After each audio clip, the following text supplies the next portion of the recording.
Chapter 1. The Journey Through Time. Qianju has crossed over. Such a phenomenon is often regarded as a blessing. Every avid reader harbors a dream of transcending into another realm. Yet, when this extraordinary event occurs in one's own life, the initial thoughts do not revolve around seizing power and indulging in the pleasures of this new world. Instead, it is the disorientation and dread of departing from the familiar and confronting the unknown that prevails, particularly in the case of Qianju. There are various forms of crossing over. Some are reborn in the womb, starting anew. Others may find their souls inhabiting the bodies of princes, vying for favor and supremacy. Even those who awaken in the guise of misfits, experiencing the tumult of life's fortunes, find themselves in more enviable positions than Qianju. He had never anticipated that his own crossing would lead to such a circumstance. Men, women, the elderly, children, over 100 individuals lay in neat rows across an expanse of ground, and he was among them. That moment, Qianju was utterly oblivious to the fact that he had transcended. He believed he had been abducted or ensnared in a bizarre cult or pyramid scheme, and that these individuals were engaged in some peculiar ritual, thus explaining the bizarre scenario he found himself in. Consequently, he refrained from making any abrupt movements. It was only after cautiously tilting his head and observing for a while that he discerned the absence of sentinels guarding this assembly. The stillness of those lying around him was profound. He could not even hear the sound of their breathing. Doubt crept in as he examined the conditions of those nearby. The grim realization struck him. They were lifeless. The individuals surrounding him were indeed deceased. He was now a child. It appeared he had truly crossed over. After a few moments of stunned silence, Qianju turned and fled, diving headfirst into a nearby haystack, burying himself completely within its confines. At this juncture, he began to feel a sense of bewilderment, his body involuntarily trembling. Fortunately, the expressions of the deceased were not grotesque. Rather, they could be described as serene, devoid of any vivid crimson. This spared Qianju from an overwhelming shock. Nevertheless, it took him quite some time to regain his composure. After anxiously hiding within the hay for what felt like an eternity, and upon discerning that there were no other individuals nearby, he steadied his nerves and, bolstered by courage, cautiously emerged from the haystack. Upon carefully inspecting the bodies again, Qianju conclusively determined that these individuals were indeed dead, and aside from a minute wound at their chests, there were no other visible injuries. That, of course, it was also possible that he simply could not ascertain the cause of death. After all, he was not a police officer or a medical professional. Thus, the mystery of their demise remained unsolved. Not daring to linger, he scavenged some valuables from the deceased, dragged a child's corpse from the periphery back to his original position, and fled from that terrifying and surreal place. Fear, anxiety, relief.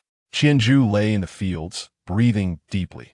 After fleeing from the blood-soaked clearing, he had been running recklessly through the wilderness, avoiding the main roads. Though labeled as such, they were merely makeshift dirt paths out of fear of encountering those who had slaughtered the villagers, apprehensive that they might discover him, the lone survivor. Though it was likely that the murderers had already departed, he felt that his youthful body, which should have met its demise, had been granted a second chance at life through the peculiar circumstances of his transmigration. Thus, he surmised that, for the time being, he was not in imminent danger as he fled. Qianju also took the time to analyze his situation, using his deductions to soothe his troubled mind.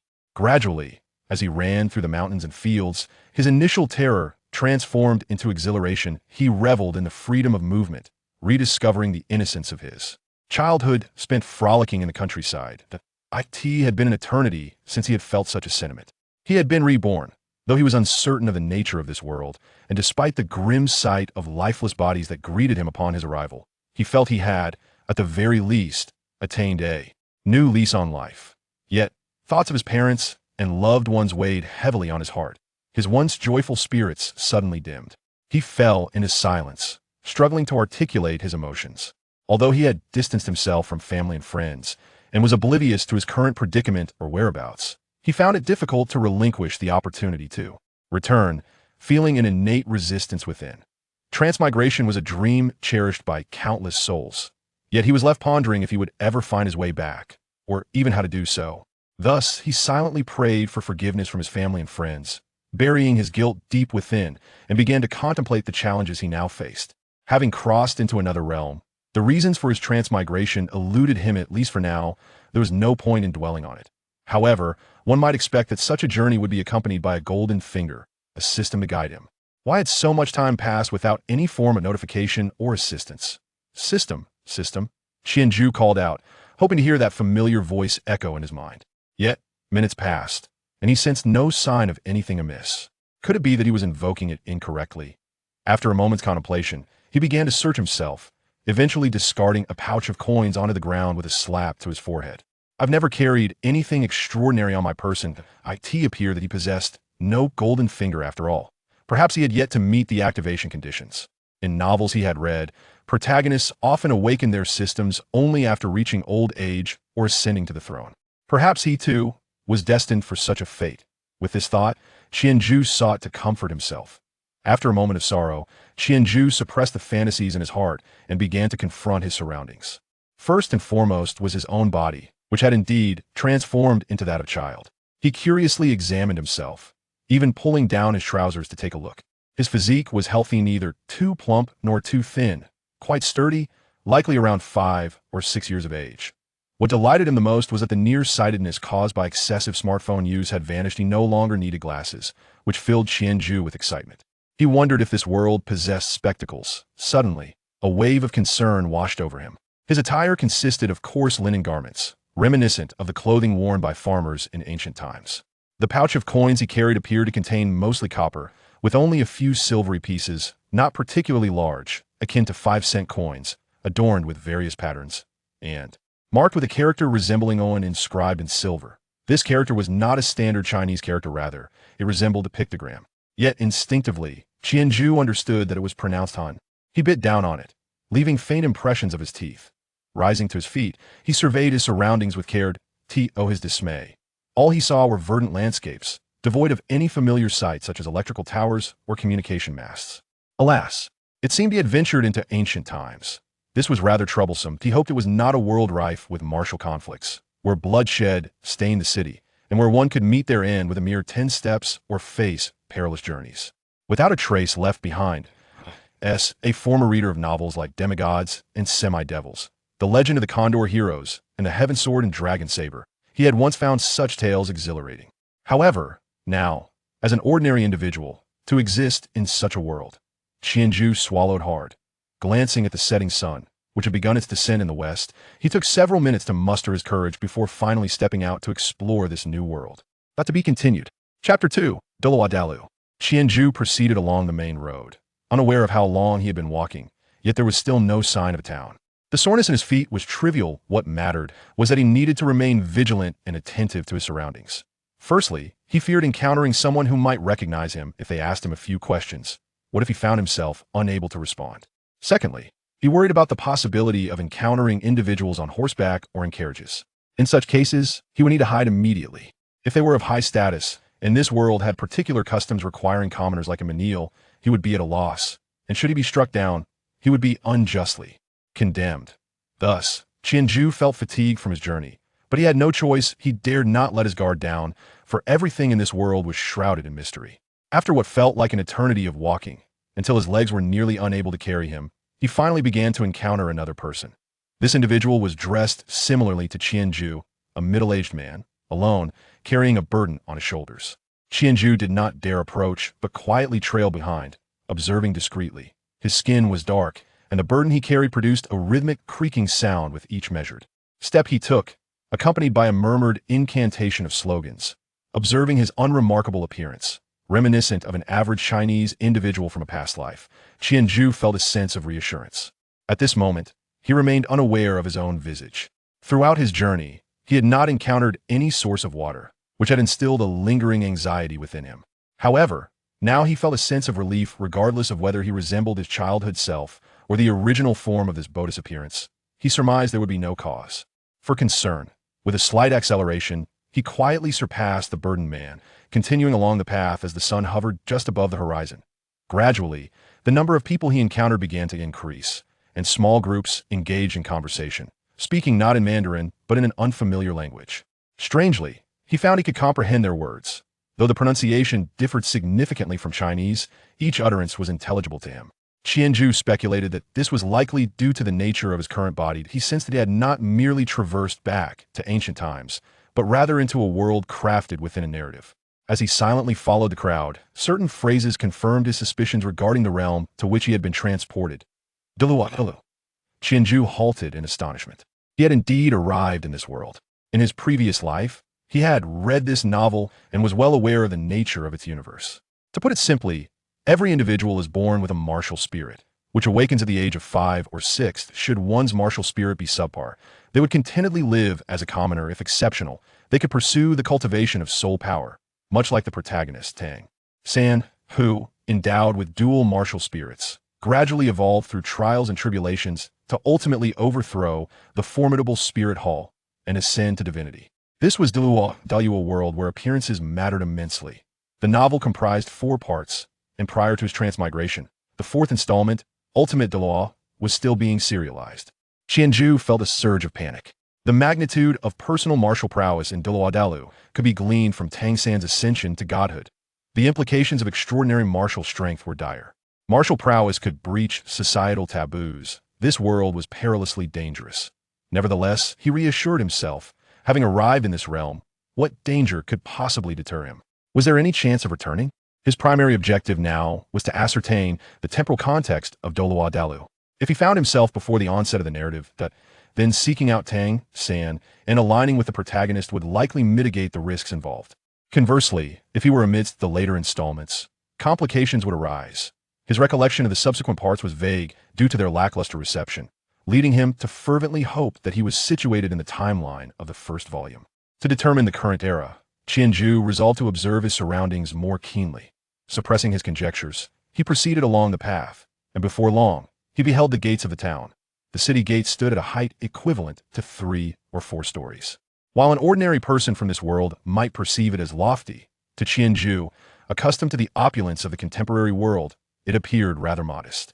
However, the name of the city Nottingham struck a familiar chord within him. Despite ruminating for quite some time, he could not ascertain the reason for this familiarity, so he decided to set aside his thoughts and entered the city. The guard stationed at the city gate conducted their checks with a lack of rigor, primarily targeting adult as a child. Qianju was scarcely acknowledged by them, allowing him easy passage into the city. Nottingham was not bustling with activity, at least in Qianju's eyes. Yet the streets, reminiscent of a cinematic scene, were alive with the hustle and bustle of various merchants and tradespeople, which piqued his curiosity. Nonetheless, despite his intrigue, he remained cautious, refraining from speaking or touching anything, merely observing the myriad sights within the city. It was not until sunset, as darkness enveloped the surroundings, that he purchased 2 flatbreads to satiate his hunger, turning his thoughts to the matter of his accommodation for the night. Staying at an inn was out of the question given his tender age. The proprietor would likely disregard him. Furthermore, while his funds were limited, his status as a child rendered him particularly vulnerable, making a solo visit to an inn seem perilous in his estimation. Thus, he was compelled to contemplate alternative lodging options. Qianju was inherently adaptable, capable of both enjoying comforts and enduring hardships, be it staying in a hotel or pulling an all-nighter and internet AF. However, the absence of an internet AF here posed a dilemma. After searching for considerable time, he finally stumbled upon a cluster of wooden crates, haphazardly assembled from planks, tucked away in a corner of an alley. A gentle push revealed that the ground beneath the boxes was noticeably cleaner than the surrounding area, indicating that they had remained undisturbed for quite some time. Upon opening one, he found it relatively clean, and due to the crude craftsmanship of the boxes, they were not entirely sealed, allowing for a refreshing airflow. This will suffice, he mused, deeming it a suitable spot. However, having identified his resting place, Qianju did not immediately retreat into the crates. Though fatigue weighed on him, he was not inclined to rest, just yet he was not knave enough to think he could comfortably sleep on his first night in an unfamiliar world. After taking a moment to familiarize himself with the surroundings, he resumed his exploration of Nottingham. In that moment, he retracted his earlier assertion that Nottingham lacked vibrancy. As night fell, the city exuded a distinct atmosphere. Despite the absence of electricity and neon lights from his previous life, the streets were illuminated by lanterns and flickering candles, with vendors calling out their decorations vibrant against the starlit sky. The scene, dreamlike in its beauty, evoked a lyric in Qianju's mind. May the dream never fade, as willow catkins flutter through the city. Ah, how unexpectedly artistic I have become, he thought to himself, chuckling inwardly as he continued to stroll, only to suddenly spot a merchant stall. Incheon Pavilion. Through the doorway, the lively scene within revealed to Qianju the nature of the establishment. He glanced at his small hands. Alas.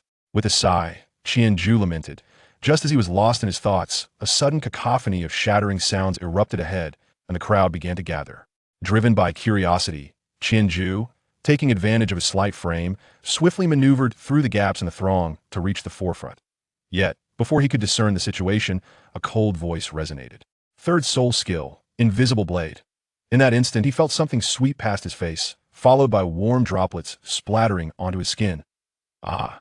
Someone behind him suddenly clutched their thigh, wailing in agony as they collapsed. The surrounding crowd gasped in shock, retreating a considerable distance, revealing Qianju and the injured individual who lay on the ground. Qianju first touched the liquid on his face, bringing it before his eyes. It was blood. Turning to assess the scene around him, he finally grasped the gravity of what had transpired. He swiftly turned around, maneuvering through the crowd to flee. Following the path etched in his memory, Qianju ran until he reached the concealed refuge he had previously identified, where he nestled into a wooden crate and began to breathe heavily. Just moments ago, two individuals, or rather two soul masters, had engaged in a fierce confrontation on the street. One wielded a sword that shimmered with a faint glow, while the other was shrouded in the spectral form of an unknown beast. As Qianju squeezed into his hiding place, the swordsman unleashed a soul technique that emitted a wave of sword energy piercing through his opponent. Although the force of the sword energy diminished as it traversed the human body, it inadvertently harmed those who had gathered nearby. Perhaps it was a stroke of fortune. The blade of energy narrowly grazed Qianju's face. This was the first occasion he felt as though he had narrowly escaped death. Had the sword energy veered just a fraction more, he would have met a gruesome fate. Are you foolish? Are you not aware of the nature of this world, yet still dare to meddle in such chaos? Qianju chastised himself internally.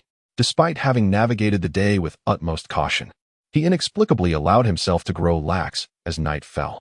Truly foolish. After berating himself, he began to regain his composure. He understood that his relaxation stemmed from the knowledge that he had arrived in the Douluo Continent. From what he had gleaned during the day, this world was not as dire as he had initially imagined. Familiar with the narrative, he felt confident that he could thrive in this realm. Thus, he gradually let his guard down, no longer maintaining the same level of vigilance as before.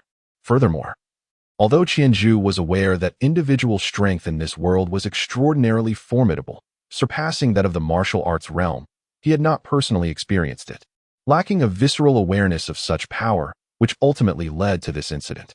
Never mind. Let this serve as a reminder, no matter the circumstances. He must not forget the inherent dangers of this world. Qianju slapped his thigh in frustration. Given the events that had transpired, he no longer felt inclined to venture outside. Instead, he nestled within a wooden crate, contemplating his next course of action. From what he had observed today, it appeared that soul-guiding devices had yet to become widespread, indicating that the narrative must still be situated within the earlier volumes. Should he, then, pursue the main protagonist, Tang San? After all, he was the rightful hero, enveloped in the aura of a central figure, and following him would likely shield Qianju from peril. Furthermore, accompanying Tang San would undoubtedly facilitate his own growth and strength, allowing him to relish the delights of this world without trepidation. Indeed, it was settled. He would seek out Tang San. Qianju reaffirmed his previous thoughts.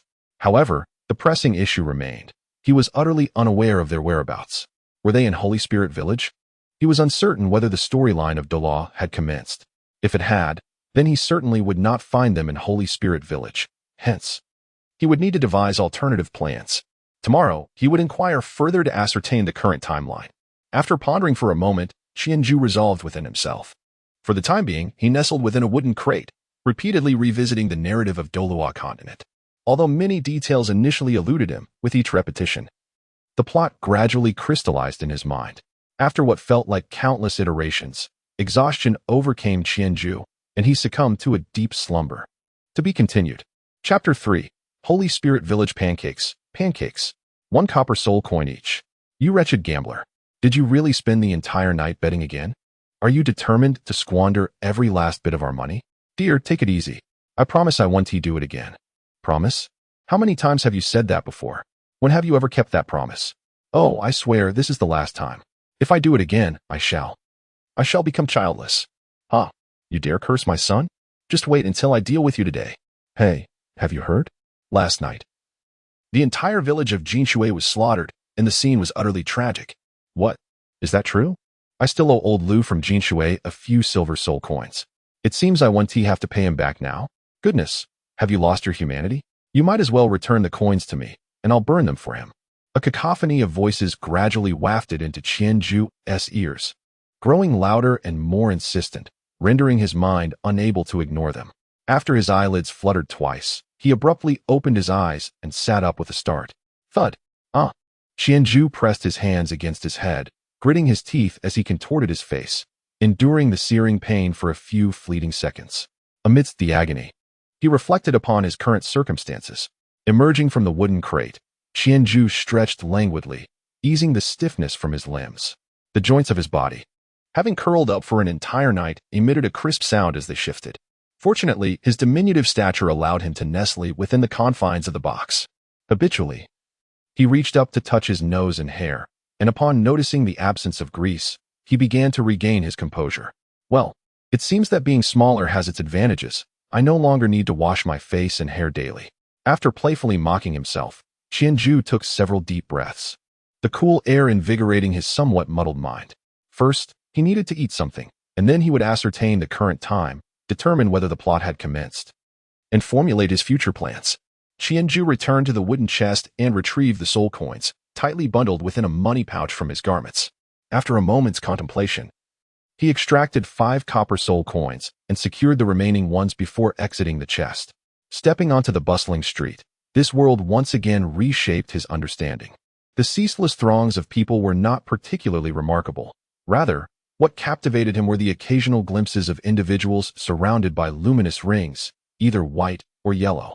He even witnessed an elderly man selling breakfast, standing upon 2 soul rings, one white and one yellow, while skillfully wielding a rolling pin that emitted a faint, ethereal glow as he prepared pancakes.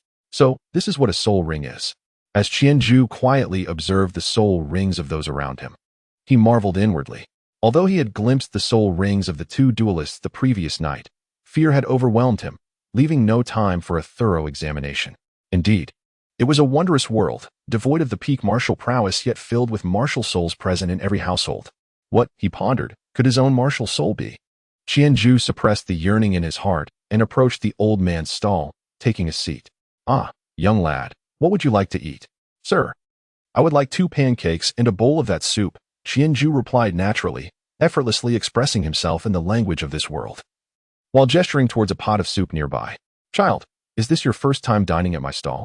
Allow me to tell you, the pancakes and sauce soup here are renowned throughout Nottingham.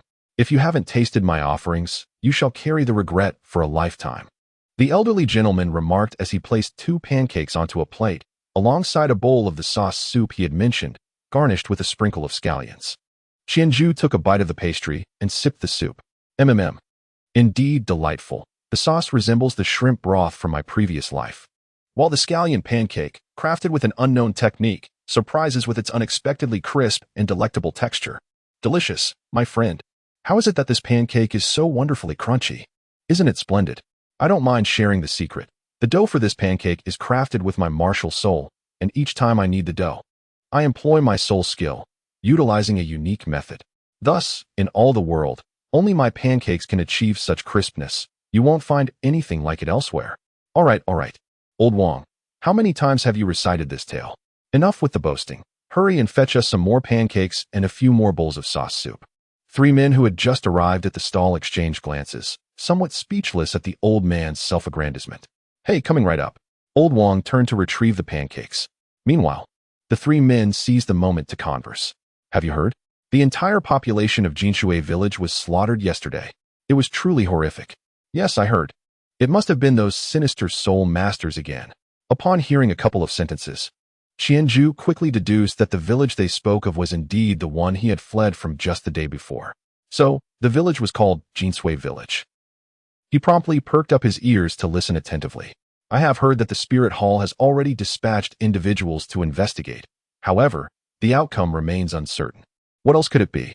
I suspect they will most likely fail to apprehend the culprit. This is not the first occurrence. I have heard that this year alone, in our Fasnuo province, there have already been 3 tragic incidents involving evil spirit masters committing murder and massacring entire villages.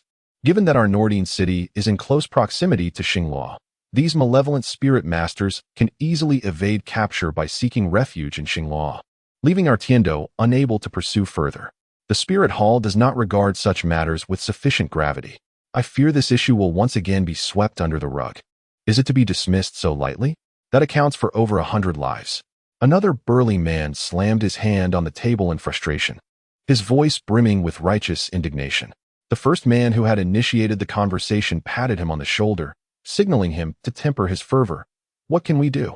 For individuals like us, who are not even spirit masters, merely surviving is a stroke of luck. Who knows, perhaps next time it could be. He trailed off mid-sentence, but everyone understood the implication. Indeed, in this world, one is deemed inconsequential unless they are a spirit master. Only by becoming a spirit master can one hope to live a remarkable life. Yet we are but laborers, toiling away, and still pitying others. Oh, speaking of which, did Jinsui Village, much like Shenghun Village, not once produce a spirit sage? How could they have allowed themselves to be annihilated by evil spirit masters so easily? One of the men suddenly inquired with a hint of confusion. Old Ding, you arrived only in recent years and may not be aware. Jinsui Village was quite prosperous over a decade ago. After all, it had produced a spirit sage in the past few decades, unlike Shenghun Village, which has not seen such a figure in over a century. Approximately 10 years ago, that spirit sage met an untimely demise for reasons unknown. Subsequently, a group seeking vengeance descended upon the village, slaughtering all of its inhabitants. Consequently, many residents of Jinsui Village, fearing for their own safety, chose to relocate. Thus, the village fell into decline. Otherwise, if we were to compare, Jinsui Village would likely have flourished considerably more than even our own. Upon hearing this, Qianju's eyes suddenly sparkled with excitement. Truly, fortune favored him effortlessly. It appeared that the Sacred Soul Village was not too distant from here, and he could venture there directly to investigate. After all, inquiring would yield little information, as he himself was uncertain of how to obtain the knowledge he sought. Witnessing the situation firsthand at Sacred Soul Village would reveal the current circumstances. With this thought in mind, Qianju eagerly finished the remaining sauce soup in a few quick sips, clutching the leftover scallion pancake as he called out to the busy old man, Wang. Excuse me, sir, how much do I owe you? Old man Wang turned around and glanced at Qianju with a warm smile, replying, that would be 3 copper soul coins. Please wait a moment while I take care of their order first. Qianju retrieved 3 copper soul coins from a prepared stash of 5 and presented them to the elderly Wang after he had concluded his tasks. Esteemed grandfather, may I inquire about the route? How does one reach Shenghun Village from here? Upon receiving the coins, Wang was about to turn away when he paused, visibly surprised at Qianju's inquiry. To Shenghun Village? Are you embarking on this journey alone? That place is quite distant. What is your purpose? Where is your father? Oh, he has gone ahead to procure some wine. We are seeking my second uncle, and I overheard him mention he had forgotten the way. So I thought to assist by asking. Qianju recounted his premeditated explanation. I see. Shenghun Village is indeed far. It would take quite some time to traverse. It's not easily articulated, Wang mused, slightly raising his head and squinting in contemplation. Suddenly, his eyes sparkled with realization, and he smiled down at Qianju. Oh, you can seek out old Deng. He travels back to Shenghun Village periodically to restock. Today happens to be one of those days. You and your father can accompany him. You should be at the general store near the market. Thank you, grandfather. Farewell. After feigning a child's innocence and saying goodbye to Wang, Qianju ventured toward the market, inquiring about directions along the way. As he observed the myriad shops and their diverse signboards, Qianju realized there were many characters he could not recognize. It seemed imperative that he devote himself to literacy. It would be rather amusing if his strength were to increase while he remained illiterate. Lost in thought, Qianju gradually reached the bustling marketplace, which was even livelier than the streets. Beyond the various shops, there were numerous vendors carrying their goods. Hey, sir, would you like to purchase some purple infant grass? It's excellent for brewing tea, and I've heard it can enhance soul power. If children consume it in excess, they might awaken their martial soul with innate full soul power. Sir, do not heed his exaggerations. The purple infant grass only serves to bolster vitality. Come, take a look at my treasure instead. This old turtle, I captured it after a night of toil. I estimate it's nearly a century old. It's a substantial tonic. If you were to buy it and prepare it, you might even obtain a century-old soul ring. What do you say? Only 10 silver soul coins. Really? A middle-aged man, having been drawn in, expressed interest. The vendor, sensing an opportunity, eagerly affirmed, "Indeed. Although turtles may seem unimpressive, their defense is formidable. Just look at this shell, spotless." As the vendor passionately extolled the virtues of the turtle, he continued to entice the potential buyer. "No, no, no. I meant the grass truly does enhance vitality." The vendor was left momentarily speechless. To be continued. Chapter 4. Journey to Shenghun Village. As Qianju wandered amidst the cacophony of vendors' calls, he suddenly beheld a sign emblazoned with 3 prominent characters. Z Hu P.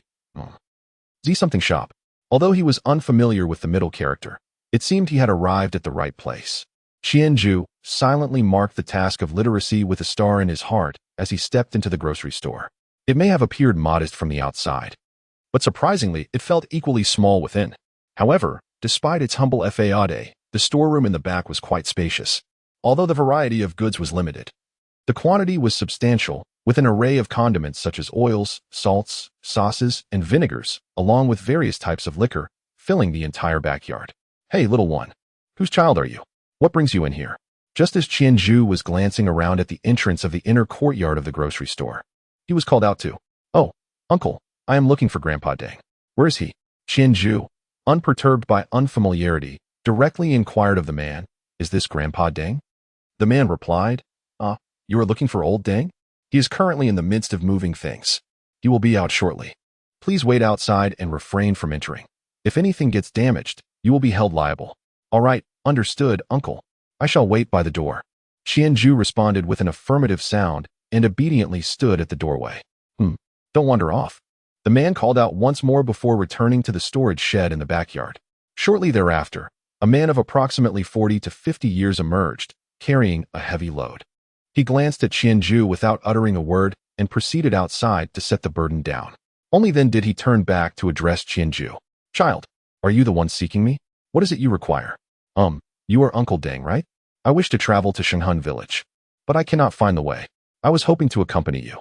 Qianju was initially unperturbed, believing that the elderly Wang, who referred to himself as Old Deng, would be of a similar age to him. To his surprise, the man turned out to be middle-aged, with an unkind visage and a rather blunt manner of speaking, bordering on ferocity. "What? You're all alone? That's unacceptable. What if you encounter danger while running around like a child? Where are the adults in your family?" Upon hearing these words, Qianju felt a sense of relief. It indicated that despite the man's fierce exterior, he possessed a kind heart within. Qianju wore a heartbroken expression, tears welling in his eyes. "They have passed away. Before leaving, they told me that my second uncle, Jack, resides in Sacred Soul Village and urged me to seek refuge with him. I heard from Grandpa Wang, the pancake vendor, that you are also from Sacred Soul Village and that I could accompany you there, so I came to find you." Qianju fabricated an identity for himself as the great-nephew of old Jack. He hesitated to directly inquire about Tang Hao, uncertain of the latter's whereabouts in Saint Soul Village and fearing that if Tang Hao discovered his true intentions, it might arouse suspicion, ultimately leading to unfavorable consequences. "You are old Jack's great-nephew?" "Yes, indeed. Could you escort me there?" "Rest assured, I am well behaved and will not wander off. You need only take me to Saint Soul Village. I can manage the rest on my own." Old Deng regarded him thoughtfully for a moment before reluctantly agreeing. "I can take you there, but I must ensure you reach old Jack's home to confirm that you indeed seek his refuge." "Very well." Qianju promptly agreed, regardless of the demands that might arise. After all, he was still a child, and as long as he was not dealing with ill-intentioned individuals, he could hardly be put in a difficult position. "Very well, then accompany me," he declared. "Let me make it clear, I shall not frequently pause to rest. If you cannot keep up, I shall not wait for you. Rest assured, Uncle Deng, I shall keep pace with you. When shall we depart?" Qianju felt a surge of excitement. "I have procured the goods. Time to set off," he declared. With that, old Deng hoisted his burden, the shoulder pole creaking as he rose. Qianju then observed him, reminiscent of the first person he had encountered upon entering the city, his body swaying rhythmically with each step. As he advanced, he called back to Qianju without turning his head, "Keep up, lad." Qianju responded with an acknowledgement and followed closely behind, intrigued by old Deng's movements. He observed that old Deng's load was akin to that of the very first porter he had seen upon entering the city. The burden was not stationary upon his shoulders, but instead oscillated rhythmically with his strides. Each time the load ascended, old Deng would advance a step, and as it descended, he would perfectly time his lift, propelling the burden upward once more before proceeding forward. Though this method rendered the weight upon him seemingly heavier, it transformed the continuous pressure into intermittent relief, significantly conserving his energy. Indeed, in every realm, the ingenuity of the working class remains boundless. Qianju sighed softly. Gradually, he followed old Deng out of the city. Once outside, Qianju began to grow more familiar with old Deng, subtly engaging him in conversation. Uncle Deng, do you often engage in farming? Oh, I do not. I run a small shop. Aside from restocking, I merely tend to my store. Is that so? How large is Shenghun village? Are there many small shops like yours? It's not too bad. There are about 300 households in Shenghun village, and I am the only shopkeeper. After all, it's quite a trek to procure goods and bring them back, which most people cannot manage. You're the sole shopkeeper? It must be quite profitable, with many people coming to purchase items from you, especially alcohol. I only make enough for travel expenses. Generally, villagers purchase essentials like oil, salt, rice, soy sauce, and vinegar, though they do buy quite a bit of alcohol. In particular, our village has a notorious drunkard who drinks daily, to the point where he now relies on his 4 or 5-year-old son to care for him. TSK. Old Deng seemed to harbor a strong disdain for the drunkard, grimacing and shaking his head while making a tisk sound. Upon hearing this, Qianju felt a sudden jolt in his heart.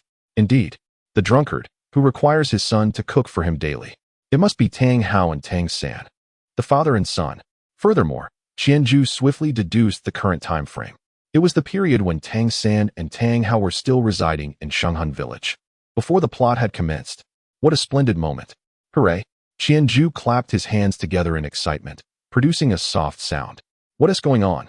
Old Deng, hearing the noise, turned his head momentarily to glance back.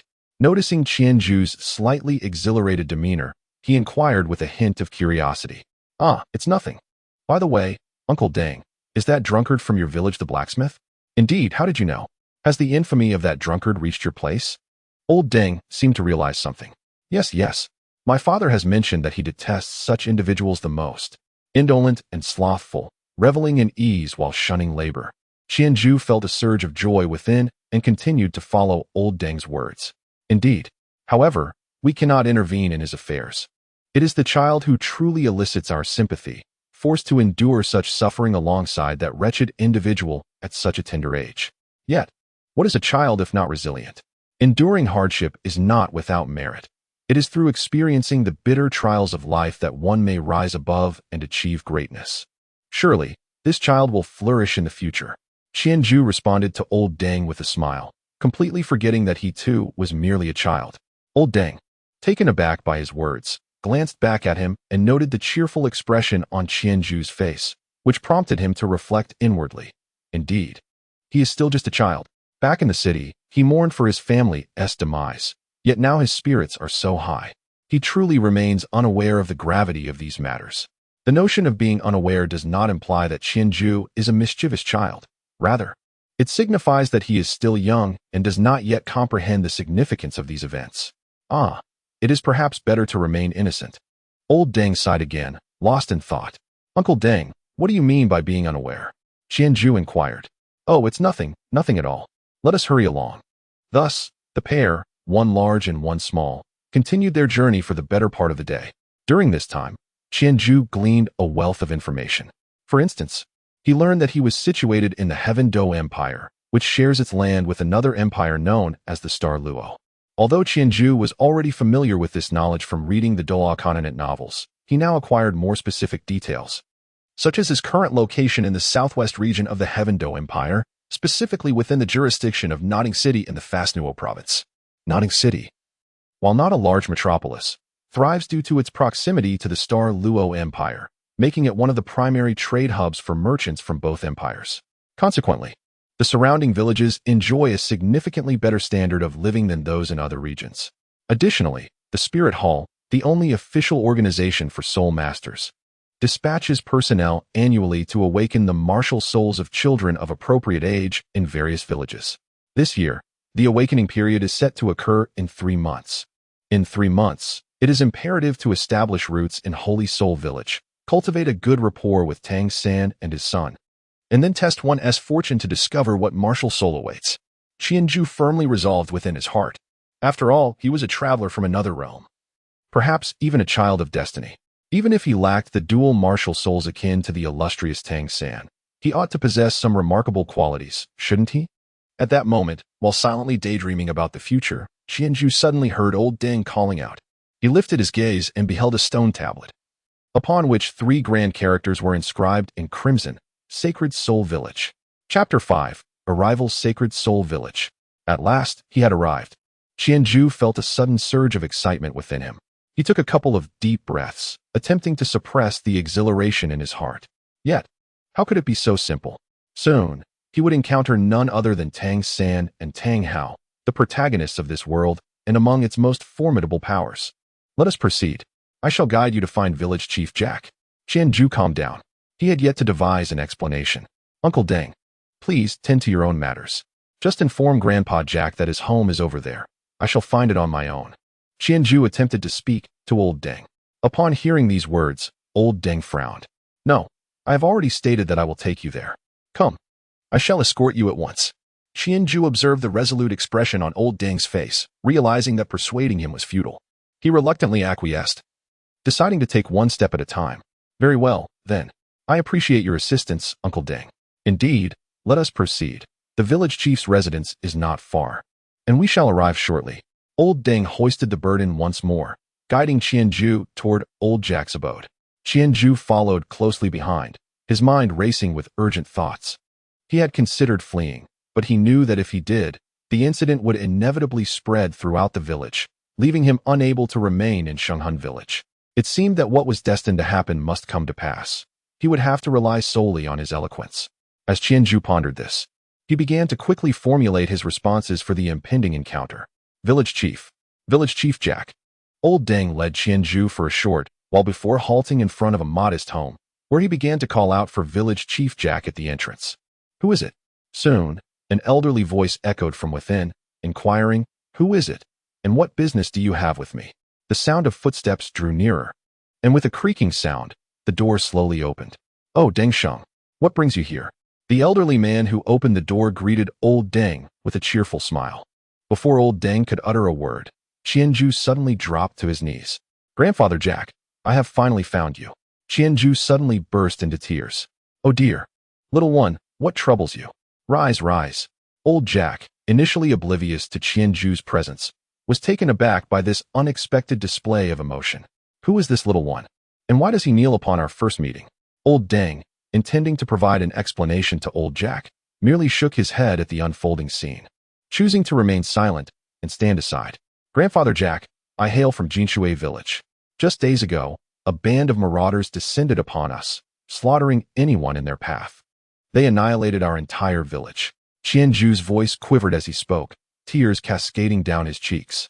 I witnessed in horror as those vile men ruthlessly took my father and mother from me while they tried to shield me. In their final moments, they urged me to seek out an elder named Jack in Shenghun village, known far and wide as a benevolent soul who would surely take me in. As Qianju spoke, his sorrow deepened, as though he bore an immense grievance that spiraled beyond control. What? The village of Jinshui has been slaughtered? Old Jack was momentarily taken aback by Qianju's revelation, casting a fearful glance at old Deng beside him. Old Deng, with a serious demeanor, nodded in affirmation. I heard whispers of this while in the city today. It is said to be the work of an evil soul master, and the entire population of the village has been annihilated. As old Deng spoke, he observed the still weeping Qianju. I wondered why this child seemed so peculiar. Now I understand. Alas, he is indeed a pitiable child. Old Jack gazed at Qianju and suddenly recalled the boy's earlier plea for refuge. Although the massacre of Jinshui village is a grave matter that warrants further inquiry in the city, given its affiliation with the jurisdiction of Notting City, and the potential for subsequent developments, as the village chief, he has a responsibility to ascertain the full circumstances. However, that is a concern for later. The immediate priority is to address the situation of this child. He turned to glance at his own courtyard, noticing his little grandson, who appeared both shy and curious, peeking through the door towards him. What a dilemma, to take him in, though his household is already quite full. Taking in an unknown child, considering not only his own feelings but also those of his son and daughter-in-law, poses a challenge. Yet, To refuse him seems unthinkable. The former village chief of Jinshui was indeed an acquaintance, and this child has suffered greatly, witnessing the deaths of his parents before his very eyes. Old Jack shook his head, his eyes filled with compassion. He reached out to lift the still weeping Qianju. My dear child, it is not that your grandfather is unwilling to take you in. Rather, my household is already quite populated and our means are limited. I truly wish to help, but I find myself powerless. Upon hearing these words, Qianju felt a sudden tightening in his heart, and the tears that had welled in his eyes ceased momentarily. He fell silent, gazing pitifully at old Jack. Old Jack, taken aback by this look, hurriedly reassured him. Rest assured, I shall inquire within the village to see which family might be willing to take you in. You need not worry. The villagers of Saint Soul Village are kind-hearted individuals, and surely someone will offer you shelter. The tension within Qianju gradually dissipated, and he thought to himself, as long as I can settle down in Shanghun Village, it matters not whose home it may be. Thank you, Grandpa Jack. It's nothing at all. Rise now, child. We shall find someone, old Jack said, pulling Qianju to his feet and brushing the dust from his clothes. As Deng Sheng observed the weeping Qianju, memories of his own child began to surface. His expression slowly transformed into one of solemnity, until he finally spoke. Perhaps I should take him in. I will provide him shelter. Old Jack looked at old Deng with surprise. Deng Sheng, that won't do. You cannot care for a child alone. It would be best to find him a couple, so he may receive the utmost care. Trust me, village chief, I am more than capable of looking after him. Just grant me this opportunity, old Deng implored, his demeanor earnest and grave, his eyes brimming with resolve. After a moment of silence, old Jack sighed softly. Sigh, if you have forgiven yourself, how could I deny you this chance? Ultimately, it depends on the child's wishes. Turning to Qianju, he asked, Child, do you wish to follow your Uncle Deng? He is a good man, but he lives alone, without a woman to manage the household.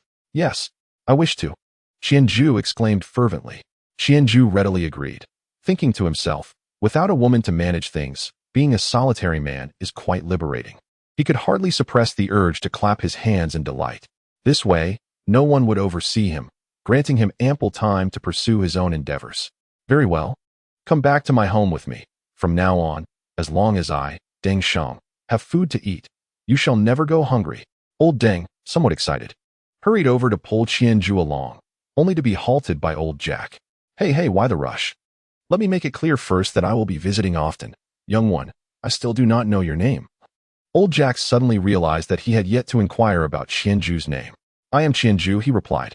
Qianju, a splendid name indeed, embodying the boundless universe and the dual jade, old Jack mused. But I shall be visiting little Ju frequently, so you must take good care of him. After praising Qianju's name, old Jack turned back to old Deng with a note of caution. Rest assured, village chief Jack, this time, I will certainly take good care of my child. Old Deng replied earnestly. Very well, then let us depart. I will escort you home. Old Jack announced. Wife, I am going to old Deng's place for a while, so do not wait for me to have dinner. He continued to hold Qianju's hand while signaling to old Deng, who promptly acknowledged from the yard. Understood, came the voice of an elderly woman from the courtyard. Excellent. Let us go. Old Deng said succinctly, taking a couple of strides to his burden, bending slightly to lift it. Let us be off. He called back, hoisting the load and striding towards his home. The slight stoop in his posture, a result of years of carrying burdens, seemed to vanish at that moment.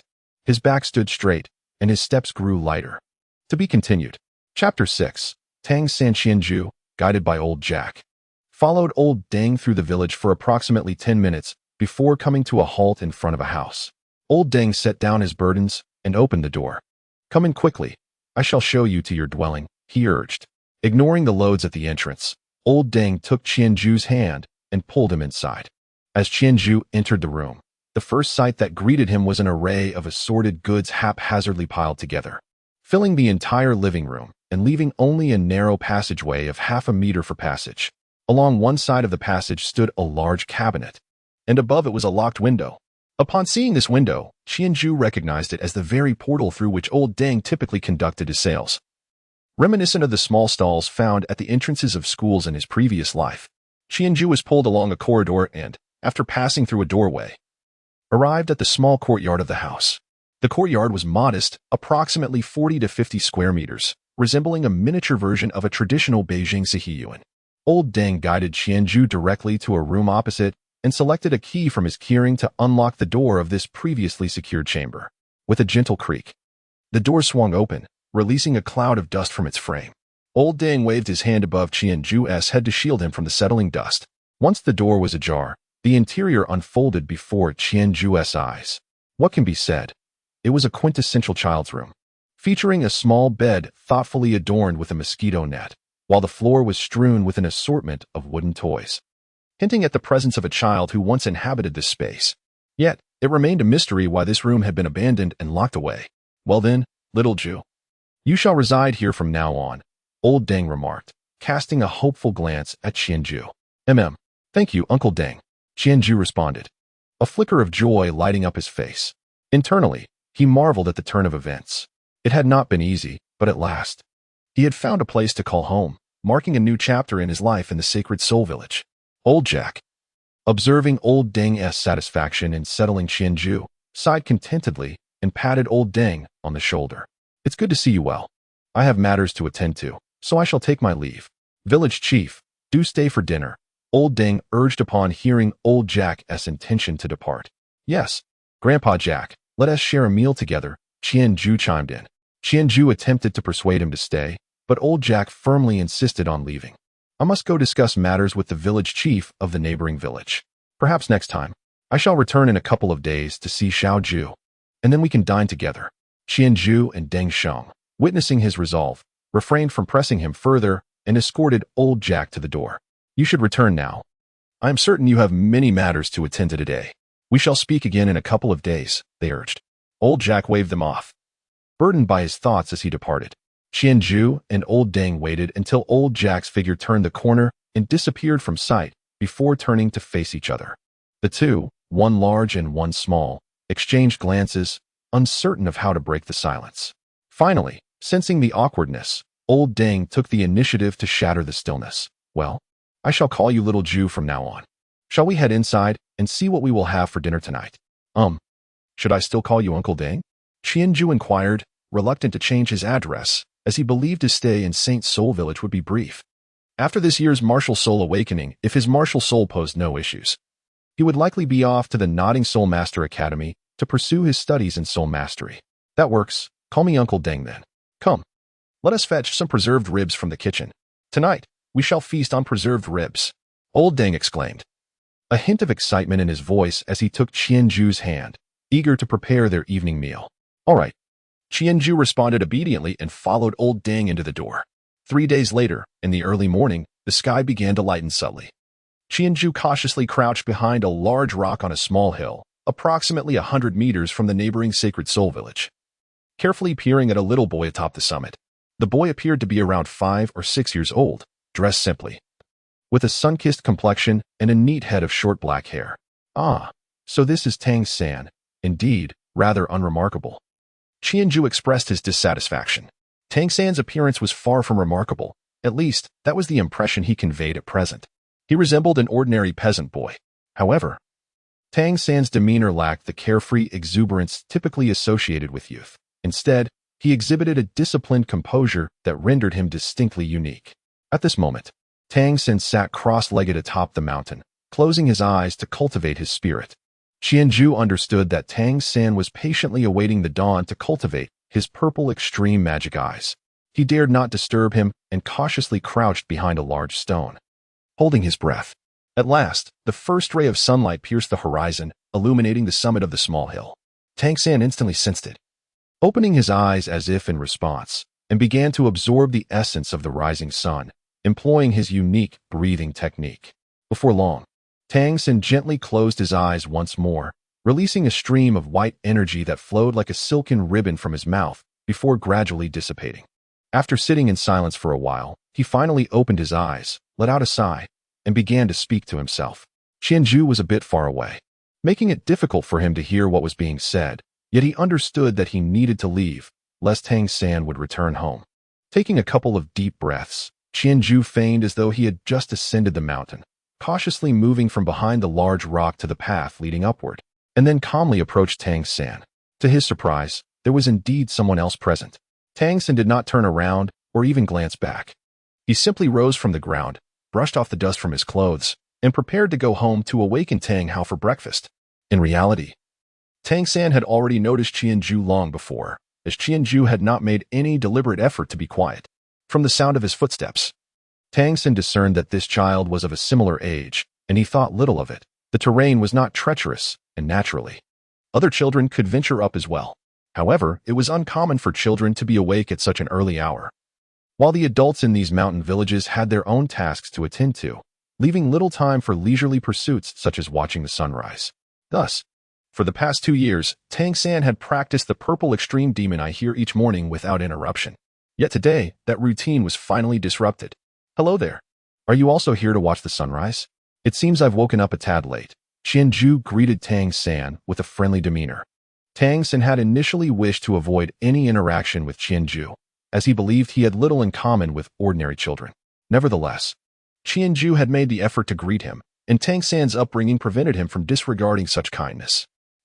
Hello, Tang San nodded at Qianju, intending to pass by him. However, in that fleeting moment as they brushed past each other, Qianju, feeling quite familiar, blocked his way. Hey, don't be in such a hurry. You haven't told me your name yet.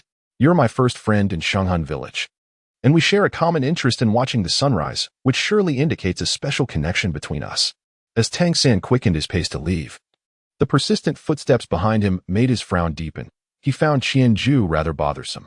Nevertheless, despite his annoyance, he had no suitable means to resolve the situation. After all, he couldn't simply resort to violence, could he?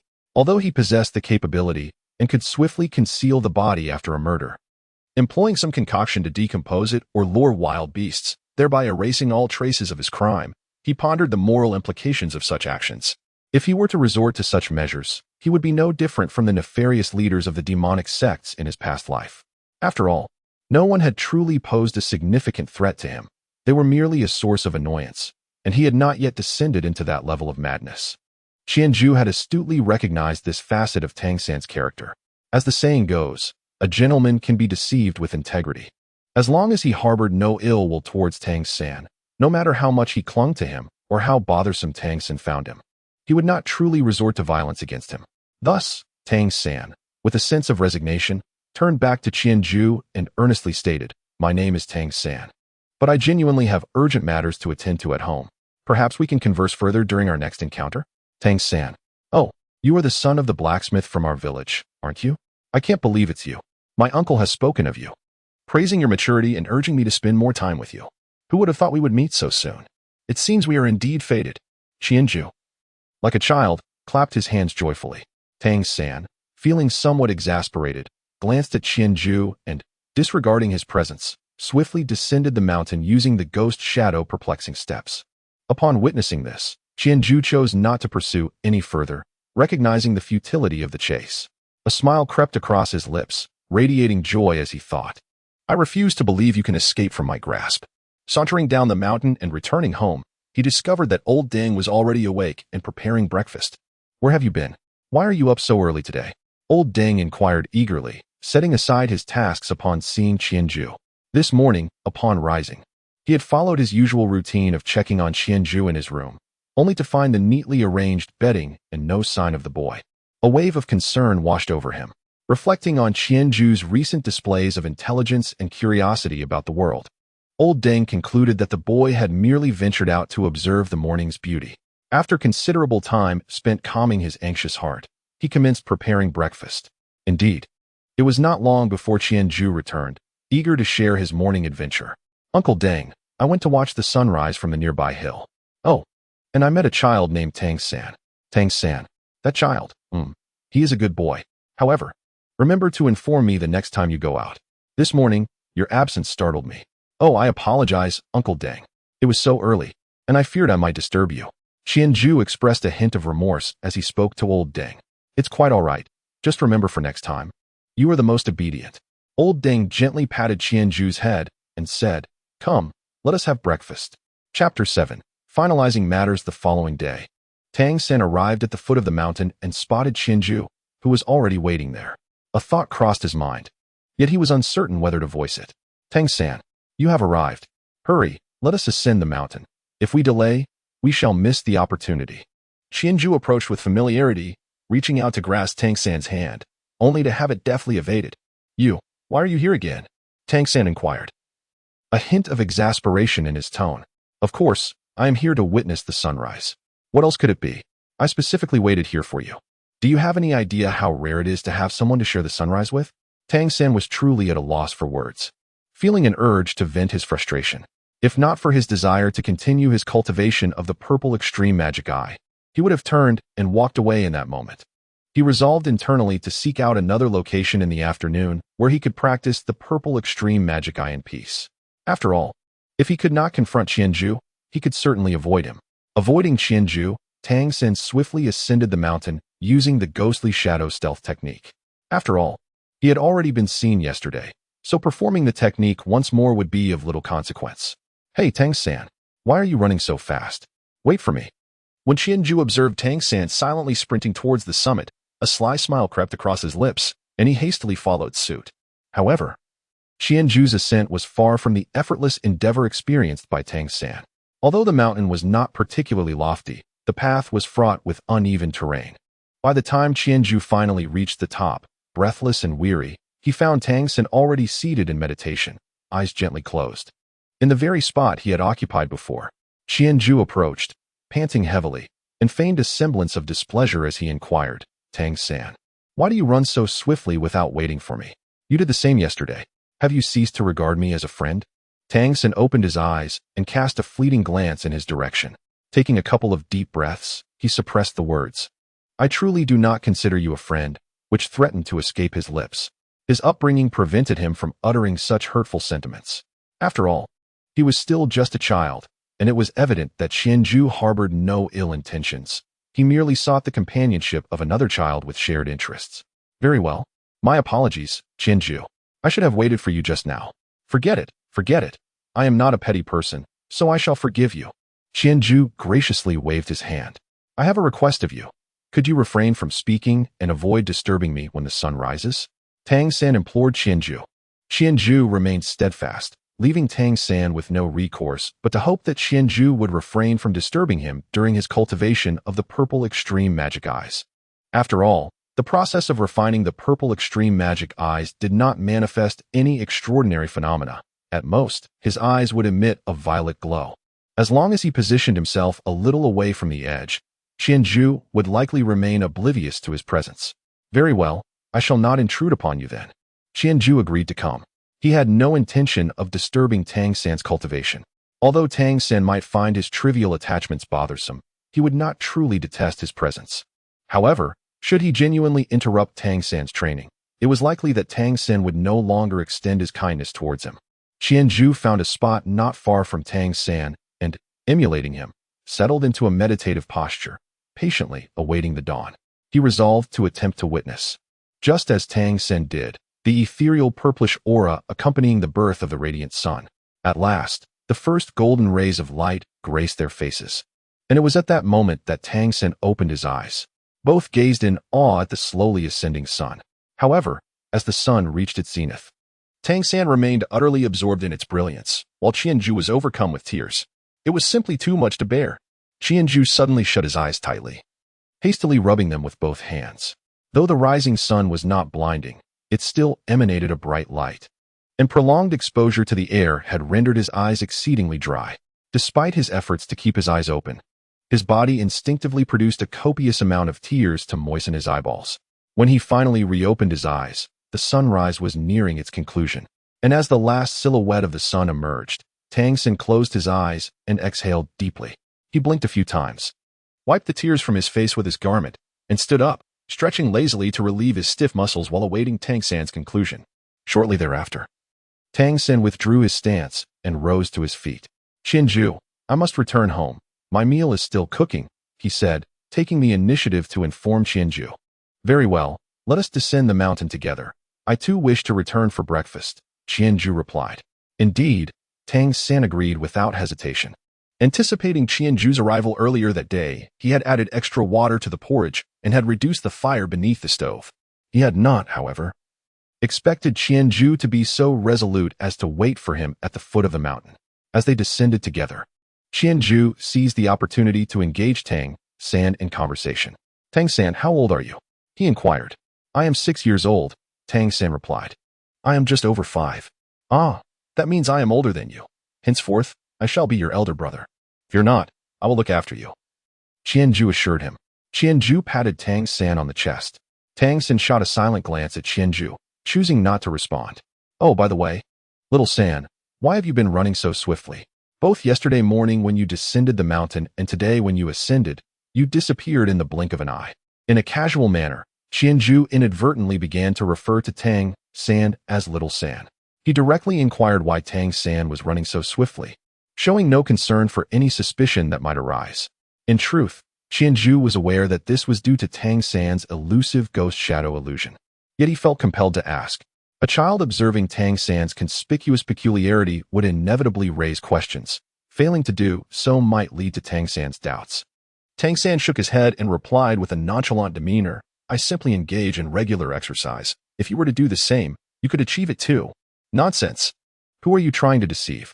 It's evident that such prowess cannot merely be attained through casual training. Ah, I see now. Have you perhaps already participated in the awakening ceremony and awakened your martial soul? Martial soul? Awakening ceremony? Indeed. When Qianju deliberately steered the conversation towards martial souls and the awakening process, Tang San's interest was immediately piqued. He was aware that in this world, every individual undergoes an awakening to a martial soul, though he had only heard vague references about it without delving into specifics. I haven't participated in any awakening ceremony. Could you enlighten me about it? Oh, you haven't awakened yet? Very well. Today I shall share the details with you. Qianju rested his hand upon Tang San's shoulder, seizing the opportunity to draw him closer. Tang San glanced at the hand that lay upon him, yet chose to remain silent. In this world, every individual is born with a martial soul residing within them, a soul that will ultimately dictate the course of their lives and accompany them throughout their journey. Upon hearing these words, Tang San, filled with curiosity, began to circulate the mysterious energy of his Xiantian skill within his body, meticulously examining his own being.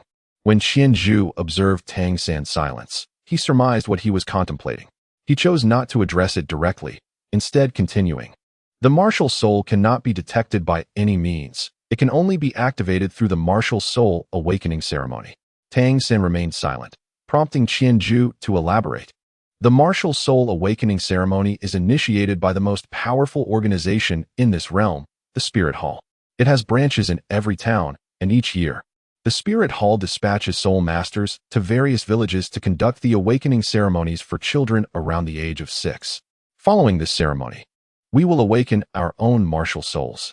Shouldn't the most powerful organization be the government? Tang San inquired, puzzled. In his world, despite the flourishing development of various sects and factions, the government remained the most formidable force. Even though some powerful individuals could face 100 or 1,000 foes, they would ultimately exhaust their strength, affirming that the government was the ultimate authority. The government. Qianju mused as he recollected his memories regarding it, then continued. Perhaps the two great empires, in conjunction with all other sects, might stand a chance against the Spirit Hall. He recalled the relentless tributes that followed the unmasking of the Spirit Hall schemes, as well as the existence of the formidable 99th level Douluo, shaking his head gently. Given your reasoning, why hasn't the Spirit Hall unified this continent? After all, the alliance of the two empires and all sects seems implausible, does it not? At last, it was Qianju's turn to glance at Tang San. You ask me, yet who should I inquire? Please do not interrupt, he remarked.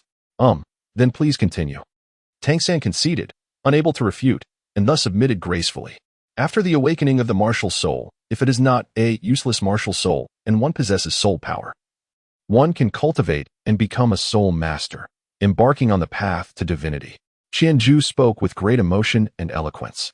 However, at that moment, Tang San remained oblivious to the intricacies of this world, and thus, he harbored doubts regarding the formidable prowess of high-ranking soul masters.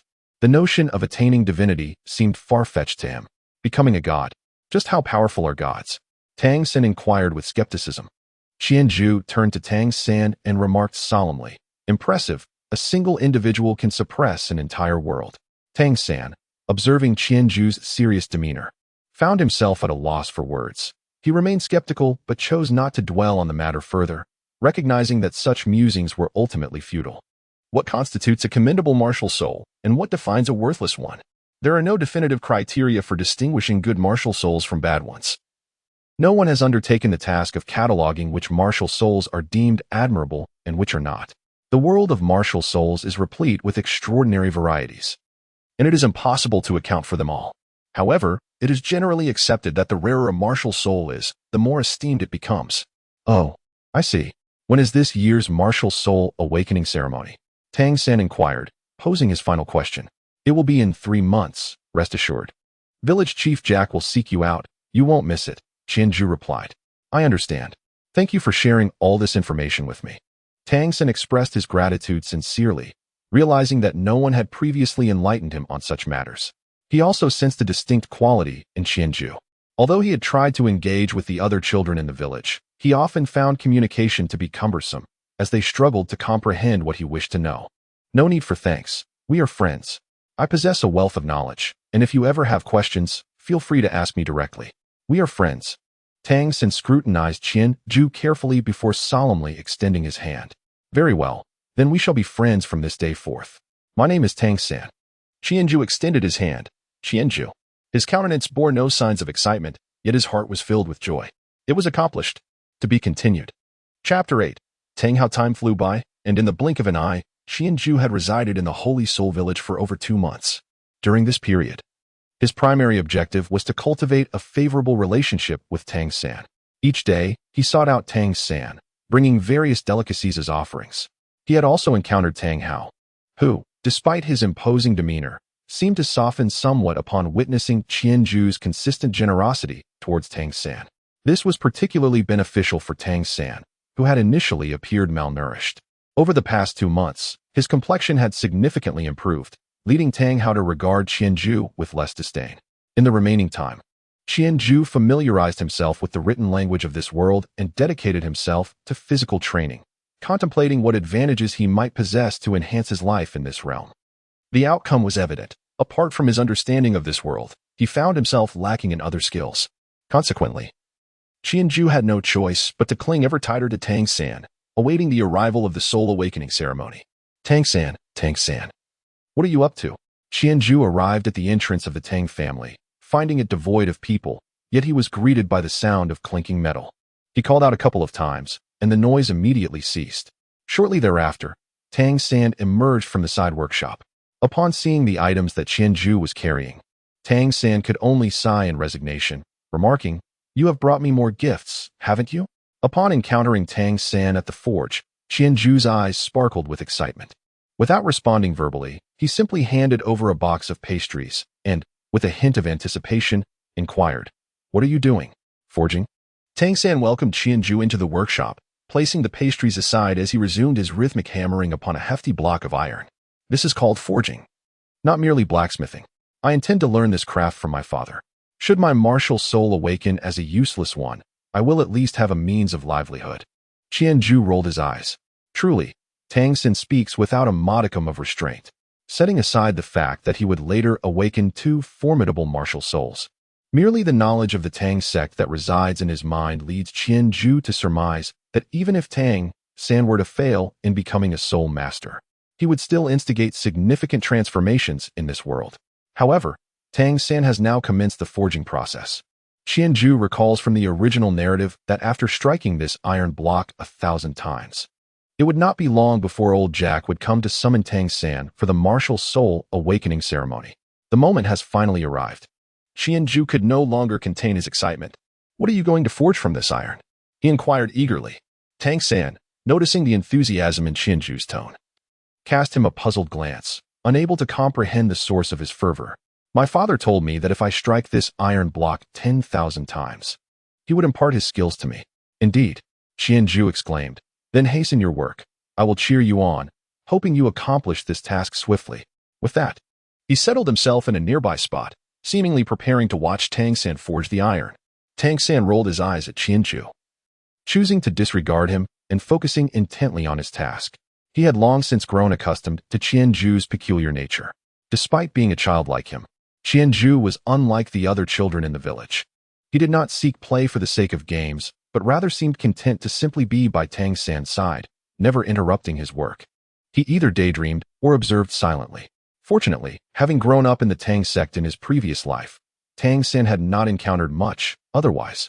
He might have speculated whether Qianju harbored intentions of forging a bond beyond mere friendship. Clang, clang, clang.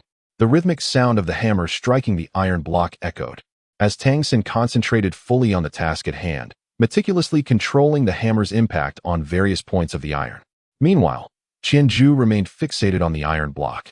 Though his eyes were vacant, lost in a reverie of his own imagination, he envisioned himself awakening a formidable martial spirit, ascending through rigorous training, and ultimately achieving divinity. Dismissing figures like Qian Daolu and Bibi Dong as mere trifles unworthy of his prowess. Hey, Qianju, wake up! Tang San jolted him from his stupor. Huh, what is it? Qianju replied, somewhat dazed. Tang San sighed. The sky is darkening. You ought to return home, or Uncle Deng will come looking for you. Oh right, I'll head back now. See you tomorrow. Qianju turned to glance at the sky. Indeed, the sun was setting. Will you come again tomorrow? I will be forging all day. Don't you find that tedious? That's true. Qianju pondered for a moment. However, if I don't come, I will have nothing to occupy my time. Well, I shall see tomorrow. I must take my leave now. Goodbye. Qianju waved his hand and embarked on the journey home. Alas, he did not realize that he had succumbed to a daydream for an entire day. As he walked alone on the path home, he muttered to himself. Unfortunately, none of it was real. How could one so easily attain divinity? Reflecting on the original tale of Tang San, he pondered the countless hardships he endured and the numerous trials he faced before ultimately becoming the sea god. He wondered if he could ever achieve such greatness. Sigh. Never mind, he thought. Fate will decide. He would first see what kind of martial soul he could awaken before making any future plans. Stifling a yawn, Qianju quickened his pace and returned home. A fortnight later, at Tang San's home. Tang, how are you busy? As Tang San dedicated himself to his relentless forging, he heard an elderly voice from outside. His eyes brightened. Yesterday, Qianju had mentioned that the martial soul awakening ceremony would likely occur in the next few days. Now, with village chief Jack arriving, it was highly probable that it was concerning this matter. He hurried to greet the elder, bowing respectfully. Grandpa Jack, how do you do? What brings you here? Before old Jack could respond, Tang Hao emerged. Is there something you need, village chief? Tang Hao's tone remained as cold and distant as ever. However, old Jack was accustomed to Tang Hao's demeanor and was unfazed by his indifference. He continued, Little San is almost 6 years old now. He should participate in this year's awakening ceremony, which is just 3 days away. Tang Hao glanced at Tang San, still maintaining his aloofness. I understand. With that, he turned back to continue forging his tools. Old Jack paid no mind to Tang Hao's dismissal and, observing Tang San's excitement tempered with composure, smilingly remarked, It seems our little San is already aware of the martial soul awakening ceremony. Tang San nodded. Yes, I know. After the awakening ceremony, we will be able to awaken our martial souls and then cultivate to become soul masters. Upon hearing Tang San's words, Tang Hao paused momentarily in his forging, then resumed his rhythmic hammering. Indeed, little San, you must strive. Our holy soul village once produced a soul saint, which is why it bears such a name. I hope you can advance further and become a battle soul master, allowing our village to be renamed Battle Soul Village. At that time, the entire village will take pride in you. Unable to bear it any longer, Tang Hao set down his forging hammer. Old Jack, that is merely a legend. Besides, I do not wish for little San to become a soul master. Like me, it is perfectly fine to be a blacksmith. Old Jack, upon hearing this, erupted in anger. Tang Hao, legends are born from truth. This is the honor of our village, and it shall not be insulted by anyone. Let me tell you, if I hear you utter those words again, I shall expel you from the village. Furthermore, if the young one could cultivate, what would he become if not a soul master? Would he turn into someone like you? Just look at your current state. Old Jack pointed at Tang Hao's disheveled hair and his sallow, haggard face. And as for the young one, had it not been for Xiao Ju bringing him food these past few months, how could his body have developed? How can you be so heartless? You are indifferent, but the young one is still just a child. I know not where his mother has gone or the reasons for her absence.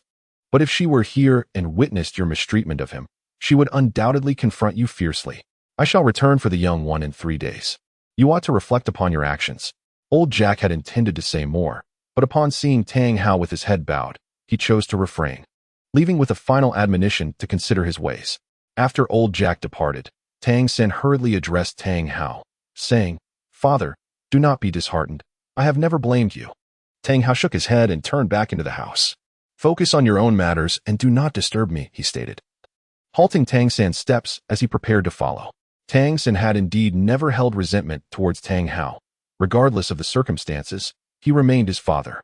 Although he had never felt paternal affection, he yearned for the day it might manifest. With a sigh, Tang Sen returned to the forge, resuming his crafting endeavors. Inside the dwelling, Tang Hao cradled a black box, elongated and weighing heavily, measuring approximately 1.5 meters in length and a foot in width. As he gently caressed the surface of the box, tears streamed down his cheeks. "San Mei, have I erred?" In his heart, Tang Hao harbored undeniable grievances towards Tang San. Had it not been for Tang San's conception, he and his wife, Lanin Huang, could have easily evaded the threats posed by the spirit hall. Thus, over the years, Tang Hao had scarcely cared for Tang San, allowing him to grow up in suffering and hunger. Even after Tang San prepared a meal for him for the first time, that grievance lingered unaddressed. However, today, old Jack's remarks struck a chord within him. Indeed, this was the child of he and Ain, a gift she had chosen to sacrifice for. Before her passing, she had implored him to care for Tang San. Yet, throughout the years, he had squandered this precious gift. "Little San, it is I who have wronged you. Just wait a while longer. In 3 days, when you awaken your martial soul, if you inherit the spirit of our Haotian sect, I shall ensure you become the finest soul master in this world. If you do not inherit it, then we shall simply reside peacefully in this holy soul village, living out our days." Tang Hao gently caressed the box, having made a resolute decision in his heart. Chapter 9, Martial Soul. 3 days later. Tang San, come out quickly. Today we shall undergo the awakening of our martial souls. Outside Tang Hao's abode, Tang San and old Jack stood, as old Jack cheerfully observed Qian Ju calling for Tang San. Upon returning home, old Jack had felt that his earlier words were somewhat heavy, leading him to hesitate in re-entering Tang Hao's presence.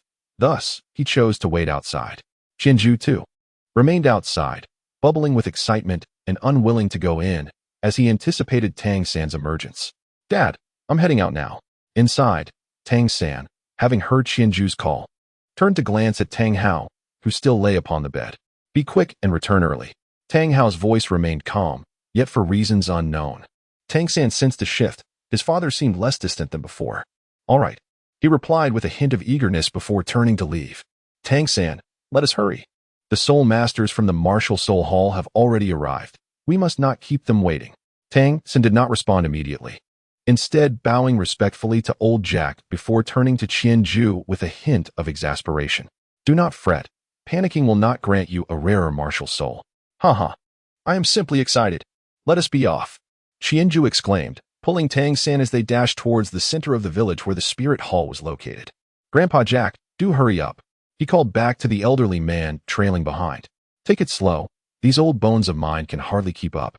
Old Jack replied with resignation, quickening his pace to catch up. The spirit hall of the village was merely a wooden hut, albeit larger than the typical dwelling. Such village-level spirit halls represented the most rudimentary tier within the hierarchy of spirit halls. They seldom stationed personnel, leaving oversight to the villagers. After all, the primary function of these establishments was to provide a venue for the periodic spirit awakening ceremonies. Upon Qian Ju and Tang San's arrival, they found the interior already occupied by 8 individuals, 7 children and 1 adult.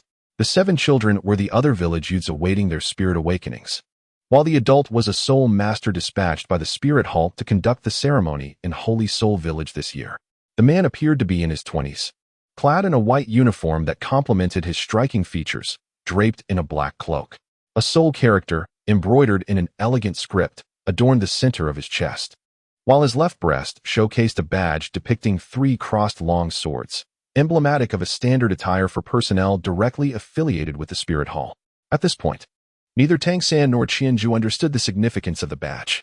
The number of swords represented the 3rd rank of soul masters, the Great Soul Master, while the swords themselves signified that this official from the spirit hall was a battle soul master. After a brief wait, old Jack finally arrived, breathless.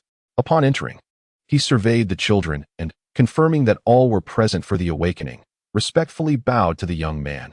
"Esteemed soul master, We appreciate your assistance today. The young man inclined slightly in response, his demeanor reflecting a subtle pride as he inquired, "Are we certain everyone is here?" "Indeed. All the children scheduled for awakening are present," old Jack affirmed. "Very well, let us commence swiftly. My time is limited." With the confirmation, the young man wasted no further words. He approached a nearby table, opened his satchel, and retrieved 6 obsidian stones and a shimmering blue crystal orb. Arranging the 6 black stones into a hexagonal formation upon the ground, he addressed the children. "Do not be afraid.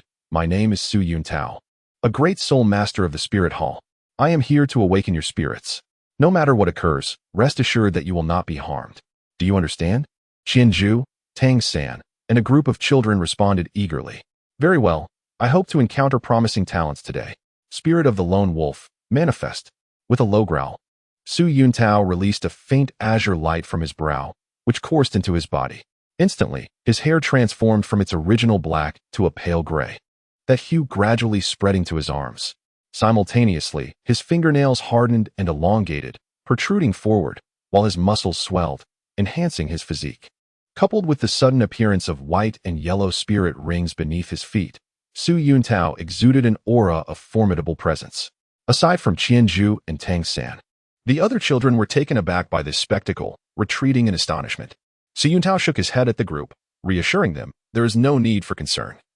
"This is merely the effect of my martial spirit, the lone wolf, taking form. Should anyone awaken a beast martial spirit today, they too will acquire similar abilities." He then turned his gaze towards Tang San and Qianju. "All right, you two are brave children. You shall be the first. Who will go first?" Qianju and Tang San exchanged glances, yet neither spoke a word. However, Qianju had already resolved to let Tang San go first. After all, Tang San's martial soul had been confirmed. It was best to allow him the opportunity to embark on this journey first and test his fortune. A few moments later, seeing that Qianju remained silent, Tang San stepped forward. "I shall go first," he declared. In truth, Tang San harbored no fear of awakening a subpar martial soul. He possessed the Xiantian treasure record and the unique skills of the Tang sect. Should he fail to cultivate a martial soul, he would dedicate himself wholeheartedly to mastering his Tang sect techniques, which provided him with a lifelong goal to strive towards. "Very well. Please stand in the center and remain still. Close your eyes and simply feel," instructed Su Yuntao, guiding Tang San to the center of an array formed by 6 black stones. After cautioning him not to move, Su Yuntao swiftly unleashed 6 streams of soul power into the stones beneath them. Instantly, a golden radiance emanated from the stones, enveloping Tang San in a cocoon of soft golden light. Subsequently, golden motes began to emerge eagerly from the black stones, swirling within the cocoon before entering Tang San's body. With his eyes shut, Tang San wore an expression of bliss as the golden light within the cocoon intensified with the passage of time. Su Yuntao felt a surge of excitement. The increasing number of golden motes indicated the strength of the martial soul being awakened. At that moment, the quantity of golden points emerging from the black stones was unprecedented in his experience. However, his excitement soon turned to disappointment. As Tang San raised his hand, Su Yuntao beheld not an extraordinary martial soul, but rather the most common plant in existence, the blue silver grass. Disheartened, Su Yuntao shook his head. What a pity. Such powerful fluctuations lead to a wasted martial soul. It seems there is no need to test the soul power further. Next, he patted Tang San on the shoulder, signaling him to step away from the center of the array, before gesturing for Qianju to approach. Tang San, feeling dazed, walked aside, gazing at the blue-silver grass in his hand with a mix of astonishment and contemplation regarding the unusual fluctuations of the Xiantian power within him during the awakening of his martial soul. Su Yuntao remarked that the blue-silver grass could not be cultivated. Although he felt a twinge of disappointment, he was not profoundly affected. He resolved to dedicate himself to the study of his Tang sect's unique skills. Meanwhile, when Qianju noticed Su Yuntao beckoning him, he promptly stepped into the formation and obediently closed his eyes. Su Yuntao appreciated Qianju's straightforwardness and, without further ado, infused the formation with 6 faint green beams of light. Enveloped in a golden radiance, Qianju experienced the sensations that Tang San had encountered earlier. Warmth. This was the initial feeling that washed over Qianju, as though he were enveloped in a cocoon of comforting warmth, an indescribable sense of ease. No wonder Tang Sen had displayed such an expression of enjoyment. As time progressed, the warmth permeated further into his being, and Qianju sensed two phantoms gradually emerging from his soul. The outlines of these phantoms became increasingly distinct, and at last, Qianju beheld the identity of his martial spirit. To be continued. Chapter 10, Qianju. It was a white creature wielding a bow and arrow, adorned with a black mask, accompanied by a wolf's head, which bore a white mask and floated ethereally in the air like wispy smoke. This was Qianju, the eternal huntress, Qianju, a hero from his previous life within the realm of League of Legends. How could it be her? Qianju felt a surge of astonishment. Memories began to resurface in his mind, slowly materializing. It was the final moment of his transition to this world, a stormy night, where he was engrossed in playing League of Legends, controlling his jungler hero, Qianju, in pursuit of his marked enemy. Suddenly, a bolt of lightning struck his building. Over 1 billion volts surged into his computer, and the entire screen transformed into a blinding white light that engulfed him. So this is how it was. Qianju. Qianju summoned memories of Qianju from the depths of his mind. Qianju embodies a pair of spirits that symbolize death, divided into the sheep spirit and the wolf spirit, independent yet inseparable. For those who accept their fate with equanimity, the longbow of the sheep spirit grants a swift passage from the realm of the living. Conversely, those who attempt to escape destiny find themselves pursued by the wolf spirit, succumbing to its fierce and agonizing bite. Since the people of the League of Legends Runeterra began to grasp the concept of death, Qianju has been revered as the god of death, a deity worshipped by the inhabitants of the Rune Continent. Within the lore of League of Legends, Qianju stands among the few divine beings. Yet, even a deity representing death has become mundane under the balancing mechanisms of the game, garnering the favor of only a select few summoners through its unique hunting mark ability. As he emerged from his reverie, the ritual had reached its final moments. The ethereal form of the sheep spirit within Qianju gradually merged with his own body. After a final flicker, the spirit's essence fully coalesced with Qianju's being. Strangely, however, unlike other beast martial souls, Qianju's body did not undergo any phenomenon of assimilation with his martial soul. He remained unchanged, save for the addition of a black mask upon his face. This mask was entirely black, appearing as though carved from ancient wood. Atop the mask were two pointed protrusions resembling ears, and a crescent-shaped symbol adorned the center of his forehead, bestowing an aura of ancient mystery upon the mask. Most astonishingly, through the mask's eye holes, one could not discern Qianju's eyes. Instead, two flickering azure flames danced gently in their place. Su Yutao gazed at the mask on Qianju's face, his heart filled with profound astonishment. Although he had sensed the powerful aura emanating from the ritual's light, indicating yet another formidable martial soul awakening, he remained somewhat reserved in his expectations, especially given the unusual circumstances surrounding Tang San, where a powerful ritual had resulted in the awakening of a flawed martial soul. However, upon witnessing the mask and the azure flames within its eye sockets, Su Yuntao immediately realized the truth. It was undoubtedly a top-tier martial soul. His limbs trembled with excitement, unsure of where to place them, as he felt a rush of exhilaration. This was not solely due to the rewards he would receive as a deacon of the Martial Soul Hall for reporting the awakening of a top-tier martial soul. It was also because he had guided the emergence of such a mysterious and powerful entity. Beyond the tremendous sense of achievement, his role as the child's mentor meant that as the child grew, the benefits he would reap would be immeasurable. Tang San, too, observed the mask adorning Qianju's face, and from Su Yuntao's uncharacteristic demeanor, he understood that Qianju's awakened martial soul must be extraordinarily powerful. Moreover, he had never heard of any mask that could transform one's eyes into such radiant flames. Merely gazing at the mask, Tang San could sense the ancientness and mystery it exuded. "Congratulations, my friend," Tang San murmured with a smile that only he could hear. He felt a pang of envy. If he were to awaken merely the blue-silver grass, it would be disheartening. Comparisons breed discontent. And if he were to discover that his own martial soul was a mere useless blue-silver grass, while Qianju awakened such a formidable martial soul, he feared he would experience the bitter pangs of envy for the first time. However, that was not the case. He knew he had awakened another martial soul. That hammer, much like the strength he sensed in Qianju's martial soul, was equally powerful. With both of them having awakened such formidable martial souls, how could one not feel elated? At last, Su Yuntao emerged from his shock and visions of his future.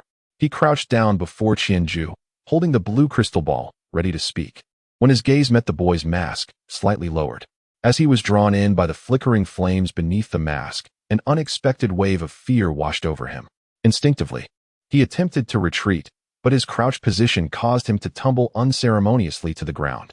What is this? With wide eyes and a deep breath, Su Yuntao quickly regained his footing. He shook his head vigorously, tumultuous thoughts swirling within him. Why? Why did he recall the perilous experience of his first soul beast hunt? And why did he feel afraid? Soul Master, are you all right? Is everything okay? Qianju awakened from his experience of merging with his martial spirit. He had never felt his body so unburdened. As if gravity had no hold over him, every movement came effortlessly. Simultaneously, he sensed a remarkable enhancement in his breathing, vision, and hearing, rendering the world around him vividly clear. Within his body, streams of energy began to flow slowly through his limbs and bones. This must be soul power, he mused. Akin to the inner energy depicted in the martial arts novels he had read. He began to experiment with controlling it, only to discover that while manipulation was indeed possible, it was elusive and exceedingly challenging. Just as Qianju sought to delve deeper into this newfound sensation, he noticed Su Yuntao approaching him, crouching down before him. Instinctively, he turned to look. Before he could utter a word, Su Yuntao suddenly recoiled, sitting down abruptly and then hastily standing up, shaking his head as if he had encountered something terrifying. Confused, Qianju quickly examined himself, wondering if he had transformed into a monster. Yet, even if he had, he hardly considered himself frightening. After several checks, Qianju realized that his outward appearance had not changed at all. He merely wore a mask upon his face. Beside him, the wolf spirit floated serenely, its ghostly lower half drifting in a wispy manner. With a mere thought, the wolf spirit began to orbit around his body gracefully. Surely, he couldn't have frightened Su Yuntao with the wolf spirit, Qianju thought, suppressing a chuckle, for he found himself quite striking. Despite the urge to laugh, he acknowledged that it was indeed his own martial spirit that had startled Su Yuntao, prompting him to express his concern. Su Yuntao did not respond, but instead took a couple of deep breaths.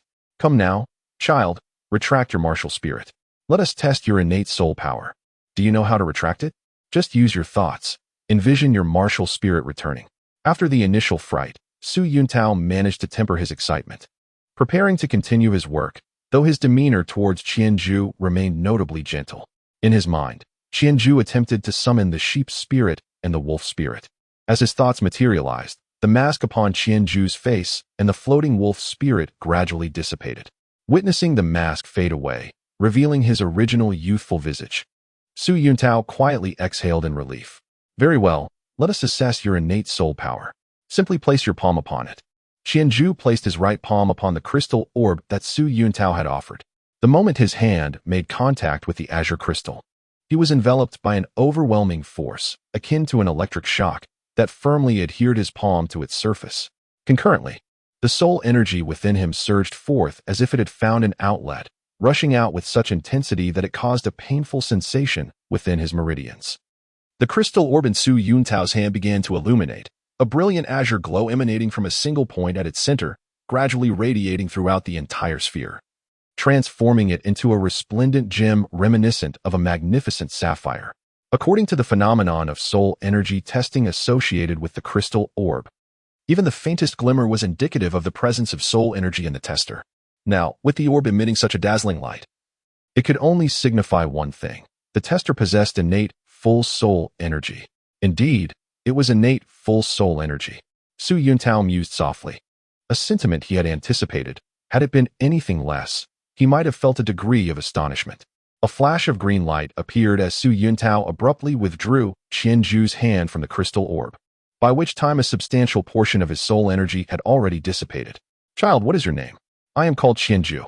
Qianju responded, having already anticipated the words that Su Yuntao was about to utter, which would undoubtedly be an invitation to join the spirit hall.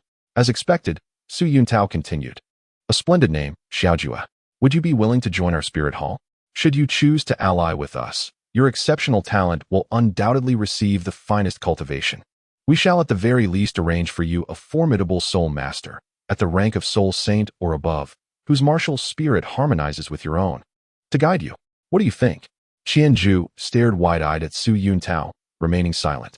Noticing Qianju's reticence, Su Yuntao continued, simultaneously. For each of your soul rings, we shall devise the most suitable ones for you. Once your level increases, we can even summon our 2 elders to assist you in hunting soul rings. It is worth noting that they are both formidable titled Douluo level experts. So, what do you say? Would you consider joining our spirit hall? Uncle, I believe I need time to ponder this matter. I must also discuss it with my family. Qianju hesitated, unsure how to decline, and thus opted for this initial evasion. Very well. Consulting your family is indeed wise. By the way, what is the name of your martial soul, and does it possess any special abilities? I need to document this, Su Yuntao inquired, unperturbed by the delay. After all, the spirit hall is vast and prosperous, not lacking in allure. The priority now remains to complete the awakening ceremony and promptly report this matter to the branch in Nodding City. My martial soul is called Qianju, and its function is combat. It significantly enhances my physical capabilities. Qianju responded, and thus the tale continues. Chapter 11. The abilities of the Qianju martial soul. Every martial soul possesses its unique characteristics. Take the Shrek 7 monsters as an example. Dai Mubai's White Tiger martial soul boasts a robust physique and formidable attack power. Xiaowu's Softbone Charm Rabbit martial soul is characterized by its flexibility and allure. Tang San's Blue Silver Grass martial soul is known for its resilience and adaptability, while the Haoyan Hammer bears an astonishing weight. Ma Hongjuan's Phoenix martial soul is accompanied by a special fiery effect. Zhu Zhuqing's Nether Cat martial soul is incredibly swift. As for Oscar and Ning Rongrong, their auxiliary martial souls are renowned for providing numerous enhancements to their comrades. Upon awakening his Qianju martial soul, Qianju intuitively received information regarding its extraordinary effects. The Qianju martial soul is remarkably unique, almost as if it embodies 2 distinct martial souls. The goat spirit allows for martial soul possession, and after such possession, Qianju's attacks do not inflict pain, an intriguing phenomenon. Simultaneously, the goat spirit bestows upon Qianju a skill known as the Qianju seal. This seal enables Qianju to mark his enemies, be they spirit beasts or spirit masters, without a duration limit or the possibility of detection. However, it does come with restrictions and a cooldown period. For spirit masters, the Qianju seal cannot be applied to those below his own spirit power level. For spirit beasts, the seal cannot be used on those whose age is less than Qianju's current spirit ring's duration. For instance, if Qianju currently possesses a spirit power level of 35 and his 3rd spirit ring has a duration of 2,000 years, then the Qianju seal cannot be used on spirit masters with a level lower than 35 or on spirit beasts younger than 2,000 years. Additionally, the Qianju seal can only mark once every 7 days. When Qianju vanquishes an enemy marked by the seal, he gains a permanent enhancement equivalent to 5% of his current physique. This enhancement is comprehensive, encompassing Qianju's spirit power, physical constitution, neural response speed, vision, hearing, olfactory senses, and more. However, this enhancement appears to diminish over time. The more enemies marked by the Qianju seal he defeats, the more pronounced the reduction becomes. The specifics of this decrement involve a complex array of data that Qianju struggles to comprehend, but it essentially signifies that he cannot perpetually maintain such enhancements at a single stage. In contrast to the goat spirit, the wolf spirit cannot engage in possession, yet it can fight alongside Qianju during his goat spirit possession. Moreover, the effects of the wolf spirit's attacks are starkly different from those of the goat spirit. While the goat spirit ensures that Qianju's attacks do not inflict pain, those struck by the wolf spirit experience excruciating agony, an exact opposite effect.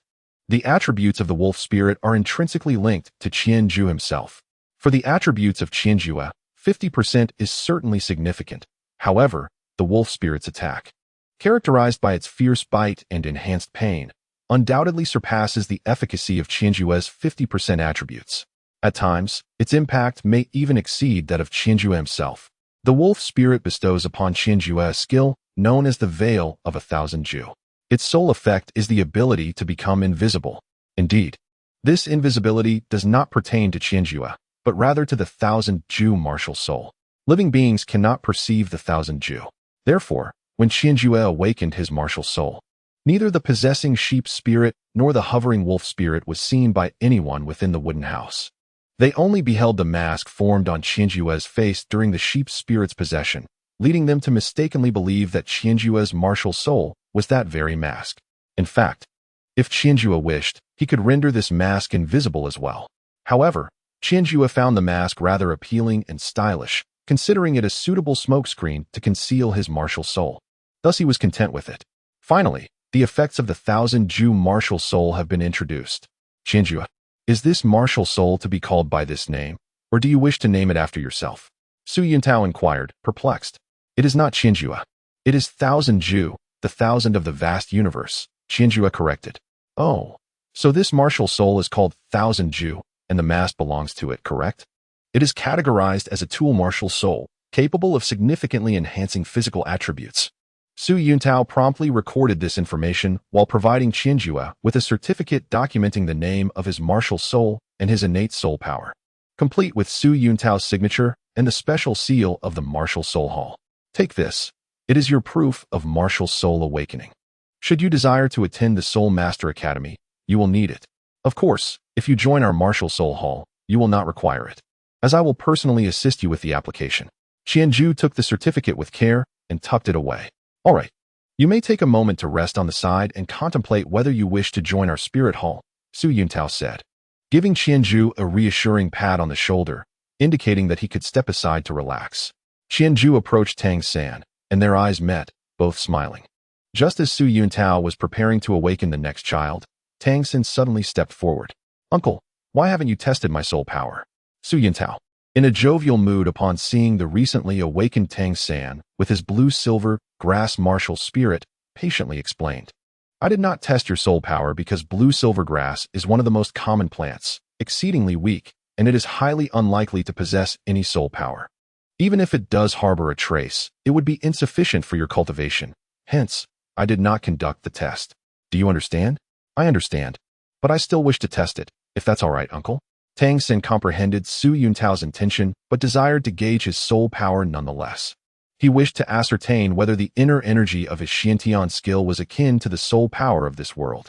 If so, even if blue-silver grass could not be cultivated, he could still practice Xiantian skill and explore the possibility of obtaining a soul ring to transcend his limitations.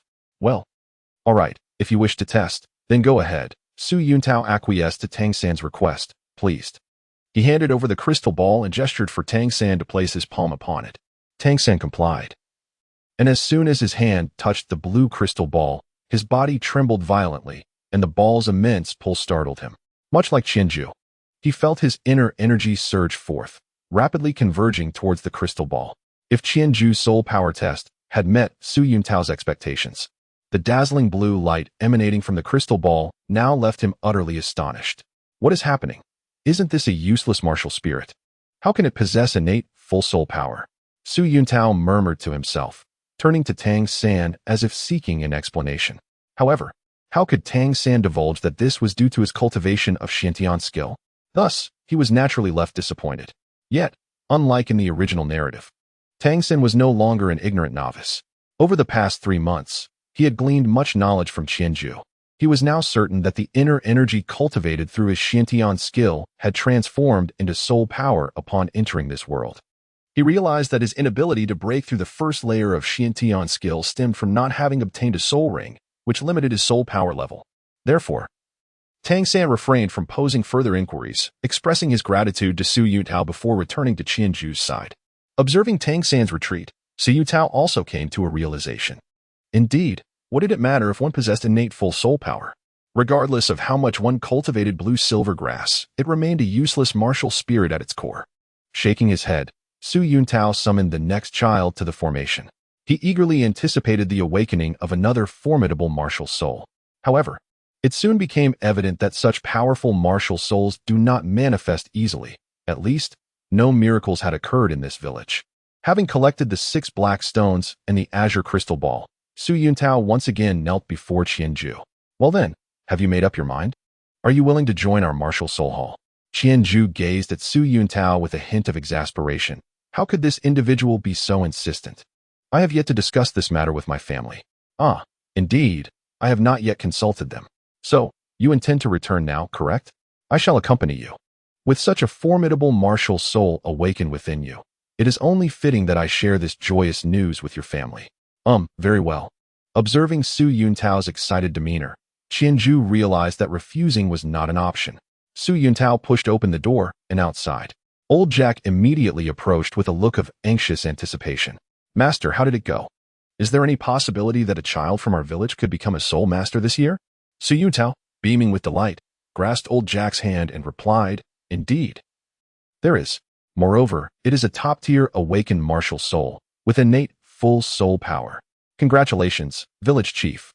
Upon the awakening of his supreme martial soul, Qianju found himself inexplicably drawn to a newfound kindness towards old Jack. Really, is that so? Whose child is this? Old Jack inquired, his excitement palpable. Oh, it is this child named Qianju, Su Yuntao replied, gesturing towards the young boy beside him. Yes, it is little Ju. How wonderful, truly wonderful. Heaven has once again smiled upon our holy soul village. Old Jack clasped his hands together, eyes closed, and in his heart, he expressed gratitude to the heavens, feeling immense pride in his decision to take Qianju in. Grandpa Jack, it's not just me. Tang San also possesses innate, full soul power. Noticing that Su Yuntao had only mentioned him, and not Tang San, Qianju spoke up to remind them. Tang San as well. Old Jack exclaimed, his gaze shifting between the two boys, overwhelmed by the sudden surge of happiness. To be continued. Chapter 12, A Joyful Announcement. Qianju and Tang San. He always felt that these two children were distinct from the other kids in the village, displaying remarkable understanding and possessing noble characters. To his astonishment, both children turned out to be endowed with innate full soul power. This truly is a blessing from the heavens. However, after managing to suppress his excitement, Old Jack found himself puzzled as to why the esteemed soul master from the spirit hall only mentioned Qianju and not Tang San. Facing Old Jack's questioning gaze, Su Yuntao felt a sense of helplessness. His martial spirit was blue silver grass. Do you understand what that signifies, village chief? Blue silver grass. Why must it be blue silver grass? Old Jack murmured, somewhat dazed. Indeed, why must it be blue silver grass? Even a mundane martial spirit would suffice. Why must it be a useless one? Su Yuntao couldn't help but lament. After a prolonged silence, Old Jack crouched down and gently patted Qianju's head, saying, Good child, your talent is truly exceptional. I am grateful for the wise decision I made long ago. You must grow and thrive, for our entire village will take pride in you. Qianju nodded happily at village chief Jack without uttering a word. After affectionately ruffling Qianju's hair, Old Jack turned to Tang San, gently placing his hands on Tang San's arms. Xiao San, I did not anticipate that your talent would be so remarkable. Alas, you have such a father who has not bestowed upon you a worthy martial soul inheritance. Otherwise, you two brothers would undoubtedly become the most eminent soul masters, and it would surely become a celebrated tale. However, tell me, are you willing to accompany Xiao Ju to a specialized school to learn the methods of soul master cultivation?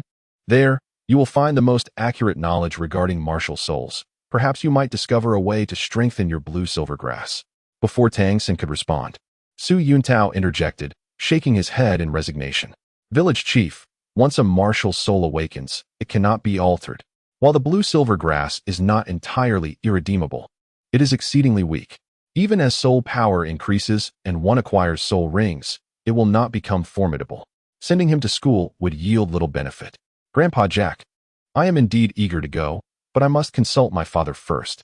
Upon hearing their words, Old Jack sighed. Indeed, you are still a child, and such decisions must come from your father.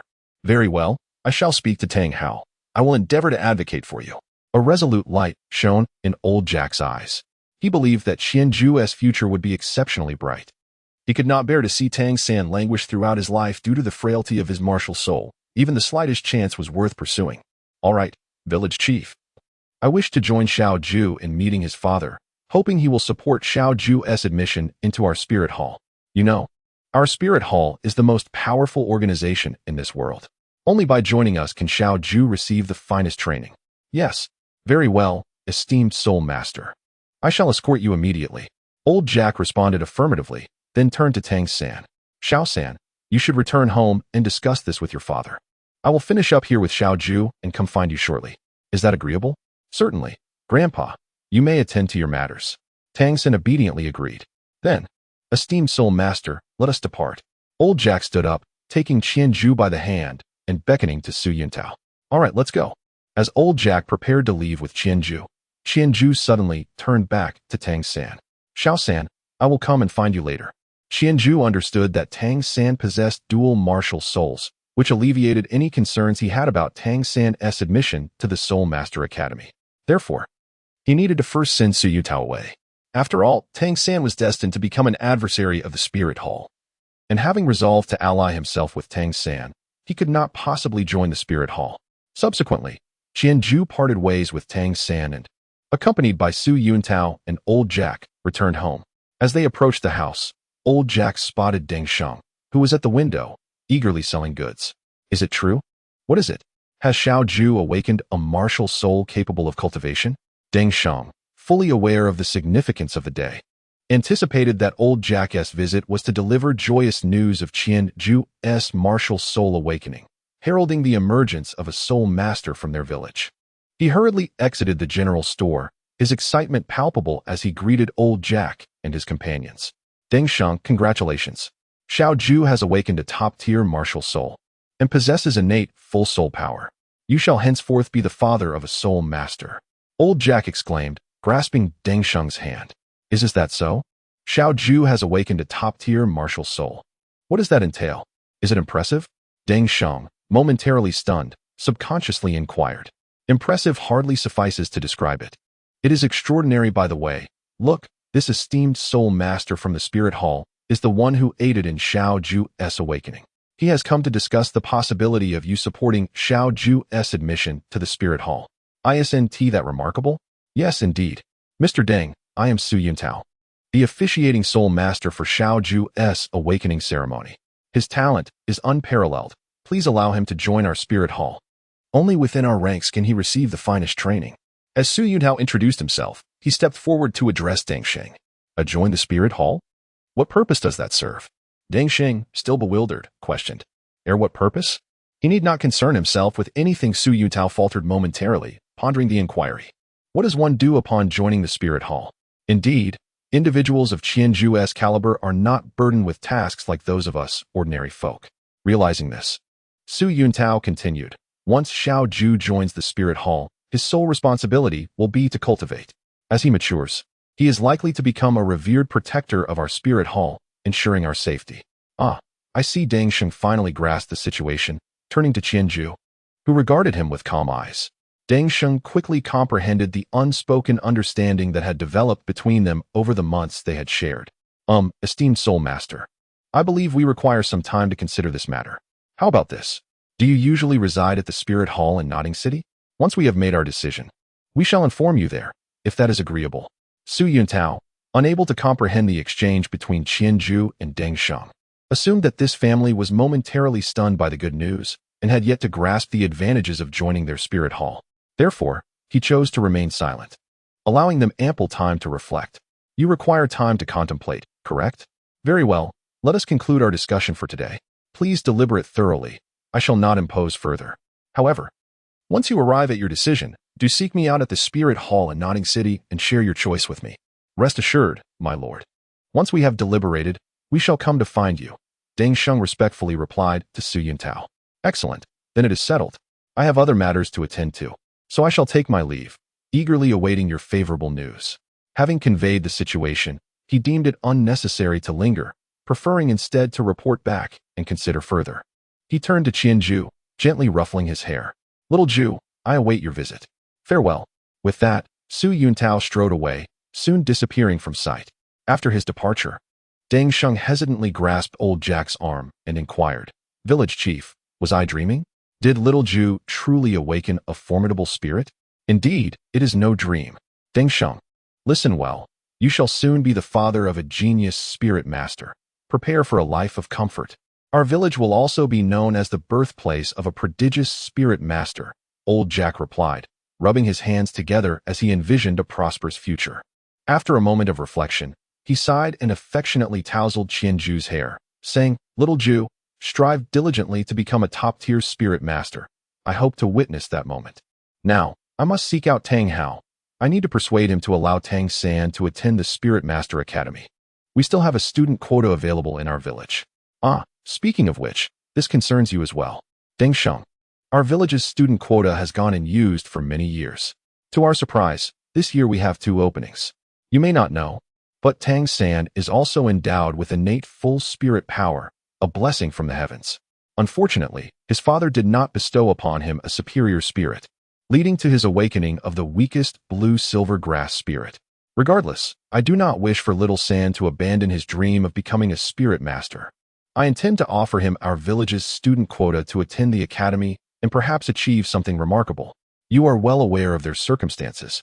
All their funds have been squandered by that drunkard Tang Hao on liquor. Old Jack approached Deng Sheng, placing a reassuring hand on his shoulder as he spoke at length. Yes, I understand. Although Tang Hao is a scoundrel, Tang San is a good boy, and I am eager to assist him, Deng Sheng concurred. Thus, if little Ju does not join the Spirit Hall and is not taken under their wing for training, it seems he may have to bear the costs of attending the Spirit Master Academy himself. Rest assured, with Xiao Ju's extraordinary talent, any Soul Master Academy would consider it an honor to have him, and not only would they waive tuition fees, but they would also offer rewards. Therefore, there is no need for concern, understood? While I comprehend your reassurance, I cannot help but wonder, if I join the Spirit Hall, will Xiao Ju be taken away?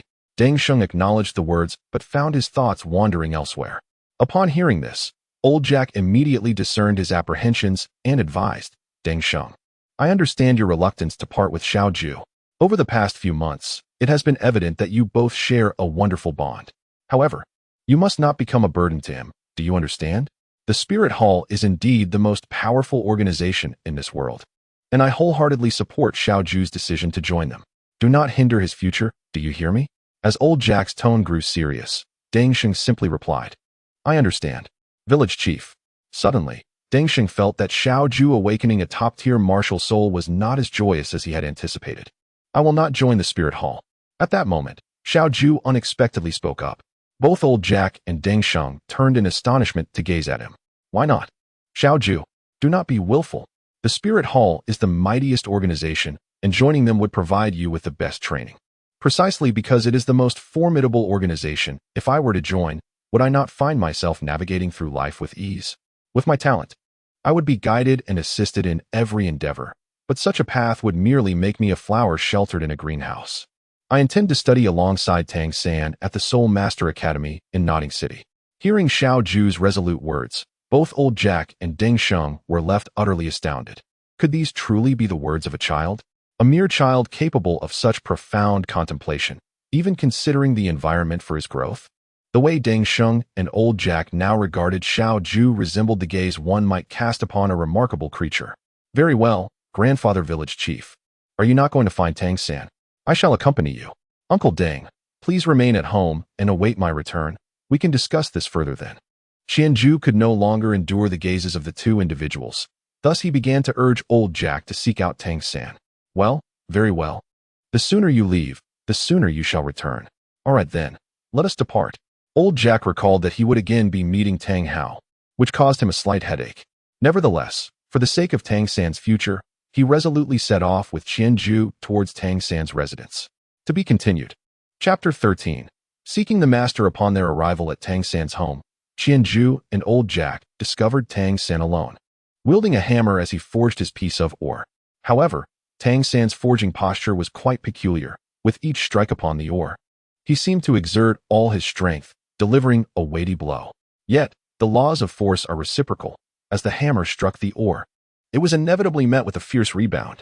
In response to the hammer's recoil, Tang San would initiate a spin of his body, seemingly intending to complete a full rotation before striking the ore once again.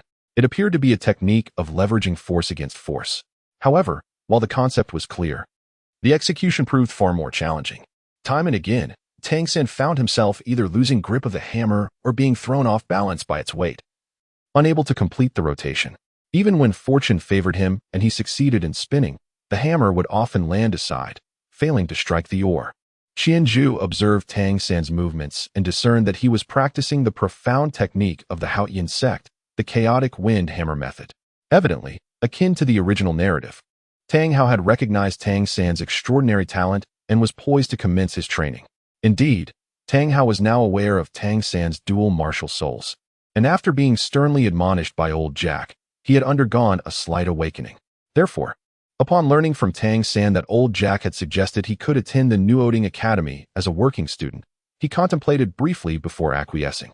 Consequently, Tang San was elated. He sensed a transformation in Tang Hao's feelings towards him since the awakening of his martial soul, perceiving a warmth that had previously been absent. Regardless of the reasons behind this change, he felt he had taken a significant step closer to experiencing paternal affection. This led to an unexpected moment when old Jack and Qianju arrived. Old Jack, anticipating a lengthy discourse to persuade Tang Hao to allow Tang San to attend the Nuoding Academy, was pleasantly surprised when Tang Hao readily agreed and asked old Jack to come and fetch Tang San when the time came. This prompted old Jack to exclaim in satisfaction, "Tang Hao has finally turned over a new leaf." With that, he departed, content, leaving Qianju behind. Seeing that Tang San, like in the original tale, was preparing to attend the Nuoding Soul Master Academy in 3 months, Qianju felt reassured. He took Tang San by the hand and said, "I too intend to go to the Nuoding Soul Master Academy. Soon, we shall live together again. However, while you will depart in 3 months, I may venture there in a couple of days to scout the place." You plan to go in 2 days? But doesn't the Soul Master Academy commence in 3 months? What purpose does your early visit serve? Tang San queried, puzzled. I wish to find someone who can guide me. Otherwise, these 3 months would be in vain. Unlike you, I do not have a father to instruct me. Little San, do not be deceived by your father's current despondency. He is undoubtedly a capable man. Tang San gazed at Qianju, his eyes brimming with gratitude.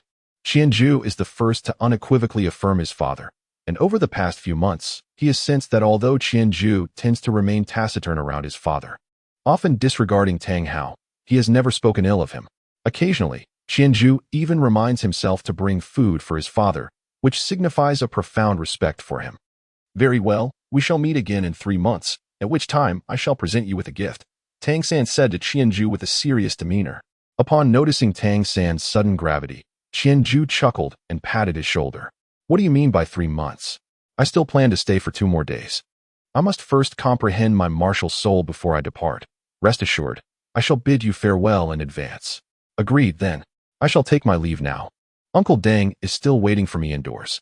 After saying goodbye to Tang San, Qianju strolled home alone. On his way back, he couldn't help but release and retract his martial soul, the Qianju, with great delight. After Tang San departed, Tang Hao emerged once more from the house. Xiao San, it's time to prepare dinner. By the way, I haven't asked you yet, what martial soul did that boy awaken? Father, Qianju awakened a top-tier martial soul. He mentioned it's called the Qianju mask, and its efficacy seems to significantly enhance physical attributes. Moreover, like me, he possesses innate full soul power. The Qianju mask, a top-tier martial soul with innate full soul power. I have never heard of such a martial soul. Tang Hao murmured to himself, furrowing his brow. Perhaps he is the first to awaken such a martial soul. Father, Qianju is indeed remarkable. He possesses a wealth of knowledge. Over the past few months, I have learned much from him. He even stated that you are a capable man who can mentor me.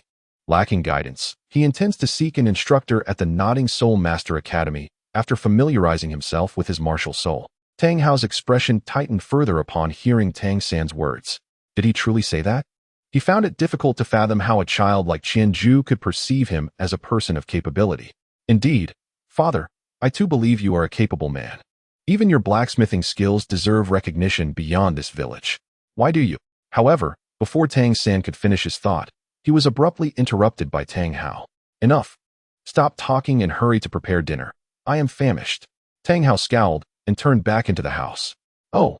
Tang San paused for a moment, then suddenly smiled. It seems my father is indeed a man of talent. Thus, 2 days later, after familiarizing himself with his martial soul, Qianju bid farewell to Tang San and re-entered Nodding City with Deng Sheng. The Nodding Soul Master Academy stands as a prominent landmark within the city, and after inquiring with a few individuals, Deng Sheng and Qianju quickly located the grand entrance of the academy.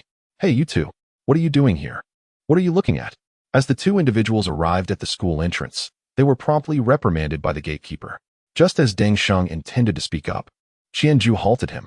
Could you please inform the uncle that we are here to see the master? Master? What master? There is no master here. You must leave at once. The gatekeeper, noticing that Qianju and his companion showed no sign of backing down, continued to scold them harshly. Qianju wasted no time, immediately channeling the spirit of the ancient and enigmatic goat. The mystical goat mask materialized upon his visage. Two orbs of azure flame in the mask's eyes fixated intently on the gatekeeper. I shall reiterate, we seek the master to assist us in delivering a message. Qianju coldly reiterated their intent to seek the master. The guard, under Qianju's piercing gaze, was immediately engulfed by a wave of terror. Realizing he had encountered a formidable adversary, trembling, he took 2 steps back and stammered, What do you intend to do? I must inform you that this is the Soul Master Academy, where esteemed soul masters reside. If you cause trouble here, be wary of the consequences. He bellowed with a facade of bravado. I shall say this once more, we are in search of the master. You have the time it takes for a stick of incense to burn to assist us. Otherwise, next time, the repercussions will be far more severe. Qianju, seeing him still daring to speak harshly, issued a final warning. At the same time, he commanded the invisible wolf spirit to give a subtle nudge behind him. Howl! The guard, akin to a cat whose tail had been stepped on, leaped up suddenly, clutching his rear in shock. His face contorted in agony as he rubbed and pinched at his backside, taking a considerable time to regain composure. When he glanced back at Qianju and caught sight of his eyes glowing with an ethereal light, he quickly turned away. Hurry up, Qianju urged him once more. The simplicity of those 2 words struck him like a terrifying proclamation, prompting him to flee in haste. Once beyond Qianju's line of sight, he could no longer contain himself and tears of frustration streamed down his cheeks. He cast a resentful glance back in Qianju's direction, contemplating reporting to the supervisor or the school authorities to seek redress and have that impudent child reprimanded. Yet his body, almost betraying him, led him toward the master's residence. He could only offer himself a silent reassurance. He was still unsteady in his position, and it would be prudent to summon the master first.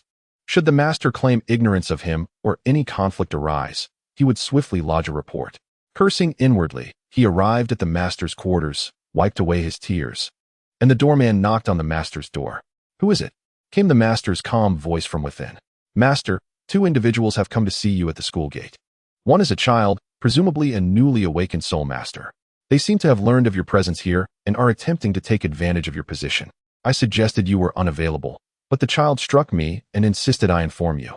Thus, I had no choice but to come and notify you, the doorman relayed. Embellishing the tale, with a creak, the door swung open. The doorman looked up at the master with a pitiful expression. The master, maintaining a stoic demeanor, glanced at him before stepping out, closing the door behind him while casually inquiring, How did he strike you? Where did he hit you? The doorman hesitated, suddenly at a loss for words. Indeed, how could he articulate how he had been struck when the child had been directly in front of him? I don't know, but it was undoubtedly that little rascal who hit me.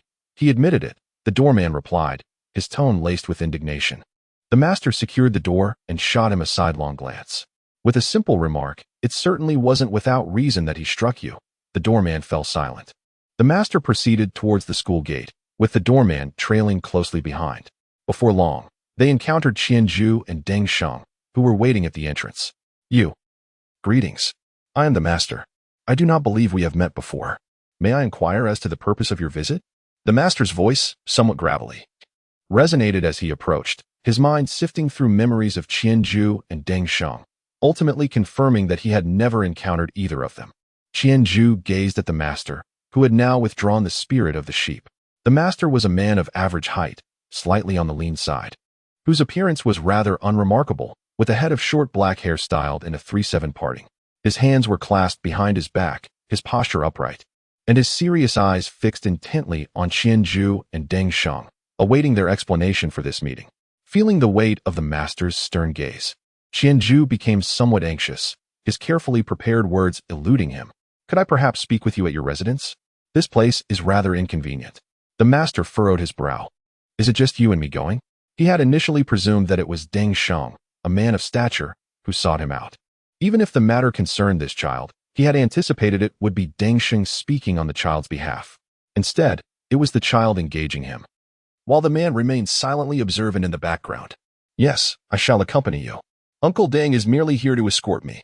Qianju responded to the master's words, then turned to Deng Sheng and said, Uncle Deng, you may go about your business for now, regardless of the outcome. I will seek you out at the grocery store later. Rest assured. Very well. Then do your best. I shall await your good news, Deng Sheng replied. With that, he gently patted Qianju's head and turned to leave, glancing back with every step.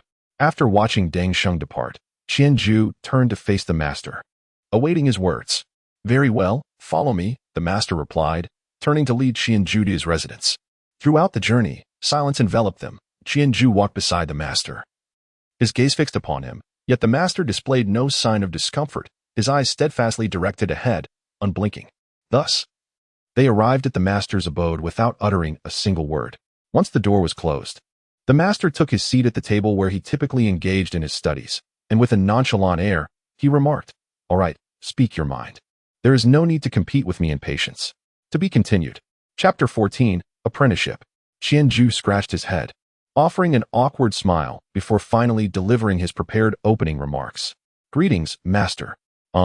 It is as follows. A few days ago, I underwent the soul awakening ceremony, and I awakened a unique martial soul. I seek your guidance on how to cultivate it. I have heard that you are a distinguished scholar in the field of martial soul theory, hence my request for your esteemed direction. The master sighed, beginning to organize the notes on his desk. Very well, but what compels me to offer my guidance? Present me with a reason. Because my martial soul is quite extraordinary, and I am certain it will pique your interest. Qianju certainly knew how to pique the master's interest. All it required was a unique martial spirit. However, upon hearing Qianju's words, the master did not exhibit much enthusiasm.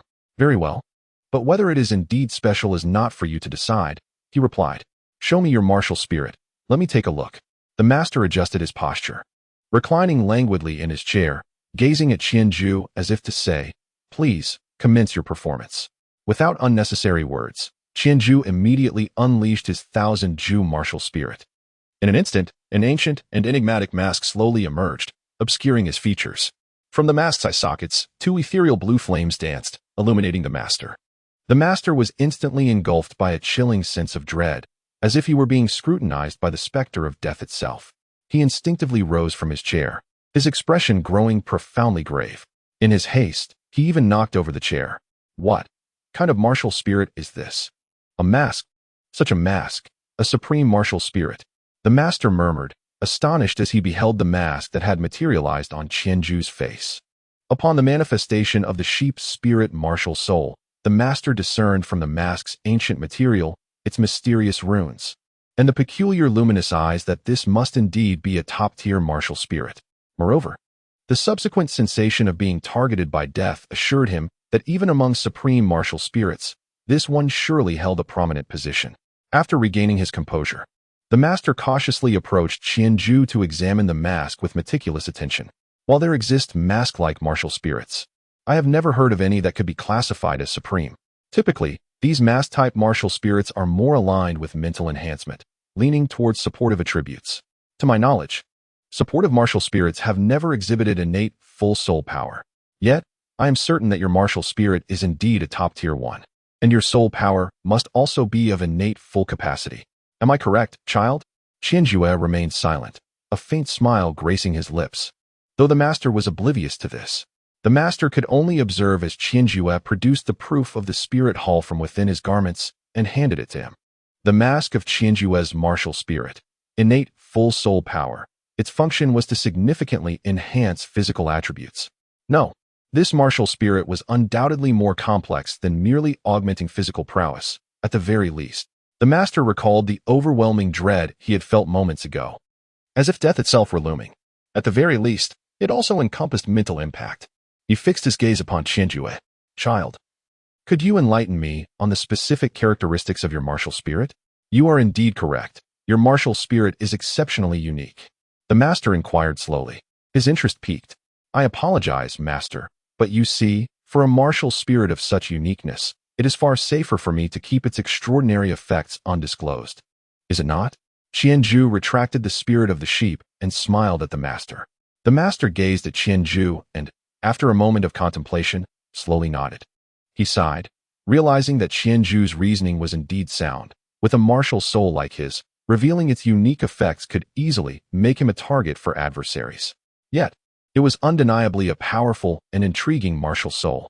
If he could delve into its secrets, Perhaps he could refine his own theory on the 10 core competencies of martial souls. Alas, you are correct. You are truly a clever child.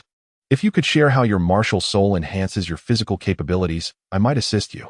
However, since Qianzhu was unwilling to disclose the special effects of his martial soul, the master chose not to press the matter and prepared to explore other avenues for guidance. Yet, before he could finish his thought, Qianzhu interrupted. Unless it is someone very close to me, someone I can ensure will not harm me, I cannot reveal it. Qianzhu abruptly interjected with a sudden declaration. The master gazed at Qianzhu, his thoughts racing with urgency. Yet, no matter how swiftly his mind churned, it could not match the swiftness of Qianzhu's actions. In a startling move, Qianzhu knelt down, exclaiming, "Please accept me as your disciple and impart your wisdom for my cultivation. I am willing to honor you as my teacher."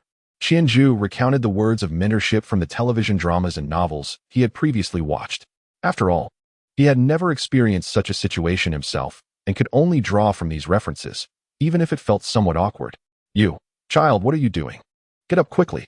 You, I." Qianzhu felt a twinge of embarrassment, yet the master remained unfazed. He sensed that his thoughts had become somewhat disordered. After a considerable pause, he addressed the kneeling Qianzhu, "Child, do not rush. Listen to me. Although I pride myself on my unparalleled theoretical knowledge, theory remains but theory. Due to the limitations imposed by my martial spirit, I shall forever be unable to transcend the 30th level. Therefore, you must ponder this carefully. It is not that I am unwilling to accept you as my disciple. You must understand that your talent is undoubtedly exceptional. Over the past few centuries, numerous top-tier martial spirits have emerged, yet only 8 truly unique supreme martial spirits have appeared, each of whom has dominated an era. Do you comprehend the significance of your giftedness?" "Yes, I understand," Qianzhu replied, nodding. "Nonetheless, even with such limitations, do you still wish to take me as your disciple? My power is merely at the 29th level, and aside from assisting you in acquiring your initial soul ring, all subsequent soul rings may require your own efforts to obtain. Consider this carefully." The master candidly expressed his own shortcomings. He was a pragmatic individual, although he yearned for a disciple to validate his theories. He wished for his disciple to be genuinely willing. "Teacher, I have contemplated this thoroughly. Please accept me." Qianzhu once again bowed deeply before the master. "Very well. Since you have made up your mind, I shall accept you as my disciple." The master stepped forward, a touch of excitement evident as he helped Qianzhu rise. His own power had reached its limits, unchangeable, yet his research could find validation through the growth of his disciple. He needed a disciple with exceptional talent to prove the veracity of his theory regarding the 10 core competencies of martial spirits. "Thank you, teacher." As Qianzhu rose to his feet and gazed at his master, a wave of excitement surged within him. Today marked the commencement of his journey into cultivation.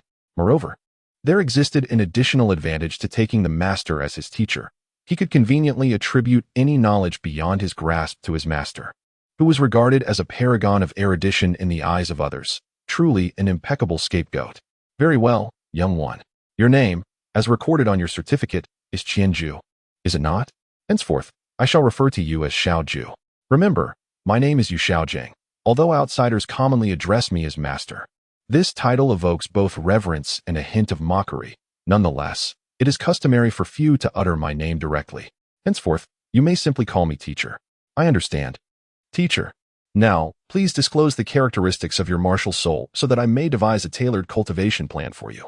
By the way, are you well acquainted with your soul power? Has anyone instructed you on how to cultivate it?" As the master spoke, he returned to his seat and retrieved a notebook, preparing to record Qianzhu's information.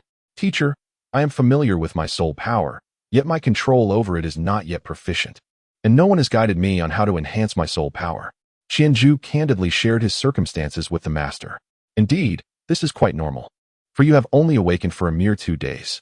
Generally, the awakening ceremony of the Soul Master Academy is conducted 2 to 3 months prior to the commencement of the academic year. The interval between your awakening and the start of classes is dedicated to familiarizing yourselves with your soul weapons and honing your control over your soul power. Once you have completed these 2 steps, the instructors at the academy will gradually guide you on how to cultivate your soul power. There are no shortcuts in the cultivation of soul power. It requires daily meditation and practice to accumulate. However, this also hinges upon one's innate talent. Those with formidable soul weapons gather more energy from the heavens and earth during meditation, leading to a swifter accumulation of soul power. Oh, no wonder when we held the awakening ceremony, my dearest companion awakened the blue silver grass, even though he possessed innate full soul power. The master who presided over the ceremony remarked that he could not cultivate and would never become a soul master. In the midst of his discourse, Qianju subtly conveyed Tang San's situation to the master. Indeed, the master immediately detected something amiss in Qianju's words. What? You say his awakened soul weapon is the blue silver grass, yet he possesses innate full soul power? The master furrowed his brow, seeking confirmation from Qianju. Yes, when Tang San tested his soul power, the brilliance of the crystal ball was no less than mine. Is that so? It seems illogical. The master lowered his head, frowning as he pinched his forehead with his thumb and forefinger. Unless, suddenly, the master's eyes sparkled with realization. Unless what? Qianju, sensing the cue, prodded for more. Unless your companion possesses twin martial souls. Yes, twin martial souls. The master exclaimed, his gaze fixed intently on Qianju. If that is the case, your companion's talent is not inferior to yours, perhaps even surpasses it. The master observed Qianju, eager to discern his reaction. Although he had already taken him as a disciple, the master wished to ascertain Qianju's character. Should he be prone to jealousy? The master would need to devise a means of correction. Really, master, that would be wonderful.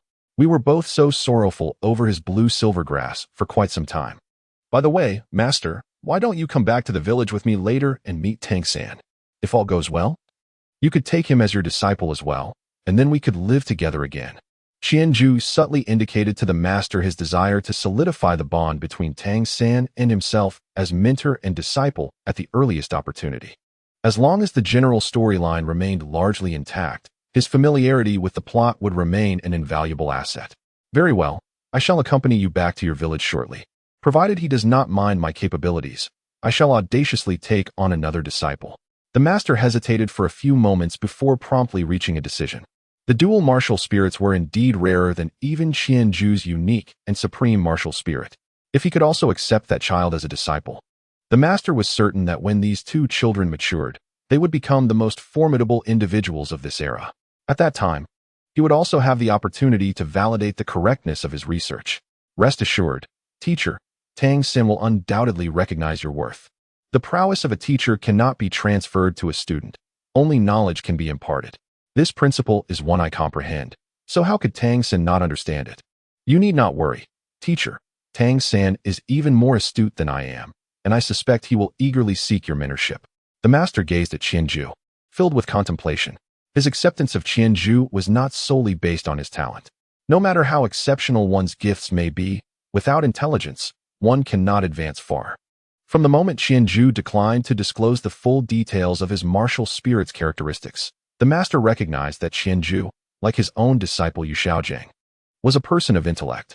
Moreover, Yu Xiaojiang's disciple must also possess a keen mind. Unexpectedly, another exceptionally gifted and clever child had emerged, which truly astonished him. The master shook his head, marveling at his own fortune. He smiled at Qianju and inquired, "In your village, it must be just the two of you who get along well, correct? The other children cannot connect with you."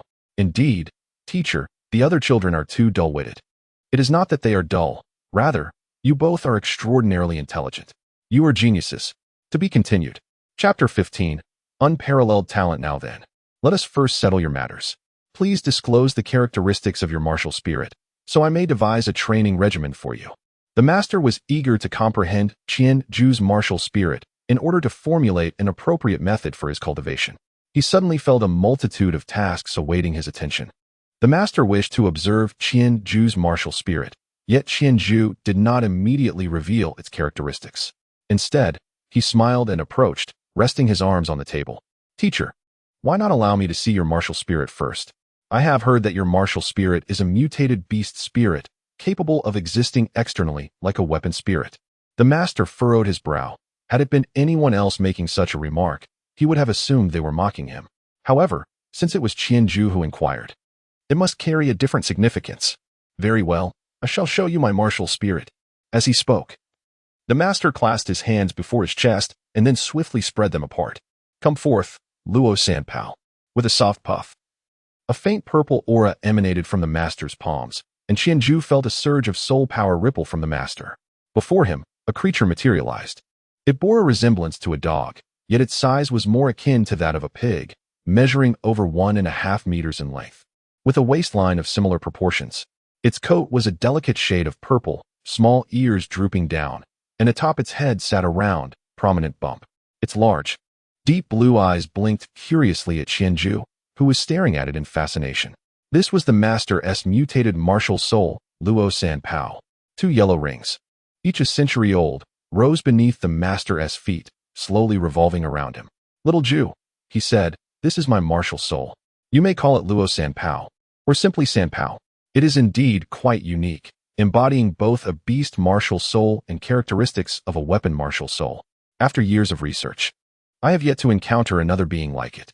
Thus, it seems that you and I share a special bond."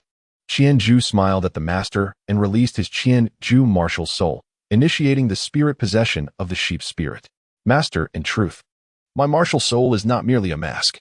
It is not a weapon martial soul, but a beast martial soul. This mask represents a manifestation of my martial soul possession." As Qianju spoke, the mask of 1,000 facets slowly faded away, unveiling once again the smile of Qianju. Just as the master pondered over Qianju's words, questioning why he had retracted his martial spirit, Luo Sanpao suddenly stumbled, letting out a couple of pained exclamations. Indeed, the stumble of Luo Sanpao was a result of Qianju manipulating the wolf spirit to collide with him. Under ordinary circumstances, a collision would merely feel like a gentle shove, without any sensation of pain. However, this time, upon being struck by the wolf spirit, he felt as though he had been dealt a severe kick. This anguish resonated with the master, making him feel as if someone had landed a punch on his abdomen, prompting him to instinctively clutch his midsection and gasp in surprise. Observing the master's reaction, Qianju approached him with a hint of apology, saying, "I'm sorry, master. I did not intend for that to happen. I am still not proficient with this martial spirit." The master, however, bore no animosity.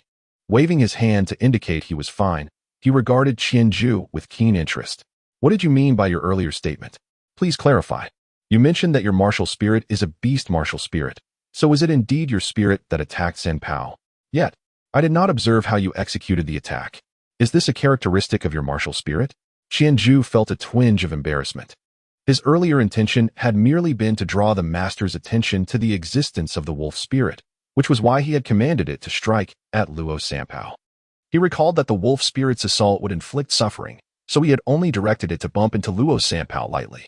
To his surprise, it still evoked considerable anguish in the master. "Master, my martial soul is indeed named Qianju, and like your Luo Sanpao, it can be regarded as a unique beast martial soul." As Qianju spoke, he dispelled the effect of the 1,000 Jews' hidden veil.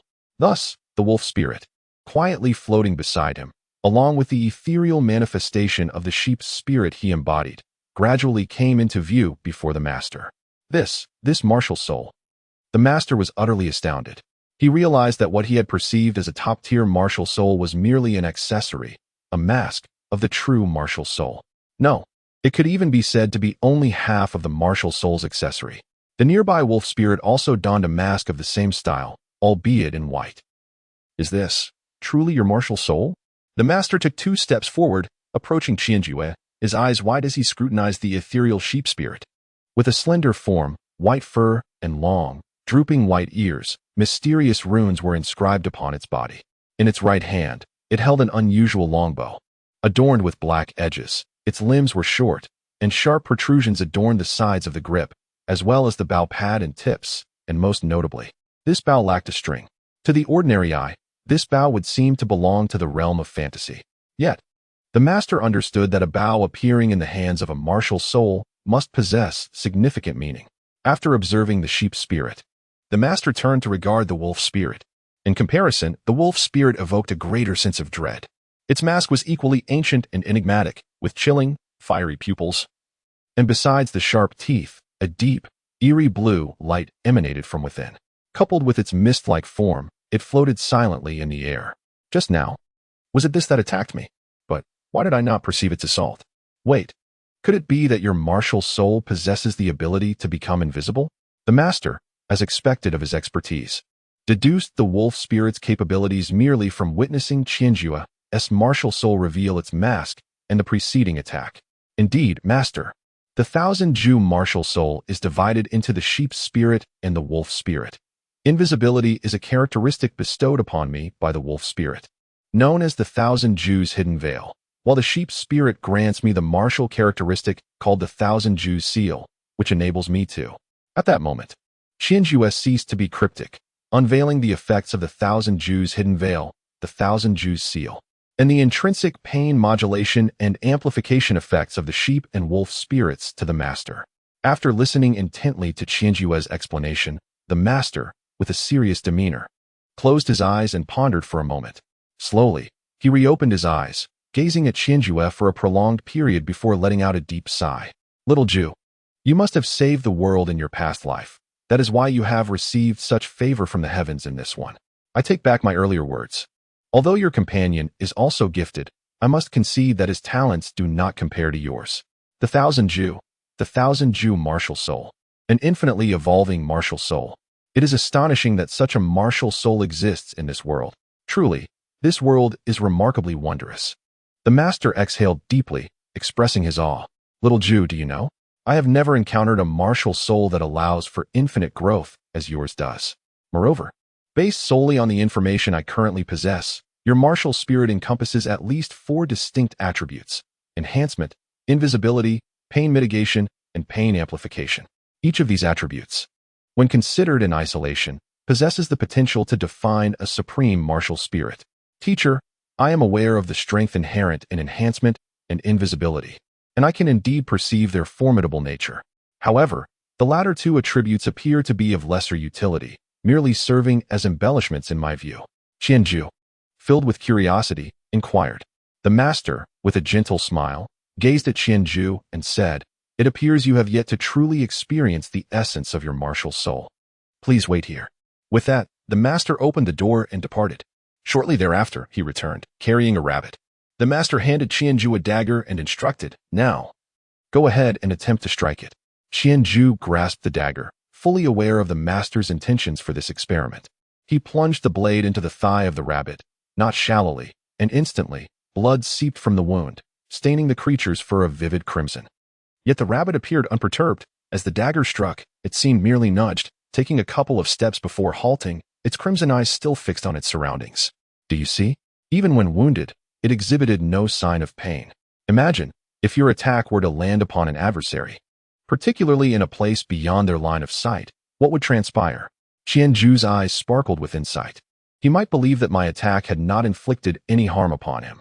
Indeed, should he persist in battling you, various circumstances would soon unfold. Furthermore, contemplate this. If your weapon were to bear additional afflictions, such as poison, it is highly probable that he would remain oblivious to the fact that he had been poisoned, leading to. The master refrained from elaborating further. Yet Qianju could vividly imagine the scenario. As for the torment of the wolf spirit, why not give it a try? Test your wolf spirit's attack. Qianju swiftly commanded the wolf spirit to bite the rabbit's other leg. This time, the rabbit did not remain indifferent. Instead, it emitted a piercing screech, followed by intense convulsions, eventually collapsing and foaming at the mouth. Both the master and Qianju gazed in astonishment at the rabbit, which gradually lost its responsiveness, utterly amazed. They could surmise that being harmed by the wolf spirit would be painful, yet they had not anticipated such a dire consequence. The master approached and lifted the unresponsive rabbit, examining its condition. It had merely lost consciousness and was in shock, showing no other symptoms or signs of poisoning. After his assessment, the master retrieved a bandage from a drawer in the room and wrapped the injury on the rabbit's leg. He then explained to the observant Qianju, "Once it regains consciousness, we can further observe whether it exhibits other reactions after experiencing the amplified pain inflicted by the wolf spirit." Qianju responded, indicating his understanding. "Now, do you comprehend the remarkable strengths of your martial soul?" "Yes," Qianju replied obediently. "There are many more applications, which you must explore and develop one by one. You need to frequently contemplate how to utilize them. Do you understand?" "I understand, teacher." "Excellent. Little Ju, your martial soul is a miracle. I am certain it is the most formidable martial soul of this era. This is your unique and unparalleled gift. However, You must realize that no matter how powerful a martial soul may be, if its wielder lacks the heart of a true warrior, it will remain buried in obscurity. Therefore, from this moment onward, your primary task is to master your martial soul and then harness your soul power. Once you successfully accomplish these two tasks, I will teach you how to cultivate your soul power. All right, teacher. Qianzhu unconditionally accepted the master's assigned tasks. Good. When you arrived, you mentioned wanting to find your family, correct? I will accompany you now, and together we shall return to your village to seek out the companion you spoke of. Very well. To be continued. Chapter 16, A Second Master. Thus, after gathering a few belongings, the master set off with Qianzhu to find Deng Sheng, who was still waiting at the grocery store. Upon informing Deng Sheng of his successful apprenticeship, Qianzhu witnessed the simple man break into a beaming smile, as if the burden he carried had been lightened considerably. Meanwhile, the master, during their journey back to Shanghun village, pondered over Qianzhu's martial spirit, intermittently posing questions about it, his brows furrowing at times and his eyes sparkling with revelation at others. By the time the three of them returned to Shanghun village, twilight had begun to settle in. Acting on Qianzhu's suggestion, the master suppressed his urge to seek out Tang San and opted to stay at Qianzhu's home for the time being. The following day, atop a small hill, Qianzhu declared, "Look, master, I knew he would be here. Every morning, we come to this spot to cultivate as the sun rises. Tang San always says that practicing during sunrise is most beneficial." Qianzhu pointed at Tang San, who was meditating on the giant rock, and smiled at the master. The master nodded, feeling quite pleased. This indicates that you are all children of great perseverance. Indeed, I share the same sentiment. Hearing the master's praise, Qianzhu chuckled softly and walked toward Tang San alongside the master. At that moment, Tang San had just concluded his meditation and stood up. He turned to Qianzhu and inquired, "Little Zhu, you've arrived. Who is this uncle?" "Hee, little San. Did I not mention that I went to the city to find someone who could guide me? Well, here he is. He is now my teacher. I've told him about your situation, and he is quite interested in you." Upon hearing Qianzhu's words, Tang San nodded and looked at the master. "Hello, uncle. Do you have any guidance for me?" His demeanor was cordial, for if he was Qianzhu's teacher, he must be a formidable soul master. "Yes, I have heard that your martial soul is the blue silver grass. Do you believe that through the cultivation of blue silver grass, you can become a high-ranking soul master?" The master wasted no time and got straight to the point. "Well, I believe that although blue silver grass is feeble, it possesses its own advantages, such as low soul power consumption and rapid proliferation. I think I should be able to."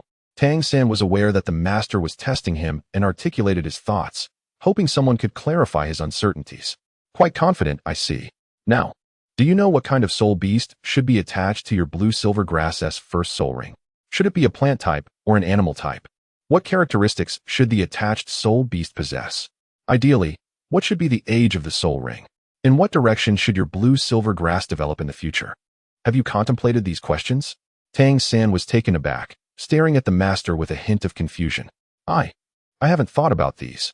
I lack that knowledge, but I will research it once I reach the academy." The master smiled slightly. "The academy does not have many who understand such intricacies. There will be no one to teach you how to match your soul rings, no one to guide you in developing your martial soul, and certainly no one with experience in instructing students with twin martial souls." The master's confidence was palpable as he spoke the last part. This was the path he chose after realizing he could not advance far in the realm of soul masters. Fortunately, he could now be considered a competent pioneer. Tang San's expression suddenly grew serious. His father had once told him that the fact he possessed twin martial souls must not be divulged to outsiders, and unless absolutely necessary, he should not use his other martial soul. Now, even Qianzhu was unaware of his dual martial souls. So how could this teacher of Qianzhu know? He furrowed his brow, his left hand slightly raised. Within his sleeve lay several bone nails he had crafted for self-defense. At this moment, he was prepared for a potential confrontation. "Little San, do not be alarmed. I have no intention of harming you." Seeing Tang San's anxious demeanor, Qianzhu hurriedly spoke to reassure him. Qianzhu was aware of Tang San's proficiency with hidden weapons. The master, merely a level 29 soul master, could not possibly anticipate whether he could withstand Tang San's current capabilities. Upon hearing Qianzhu's voice, Tang San cast a glance at him, feeling his tension ease somewhat. He recognized that he had perhaps overreacted. He still held faith in Qianzhu's judgment.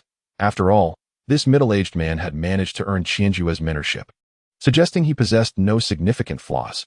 Nevertheless, Tang San maintained a serious demeanor as he directed a solemn inquiry at the master. How did you come to know that I possess twin martial souls? The master, unaware of Tang San's proficiency with hidden weapons and feeling no threat from him, replied with confidence. It is because Xiaozhu has informed me that although you have awakened the blue silver grass, you exhibit innate full soul power. While others may not comprehend the implications of this, if I were ignorant of it as well, I would not deserve to be called a master. The blue silver grass is a notably feeble martial soul. Typically, among 30 individuals who awaken this martial soul, there will be only one with soul power. And even that is seldom above level 1. Yet, you possess innate full soul power. According to my research, the magnitude of innate soul power is directly proportional to the quality of the martial soul. Therefore, it is evident that your blue silver grass cannot support your innate full soul power. Which leads me to assert that you must possess another formidable martial soul, one of the highest caliber, as only top-tier martial souls can harbor innate full soul power. As the master spoke, he regarded Tang San with unwavering confidence, convinced that his assessment was infallible. Tang San's gaze and emotions gradually calmed, and he countered. Every rule has its exceptions. What if my blue silver grass is unique? The master shook his head and replied, the blue silver grass cannot be exceptional. Uniqueness arises solely from the phenomenon of martial soul mutation. What exactly is a mutated martial soul? Tang San inquired. The master patiently elucidated. To comprehend martial soul mutation, one must first grasp the concept of martial soul inheritance. Martial souls are passed down through hereditary means. The martial souls of parents exert a direct influence on their offspring. The most straightforward example is when a child inherits the martial soul of either parent. This is referred to as familial inheritance. Another, more complex form of inheritance is mutation. For instance, if both parents possess innate zero soul power, yet their child awakens a martial soul with soul power capable of cultivation. Even if the child's martial soul resembles that of the parents, we could still assert that their martial soul has undergone a mutation, albeit a slight one. This is the simplest form of mutated inheritance. When the degree of variation during inheritance becomes significantly pronounced, various scenarios may arise, often marked by differing levels of potency. For instance, both parents may awaken formidable martial souls, yet the child may possess a feeble one. Conversely, both parents might have weak martial souls, while the child awakens an exceptionally powerful one. Additionally, the attributes of the martial souls may diverge. For example, if both parents awaken fire-type martial souls, the child's martial soul may lean towards lightning attributes, and so forth. The concept of mutated inheritance encompasses numerous categories. It constitutes an extensive knowledge system that cannot be expounded upon in a brief moment. So I shall refrain from elaborating further. You need only to understand that. Based on this knowledge, I have determined that your blue silver grass is not a mutated existence, and that you undoubtedly possess another exceedingly powerful martial soul. Tang San nodded, and suddenly, he stepped back, creating distance between himself and the master. He then knelt upon the ground, respectfully bowing 3 times. Master, please accept me as your disciple. Teach me how to cultivate my blue silver grass martial soul, and guide me in the mastery of my twin martial souls. The master smiled, a look of satisfaction brightening his face as he bent down to lift Tang San up. Silly boy, can't you see that I came here specifically to accept you as my disciple? Rise. Thank you, master, Tang San exclaimed. Haha, splendid. The master gazed at Tang San and Qianju, a smile spreading across his face as he felt tears of joy welling up within him. Ever since he learned that his martial soul could not surpass the threshold of level 30, he had stubbornly devoted all his energy to the study of martial souls. Yet, research is merely research. Despite earning the title of master, many used it to mock his lack of power. This realization dawned on the master. No matter how profound one's knowledge or thorough the study of martial souls, without strength, one cannot validate oneself. Yet, his own power had stagnated. What could he do? He could only rely on another's strength. Only by nurturing a student of unparalleled prowess could he validate his own knowledge and affirm his choices, proving himself as Yu Xiaojing.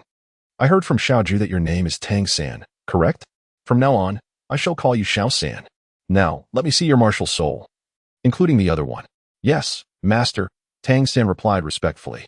He concentrated his soul power in his right hand, and amidst the flickering blue light, a small blue grass gradually took shape. The master scrutinized it for a moment, nodding in acknowledgement. Indeed, it is merely ordinary blue-silver grass. Now, release your other martial soul for me to see. All right. Tang Sen no longer concealed his abilities. He raised his left hand, and a surge of black light erupted forth, coalescing into a small hammer, upon which a faint aura swirled. Upon witnessing the hammer in Tang San's grasp, the master's eyes widened in astonishment, revealing an intense excitement. He fixated on the familiar hammer with fervent wonder, murmuring, Tang San, of the Tang lineage, to see such a martial soul here. So you are his son. No wonder you possess such remarkable talent.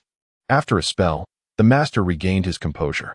All right, little San, put away your martial soul. Do not wield it lightly before others in the future. Moreover, without my permission, you must never attach a soul ring to this martial soul. This is of utmost importance. You must remember it well. Indeed, the master was truly a person of great capability, Tang Sen thought as he regarded him. His father had imparted similar instructions. But master, why can't I attach a soul ring? Tang Sen inquired, voicing his confusion. Now is not the time for such revelations. Just remember that refraining from using this martial soul and from attaching a soul ring is solely for your future considerations. You must keep this in mind. Understood, master. I will remember. Seeing the master's seriousness, Tang Sen firmly committed this matter to memory. Good, remembering is enough. Now, let us descend the mountain and visit your home to meet your father. After all, since you have taken me as your teacher, I should engage with him as well. All right, then, master, let us go. Accompanied by the master and Qianju, Tang San returned to the blacksmith shop. Father, are you awake? I have matters to discuss with you, Tang San called out as he entered his home.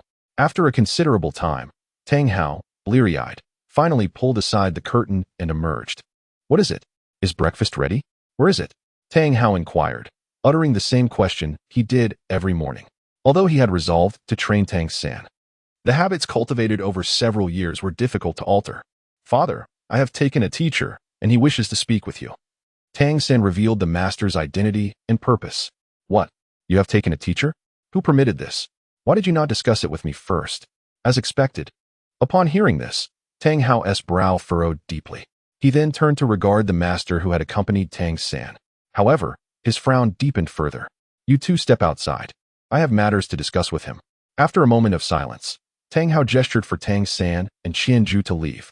Qianju shrugged, indifferent to the matter at hand. Regardless, he was well aware of what he needed to know, and even of what he did not. After Tang San and Qianju departed, Tang Hao was the first to inquire, how did you find your way here? And how did you come to know Xiao San? As he spoke, his gaze gradually turned more formidable, muscles tensing with anticipation.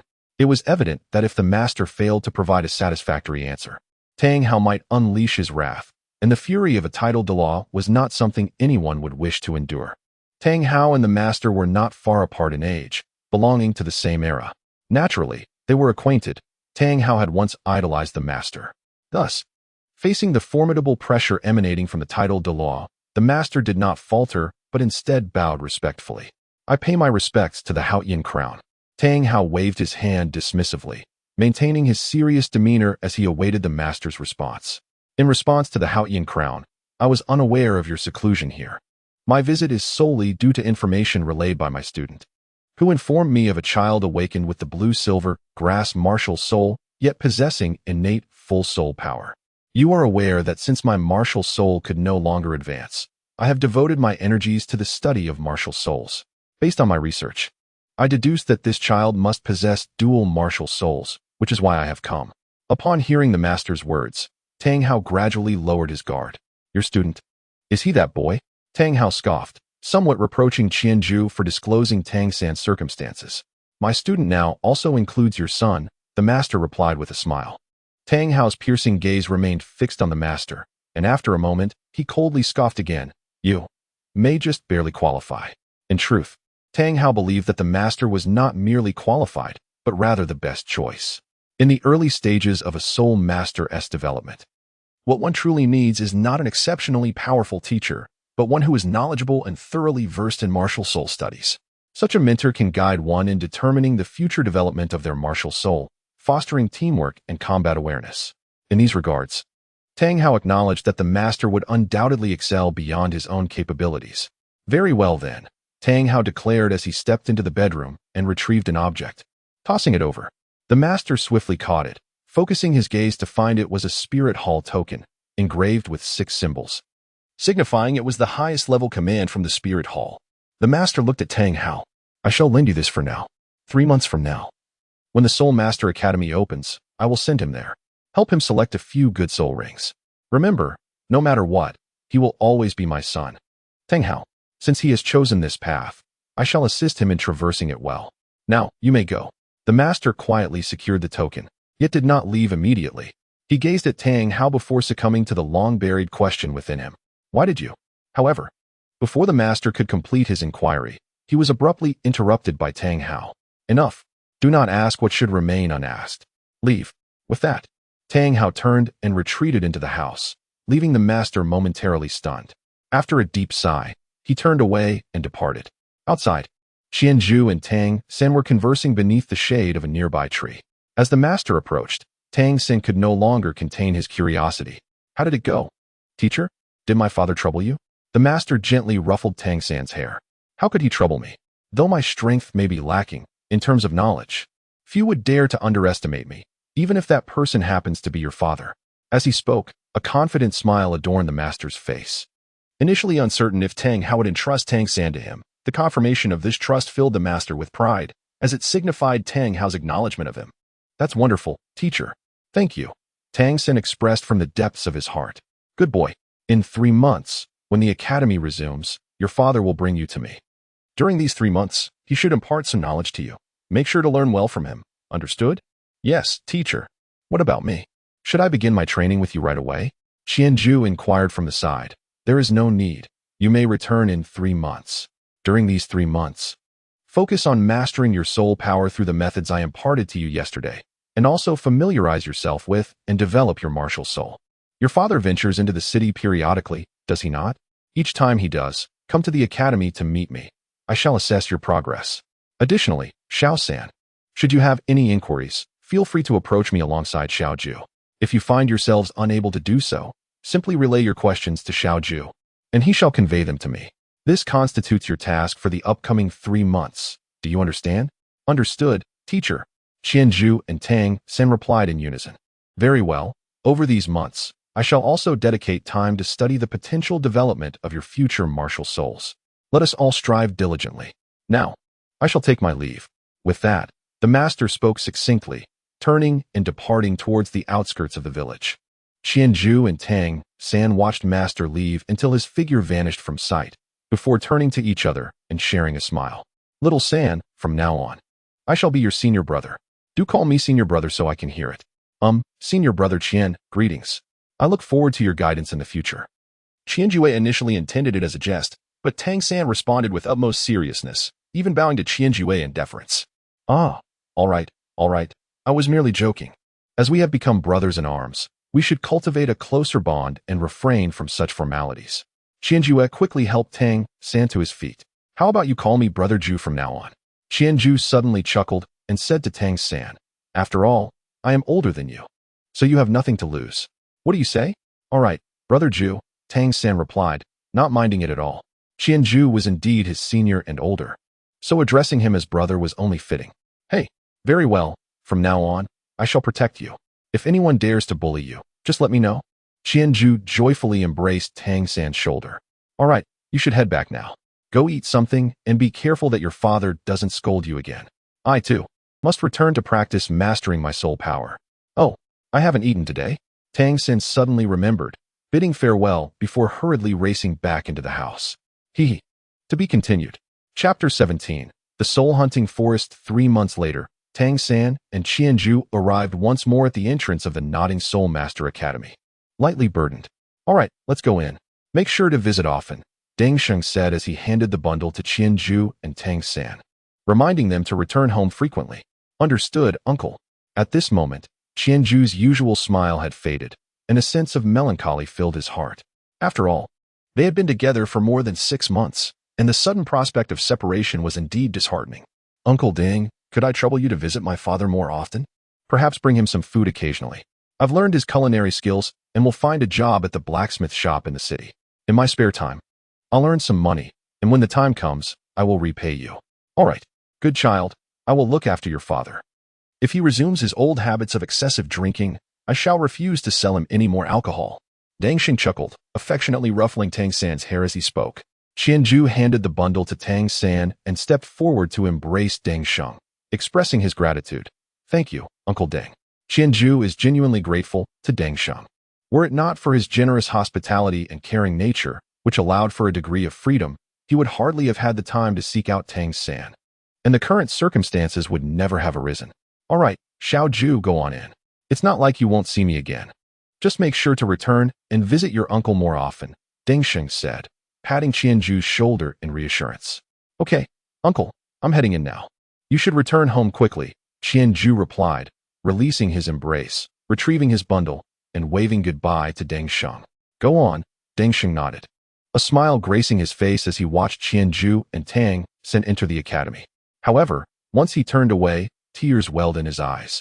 In the early morning, while most still slumbered, 3 individuals had already stepped through the academy's gates. Master, where are we going to find soul beasts? Qianzhu inquired of the master.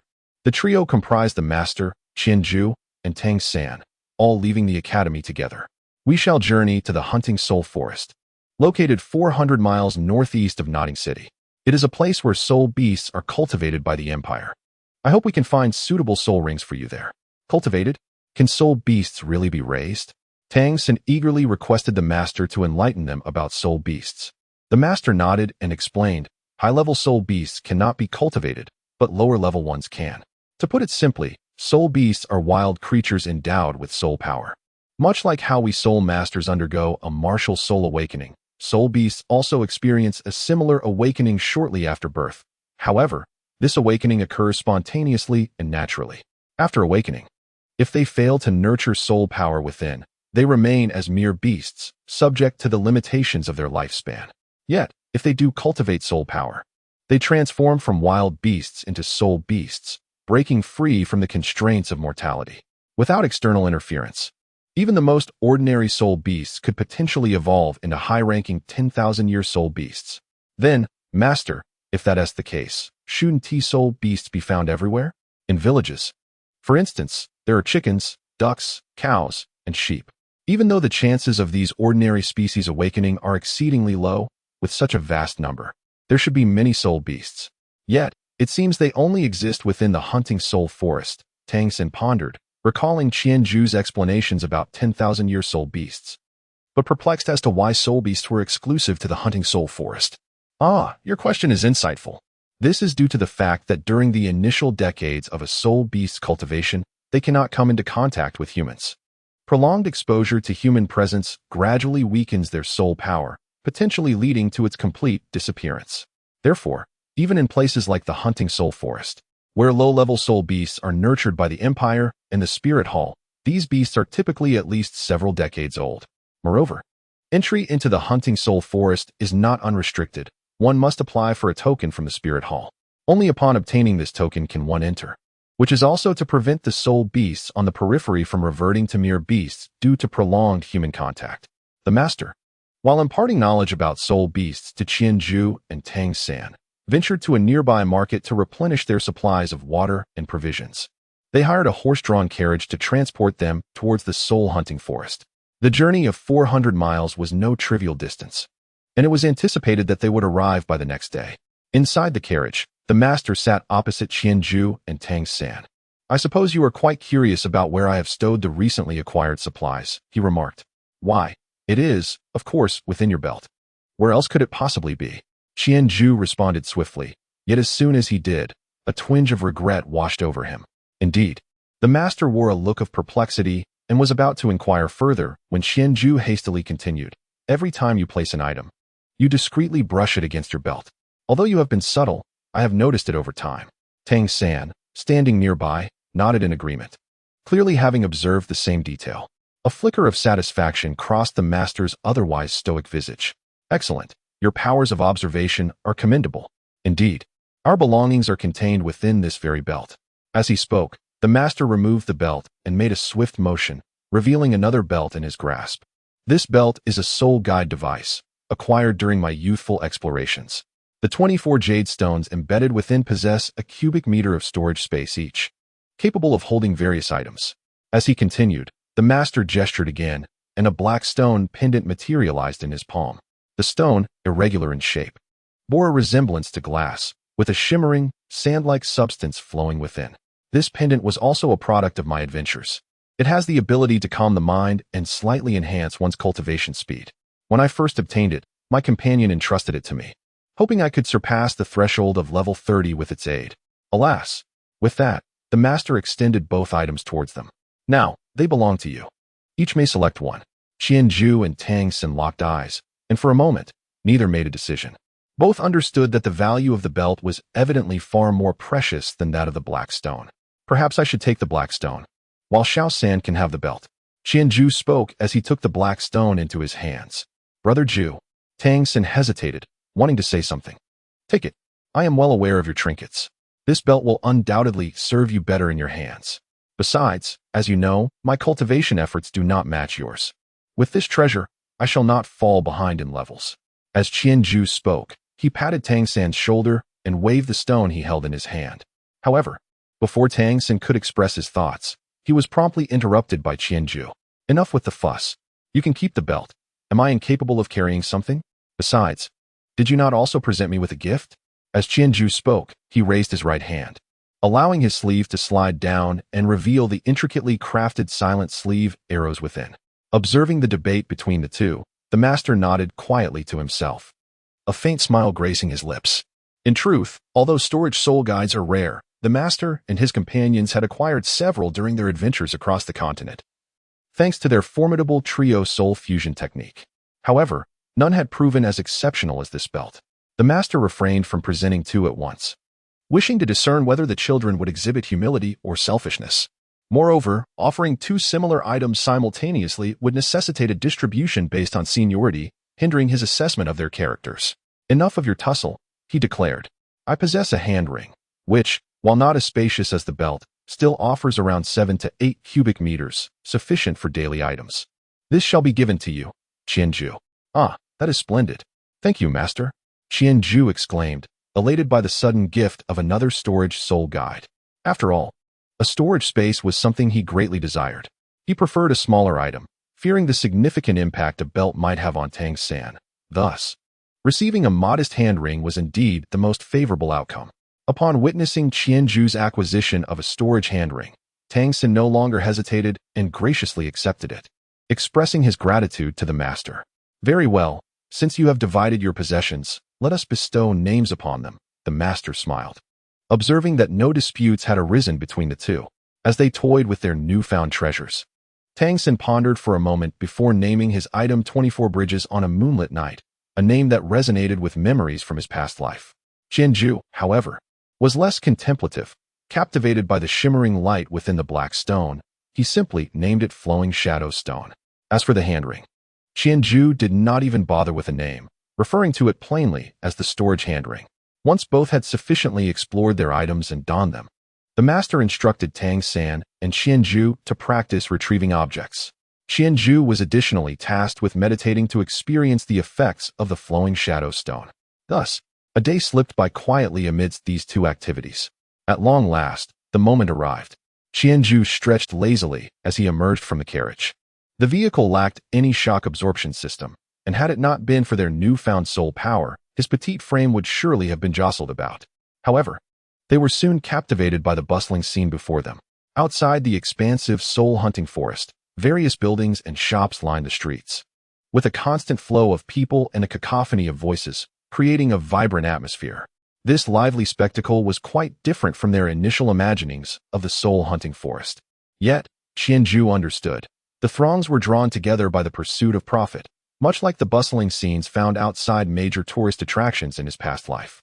Noticing their astonishment at the scene, the master began to explain the reasons behind such a lively environment, detailing how to hunt soul beasts, acquire soul rings, and the essential components that constitute an exemplary soul master team. As he spoke, they gradually made their way deeper into the market, moving away from the clamor. They encountered imposing iron barriers and a sternly assembled military presence, prepared for duty. Stop. To enter the soul-hunting forest, you must first present your hand token, As they approached, the vigilant guards halted them. The master casually tossed a token, and although it wasn't Tang Hao's prestigious 6-pattern token, his 3-pattern token startled the guard checking the tokens, who promptly ordered the soldiers to clear the way, not even bothering to question Tang San and Xianju. Upon entering the Soul Master Forest, the master answered the myriad questions posed by Tang San and Xianju while attentively observing their surroundings, guiding them further into the depths of the forest. Little Ju, do you see that 10-year-old spotted cat? Can you unleash the 1,000-Ju seal upon it? Xianju experimented with his mind a few times. It should be feasible, master. Shall we proceed? Xianju felt a surge of excitement. During his time in Saint Soul Village, he had attempted to release the 1,000-Ju seal on other animals, but had failed each time. After consulting with the master, he learned that the animals likely lacked spiritual power, rendering them unsuitable as targets. Do not proceed, the master replied. It appears my initial conjecture was correct. To be prudent, we shall apply it to the soul beast we intend to hunt later. As the master spoke, he began to share his research findings from the past few months. Xiao San, based on my studies, I recommend that your blue-silver grass martial soul pursue a control-oriented path. Therefore, your first soul ring should be chosen from those that enhance the resilience of your martial soul. I suggest considering these soul beasts: the solitary bamboo, purple leaf vine, linked lily vine, fine-patterned serpent, and mandala snake. Ideally, their age should range from 300 to 400 years, while the mandala snake should be around 1 to 200 years. Master, is my blue-silver grass not a plant martial soul? How can it absorb soul rings from beast-type soul beasts? And why should the mandala snake's age be lower? Is it more challenging to absorb its soul ring? Upon hearing this, Tang San voiced his confusion. Well, your question is quite insightful, the master replied. Firstly, plant-type martial souls can indeed absorb soul rings from beast-type martial souls. This is one of the core competencies of my martial soul theory of mimicry. Weapon martial souls are not limited to absorbing only plant-type rings.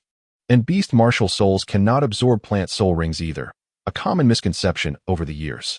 For instance, although Xiao Ju possesses a beast martial soul, my recommendations for your first soul ring predominantly consist of plant-type soul beasts, including arrow bamboo, iron pine, copper core tree, dense pattern vine, and silver-lined snake, ideally around 400 years in age.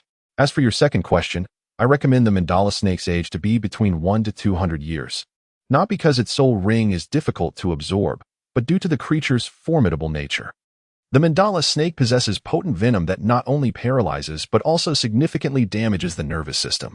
It is among the most terrifying of poisonous soul beasts. Its body is extraordinarily resilient, impervious to ordinary blades, with only its mouth and eyes as weak points. However, the mandala snake is adept at protecting these vulnerabilities and is astonishingly swift. The specified age takes into account your hidden weaponry and Xiaoju's wolf spirit. Otherwise, if I encountered a mandala snake of over 100 years alone, my primary concern would be how to escape. Of course, the mandala snake soul ring is also the most suitable for you. If it were your first soul ring, your blue-silver grass would not only gain substantial resilience, but could also acquire neurotoxic properties. While it may not match the original potency, prolonged exposure could potentially render a soul master of your level immobile, which is an incredibly powerful ability. Understood, master. Tang San nodded in understanding. What about me, master? Which soul ring do you hope for me to acquire? Qianju also inquired eagerly, wishing to discern which soul beast ring would best suit him. The finest choice for you is undoubtedly the silver-lined snake. Have you noticed that the soul beasts I recommended to you possess resilient and flexible physiques? This observation stems from my analysis of your sheep spirit, which bears a peculiar bow on its left hand. However, when you embody the sheep spirit, the bow does not manifest. Thus, I suggested these robust and pliable soul beasts for your soul rings. Should you absorb their rings, it is highly likely that your first soul skill will enable you to conjure a longbow weapon. Your sheep spirit, unlike other ferocious beasts, lacks claws, fangs, or horns, and currently, it can only enhance your physical attributes. Therefore, the bow associated with your sheep spirit might serve to compensate for this deficiency. Among these soul beasts, the silver-lined snake is the finest. It boasts the most resilient physique of all, albeit it is a rather rare species, dwelling only in regions near silver mines and typically hiding in tiny burrows, making it quite elusive. Let us hope that fortune favors us this time. Tang San and Qianju gazed at their master with admiration. Indeed, my choice was not in vain. Strength cannot be imparted to students. Only knowledge can be shared. To have the privilege of knowing my teacher is a stroke of luck, Tang San mused. Qianzhu was equally astonished. Although he considered himself the most knowledgeable about this world, the master possessed an unparalleled depth of understanding regarding martial souls. Even Qianzhu had not contemplated these matters. It is indeed true that expertise lies in specialization. To be continued. Chapter 18. The ambush. Very well. Let us commence our expedition. The sooner we complete our task, the sooner we may return. Although the soul-hunting forest is designated as a breeding ground for soul beasts, it remains perilous, and we must not let our guard down. With that, the master summoned his martial soul, the three-stage cannon. Upon its emergence, the cannon exhibited an exuberant demeanor, emitting cheerful sounds as it nuzzled against the master's feet. Though it was not the first encounter for Tang San and Qianzhu, the lively gaze of the three-stage cannon still filled them with wonder. It was astonishing to behold a martial soul imbued with intelligence. Master, I believe your previous assertion regarding your martial soul mutating in an unfavorable direction is incorrect. I am convinced that your martial soul is evolving towards a higher form, albeit not yet fully realized. If successful, your martial soul would undoubtedly be the mightiest in this realm, Qianzhu remarked, gazing at the three-stage cannon with admiration. Ha ha, indeed, what a pity. One can only say that fate plays its hand, the master replied, crouching down to stroke the three-stage cannon. His emotions seemed unchanged. Yet Qianzhu could discern the subtle truths that lay beneath. How could he not? However, after so many years, the master had come to terms with it. He now regarded the three-stage cannon as a companion. All right, enough talk. Let us proceed deeper, the master proclaimed, rising to his feet and guiding Luo Sanpao, who swayed his head energetically ahead. With a keen sense of smell, Sanpao could discern the presence and strength of soul beasts, expending minimal soul power, allowing me to keep him active for extended periods. The master elucidated, as the soul rings beneath our feet shimmered, leading Tang San and Qianzhu to follow closely behind Sanpao, venturing further into the soul-hunting forest. As we walked, Tang San, with his sharp eyes, suddenly pointed at a tree entwined with vines, exclaiming, "Teacher, is that not a purple leaf vine?" The master exclaimed in surprise, promptly leading Tang San and Qianzhu closer. Upon inspection, he quickly deduced, "Indeed, this is a purple leaf vine, though it is of the 10-year variety, which is rather insufficient. Let us continue our search." All right. Tang San and Qianzhu, undeterred, resumed their quest in the forest. However, as time passed, they found themselves searching until dusk. Although they had encountered several soul beasts, most were of the 10-year variety, and not a single 100-year soul beast was in sight. With the sun nearing the horizon, the master had no choice but to conclude the day's endeavors. The sun is about to set. Once night falls and visibility diminishes, nocturnal creatures will emerge to forage, posing potential dangers. Therefore, we shall set up camp for the night. As he spoke, the master surveyed the terrain and selected a low-lying area. From the soul guide device on his wrist, he produced a tent and began to set it up. "Little San, scatter these around," he instructed, tossing a bottle to Tang San. Upon opening the bottle and inhaling the contents, Tang San quickly discerned the purpose of the powder. "Understood," he replied, evenly distributing the powder around the vicinity, while Qianzhu assisted the master in kindling a fire to soften their provisions. Once they had dined and sated their hunger, the master gathered the two for a review of the knowledge imparted earlier. Both young men, possessing mature minds, grasped the material quickly, allowing the master to swiftly conclude the review. This realization left him somewhat rueful, pondering whether he would soon find himself in a position where there was nothing left to teach. As their conversation continued, Luo Sanpao, who had been resting nearby, suddenly lifted his head, alert and fixating on a particular direction, emitting a series of cautious sounds. The master and the others quickly turned their attention to where Sanpao was gazing, and they beheld over a dozen ghostly green orbs flickering in the dim light, drifting towards them. "Teacher, it's the spectral wolves." Tang San, utilizing his purple extreme magic eyes, was the first to identify the approaching threat. "Stay where you are. It appears to be a pack of 10-year spectral wolves. I shall drive them away," the master declared, retrieving 3 masks from his soul guide device to hand to Tang San and Qianzhu. Just as he was about to advance, Qianzhu interjected, "Teacher, allow me to try first. They are wolves, and perhaps my wolf spirit may have a unique effect on them, which could also conserve your soul power." The master, Upon hearing Qianju's words, hesitated for a moment before uttering a soft acknowledgement. He then stepped back a few paces, granting Qianju the space he sought. However, he simultaneously positioned Luo Sanpao to the side, remaining vigilant and focused on the unfolding scenario, ready to provide assistance at any moment. Qianju announced his arrival yet remained motionless, silently manifesting the Qianju martial spirit. This time, he did not render the wolf spirit invisible, but completely concealed the sheep spirit. Consequently, it appeared as if the wolf spirit had materialized from thin air, gliding gracefully to the forefront of the wolf pack. The pack, initially fixated on Qianju and his companions as prey, was momentarily startled by the sudden and ethereal appearance of the wolf spirit, causing them to retreat several paces while emitting low warning growls. As they discerned the spirit hovering above, the fierce expressions of most wolves softened, except for one, which became increasingly menacing. It advanced a few steps, emitting a provocative roar directed at the wolf spirit. This formidable creature was the alpha of the pack. Qianju, controlling the wolf spirit, paid no heed to the provocation of the lead wolf, merely fixing its ghostly gaze upon it. Under the weight of that deathly stare, the lead wolf gradually lost its patience. With another furious roar, it sprang forward, launching itself at the wolf spirit. Just as it leaped into the air, unable to change direction, Qianju maneuvered the wolf spirit sideways by half a meter, evading the assault while delivering a bite to its flank.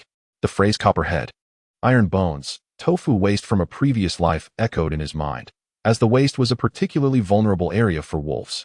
Howl. Indeed, the lead wolf let out a cry of agony as it landed, retreating in a frantic manner, as if the wolf spirit were the most fearsome entity imaginable. The lead wolf continued to back away, ultimately turning and fleeing into the depths of the forest. Witnessing its leader's departure, the pack of wolves, now bereft of their backbone, gradually retreated, their pairs of azure eyes fading into the darkness. Well done. Observing Qianju's successful repulsion of the wolves, the master offered his commendation. Hee. Qianju scratched his head, feeling somewhat bashful. The master regarded Qianju thoughtfully for a moment before nodding and remarking, "Your concealed prowess grants your martial soul remarkable stealth. I could scarcely discern its release just now. I wonder how effective it will remain once you acquire a soul ring. We shall see in due time. For now, it remains uncertain." Qianju was unfazed, embodying a demeanor of acceptance towards whatever may come, refusing to let potential troubles disturb his peace of mind. Indeed, the master chose not to dwell on it any longer. "Let us retire for the night. It is getting late. I will assign Luo Sanpao to keep watch. He will alert us should anything arise." HM. Tang San was about to agree when he suddenly caught a faint sweet scent mingled with the aroma of tea at the tip of his nose. He inhaled deeply, instinctively exclaiming, "Be cautious, everyone. There may be poison." Concurrently, Luo Sanpao's Luo sound echoed once more, this time more urgent than when the ghostly wolf pack had approached. The group instinctively gathered closer, vigilant of their surroundings, while the master once again enveloped Luo Sanpao in his soul rings. Observing Luo Sanpao's restless demeanor, the master spoke softly, "This night is proving to be quite tumultuous. Be on your guard, for what approaches is not to be trifled with." Tang San and Qianju nodded quietly, summoning their martial souls as they meticulously scanned their environment. In the stillness, the faint rustling sounds became distinctly audible to the trio. They quickly discerned the direction and turned their gaze. A snake, 3 to 4 meters long, slithered forth from the underbrush. Its dark green, triangular head and ruby-like eyes, coupled with its elongated body, sent chills down their spines. The master widened his eyes, speaking in a grave tone. "It is a mandrake snake, nearly 400 years old." Xiaoju, prepare to flee. After issuing the command to retreat, the master immediately ordered Luo Sanpao to launch an attack. A brilliant yellow halo illuminated the scene as Luo Sanpao, inhaling wildly, leaped into the air and pivoted. With a thunderous roar, a yellow energy shield erupted forth, accompanied by a cloud of yellow smoke, swiftly striking the mandala serpent, which was hurled into the air as if it were a mere sack of straw. However, despite being thrown, the serpent's crimson eyes remained fixed on the three with a fierce intensity amidst the swirling smoke, indicating that this assault had little effect on it. "You too, flee." The master urgently shouted at Tang San and Qianju, preparing to unleash Luo Sanpao's second soul skill.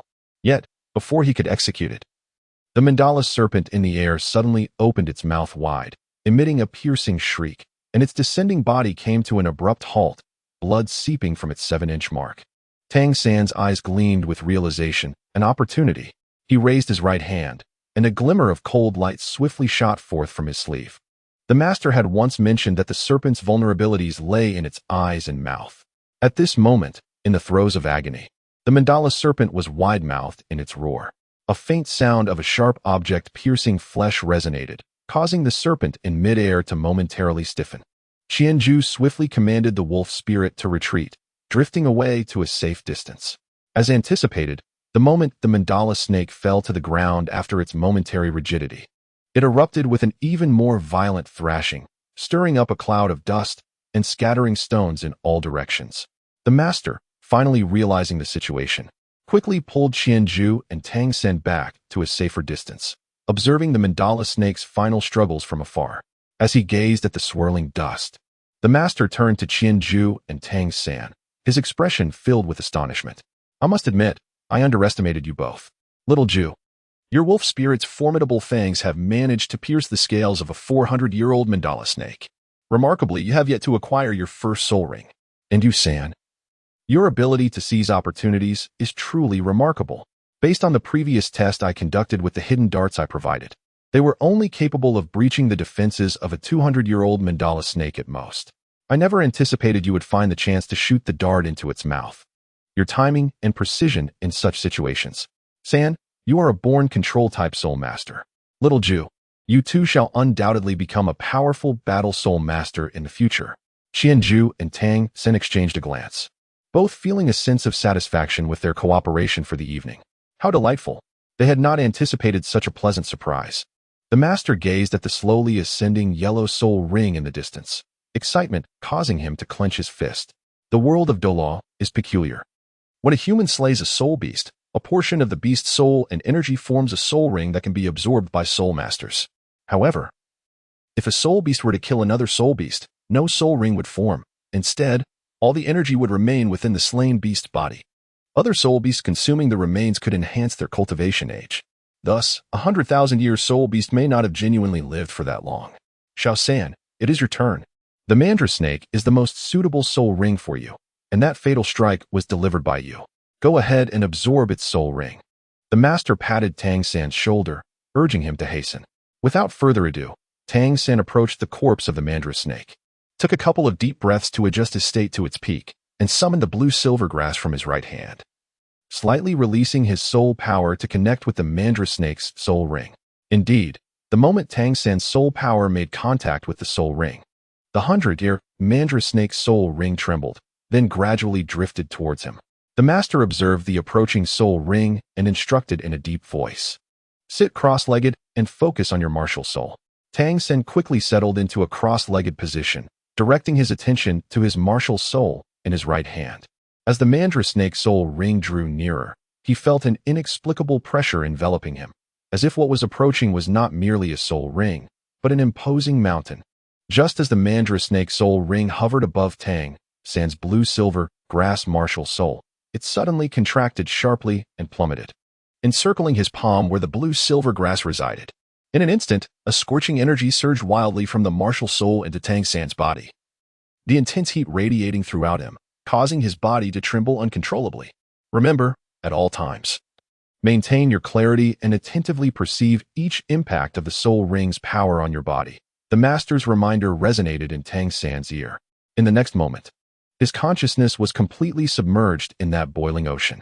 To be continued. Chapter 19. The Silver-Lined Snake. 2 days later, Qianju trudged through the forest, weary legs following closely behind his master. It had been 2 days since Tang San absorbed the soul ring, and the relentless search had rendered Qianju both physically and mentally exhausted. 2 days prior, after Tang San had completed his soul ring absorption, the transformation of his blue-silver grass martial spirit and its first soul skill, entangling, had greatly pleased their master. Following this, the trio devoted themselves wholeheartedly to finding a suitable soul ring for Qianju. During this pursuit, they had encountered potential candidates, such as a 400-year-old arrow bamboo the previous day, which had initially led Qianju to believe it would be his first soul ring. However, after some contemplation, the master ultimately decided against it, merely marking it on the map before leading the two onward. Not far ahead lay a stone forest, which might harbor traces of the silver-lined snake. Having secured the most suitable soul ring for Tang San, the master was equally determined to provide Qianju with the finest. This was why he had chosen to forego the arrow bamboo. Nevertheless, that bamboo was indeed a commendable option. Presently, they had approximately 3 days' worth of provisions, and if they failed to find a suitable soul ring within that time, they could always return to seek the bamboo once more. As the trio traversed the final stretch of greenery leading to the stone forest, they stumbled upon a 300-year-old coppercore tree, further solidifying the master's resolve to find the silver-lined snake.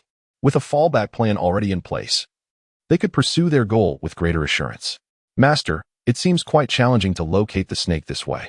Is there a method to trace its lair through the signs it leaves behind? Qianju inquired. The master pondered for a moment before responding. The movement traces of the silver-lined snake are not markedly different from those of ordinary serpents. However, its excrement is distinctive. True to its name, it appears silver. Therefore, you must be vigilant for any silver-colored substance. Additionally, the silver-lined snake typically does not burrow. It prefers residing in small openings and crevices. So pay special attention to those areas where silver may be found. Understood. Both Tang San and Qianju nodded in agreement. Although they now knew what to seek, they could only search in unison, with each focusing on a single direction at most. After all, they were in the soul-hunting forest, a territory teeming with soul beasts. And given their low levels, only together could they ensure their safety. At long last, after several hours of tireless effort, they discovered a few silver particles in front of a small cave. The cave was modest in size, approximately the dimensions of a basketball, and peering inside revealed a deep, winding passage.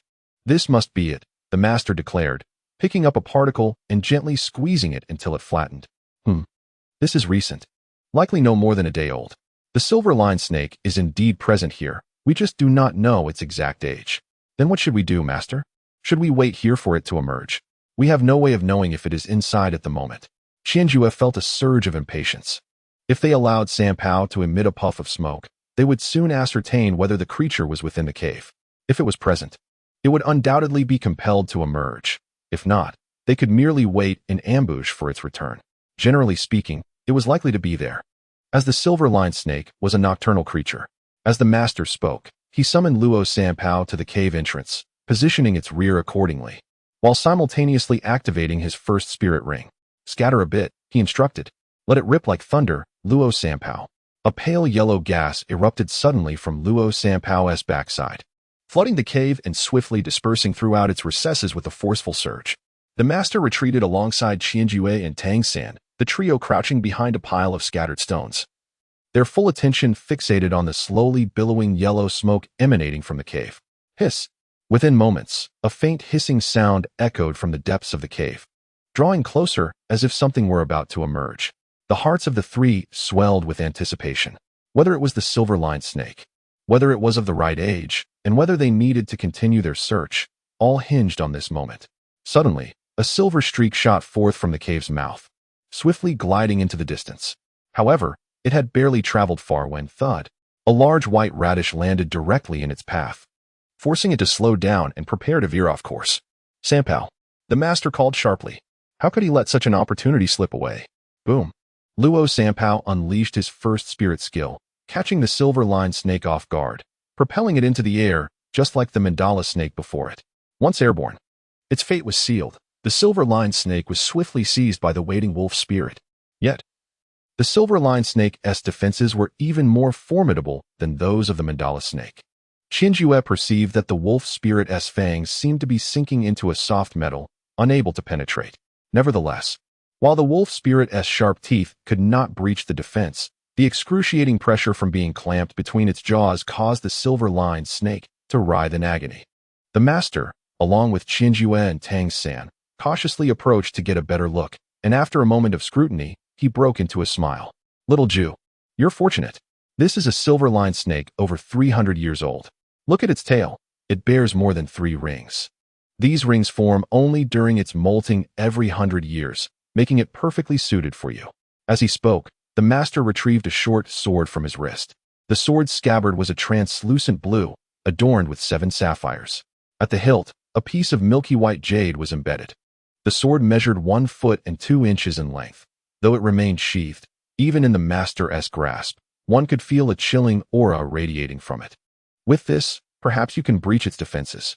The master handed the short sword to Qianju, who slowly approached the silver-threaded serpent. As he observed the frantically contorting figure in the air, which caused the wolf spirit to sway incessantly, Qianju felt the force emanating from the wolf spirit. He swallowed hard, and, after bestowing the seal of Qianju upon the silver-threaded serpent, began to take aim at the writhing creature. He understood that he needed to conclude this swiftly. Although the current situation appeared manageable, it was predicated on the flawless coordination of a few individuals and the unique characteristics of the wolf spirit. At present, the silver-threaded serpent, under the intensified torment inflicted by the wolf spirit, had temporarily lost its rationality. Once it acclimated and regained some of its instincts, it would inevitably turn its aggression towards the wolf spirit. It was crucial to note that any injury to the wolf spirit could trigger a backlash against Qianju's soul force. Clang! The short sword collided with the silver-threaded serpent, producing a sound reminiscent of metal striking metal. Qianju's charged strike opened a significant gash on the serpent, causing a trickle of pale red blood to emerge. Yet, despite being wounded, the silver-threaded serpent seemed impervious to its own pain, continuing to writhe and resist the wolf spirit's grasp. Such was the alleviation of suffering bestowed by the sheep's spirit. Qianju took a deep breath, seized the moment, and struck down once more with his sword. The short blade seamlessly embedded itself into the previously struck point, causing the silver thread to snap. The wolf spirit released the other half of its serpentine form, and after a few convulsions on the ground, the silver thread serpent lay completely still, devoid of life.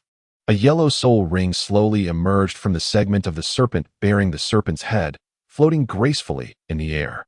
At that moment, with the demise of the silver thread serpent, Qianju distinctly felt the subtle enhancement bestowed upon him by the imprint of Qianju. His body felt lighter and more vigorous, his vision sharpened, the ambient sounds grew clearer, and his mind appeared to become more lucid. Go ahead, sit cross-legged. Focus on your martial spirit, and remain alert. Noticing Qianju's stillness, the master gently patted his shoulder, signaling him to absorb the soul ring promptly. Understood, master. Qianju replied, returning the short sword to his teacher before making his way, with somewhat heavy steps, to the side of the soul ring, where he settled into a cross-legged position. The soul ring drifted toward him, resting upon his head, gradually expanding until it enveloped his form. To be continued. Chapter 20. The perfect martial spirit in the evening. Qianju awakened from a warm ocean of sensations, experiencing a delightful sense of comfort throughout his being. He marveled at the phenomenon of soul ring absorption. How could this be? There was none of the torment and anguish described by the master and Tang San. Instead, he felt enveloped in boundless warmth and comfort. Its sudden absence left him with a tinge of melancholy. Had he succeeded? Well done. What soul skill did he acquire? Upon noticing Qianju's awakening, the master's rigid expression softened into a faint smile. Although Qianju had displayed no signs of suffering throughout the absorption process, which reassured the master that there should be no issues, it was only upon witnessing Qianju's awakening that he truly felt at ease. Hearing the master's words, Qianju returned to the present, noticing the concerned gazes of both the master and Tang San upon him. He offered a reassuring smile, taking a moment to sense the first soul skill of his sheep spirit. Master, Qianju was filled with excitement. Indeed, you were right. My first soul skill is to conjure a bow of 1,000 arrows. As he spoke, Qianju summoned his dry Ju martial spirit. The spirit of the sheep enveloped him, concealing his features behind a mask. A yellow soul ring materialized beneath him, shimmering gently. He extended his hand, and a ghostly blue radiance flickered as a uniquely designed longbow gradually came into being. It was none other than the longbow of 1,000 arrows. With its distinctive shape, sharp edges, and protruding spikes, it bore a pattern of black and white. Grasping the longbow, Qianju waved it a few times, feeling a profound connection with it, and a satisfied smile spread across his face.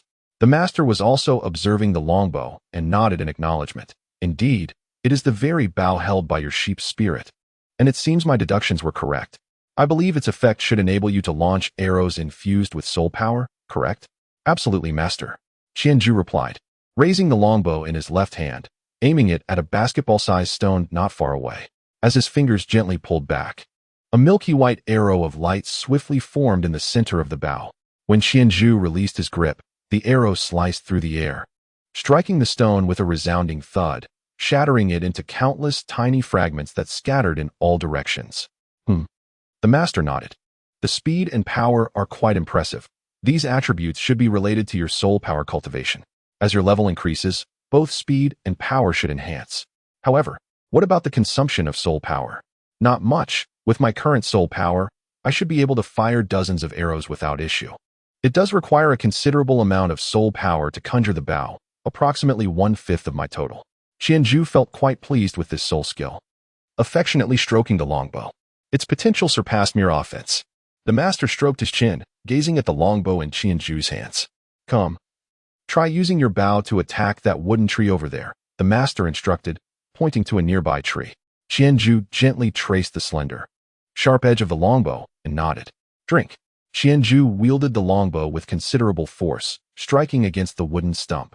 With a sharp hiss, the blade-like edge of the Qianzhu bow embedded itself deeply into the trunk, only to become ensnared due to the thickening limbs and other parts of the bow.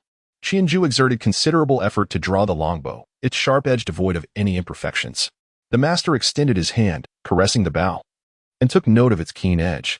He shook his head, somewhat lamenting, your primary soul skill, should you claim it as your martial spirit, none would dispute it.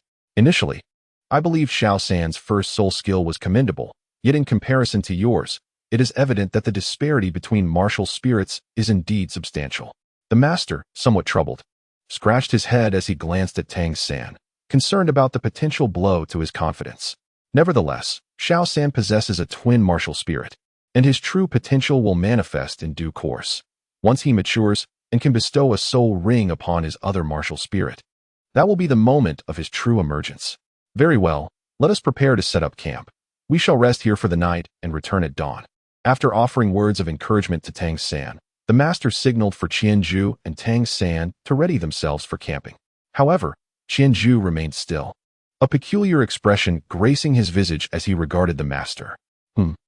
What is it? Do you have any further concerns? The master noticed Qianzhu's unusual demeanor. Master, it seems we may not be able to return just yet. As Qianzhu spoke, he lifted the effect of the 1,000 Jews' concealment, revealing the wolf spirit in the air along with the possessed sheep spirit.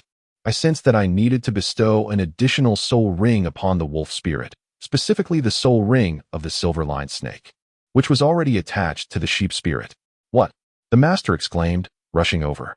The soul ring of the silver-lined snake slowly rotated beneath Qianzhu's feet, while the sheep spirit was embodied within him. Hence, one could argue that the soul ring rested beneath both Qianzhu and the sheep spirit. Are you certain you are not mistaken? Do you truly believe your wolf spirit can accommodate another soul ring? The master inquired once more for confirmation. Master, I genuinely feel that I need to add another soul ring to the wolf spirit. Otherwise, my soul power level will remain stagnant, Qianzhu asserted, sensing the gravity of the master's demeanor and affirming his statement with solemnity. He could not quite articulate this profound intuition, yet he was distinctly aware that an additional soul ring was essential for the wolf spirit. A life with dual souls, one soul, two existences. The master murmured as he gazed at Qianzhu. Indeed, you still possess the 1,000 Jews mark, which can enhance your physical prowess, thus enabling you to bear the pressure from the dual soul rings. Moreover, your sheep spirit and wolf spirit are, in essence, a single martial soul. So there will be no conflict when adding the soul rings. As the master connected all the dots, his eyes suddenly sparkled with realization as he looked at Qianzhu. A perfect martial soul. This is a truly exquisite martial soul. Even a twin martial soul can only utilize one at a time, while also considering the conflicts and the capacity for additional soul ring attributes. Xiaozhu. The master suddenly placed both hands on Qianzhu's shoulders, his gaze intense and fervent. You may be the only one in this world capable of surpassing the limits of a title Douluo. What merit do I possess to have such a disciple? Tears welled in the master's eyes, a testament to his profound emotion. Is that so? Then, master, you might very well become a divine teacher in the future, Qianzhu teased lightly, sensing the master's unusual emotional state. Moreover, Xiao San's talent is also exceptional. I have a feeling that his blue-silver grass martial soul is quite extraordinary. Just think, master, that hammer of his is anything but ordinary. It surely belongs to the ranks of top-tier martial souls. If it were merely a weak blue-silver grass, Could it possibly coexist as a twin martial soul with such a hammer? The master was momentarily taken aback. Indeed, throughout history, there have been individuals endowed with dual martial souls, each of which exists at an equivalent level. Even the dual spider martial souls possessed by Bibi Dong belong to the same tier.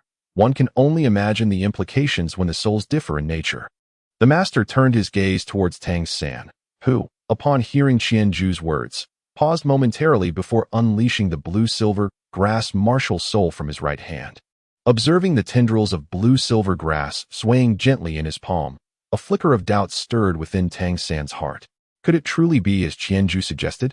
This is not merely an ordinary blue-silver grass martial soul. No, that cannot be.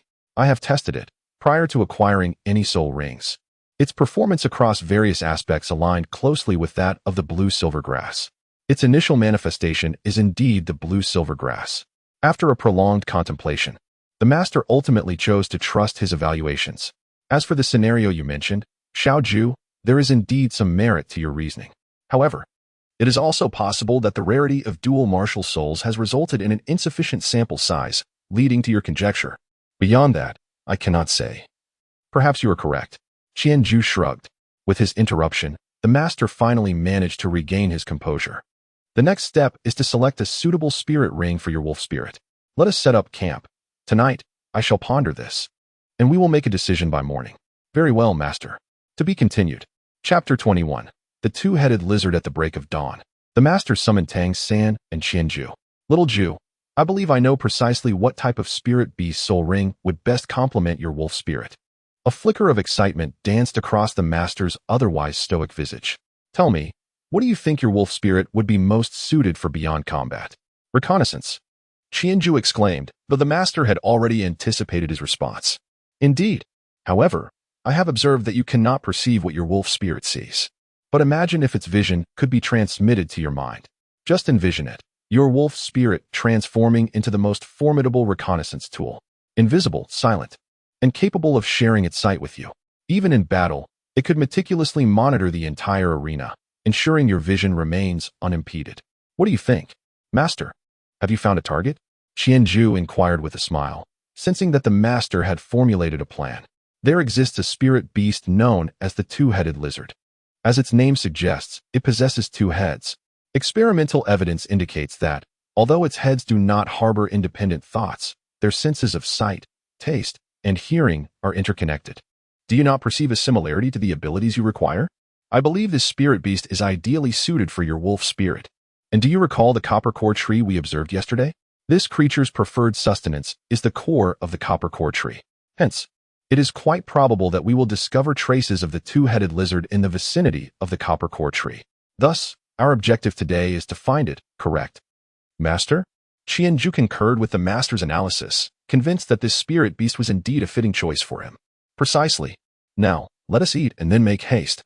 The master declared, retrieving provisions from his bracelet and distributing them to the two. With a newfound purpose, Qianju and his companions traversed the remainder of the path they had taken the previous day, arriving at the copper core tree. In their early stages, plant-type spirit beasts possess little offensive capability. They either rely on toxins for defense or robust fortitude to mitigate damage. The copper core tree exemplifies the latter, with its resilience and toughness providing substantial protection against assaults from spirit masters. However, while plant-type spirit beasts may initially lack offensive means and endure passive harm, upon reaching a millennium in age, they can move freely and reveal their true potential, with a robust defense and formidable vitality. The majority of animal-type soul beasts from the same year, aside from a few exceptional soul beasts, are no match for the plant-type soul beasts. The copper core tree, substantial in size with lush foliage, was circled by several individuals multiple times, yet they failed to catch a glimpse of the two-headed lizard. Qianju looked towards the master with a pleading gaze.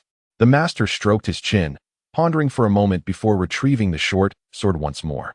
After a flurry of activity, he finally managed to carve a passage through the trunk that led directly to the heart of the tree. The exterior and texture of the copper core resembled that of copper, yet it possessed a distinctive aroma absent in ordinary copper. Qianju inhaled deeply, and indeed, there was an aroma reminiscent of gasoline from his past life. While we soul masters might find this scent unpleasant, for the two-headed lizard, it was an irresistible temptation. We concealed ourselves, knowing that if a two-headed lizard were present, it would soon make its appearance. After speaking, the master led Qianzhu and Tang San to hide within a thicket. As anticipated, soon there were rustling sounds emanating from the direction of the copper-core tree. Cautiously, the three of them peeked out and discerned a stout, short lizard figure, about 1 meter in length, flickering in and out of view among the tree's canopy. Judging by the length of its tail, it should be of a similar age. Let's take it down first. Little Ju, have your wolf spirit wait aside. Little San, you will first use your concealed arrows to target its eyes or armpits. The latter is its weak point. Can you manage that? Oh, and be careful not to get bitten. The bite force of a two-headed lizard is exceedingly strong, as evidenced by its diet of copper-core tree sap. Understood. The two responded in hushed tones. The two-headed lizard cautiously approached the pit the master had set, testing the vicinity. Tang San immediately began to aim. His eyes glimmered with a hint of purple light. As he raised his right hand, a black bolt shot forth silently. At that moment, the two-headed lizard, fixated on the delectable treat before it, suddenly felt a chill beneath its armpit, followed immediately by a sensation of pain coursing through its body. It quickly turned to climb back up the tree. However, after just a couple of steps, it sensed the impending threat of death. Before it could fully react, it felt something collide against it. In its perception, this object was covered in spikes, likely laced with a form of neurotoxin. The area of impact erupted in excruciating pain, causing it to writhe on the ground to alleviate the agony. Whoosh! 2 more arrows whizzed through the air, striking its body and creating 2 fist-sized gaping wounds. Yet, remarkably, after being hit, the two-headed lizard ceased rolling. It flipped over and, with both heads, glared in the direction of Qianzhu and the others, letting out a ferocious roar. It charged swiftly towards them, its body swaying oddly as it ran. Rumbling thunder, 3 cannons. Under the master's command, a burst of yellow energy surged forth with the sound of the cannons, hurtling rapidly towards the two-headed lizard. Perhaps due to its multiple eyes, the two-headed lizard quickly reacted, twisting its body and leaping into the air. The air waves from the explosion swept across the ground, lifting the two-headed lizard into the air. However, this surge did not inflict significant harm upon the creature, which quickly regained its composure mid-flight.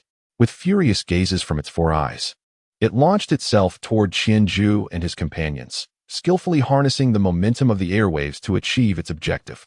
Yet, unbeknownst to it, a concealed wolf spirit lurked nearby, ready to strike. A series of short, hoarse sounds escaped from its 2 mouths after being knocked to the ground by the wolf spirit. Who am I? Where am I? What has transpired? Why does it hurt so much? The two-headed lizard found itself questioning its existence. Blue-silver grass, entangle. A tendril of blue-silver grass swiftly darted along the ground, ensnaring the two-headed lizard securely. In a daze, it struggled aimlessly against its bindings. Qianzhu swiftly approached. Having leaped a considerable distance moments ago, he was not far from his target, arriving at its side in merely 3 seconds. Whoosh! A sound sliced through the air, followed by the thud of 2 objects hitting the ground. With the Qianzhu bow, he deftly severed the 2 heads of the two-headed lizard, accompanied by a scattering of blue-silver grass. Blood gushed from the severed neck, and the headless body convulsed a few times before falling utterly still. A yellow soul ring, darker than that of the silver-threaded snake from yesterday, began to rise slowly, hovering above the carcass of the two-headed lizard. The master stepped forward, lifting the body from its prone position, but his previously cheerful expression suddenly stiffened. Shaking his head, he sighed. What a pity. This soul ring cannot be used. But master, did you not say the aid should be appropriate? Qianzhu stood by, slightly bewildered. The double-headed lizard he had painstakingly hunted was utterly unusable. My earlier assessment was merely a cursory one. To accurately determine the age of a double-headed lizard, one must examine the angles of the stripes on its abdomen. Each angle signifies a century. The master spoke, gesturing towards a black stripe on the azure belly of the double-headed lizard. Observe the stripes on this creature. The 5th angle has begun to form, indicating that it has nearly reached 5 centuries of age. In my studies, the absorption age for the first soul ring is 423 years. Exceeding this age significantly increases the likelihood of failure in the absorption process. And the consequences of failure, the master said, casting a serious glance at Tang San and Qianzhu. I will not allow such a fate to befall you. Let us seek another. There must be more double-headed lizards in this vicinity, or perhaps I shall contemplate other suitable soul beasts. To be continued. Chapter 22. The First Soul Skill of the Wolf Spirit. The master spoke as he prepared to address the situation at hand. Qianjue silently observed as the master retrieved his tools, preparing to handle the corporeal remains of the two-headed lizard. Suddenly, as if a thought had struck him, he inquired of the master, "Teacher, is the process of absorbing soul rings always painful?" The master, momentarily taken aback from his preparations, replied, "Indeed. The absorption of a soul ring entails harnessing the power of the soul beast, which also encompasses the lingering resentment of the creature you have slain. Tell me, would you allow your killer to effortlessly claim your essence? Thus, the process is inherently arduous. Why do you ask?" Qianju furrowed his brows and then turned to Tang San. "How did you feel during your absorption that day?" "Well," Tang San replied, "at first, it felt as though I were immersed in seething magma, relying solely on my willpower to endure. It was only after I gradually acclimated that things began to improve. But why was it that yesterday, during my absorption, I felt a comforting warmth instead? There was no trace of pain, and I even found myself yearning for that sensation." Qianju scratched his head, momentarily at a loss for the reason. Upon hearing his words, the master hurried over, exclaiming, "How could this be? Come, share with me your sensations from absorbing the first spirit ring yesterday." "I felt as though I were enveloped in a warm ocean, a comforting warmth enveloping my entire being. Moreover, the spirit power within me circulated more swiftly than usual, and I experienced not a hint of pain." Qianju recounted his experience of absorbing the soul ring from the previous day to the master in meticulous detail. Upon hearing this, the master furrowed his brow and murmured, "This should not be the case. Even with the sheep's spirit alleviating pain, it is inconceivable for a soul beast to exhibit such a complete absence of resentment. How could it face death so calmly, devoid of any grievance?" The master pondered these questions aloud, while Qianju's eyes suddenly sparkled with realization. He clapped his hands together and exclaimed, "Indeed, it is precisely this acceptance of death that has rendered the process so effortless for me. It is the absence of resentment. But why is that the case?" The master remained oblivious to Qianju's unusual demeanor, lost in his own contemplative thoughts. Qianjue had no choice but to rouse the master. This may be related to the nature of Qianjue. Qianjue embodies the Grim Reaper. For those who calmly accept their fate, the longbow of the sheep's spirit can swiftly guide them to the paradise of the departed. In contrast, those who attempt to escape their destiny are relentlessly pursued by the wolf spirit, suffering agonizingly beneath its powerful jaws. The silver serpent was slain by me. Possessed by the sheep spirit, thus it likely harbors no resentment. This is knowledge conveyed to you during the awakening of your martial soul, is it not? Then, if slain by your wolf spirit, would it not be? Indeed, it is highly probable that it would be filled with suffering and resentment.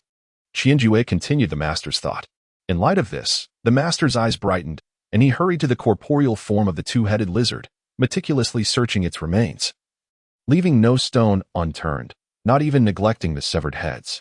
After a considerable time, having thoroughly examined the corpse of the two-headed lizard, the master finally stood up. Noting that the soul ring of the creature had already faded somewhat, the master turned to Qianjue and, with utmost seriousness, asked, "Xiaoju, I shall inquire once more. Are you certain that you still wish to absorb another soul ring, and that you truly did not feel any pain during the absorption?" "Master," Qianjue assured, "I promise that my words are nothing but the truth. I would never feign strength." Qianju earnestly confirmed with the master. "All right, then hasten to absorb it. Xiao San and I will assist you in safeguarding your essence. I have already informed you of all the critical matters. I have never witnessed a case where one absorbs 2 soul rings consecutively, so if any unforeseen circumstances arise, you may have to rely on your own strength. Fear not." "Master." Without further ado, Qianju approached the lifeless body of the two-headed lizard and seated himself in a meditative posture. In no time, the soul ring of the two-headed lizard gently descended and hovered above Qianju's head. Master and Tang Sen observed intently, pondering whether any other phenomena might transpire. Indeed, shortly thereafter, a figure began to materialize beside Qianju. It was the wolf spirit. The soul ring suspended in the air upon the wolf spirit's emergence seemed to have found its target and surged directly toward it. Upon awakening once more in a cocoon of warmth, Qianju beheld the concerned faces of Master and Tang Sen gazing down at him, a joyful grin spreading across his face. Their relief was palpable as they realized he had regained consciousness. Was it successful? Master inquired with a hint of anticipation. Absolutely, Master, Qianju replied, excitement coursing through him as he rose to his feet and effortlessly summoned his martial spirit. The sheep's spirit enveloped him, while the wolf's spirit floated alongside. Qianju dispelled the effect of Qianju's concealment, and the ethereal forms of the sheep's spirit and the wolf spirit emerged before the master and Tang San. Beneath the sheep's spirit and the wolf spirit, a yellow soul ring revolved slowly. Qianju closed his eyes, immersing himself in the sensation of the first soul skill of the wolf spirit. What is it like? What does the soul skill entail? The master inquired with a hint of urgency. Qianju opened his eyes and said, Teacher, you are truly remarkable. Your conjecture was indeed correct. The first soul skill provided by the two-headed lizard to the wolf spirit is precisely the ability of mutual perception. This skill can be activated or deactivated at will. Once activated, I am able to receive the wolf spirit's various senses, such as sight, hearing, smell, and even touch. As Qianju spoke, he activated this skill. In an instant, the wolf spirit's eyes shimmered with brilliance, and the flames within the eye sockets of the mask appeared to come alive. Qianju directed the wolf spirit to glide through the air, transitioning from simple lateral and vertical movements to deftly weaving among the trees. Previously, his control over the wolf spirit resembled remote manipulation, akin to playing a computer game. However, now it felt as if he had fully immersed himself in the experience, transforming from a mere player into a participant within a fully immersive virtual realm. It was as though he had become the wolf spirit, soaring freely through the skies and navigating the forest with grace. Master and Tang San observed the wolf spirit darting about in the air while also watching Qianju's own body, which, with eyes tightly shut, involuntarily bowed, raised hands, bent at the waist, and lifted legs, like a fool. A shared glance between Master and Tang San ignited a suppressed laughter. All right, let us halt for a moment, Master said, patting Qianju's shoulder. Suddenly, the elusive wolf spirit veered and returned to Qianju's side, prompting him to open his eyes. Filled with excitement upon seeing Master and Tang San, he exclaimed, Teacher, Xiao San, this skill is incredibly enjoyable. I feel as if I have transformed into a bird, soaring freely through the air. Calm your excitement for a moment. I must ask, how taxing is the soul power consumption for this soul skill? Also, your physical body should still be under your control while using this ability, correct? Master inquired, giving Qianju's shoulder a reassuring pat. The soul power consumption is quite minimal. It should last for several dozen minutes without issue. My physical body can still be controlled. The reason I kept my eyes closed is that I am still unpracticed. Utilizing both visual inputs simultaneously makes it difficult for me to concentrate. I nearly collided with a tree just moments ago, Qianju sheepishly admitted, scratching his head. Brother Ju, it's not merely a lack of concentration. You were practically assimilating with the spirit. Just look at where you were standing, flailing your arms with your eyes closed like a simpleton. Tang San couldn't help but teased Qianju. Qianju glanced at his position, realizing that it was undoubtedly his manipulation of the wolf spirit's actions that had prompted his own body to instinctively move in tandem. He cast a sidelong glance at Tang San, ready to speak, when Master gently grasped his shoulder and said, Thus, your task for the foreseeable future is to refine the two soul skills you have recently acquired. You must practice the accuracy of the sheep spirit's bow and explore methods for close combat. As for the wolf spirit's heightened perception, you need to train yourself to simultaneously process the feedback from both spirits, transforming the wolf spirit into an additional sense of yours. Do you understand? I understand, Master. Qianju gazed at the Master, responding as if commanded, Very well. Prepare to set forth. The Master called out, invigorated and ready for the return journey. He was thoroughly satisfied with this expedition into the soul-hunting forest. Not only had both Tang San and Qianju discovered suitable soul rings, but the soul abilities acquired by the two children were also remarkably harmonious. Furthermore, they had unraveled the secrets of Qianju's martial spirit. With this newfound knowledge, they could better strategize the future development of their martial spirits. To be continued. Chapter 23. Xiao Wu after a taxing day of travel. The Master and his companions returned to the Nodding Soul Master Academy. Since Tang San and Qianju had arrived early, there remained 2 days until the academy's opening. In 2 days, the Soul Master Academy will commence. Use this time to rest well. Xiao San, find the opportunity to visit the Martial Spirit Hall in Nodding City to test your soul power. You are now a Soul Master and may collect a monthly stipend of 1 gold soul coin. Xiao Ju, you need not go. having absorbed 2 soul rings. I estimate your soul power has already reached around level 13. Your rapid advancement is impressive, considering it has only been a little over 3 months since your martial spirit awakened. If you were to test at the martial spirit hall, given your talent, they might not allow you to leave and could even compel you to join their ranks.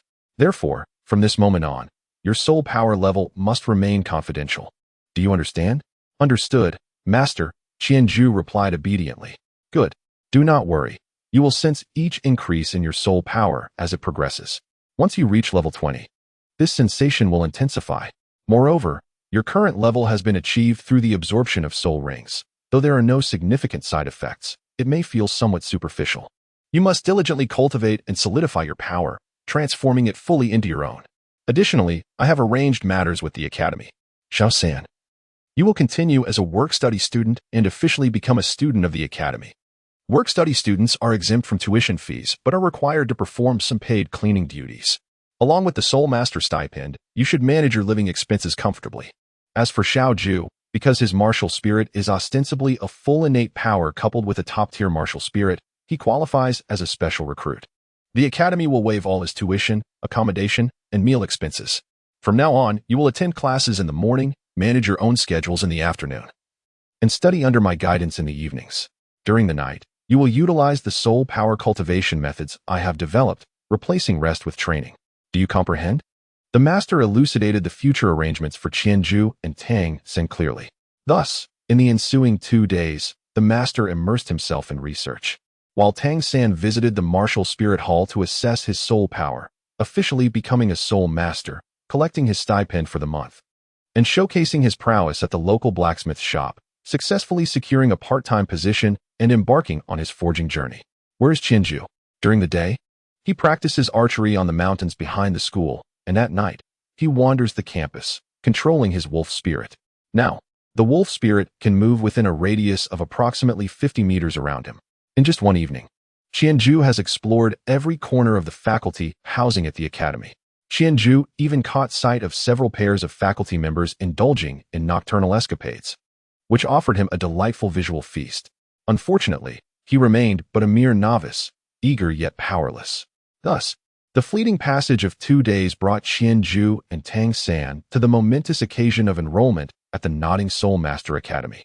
Thanks to the early intervention of their esteemed master, when he accompanied Qianzhu and Tang San to register, numerous instructors gathered to observe.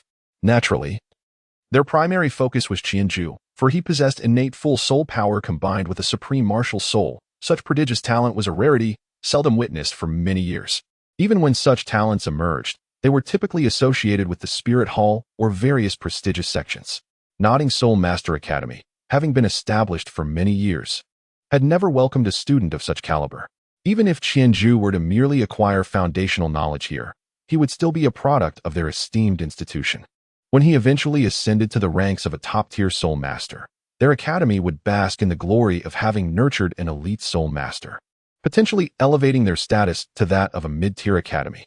Little Jew, take this badge, said Director Su, a bald-headed elder in his 60s. With warmth as he presented Qianzhu with the emblem, as long as you display this badge, you may dine free of charge in the cafeteria on the first floor. Furthermore, during your studies, your tuition and accommodation fees.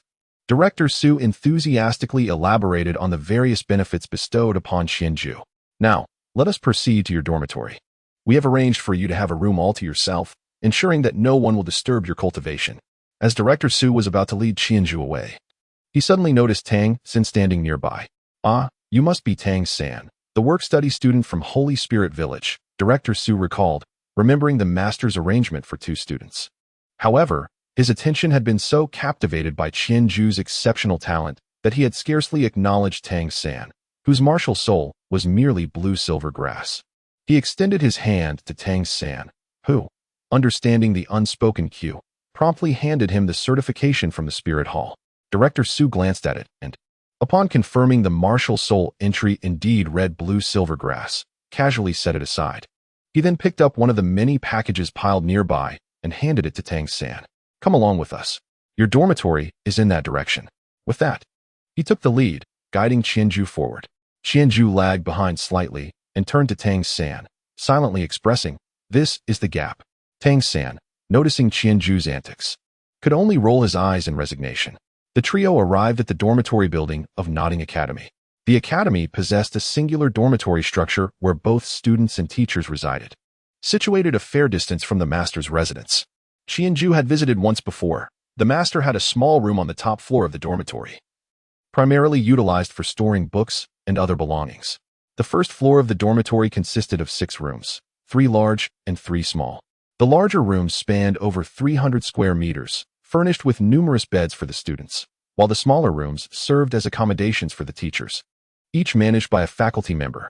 Director Su guided Tang San to the largest room on the far right of the first floor, gesturing for him to enter. This shall be your dormitory. Remember to adhere to the school regulations, and should you encounter any issues, feel free to consult the supervising teacher nearby. They will also assist you with your work-study assignments. Go on. Thank you, teacher. Tang San bowed respectfully to Director Su before stepping into his new dwelling. Seizing the opportunity, Qianju peeked inside, but found no sign of Xiao Wu. He mouthed a silent "see you later" to Tang San before being led upstairs by Director Su. At Nodding Academy, there were a total of 7 student dormitories. The 3 rooms on the first floor included the work-study students' accommodation on the far right, while the remaining 2 housed first and second-year students. As they ascended, Director Su warmly acquainted Qianju with the layout of the dormitory. The second and third floors each contained 2 large and 2 small dormitories, designated for third and fourth-year students, offering a more spacious environment than the first floor. However, since Qianju would not be sharing quarters with them, the school had prepared a separate teacher's dormitory for him on the 4th floor, ensuring he would not be disturbed during his training. Furthermore, he could seek guidance from the resident teacher should any issues arise during his practice.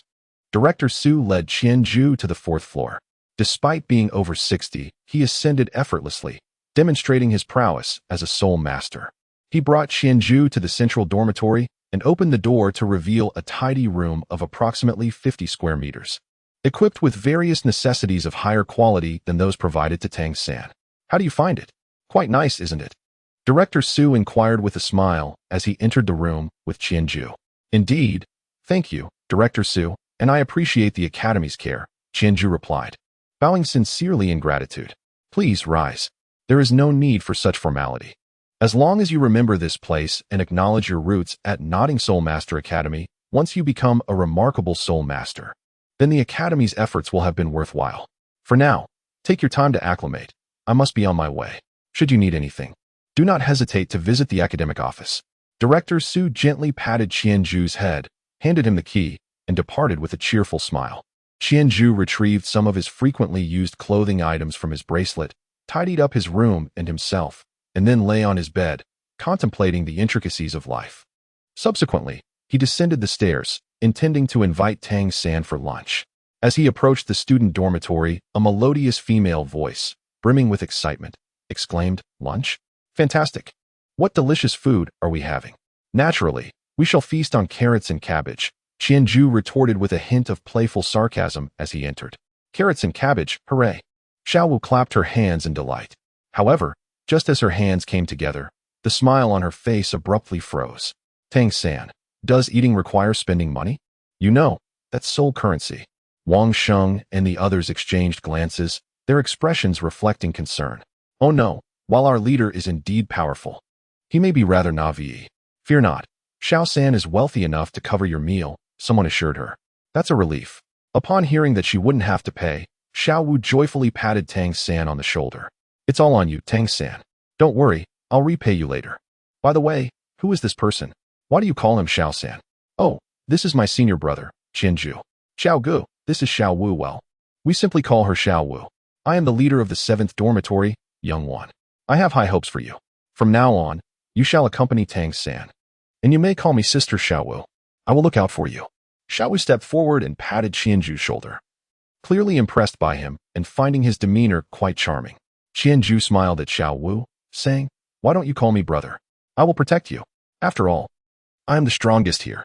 Look, your junior disciple is merely a defeated opponent of mine. Your martial spirit is a rabbit, isn't it? You managed to defeat Xiao San because his martial spirit is grass, which you can consume. However, my martial spirit is a wolf, a creature that preys on rabbits. So you certainly cannot surpass me." Xiao Wu, taken aback by his words, was immediately incensed and wanted to challenge Qianju to a duel.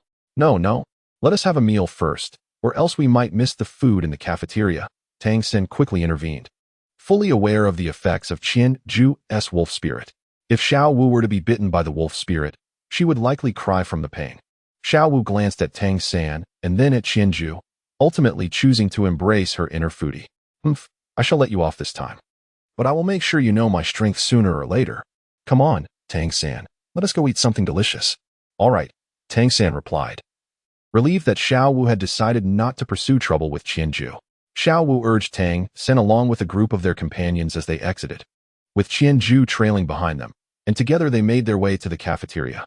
Tang San, I want to eat this, the salt-baked carrots, and this, the steamed cabbage, Xiao Wu exclaimed, bouncing with excitement as she surveyed the cafeteria offerings. Auntie, please give me 2 portions of sweet and sour pork, 2 portions of tomato scrambled eggs, and 2 portions of shredded meat with flowers, Qianju said, showing the badge given to him by Director Su to the lady serving the food. The serving lady hesitated, saying, Young man, this can only be used by you. I am indeed eating alone. I have a big appetite. Well, all right. After a moment's hesitation, the lady served Qianju 2 portions of food, as it was not a significant issue. Thank you, Auntie. Qianju politely expressed his gratitude before turning to hand 1 portion of the meal to Tang San and departing to find a seat, leaving the lady with a perplexed expression as she watched him walk away. Tang San stood there, holding the meal that Qianju had given him, somewhat bewildered. Tang San, why does he not have to pay for his meal, while I do? To be continued. Chapter 24, the group's favorite Tang San. Why does he not have to pay for his meal, while I do? Xiao Wu exclaimed, glowering at Qianju as he sought a seat. Because Brother Ju is a special recruit and enjoys many privileges. Why is that? I want to be a special student too. I want those privileges. Xiao Wu pouted. Tang Sen quickly handed Xiao Wu her meal money and sat down opposite Qianju with her. Wang Sheng and his companions prepared a selection of vegetarian dishes and settled at the adjacent table. Xiao Wu, with a sulky demeanor, sat with her plate, watching Qianju across from her devouring his meal with great relish. It appeared that her carrots and cabbage had lost their appeal in comparison, as she continued to eat. A thought suddenly struck her. It seemed that Qianju had shown a badge to the elderly lady in order to freely serve himself. Tentatively, she leaned forward and said, Ahem. Ju, Brother Ju, might I borrow your badge for a couple of days? Qianju looked at her with amusement. Aren't you supposed to be my elder sister? Why are you calling me brother instead? This is because... she stammered, unsure of how to articulate her thoughts. Qianju ceased to tease her, stating, This badge is rather inconsequential. It merely allows one to dine here without cost. Since you have Xiao San to pay for your meals, you could simply let him cover the expenses while you dine with me. It would yield the same effect. Wouldn't it? She pondered for a moment, then exclaimed, Indeed. Excellent. Turning to Tang San, she playfully smacked his shoulder with her right hand. From now on, Xiao San, you shall be my badge. When I dine, you will pay? How delightful. As she spoke, joy surged within her, and the sight of the cabbage and carrots before her suddenly appeared appetizing. Tang San regarded Qianju with curiosity, bewildered by his kindness toward Xiao Wu, even going so far as to borrow his hand. It was only when Qianju winked at him that he grasped the underlying intention, feeling somewhat helpless in his contemplation. Come on, we're merely children. How could you entertain such thoughts? I am not a beast. He silently lamented. Suddenly, a loud bang echoed from the side. Wan Xiaoxing, why are you consuming only vegetables? Isn't your martial spirit a battle tiger? Why does the tiger feast on greens? The speaker, a rather handsome boy of about 11 or 12, laughed haughtily as he pointed at Wang Sheng.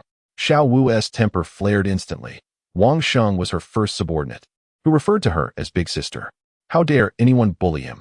She slammed her hands on the table, rising to confront Wang Sheng. Wang Sheng, what is the meaning of this? Why are you barking here? Her melodious voice immediately drew the attention of the boy, who remarked, Oh, what an adorable little loli. However, his gaze soon fell upon the carrots and cabbage on Xiao Wu's plate. What a pity, she is merely a pauper. His disdainful expression ignited Xiao Wu's fury, and she slammed the table, ready to leap forward and deliver a blow to this obnoxious individual. Tang Sen swiftly restrained her. Xiao Wu, do not act impulsively. If you strike him, your hands will become sullied. Fear not. Those who are despicable will ultimately reap their just deserts. I've heard that leading a contemptible life may result in a sore backside. As Qianju savored his meal, he remained focused, delivering a sharp retort. Hey, who claims this is demeaning? This is merely the wealthy mocking the impoverished. The male student, noticing that Tang San and his companions refrained from instigating trouble, grew increasingly arrogant. Furthermore, what of being contemptible? Even if one is despised, it is still preferable to being poor. I would rather be a scoundrel than a pauper. Before he could finish his sentence, an unexpected jolt of pain surged through his backside, causing him to instinctively stiffen, clench, and grasp at his rear, exclaiming, "Ah, my behind. Who bit me? It hurts. It's excruciating."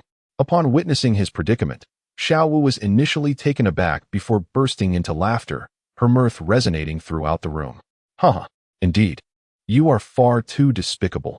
Even the heavens could not bear to watch and sent you this punishment. The laughter echoed around the dining hall, including from Wang Xing and other onlookers. Tang San, suppressing a smile, hastily took a few bites of his food to mask his amusement. He was well aware of the sensation of being bitten by a wolf spirit. Although he continually reminded himself that it was merely a mischievous child causing a ruckus and that he ought to be magnanimous, he could not help but feel a surge of joy witnessing the male student's comeuppance. The male student's companions, oblivious to the cause of his distress, rushed to his side, inquiring about his condition. Observing the laughter on the faces around them, particularly Xiao Wu, who was nearly doubled over in laughter, he could not restrain himself from bellowing at his friends. How should I know what happened? Hurry, carry me away. I cannot walk. Get me out of here. Though his companions were taken aback by his outburst, they stifled their irritation and, working together, lifted him and hastily exited the dining hall. It was only after they had vanished from sight that Xiao Wu gradually quelled her laughter. Suddenly, she lunged at Qianju, shaking his arm vigorously. Brother Ju, please tell me how you did that. How could he be in pain? And then he was. Teach me, will you? If anyone dares to provoke me in the future, I shall ensure they feel the same agony. Her calls for Brother Ju were far more fluid than her earlier attempts to borrow a badge. Wang Sheng and the others looked on with eager anticipation, equally curious to unravel the mystery, hoping that such knowledge would prevent anyone from bullying their fellow work-study students in the future. Qianju lowered his gaze to the sweet and sour pork that had been precariously perched at the edge of his mouth, only to be nudged away by Xiao Wu onto the table. With a hint of exasperation, he lifted his head, yet upon seeing the adorable anticipation in Xiao Wu's eyes, he couldn't bring himself to chastise her. Sighing softly, he spoke slowly. You cannot learn this. It is the effect of my martial spirit. Upon hearing this expected response, Wang Sheng and the others couldn't help but exhale in resignation. However, considering that Qianju was Tang San's senior, and that Tang San was a member of their study group, it was inconceivable that they would continue to be bullied. Moreover, both Xiao Wu and Tang San possessed remarkable abilities. It was likely that they would no longer face such harsh treatment in the future. Their appetites began to awaken, and the vegetable dishes in their plates appeared more delectable. Upon hearing Qianju's reply, Xiao Wu pouted and returned to her seat, silently picking at her carrots. Observing her disappointed demeanor, Qianju felt compelled to offer consolation. Rest assured, no one will dare to bully you again. They will not be able to surpass the barrier that is Xiao San. Qianju pointed at Tang San with his chopsticks. Moreover, you can always speak to me later. Since you call me Brother Ju, I shall undoubtedly look out for you. I will ensure they feel the consequences of their actions, including Xiao San. Qianju gestured again toward Tang San, who looked at him with a resigned expression. All right, it is settled then. From now on, if anyone dares to bully me, they will all feel the repercussions. Upon hearing Qianju's assurance, Xiao Wu squinted one eye in excitement, aiming her finger at several directions as if to make a point. Those nearby, curious about how Qianju might accomplish this, felt an unexpected chill and hurriedly turned away, feigning interest in their meals. Seeing their guilty expressions, Xiao Wu couldn't help but smile triumphantly. She bent down to pick up a piece of carrot and happily began to munch on it. Tang Sen observed Xiao Wu's cheerful demeanor, feeling a mixture of helplessness and confusion, and cast a sidelong glance at Qianju. Why are you so good to her? You might spoil her. Qianju lowered his head bashfully while dining, for he was indeed a descendant of Tang San, and he felt he ought not to be so kind to Xiao Wu. Nevertheless, he found himself powerless to resist, as Xiao Wu possessed an undeniable charm, embodying the essence of a petite and enchanting girl. Moreover, being a transformation of a soul beast, she exuded a unique innocence that compelled one to nurture and protect her. Presently, Qianju harbored a sense of anticipation regarding the other two female members of the Shrek 7 monsters, the capricious sorceress Ning Rongrong and the alluring beauty Zhu Zhuqing. Upon finishing his meal, Qianju prepared an additional portion for the master, who had neglected to join them in the dining hall. Likely lost in his research and oblivious to his hunger. This time, however, Qianju had paid for the meal, as he possessed a modest sum of pocket money gifted by Deng Xing. Subsequently, he escorted Tang San and Xiao Wu on a tour of his dormitory, successfully evoking a sense of envy in Xiao Wu. Yet, if it came to having Xiao Wu reside alone on the 4th floor, she would likely refuse. For her transformation into a human was intended to experience the myriad emotions of life and the interactions with others. Living alone would prompt her to prefer returning to the Stardow Forest. The following day, Qianju and his companions participated in the freshman ceremony at the academy. Although it was a ceremony for newcomers, the total attendance, including faculty, barely exceeded 50 individuals. At last, Qianju encountered the principal of the Nodding Soul Master Academy, a robust gentleman in his 50s who was a formidable soul master of over level 40. With a resonant voice, he proclaimed that these young individuals had officially become members of the Soul Master community. Following the ceremony, Principal Chen specifically called upon Qianju, informing him that as a friend of the master, he was welcome to seek assistance in the principal's office should he have any needs. Qianju is indeed a sought-after gem in this place. Subsequently, they attended their inaugural class. Although many concepts had been previously introduced by the master, Qianju felt he had gained substantial insights. It appears that regardless of the domain, learning is indispensable. Thus, Qianju devoted his mornings to classes, practiced his control over the Qianju martial soul in the afternoons, and studied under the master in the evenings. By night, he diligently practiced the methods imparted by the master, thereby enriching his 2 fulfilling academic years. To be continued. Chapter 25. 2 years later. Little San, Zhu Gu. Hurry up, Xiao Wu exclaimed, holding a candied hawthorn in her left hand and a string of glutinous rice balls in her right, skipping ahead. Tang San and Qianju walked leisurely behind her, both enjoying a candied hawthorn and engaging in casual conversation. They had just concluded their 2nd academic year's holiday and were preparing to embark on their 3rd year. In the Holy Spirit Village, Deng Sheng remained steadfast. Following Qianju's arrival, his life began to flourish as he managed his grocery store with great success. The villagers, having gradually learned of the innate full spirit power and top-tier martial soul of his family member, treated him with increased kindness. A year prior, during their last return home, Tang Hao had already left a letter behind. Though Tang Sen felt a pang of sadness, the companionship of Xiao Wu and the encouragement from Qianju provided solace, as he understood that Tang Hao had merely departed to undertake unfinished business and would eventually return. As 2 years passed, Qianju and Tang San had become inseparable friends, sharing everything.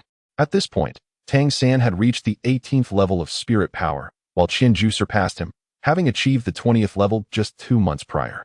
On the surface, their progress appeared similar. Tang Sen had advanced from the 11th to the 18th level over 2 years, while Qianju had progressed from around the 13th to the 20th level. However, it is essential to note that Tang San practiced the Xiantian Gong, which significantly enhanced his training efficiency compared to most spirit masters. Over these 2 years, Qianju diligently practiced the training methods developed by the master. Although he did not immediately hunt for the imprint upon its refresh, due to the considerable distance from Nodding Academy to the Soul Hunting Forest, he had ventured there over 20 times in total. Consequently, his spirit power now nearly doubled that of other spirit masters at his level, even surpassing Tang Sen slightly. In the early stages of spirit mastery, specifically before reaching the 30th level, the total spirit power among spirit masters does not vary significantly. In this world, the method of spirit power cultivation is predominantly through meditation, with little research conducted in this area. The extent of one's spirit power, aside from the innate martial soul talent, largely hinges on the soul rings attached to the martial soul. Before reaching the 30th level, the soul rings available are only of 10 and 100 years, and their enhancement to the spirit master's power is not markedly pronounced.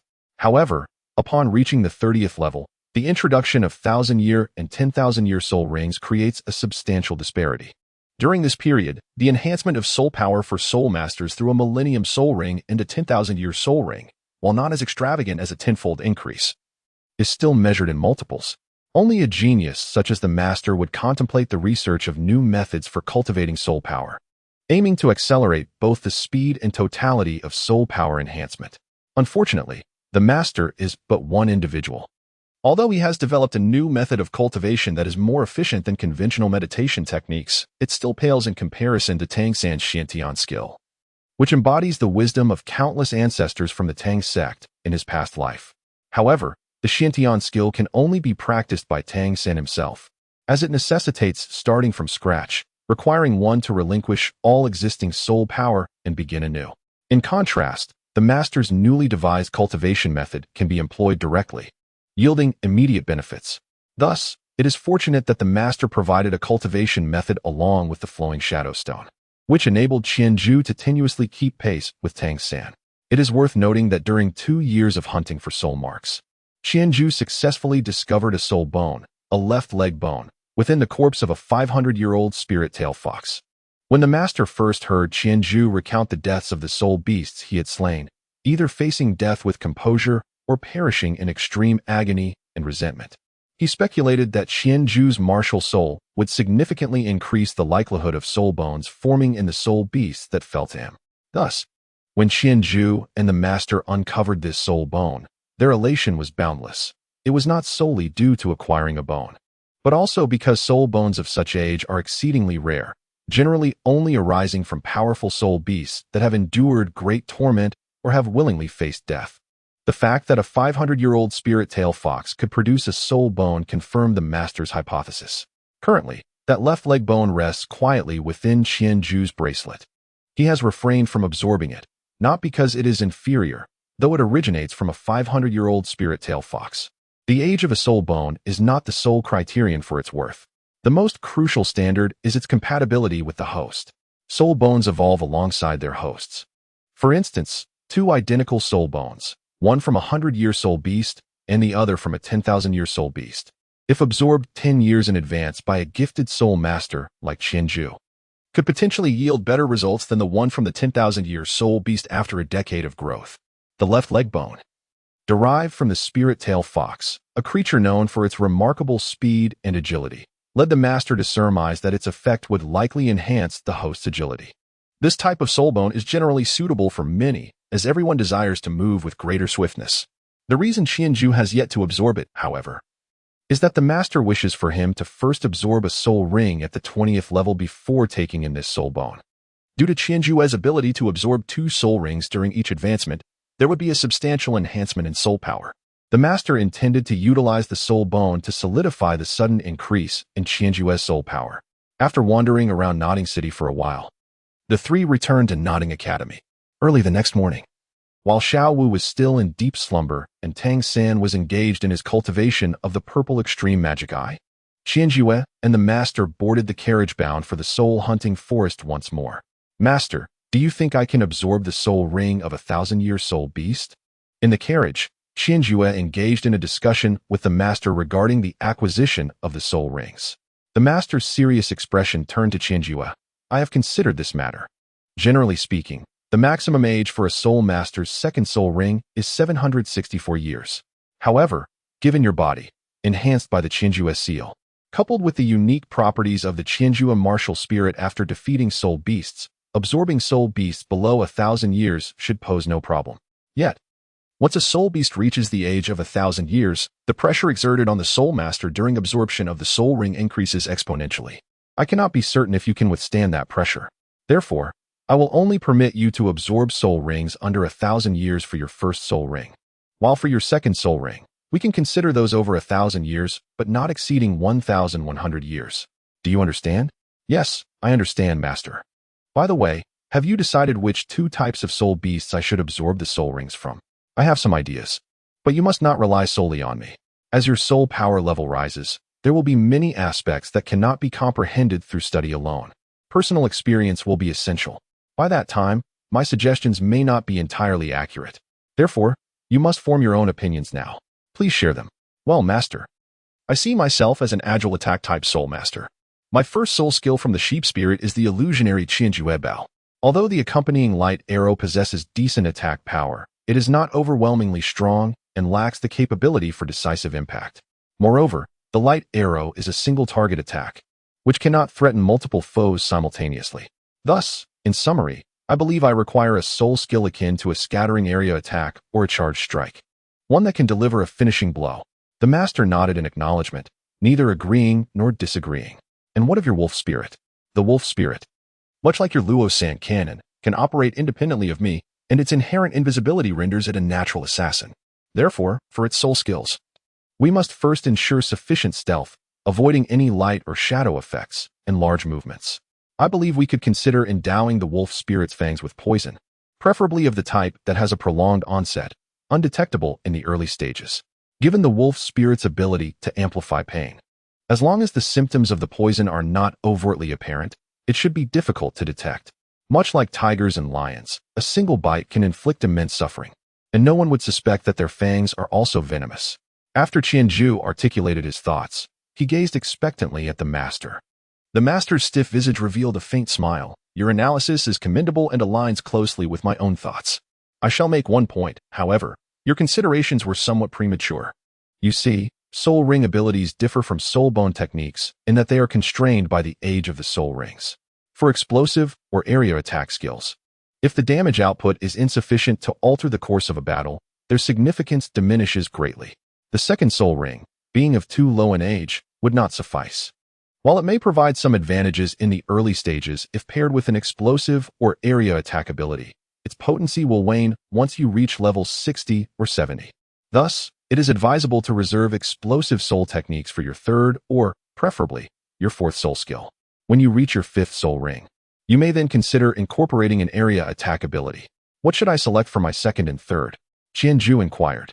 The master regarded him thoughtfully, and after a moment of contemplation, he solemnly replied, Xiaozhu, your talent is unparalleled, hence I designate your path as that of a solitary peak. You alone shall stand as a towering summit, overshadowing all. Every soul master will aspire to reach your heights, and you must become an insurmountable mountain for them. Therefore, your capabilities must be all-encompassing. You will face challenges alone, with no teammates, as none shall possess the merit to stand by your side. You must master every domain and strive to become a versatile soul master. Qianzhu gazed at the master in astonishment, never having anticipated that the master held such lofty expectations of him. To be continued. Chapter 26. The plan then. What about Xiao San? His talent is remarkable as well. Qianzhu exclaimed to the master.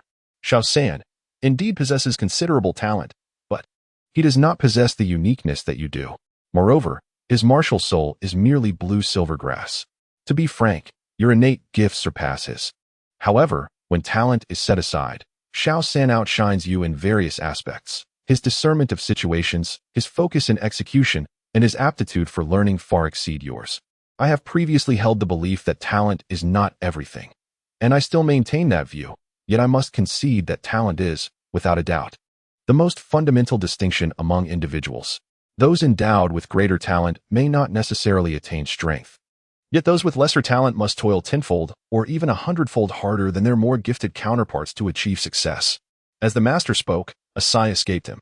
Qianzhu did not refute this. He had always known that Tang San was superior to him, even in his past life. Tang San had crafted the legendary Buddha's Fury Tang Lotus, a creation that had not emerged from the Tang sect in 2 centuries. In contrast, Qianzhu in his previous life merely lived as an ordinary university student. The master was correct. He was merely a child favored by fate. A fate that not only transported him to this realm, but also bestowed upon him unparalleled talent. Nevertheless, Qianzhu did not succumb to self-deprecation. No one dictated how he should navigate this world. He was not compelled to conquer it or overthrow the spirit hall. His cultivation was for his own sake, to attain strength that would allow him to live freely, unencumbered by the will of others. Initially, he had followed the master alongside Tang San to secure a powerful ally for survival. However, it had since evolved into a journey of experiencing this world and the magnificent path of growth shared with the Shrek 7 monsters. Oh, perhaps it would soon become the Shrek 8 monsters. Of course, when I say that Xiao San is more exceptional, I refer to your comparison alone. You both belong to a realm far above the other children. The master, unaware of Qianzhu's thoughts, misinterpreted his silence as a sign of discouragement and hurried to offer words of comfort. Qianzhu gazed at the master, observing the comforting expression upon his face, and felt a hint of amusement. "Rest assured, master, I am not so easily discouraged. You are right, Tang San is indeed formidable. Moreover, I maintain my belief that Tang San's blue-silver grass is far from ordinary. An ordinary blue-silver grass lacks the merit to merge with the Haotian hammer to form a twin martial soul. Tang San's talents surpass what you perceive. My future achievements may not rival his."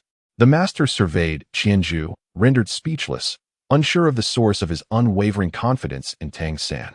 Despite his previous admonitions, intended to temper Qianzhu's arrogance by exaggerating the disparity in talent between him and Tang San, it seemed his efforts had not yielded the desired effect.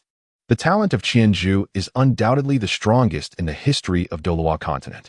Well, now that you are aware of the disparity, it is imperative that you put in the effort. Allow me to guide you on what your second and third spirit rings should be. As I previously mentioned, I aspire for you to become a versatile spirit master. Therefore, for your second spirit ability, I recommend selecting a spirit ring that grants a sustaining type ability, ensuring you have a means of replenishment when faced with multiple opponents or in prolonged combat. When it comes to your third spirit ability, consider incorporating a control type ability. Subsequently, your fourth and fifth spirit rings should focus on explosive and area attack abilities. As for the later stages, we can make decisions based on your evolving strength. I cannot guarantee that the abilities you choose will be entirely satisfactory. Regarding your wolf spirit, your analysis is quite astute. Its greatest strength lies in its concealment.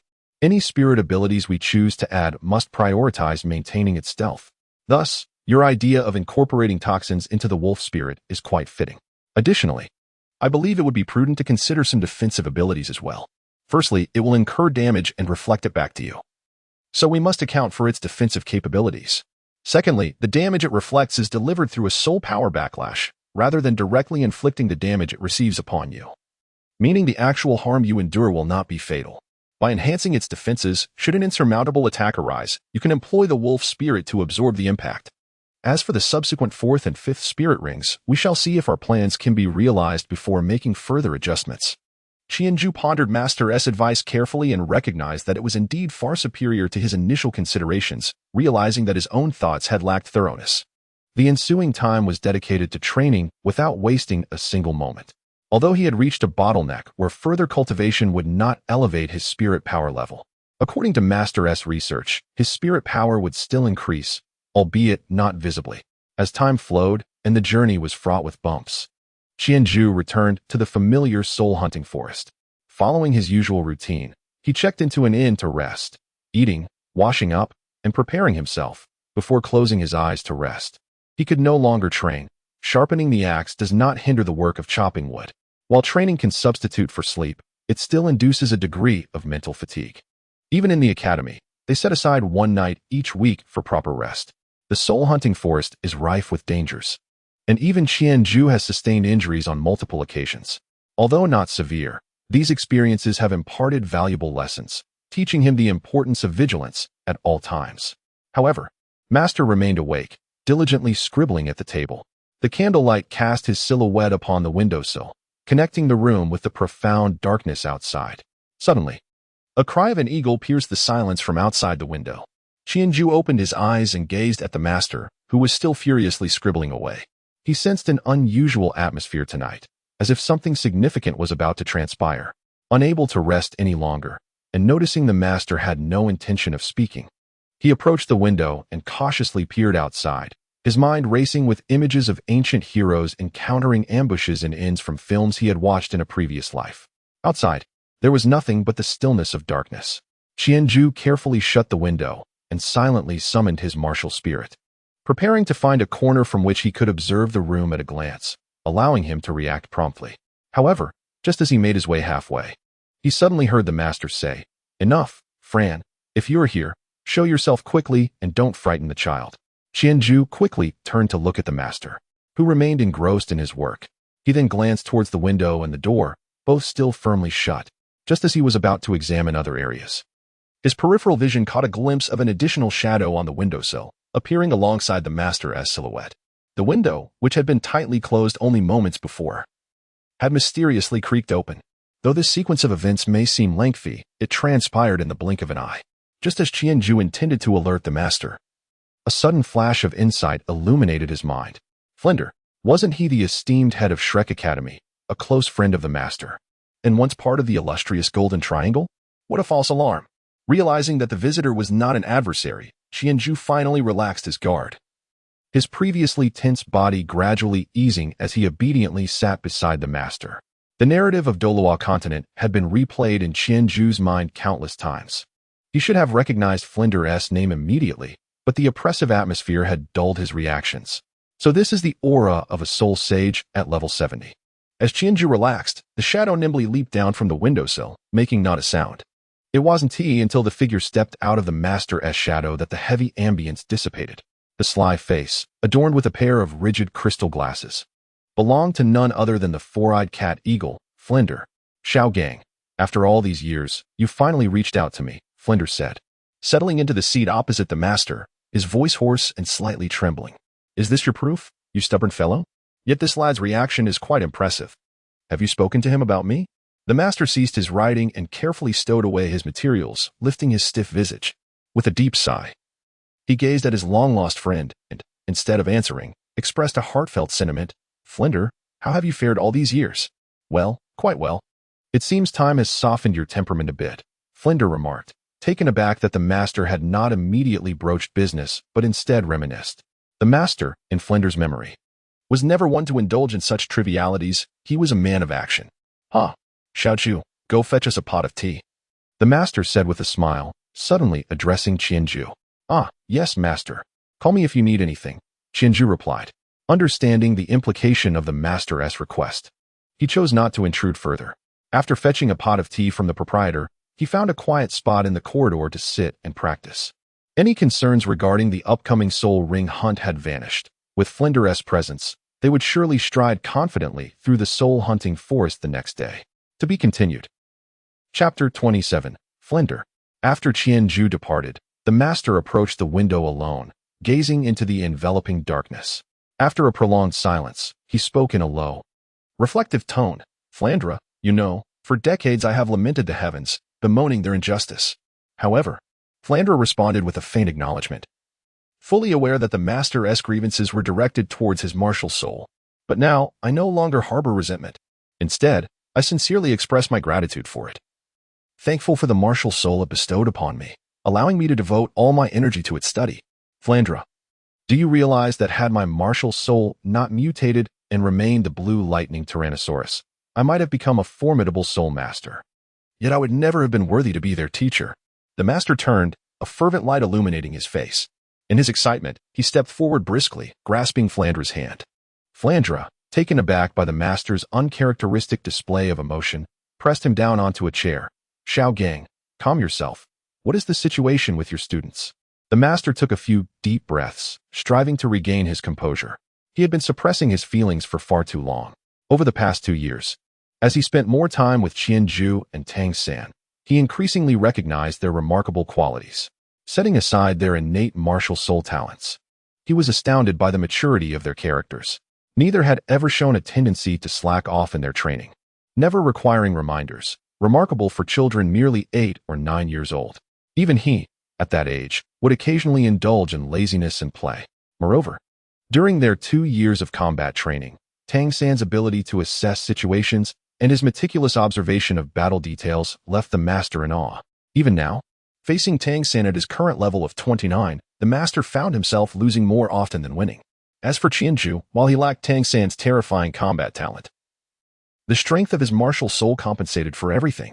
He could still hold some advantage against Tang San, yet he had never triumphed over Qianju. In the master's eyes, Qianju's most commendable trait was his exceptional mindset. Despite awakening the world's most formidable martial soul, he exhibited no arrogance.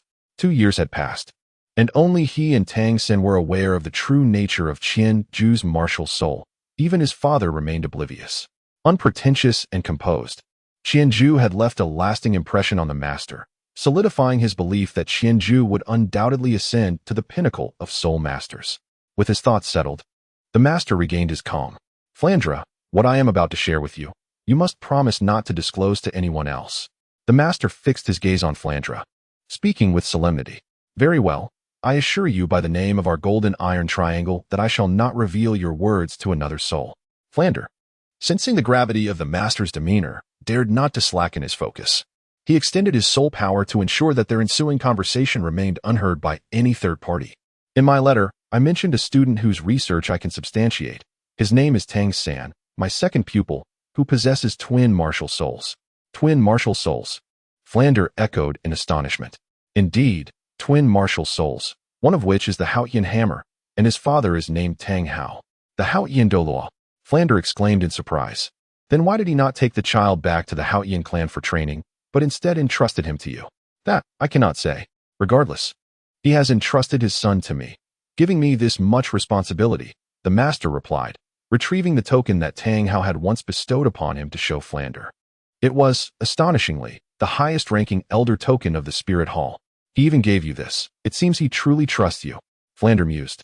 Contemplating the token in his hands, reflecting on the depth of trust the Haotian Douluo must have placed in the master given his formidable prowess. His other martial soul is blue silvergrass. However, the master's next statement caused Flander's brows to furrow immediately. The master discerned his concern and continued, but Flander, do not underestimate Tang San. His potential far exceeds this. With his innate talent, even the most ordinary blue silvergrass in his hands will rival some advanced martial souls. Additionally, you are aware of the strength inherent in twin martial souls. For Tang San to truly realize his potential, he must first grow. Is there truly such an exceptional child? Flander, taken aback by the master's words, pondered how an ostensibly useless martial soul like blue silvergrass could yield effects akin to advanced martial souls. What might the Haotian hammer achieve? The master shook his head. I shan't elaborate further. He does not require your guidance at present. For the next few years, he will remain at the academy under my tutelage. Once he graduates from the Junior Soul Master Academy, I shall send him to your Shrek Academy, and then you shall comprehend his capabilities. What about that child from earlier? Your first disciple? I found him quite impressive, able to sense my arrival in advance. This leads to what I wish to convey next. Flander, given Tang San's aptitude, he may ultimately break through to become a super Douluo, an unparalleled Douluo. However, Qianju's talent surpasses that of Tang San. Even greater? Flander's eyes widened in disbelief. Could he possess two top-tier martial souls as well? When did twin martial souls become so commonplace? The master countered with a shake of his head. He does not possess twin martial souls, but rather a singularly perfect dual soul. Gazing at Flander, the master's eyes sparkled with admiration. Qianju's martial soul is named Qianju, divided into two aspects, the sheep spirit and the wolf spirit, each endowed with its own unique abilities. The master imparted to Flanders every detail regarding the capabilities of Qianju's martial soul. Once Qianju acquired his second soul ring, he would need to begin reinforcing his physique with the Qianju mark. The master realized that his own strength was insufficient to assist him further. Henceforth, Qianju would predominantly be under Flanders' tutelage. A longtime friend, Flanders' character was well understood by the master, who felt reassured in trusting Qianju to him. Most importantly, the Qianju martial soul. With each significant advancement, both its sheep spirit and wolf spirit could attach a soul ring. Qianju's combat talent, intellect, and temperament were hardly inferior to Tang San's. Flanders, do you grasp the implications of this? At that moment, Flanders was utterly astonished by the master's description. Was there truly such a martial soul in the world? What did it signify? Hadn't the peerless Douluo already ascended to godhood? Indeed, Flanders, if Qianju ultimately reaches his potential, we may very well educate a deity. Flanders stared intently at the master, repeatedly mulling over his words. After a prolonged silence, he finally regained his composure, offering a wry smile. Xiao Gang. It seems we have aged. Henceforth, this realm will belong to the younger generation. With a hint of nostalgia, Flanders couldn't help but chuckle at the thought of his Shrek Academy potentially producing a god. Ahem. So, Xiao Gang, what do you require of me? The master replied, I summoned you to bestow the second soul ring upon Xiao Ju, and it is also time to commence the hunt for his Qianju mark. Subsequently, you shall take him back to your Shrek Academy to fulfill his weekly mark hunting. In the upcoming years, he will carry away the knowledge he learns. You merely need to ensure his safety. Very well, it is settled then.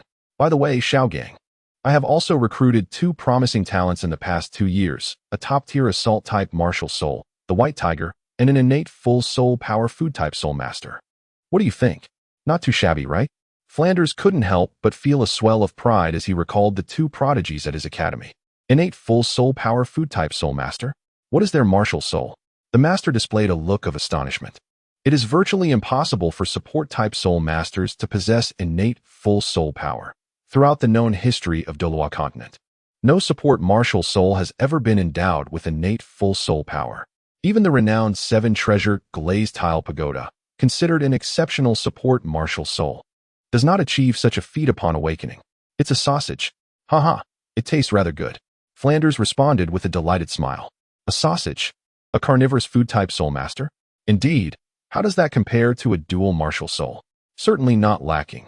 The master nodded in agreement. However, he soon shook his head. Never mind, let it be.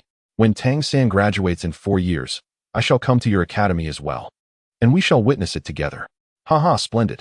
For years hence, allow me to witness the dual spirit of martial souls that can validate your research. With your inclusion, given the exceptional talents of this year's Shrek Academy students, our institution shall undoubtedly achieve renown across the world. Ha ha ha. It has been quite some time since Flinder has laughed so heartily. Ever since the incident involving the 2 dragons, the trio has not reunited for many years. Very well. Summon Xiao Ju to come in. I shall introduce him to you. All right, young man, your teacher is calling you in.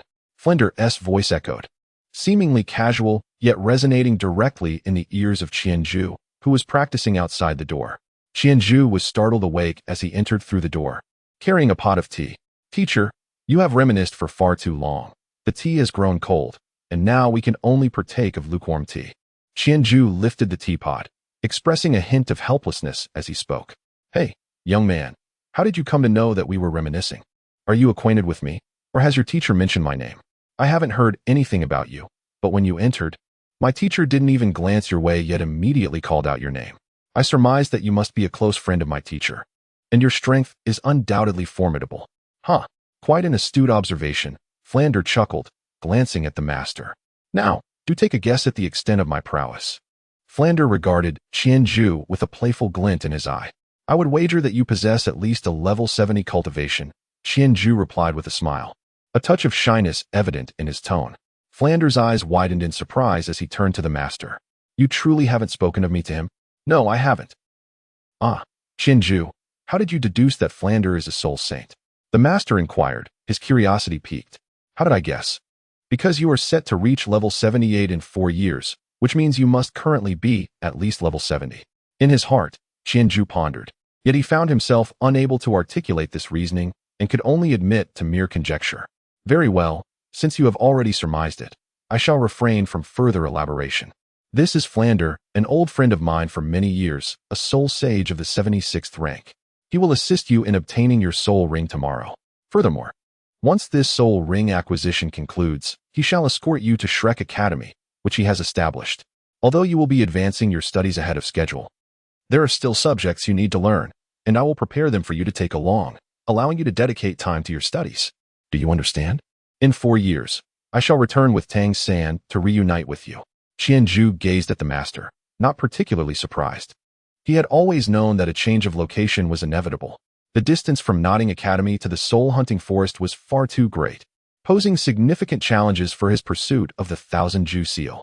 In his earlier days as a soul master, when he was merely in his teens, the 1,000-Ju seal, which was contingent upon his current physical prowess, did not have a substantial impact.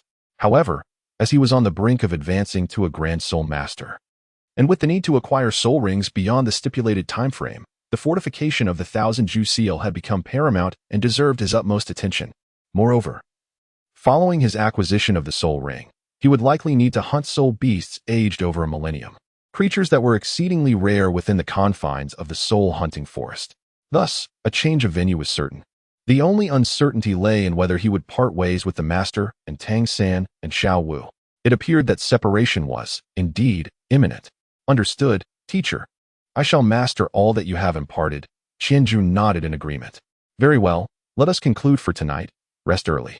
Tomorrow at dawn, we shall embark on our quest for soul rings. To be continued. Chapter 28. The 1,000-Ju mask. On the following day, the trio prepared their supplies and, after presenting Master S' 3-pattern token to the guards, ventured into the soul-hunting forest. After traversing a distance where they encountered no one, Flander halted them. "This pace is too sluggish. Allow me to assist you."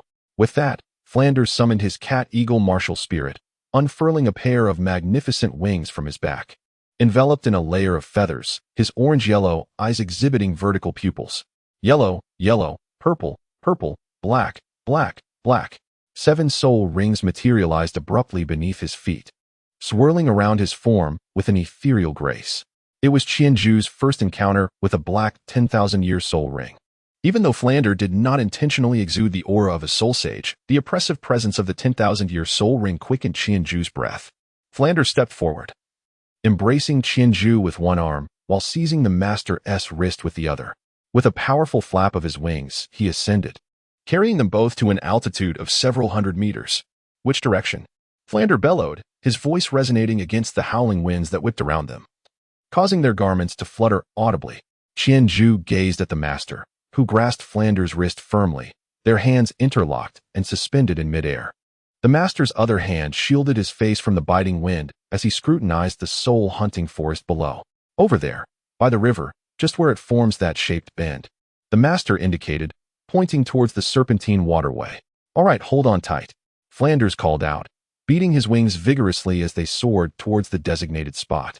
The fierce gale whipped against Qianju's face, rendering him unable to open his eyes, while the master was slightly tilted, swaying backward in the air. Yet, the master appeared unfazed, gripping Flanders with one hand while using the other to shield himself from the wind. The once golden triangle of their partnership had surely executed this maneuver countless times before, and one could hardly expect any mishap. Qianju pondered, relinquishing his concerns for the master. With a mere thought, he unleashed the 1,000-Ju martial soul, allowing the sheep's spirit to manifest. The 1,000-Ju mask adorned his visage. Indeed, although Qianju felt no sensation of the mask upon his face, and the roaring wind still swept past his ears, the breeze was no longer perceptible against his skin, and his eyes could perceive the world with clarity as they usually did. He chuckled softly. Qianju was filled with joy as he discovered a remarkable function of his Qianju martial spirit. Perhaps he had overlooked it before, but the mask of the sheep's spirit proved to be quite practical. Suppressing his excitement, Qianju reveled in the exquisite beauty of soaring through the sky. Gazing down at the enchanting scenery of the soul-hunting forest, he felt an overwhelming urge to shout aloud. This sensation of flying at high altitudes was entirely distinct from the perception he experienced with his wolf spirit. The wolf's elevation barely reached a few dozen meters, and its speed paled in comparison to that of Flander. After approximately half an hour, Flander gradually descended, covering a journey that would typically require an entire day in merely 30 minutes. Upon landing, the master shook his arm, which had been pulled along, and casually tousled his windblown hair. "Let us proceed on foot for the remaining distance. Otherwise, if they detect the aura of Flander, we will be unable to locate them." The master oriented himself and prepared to guide them to their destination.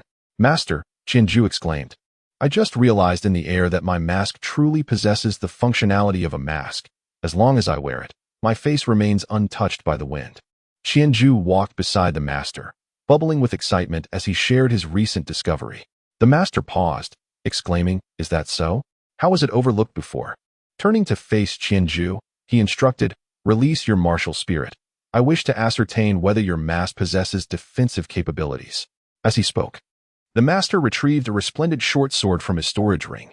At the sight of the sword, Flandre grinned broadly, remarking, "Isn't this the token of affection bestowed upon you by Ere Long?" The master cast him a sidelong glance, choosing silence. Once Qianju summoned his martial spirit, the master cautiously prodded at Qianju's Qianju mask with the short sword. Indeed, when the blade met the mask, it was repelled effortlessly, leaving no trace upon its surface. "Now, try concealing the mask," the master instructed once more. Qianju activated the hidden mask of Qianju, rendering himself invisible. The master attempted once more with his dagger, yet, as expected, it was thwarted by the mask. "Let me give it a try," exclaimed Flandre, who, observing the spectacle from behind, felt an intriguing chill emanating from the mask. His curiosity was piqued. Meanwhile, Qianju, caught off guard by Flandre's words, was suddenly struck by a flicker before him, immediately sensing a backlash of soul power. Flandre raised his right hand, his thumb caressing the nail of his index finger, a commendable defense. Qianju's eyes widened in astonishment. Indeed, he was worthy of being a soul saint-level agile attack soul master. Just moments ago, he had not perceived the nature of the attack until he noticed Flinder gently caressing his fingers, realizing that Flinder had merely grazed his mask with his fingernail. He dispelled the invisibility effect of the Qianju mask, making it visible once more. The master and Flinder immediately observed a faint scratch on the right side of the mask.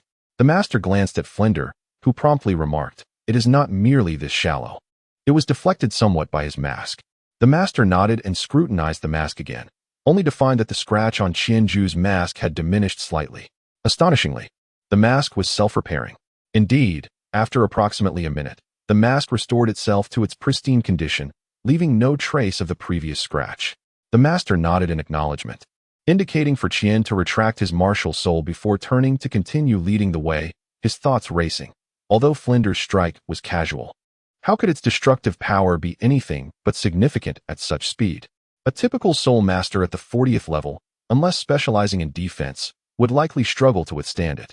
Since some of the force was absorbed by the mask, it suggested that no one of the same rank could breach the defenses of the Qianju mask. This led him to reconsider the idea of augmenting the wolf spirit with a defensive soul ring ability. If the mask's defense improved with level, then adding defensive soul skills might be unnecessary. Conversely, if it did not enhance, then the mask's defense could prove adequate beyond the 30th level, allowing for future decisions to be made at that time. Qianju and Flandra followed closely behind the master, maintaining a respectful silence. Clearly aware that the master was deep in thought, and neither wished to disturb him. "Xiaozhu, your mask possesses a certain level of defensive capability, for the time being. At the same rank, it should be impervious to attacks.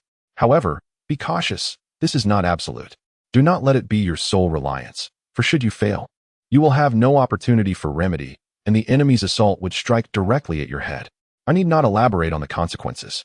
Indeed, after a brief moment, the master began to address Qianju regarding the matter. "Understood, master," Qianju responded attentively. "Summon the wolf spirit once more and let Flandra have another attempt." The master instructed Qianju to call forth the wolf spirit again to test the mask. The outcome was as the master had anticipated.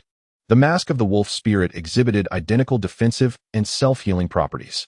The wolf spirit's mask can indeed be utilized extensively. Henceforth, you shall incorporate this into your training regimen, employing the wolf spirit's mask to withstand various assaults. As for the idea I previously proposed regarding bestowing defensive spirit rings upon the wolf spirit, we shall set that aside for now and reconsider it later. Our current objective for acquiring spirit rings remains focused on the endurance of the sheep spirit and the toxin of the wolf spirit. Understood, master. Qianju mentally noted this directive.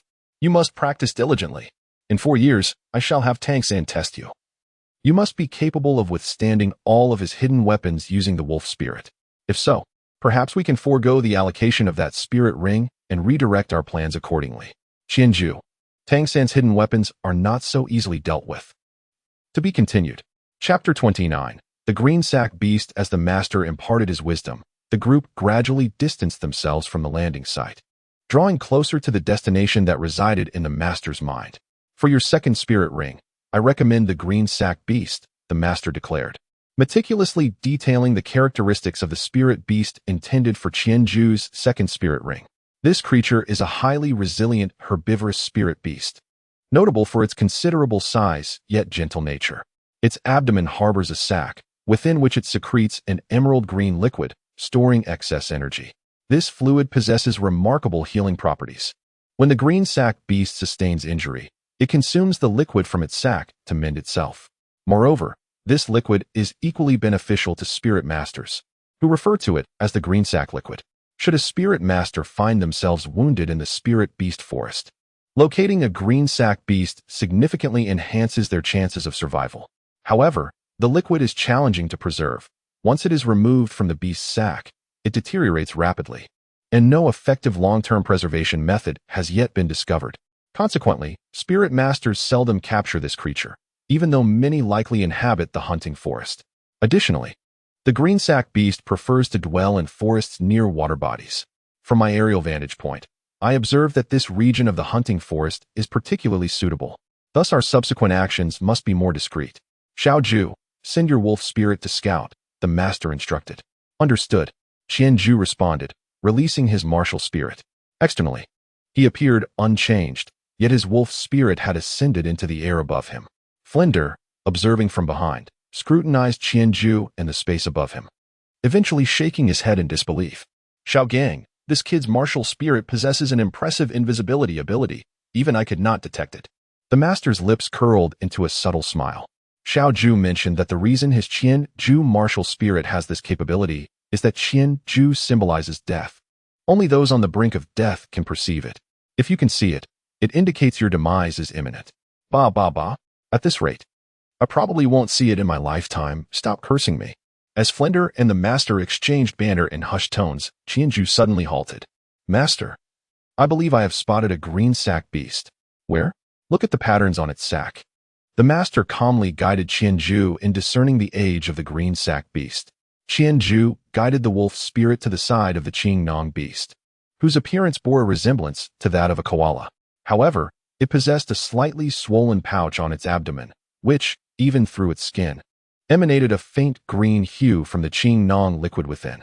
Unlike the adorably clumsy demeanor of a koala, the Qingnong beast displayed an alertness as it consumed foliage, constantly swiveling its head to survey its surroundings with vigilance. Yet, despite its heightened awareness, it remained oblivious to the presence of the wolf spirit as it approached. Teacher, it has 6 stripes on its pouch, 5 long and 1 short. This indicates that it is a Qingnong beast that has lived for over 500 years. The stripes on the pouch serve as the most reliable means of determining its age. A complete stripe signifies a century of life. Upon reaching a millennium, the stripes transform to a purple hue, gradually fading with the passage of time. Do not concern yourself with this Qingnong beast. Continue the search for one with 9 or 10 stripes.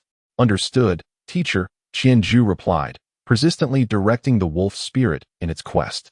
The master and Flander trailed behind Qianju, keenly observing their surroundings. After more than an hour, Qianju finally discovered another Qingnong beast still engaged in feeding within a dense thicket. This specimen was noticeably larger than the one previously encountered. Upon inspection through the wolf spirit, Qianju noted that the stripes on this Qingnong beast's pouch exceeded 10, with the 10th stripe nearing completion. Qianju immediately reported excitedly to the master. After listening, the master swiftly made a decisive judgment, declaring it to be the one, and requested that Qianju attempt to hunt it down alone. Despite lacking experience from nearly a millennium of battling soul beasts, Qianju did not falter. He felt an undeniable opportunity lay before him. The 20 or so hunts prior had illuminated the formidable power of his Qianju martial soul in combat. Without engaging in further discourse with the master and his companion, he extended his left hand, conjuring the Qianju bow, and crouched low, stealthily advancing towards the Qingnong beast. Flinder released his martial soul, suppressing his presence, and followed closely behind the master. He refrained from voicing any objections to the master's strategy, though he harbored doubts regarding Qianju's chances of triumph. It is well known that a soul master of merely a dozen levels typically can contend only with soul beasts under 300 years of age. Even many who ascend to the second ring find themselves easily outmatched by a century-old soul beast, often falling victim to a counterattack. This predicament does not stem from a lack of strength. Rather, it arises from the fact that most soul masters in the lower tiers, having just graduated from the academy, possess little experience in life and death encounters. When faced with soul beasts that do not hold back, where the stakes are life or death, and which exhibit various unique traits, they are at considerable risk of being overpowered. Though Qianju's talent is extraordinary, he now confronts a soul beast nearly 1,000 years old, a foe typically matched only by those who have reached the third ring of soul respect.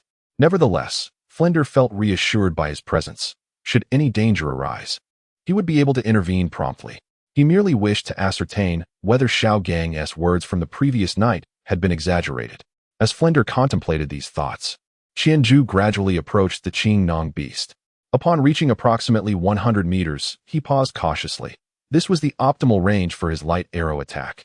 Any farther, and the soul power imbued within the arrow would dissipate rapidly, diminishing its might. Any closer, and he would forfeit the advantage of ranged combat. Thus, this position was perfectly suited for his endeavor. Qianju lifted the Qianju bow without taking much time to aim, and released a radiant arrow that struck the unguarded body pouch of the Qingsang beast from the side. The arrow detonated upon impact, creating a significant rupture in the pouch, from which a viscous emerald fluid mixed with crimson blood gushed forth, staining the beast's fur a deep brown. The Qingsang beast, initially taken aback by the sudden attack, lowered its head to inspect the damaged pouch. Upon realizing the extent of the destruction, with the emerald fluid and blood flowing freely, it let out a startled cry, hastily attempting to cover the breach with its short limbs, yet failing to reach it. At that moment, another radiant arrow shot towards its eye. This time, the beast exhibited a hint of caution, slightly shifting its head to evade the strike. The arrow struck its ear, severing half of it in a violent explosion. Momentarily dazed, the beast gazed down at the leaking emerald fluid and the shattered pouch, its eyes glistening with a burgeoning rage as they swiftly sought out Qianju. Then, in its line of sight, another beam of white light surged forth. The Qingsang beast was now wholly consumed by fury. Lowering its head, it braced itself with its sturdy brow against the impending attack and rapidly scurried towards Qianju. During its charge, Qianju attempted to shoot 2 more arrows, but the beast deftly twisted its body, absorbing the shots upon its forehead without a trace of blood.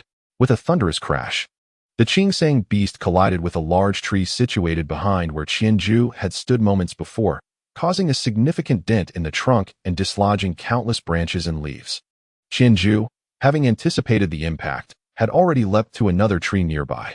The Qingsang beast looked up, its furious eyes locking onto Qianju's position, and in the next instant, it swiftly climbed towards him. The Qingsang beast was indeed a proficient climber. However, Qianju remained unperturbed, poised on a branch, and aimed another radiant arrow at the rapidly ascending creature, seemingly attempting to thwart its advance. Yet, such an overt attack posed little threat to the beast. It merely paused momentarily, evading the arrow with ease. With its vengeful gaze once again fixed on Qianju, it hastily clawed at the trunk and, with a powerful leap, lunged towards him. Qianju remained perched on the branch, his countenance obscured by the mask he wore, rendering his expression inscrutable. He did not flinch. Instead, raising the Qianju bow once more, with a deliberate motion, he drew back his right hand, conjuring a radiant arrow of light. It appeared he was resolutely prepared to engage the Qingsang beast in a direct confrontation. Time seemed to slow as the silhouette of the Qingsang beast drew nearer to Qianju, on the verge of colliding with the human who had dared to disrupt its corporeal form. Even the typically gentle Qingsang beast revealed a flicker of ruthlessness in its small eyes. Should it land a blow, the frail human frame would surely meet a fatal end. Although the archer still clutched his bow and arrow, the creature had already experienced the potency of the attack. Unless it struck directly at its eyes, the creature's vitality rendered it impervious to any significant threat. Closer, ever closer. The Qingsang beast had lifted its claws in preparation. Yet, in a sudden twist of fate, it felt a force collide with its body. Before it could lower its gaze to assess the situation, a wave of pain surged from its abdomen, the intensity rendering its mind momentarily blank. No, a fierce instinct for survival jolted it from the fog, reminding it that the battle was still underway. However, upon reopening its eyes, the blinding brilliance before it would become the final image imprinted upon its consciousness. With a resounding thud, the lifeless body of the Qingsang beast plummeted to the ground, devoid of any signs of life. The radiant arrow had pierced through its eye socket, obliterating its brain. Despite its renowned vitality, there remained no possibility of survival. Qianju perched upon a branch, savoring the enhancement bestowed by the seal of 1,000 Ju. This comprehensive elevation of both body and spirit enveloped him in an unparalleled sense of exhilaration. As the battle concluded, Master and Flanders approached, prompting Qianju to gracefully descend from the tree. Indeed, the Master commended, expressing that even by his rigorous standards, Qianju's performance in this confrontation was commendable. Whether in the strategic allure that lured the opponent to the branches or in the precise timing of the decisive strike that followed, every aspect was executed with remarkable finesse. Qianju removed the mask, revealing a radiant smile. "Very well, absorb it. We shall assist you in your protection." "All right," Qianju responded affirmatively, settling into a cross-legged position to commence this ritualistic action that had been dormant for 2 years. To be continued. Chapter 30. Soul Techniques and Soul Bones. The familiar warmth enveloped him throughout the majority of this soul ring absorption, only to be disrupted in the final stages as the energy from the Qingsang beast's soul ring gradually seeped into Qianju. A twinge of pain coursed through his meridians. not akin to the agony experienced by Tang San and his companions due to the residual souls of the spirit beasts resisting absorption, but rather a response from his body to the overwhelming influx of external soul power, signaling that he could no longer continue. Fortunately, having reached the concluding phase, Qianju persevered through the discomfort and managed to endure. Upon awakening, he noticed a light sheen of sweat adorning his forehead. The master, who had been patiently waiting by his side, exhaled a long sigh of relief. Although Qianju was no stranger to surpassing the age limit for soul ring absorption, this time he had exceeded not just a few decades but over 2 centuries. While various research theories assured him of its feasibility, the true outcome could only be discerned through real-world experience. How was the pressure during absorption? Somewhat intense. Qianju recounted the sensations he experienced during the process of absorbing the soul ring to the 2 masters in an unembellished manner. He then expressed his concerns, saying, "Master, is it possible for me to absorb a millennium soul ring? My body has already begun to react to this one, which is not yet 1,000 years old. I've heard that once a soul ring reaches a millennium, it undergoes a significant transformation. Will I be able to withstand it?" Qianju possesses a hint of timidity. He is not the type to relentlessly challenge himself, nor does he harbor an obsession with perfection. Accepting a second soul ring of 800 or 900 years is within his realm of comfort. After all, this already places him above 99% of soul masters.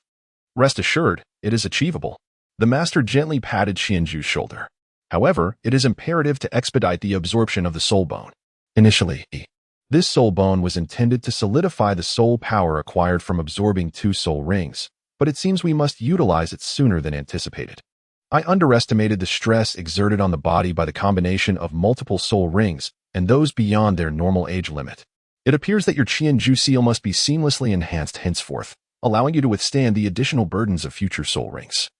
We cannot rely on soul bones for every remedy. Qianju nodded in agreement. All right, please show us your second soul skill.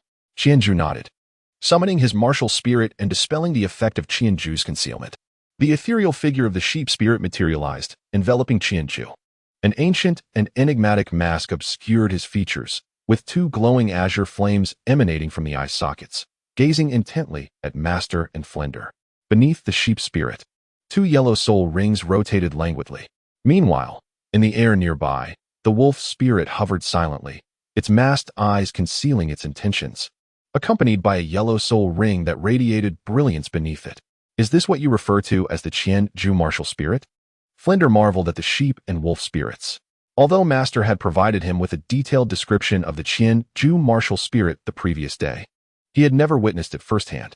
Now, witnessing the extraordinary manifestation of the Qianju martial spirit and its mysterious visage, coupled with the dual soul rings, he truly grasped the formidable nature of this martial spirit. Indeed, this is the Qianju martial spirit, a miraculous entity. It truly is a marvel. Flender murmured to himself, "Master, this soul ring is indeed a sustainment type." At that moment, Qianju spoke up excitedly to Master. "Oh, do tell." Master responded with eager anticipation. Qianju did not keep them in suspense and immediately said, "The newly acquired second soul skill, which I have named Emerald Resonance, upon activation, will enable my subsequent attack to interact with the enemy's soul power, granting me a certain degree of healing and a return of soul energy." As Qianju spoke, he summoned the Qianju Bao, drawing back his right hand in a fluid motion, and instantly a radiant arrow materialized. However, this arrow was unlike those of the past. It no longer glimmered with a milky white hue, but instead shimmered with an enchanting azure-green brilliance. The arrow, once devoid of a target, found its mark as Qianju pointed towards the nearby Flander. Initially taken aback, Flander soon responded with a playful gesture. Whoosh! A sharp sound pierced the air as the luminous arrow was deftly caught by Flander, only to explode thereafter. Frank flexed his fingers. Noting a slight depletion of his soul power, perhaps around 1/10 of his total capacity, which would be considerable for an average soul master. The soul skill he had just employed consumed nearly 1/5 of his soul power, and upon impact, about half of that was returned. As for healing, since he had sustained minimal injury, the effects were subtle, leaving him with a sense of lightness. It appears this soul skill is quite commendable. With low consumption, while effectively diminishing the opponent's soul power, I surmise the recovery may not be substantial, yet it should remain potent, qualifying it as a formidable ability. Well then, We can ascertain the specific healing effects when the opportunity arises. For now, let us proceed with the absorption of that soul bone. Understood, Master. Qianju responded with a sound of acknowledgement and retrieved the left leg bone acquired from the spirit tail fox. This delicate bone appeared rather unremarkable, measuring only about 5 centimeters in length, perhaps best described as petite and exquisite. Flander, standing nearby, shook his head in disbelief, exclaiming in admiration, "The first soul bone I obtained came when I was over level 50.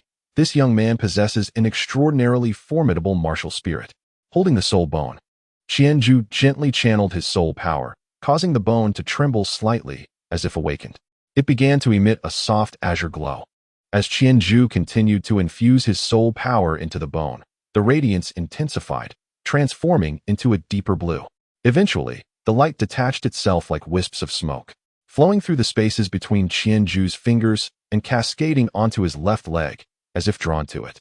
A refreshing, soothing sensation enveloped him. In stark contrast to the warmth experienced during the absorption of a soul ring, this equally delightful feeling spread from his left leg throughout his entire being. He instinctively closed his eyes to savor the moment.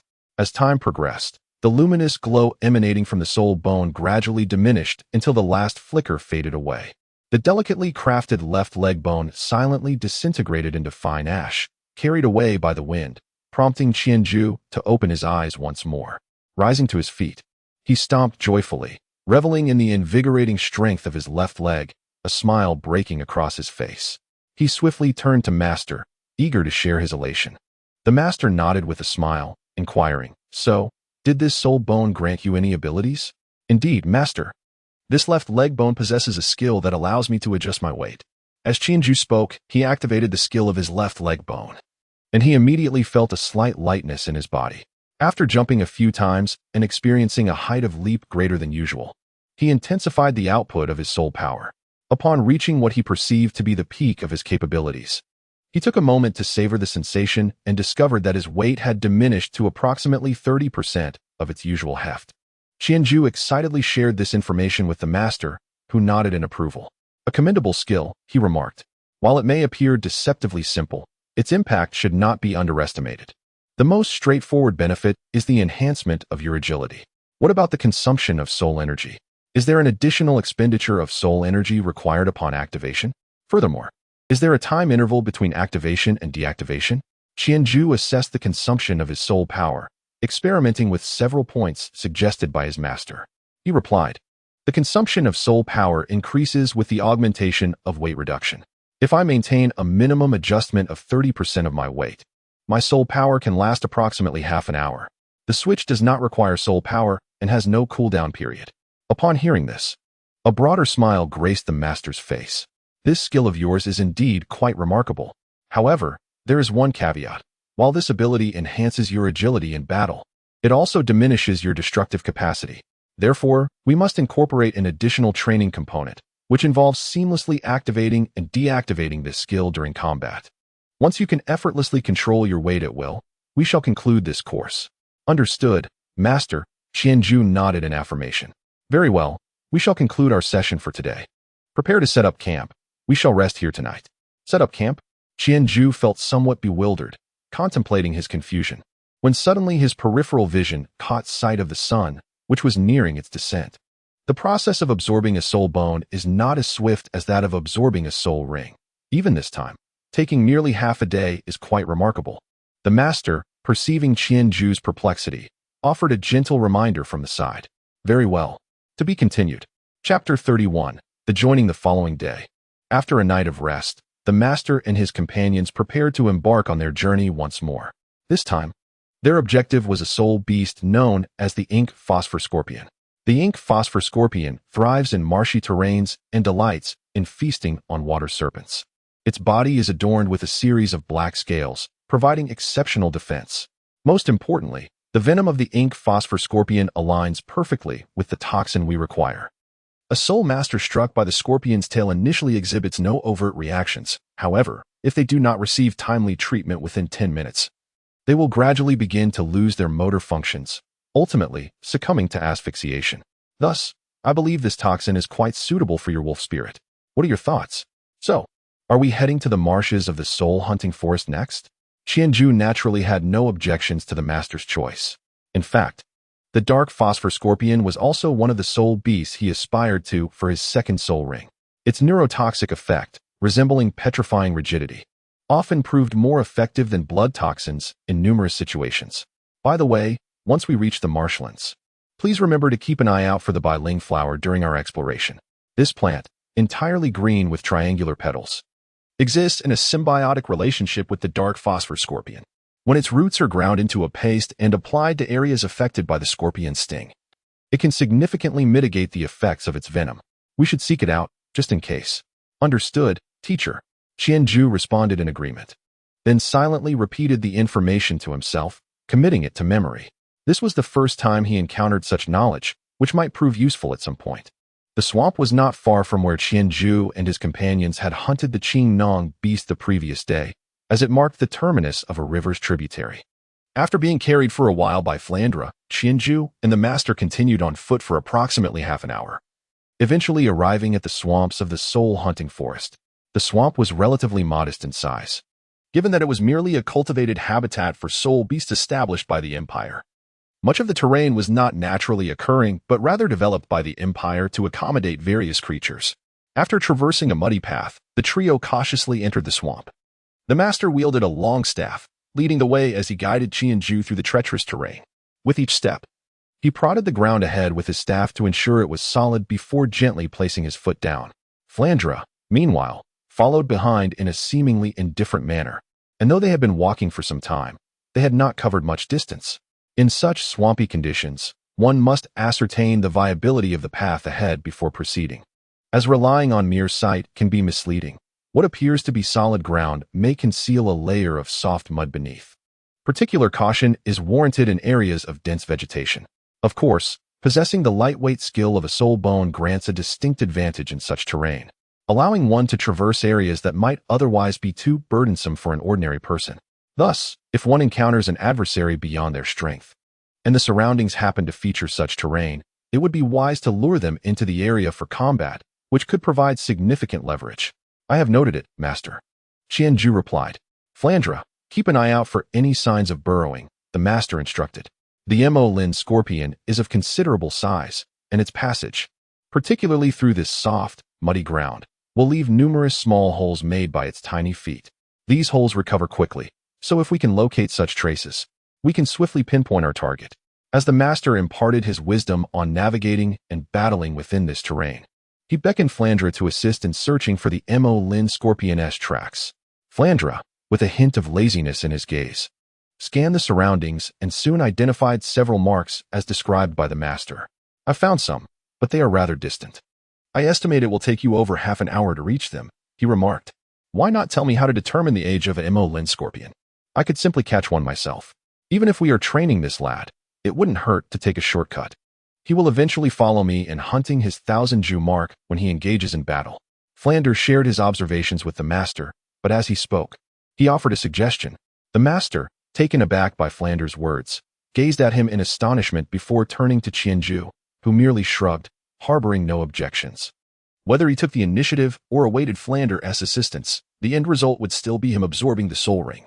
After a moment of confusion, the master suddenly shook his head in realization, chuckling. I have been overly insistent, expecting you to become an independent soul master capable of handling everything on your own. Yet, you need not bear such burdens now. What purpose would we teachers serve otherwise? Flandre, it is time for you to formally welcome Xiaoju into your academy. Upon hearing the master's words, Flandre instantly grasped the underlying meaning, a testament to their years of mutual understanding. He stepped forward, addressing Qianju, young man. You have heard the discussion. You shall accompany me to my academy for your studies. Allow me to introduce you to my institution. Listen closely. My academy is called Shrek Academy, founded by me 16 years ago. You may have heard of Shrek. It is known as a monster among soul beasts. As the name suggests, my Shrek Academy exclusively enrolls monsters. Since its inception, Shrek Academy has admitted 41 students, yet only 14 have successfully graduated. The others either failed to meet the graduation requirements or succumbed to the predation of soul beasts. However, those 14 who graduated from our academy have since become notable figures in various regions. As Flander spoke, he proudly lifted his head, anticipating words of admiration from Qianju. To his dismay, Qianju remained silent, prompting Flander to awkwardly continue. Ahem. Do you know why only 14 have graduated? It is because my graduation requirement mandates that one must reach the rank of level 41 Soul Master before the age of 20. Failing to achieve level 41 means one is merely weak, which would bring shame to Shrek Academy. Seeing that Qianju still offered no praise, Flander pressed on seriously. Thus, from this moment forth, you are officially a student of Shrek Academy. With your addition, we now have 3 students. The other 2 are slightly older than you, and you will meet them in due time. Very well, Principal. I look forward to your guidance, Qianju finally responded, bowing deeply to Flander. Excellent, Flander exclaimed, delighted by Qianju's acknowledgement, and patted his shoulder. As for the upcoming soul beast hunt, I shall take care of it on your behalf, considering it your enrollment benefit. With that, Flander unleashed his martial soul, 2 wings unfurling from his back. Grasping one of them, he propelled himself and Qianju into the air. Xiaogang, enlighten me on how to determine the age of the ink-scale scorpion. Observe the coloration of its tail segments. The ink-scaled scorpion's tail is divided into 10 segments, with 9 joints. The white denotes a century, the dark green signifies a millennium, and a few represent mere years. What you seek is the ink-scaled scorpion with a completely white tail or one segment purple, while the others remain transparent. The master, caught by Flander while soaring through the air against the fierce winds, shouted back to him. All right. Flander acknowledged with a reply and descended. In less than a minute, the master, having traversed a journey that took over half an hour, returned to the starting point. Wait for me here, it won't be long. After leaving the 2 behind, Flander did not pause. He turned and plunged into the marsh once more. If the purpose was to hone Qianju, he naturally could not release his aura, for all the lower-ranked soul beasts would hide away. However, since he was now capturing, there was no need for such reservations. Regardless of how these soul beasts concealed themselves, they could not evade his pursuit. Seeing Flander vanish in the blink of an eye, the master patted Qianju's head and remarked, You see, this illustrates the gap between us and the soul saints. In half an hour, we accomplish what they can achieve in mere minutes. Thus, the level of soul power is the essence of our strength as soul masters. The techniques I have imparted to you may grant you an advantage among equals, but they are insufficient for you to combat those of higher ranks. Therefore, when you encounter opponents a rank above you, never let arrogance blind your judgment. Remember, no one possesses greater talent than you. Given time, you shall surpass them all. Thus, survive. Make survival your ultimate goal at all times. Do you understand? I understand, Master. Qianju replied earnestly, gazing at his mentor. Good. You are not the overly competitive type. As long as you heed this advice, you should be fine. In my absence, if you have any uncertainties, consult Flander. Although his understanding of martial souls may not be as profound as mine, at his level, he possesses a more direct insight into many matters, which may indeed be more beneficial than my explanations. Moreover, remember that your primary objective over the coming years is to hunt soul beasts, seamlessly stacking your Qianju seal to strengthen your physique. The soul rings you acquire will increasingly be of higher age, and the pressure you endure upon attaching them will also escalate. Thus, the accumulation of the Qianju seal must not be neglected. Of course, the accumulation of knowledge must not be overlooked either. As the master spoke, he retrieved several stacks of books and notes from his wristband and placed them on the ground. These are the materials I have curated for you to study. The specifics of when to review each are detailed in the first notebook. Simply follow the plan I have outlined for you. Thud. Qianju gazed at the towering stacks of books, swallowing hard, yet ultimately resigned himself to dutifully stow them all within his soul guide. To be continued. Chapter 32. The second soul skill of the wolf spirit. Furthermore, regarding the courses I have assigned, you may train at your discretion. Once you achieve the objectives I have outlined, you may cease your efforts. Maintain our correspondence over the years. Communicate with me monthly to report your progress. If your soul power reaches level 30, do not hasten to have Flandra assist you in acquiring a soul ring. I shall personally come to oversee the process. Understood, teacher. Qianju nodded, committing the master's words to memory. Just as the master was about to elaborate further, a sudden whoosh pierced the air, and Flandra descended, one hand clutching a scorpion the size of a dog. Behold, this one is 900 years old, and this one 1,000. Xiaogang, do you deem my catches appropriate? Flandre raised the two dazed scorpions for the master to examine. The master, disregarding his earlier intentions, hastily leaned in to inspect the two ink-scaled scorpions that Flandre had procured. The ages are correct. Xiaoju, come and absorb this one from the 1,000-year mark. Do not worry, with your current soul bone, this absorption should pose no issues. All right, I shall finally experience the agony of absorbing a soul ring. Qianzhu mused, yet he produced a dagger and plunged it into the eye of the ink-scaled scorpion, ending the life of the 1,000-year soul beast. In no time, a purple soul ring began to rise slowly from the corpse. Observing that the other ink-scaled scorpion was no longer of use, Flandre carelessly tossed the 900-year-old creature several meters away. The impact roused the scorpion, which promptly scuttled away with all 8 legs, fleeing from the group. Settling into a cross-legged position, Qianzhu centered himself, releasing his martial spirit. As his soul power subtly stirred the soul ring, the purple ring floated toward the wolf spirit beside him.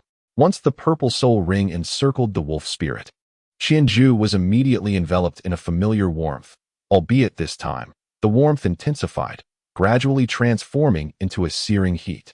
As the soul ring infused into the wolf spirit, the discomfort he had experienced during the previous absorption surged once more.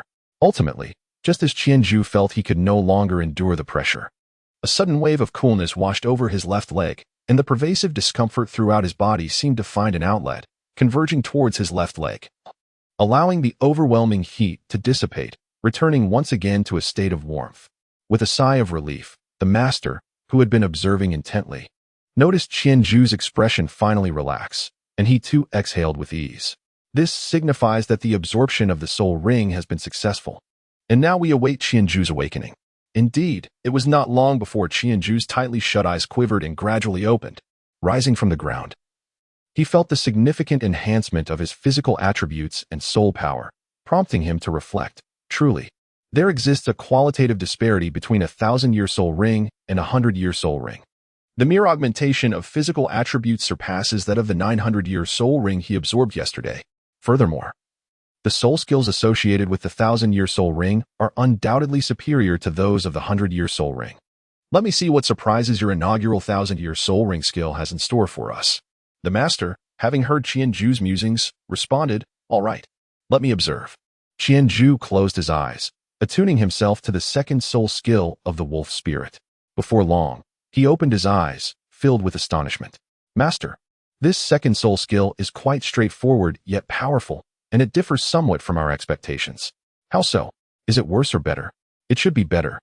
This second soul skill is a passive skill with a singular effect. Anyone bitten by the wolf spirit will experience a 20% reduction in their physical reaction speed, lasting for 1 minute. A direct 20% reduction in physical reaction speed. How could this be? The master appeared taken aback by the skill's effect, murmuring to himself, Master, does not the sting of the ink-scale scorpion gradually impair one's mobility? I have essentially acquired the toxin effect of the ink-scale scorpion, diminishing my opponent's reaction speed by 20%, which I find quite impressive. Qianzhu expressed his confusion regarding the master's doubts. It is not merely impressive, it is exceedingly advantageous. If I am not mistaken, the effect of reducing physical reaction speed may possess significant priority. Flandre, why not give it a try? The master stroked his chin, looking somewhat perplexed. Try? Why should I hesitate? Xiaoju, come, let me test your wolf spirit. Flandre boldly extended an arm. Very well, Qianzhu replied with a smile, envisioning Flandre's impending discomfort. Releasing his martial spirit, the wolf spirit manifested. Under Qianzhu's command, the wolf spirit swiftly moved through the air to Flandre's side and took a bite of his outstretched arm. However, the anticipated outcome did not occur. It was not Flandre who suffered, but rather Qianzhu himself. Cough, cough. The backlash of soul power from the wolf spirit compelled him to cough uncontrollably. Oh, I forgot to retract my protective soul power. Flandre remarked with a mischievous grin while observing Qianzhu's distress. Coughing and hunched over, Qianzhu, exasperated, raised a middle finger at Flandre. Hee, come now. This time I assure you I will retract my soul power. The wolf spirit floated over once more, this time exerting less force, nearly grazing its teeth against Flandre's hand, leaving a small wound that drew a trickle of blood. Goodness, Xiaogang, does it hurt this much? Flandre exclaimed, clutching the injured area, gritting his teeth as he called out to the master. How painful can it be? You lack any willpower. Quickly check how much of Xiao Ju's soul skill effect remains. Flander remained speechless, inadvertently mimicking Qian Ju's earlier gesture by giving the master a middle finger. Though he was unaware of the gesture's meaning, it seemed to eloquently convey his feelings. As the pain gradually subsided, Flander assessed his physical condition and couldn't help but exclaim in surprise, "Ah, this soul skill is rather potent.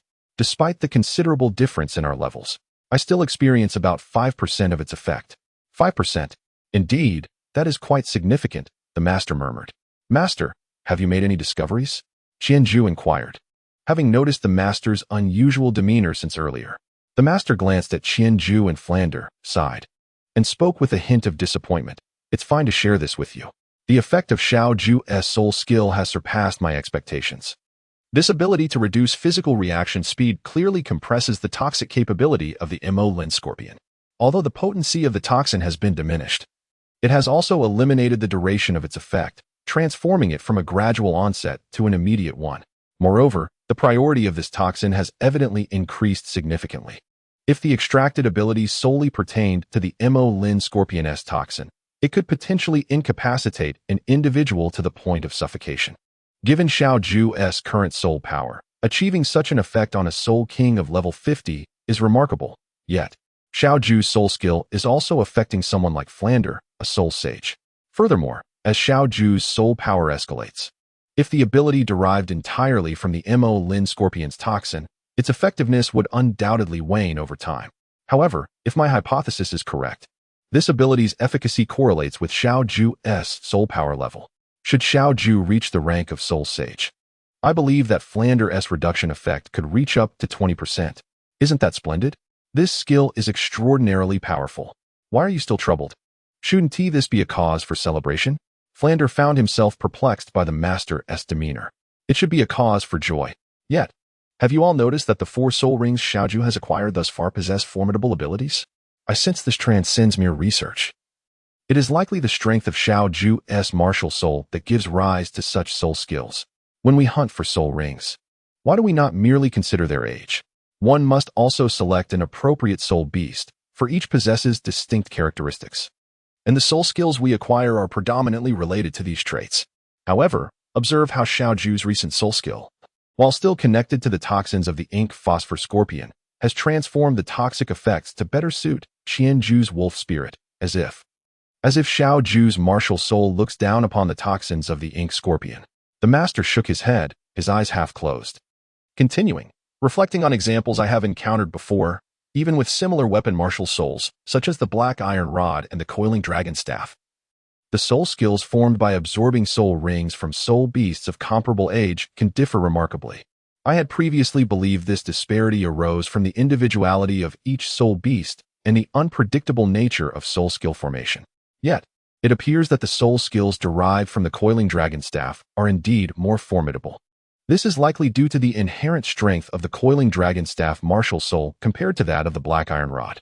The master clapped his hands together, excitement evident in his voice. This leads us to a hypothesis. The formation of soul skills, the type and age of soul beasts, are indeed pivotal factors. But the martial soul of the absorber also plays an unknown role. Should I succeed in unraveling the mechanism behind this martial soul influence, my theory on the 10 core competitive advantages of martial souls may well expand to 11. To be continued. Chapter 33, Return. 11. Wouldn't that be splendid? It gives you another goal. So what exactly are you troubled about? Flandra remained puzzled by the master's earlier moment of discontent. Yet, upon Flandra's inquiry, the master's previous excitement swiftly dissipated. However, this underscores the significance of talent. Even if you exert every effort to hunt a soul beast with the same age as others, if your martial soul is inferior, they shall still surpass you. If the findings of this research prove accurate, once disclosed, many individuals with poor martial soul awakenings may relinquish their aspirations. Alas, talent. The master sighed deeply. Flandra, observing the master's demeanor, recognized he was once again grappling with thoughts of his own martial soul. And what of your other student? The lad named Tang San? Did you not mention that even a worthless martial soul like the blue-silver grass could exhibit capabilities far beyond those of an ordinary martial soul in his hands? How do you reconcile that?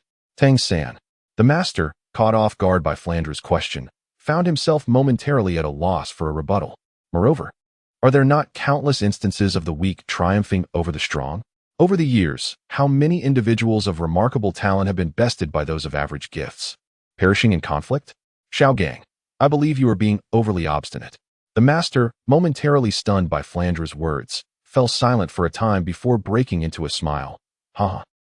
Yes, you make a valid point. I have indeed been obstinate. Let us set this aside for now.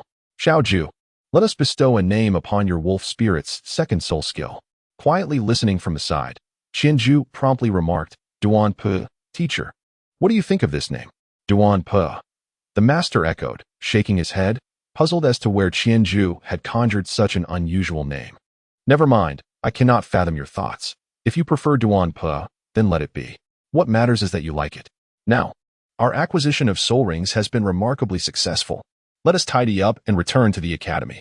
Flandra, please take us back swiftly. Upon hearing the master's words, Flandra shot him an exasperated glance. You certainly know how to command others. Nevertheless, despite his grumbling, Flandra swiftly summoned his cat-eagle martial spirit, saying, All right. Hurry up and retrieve your belongings.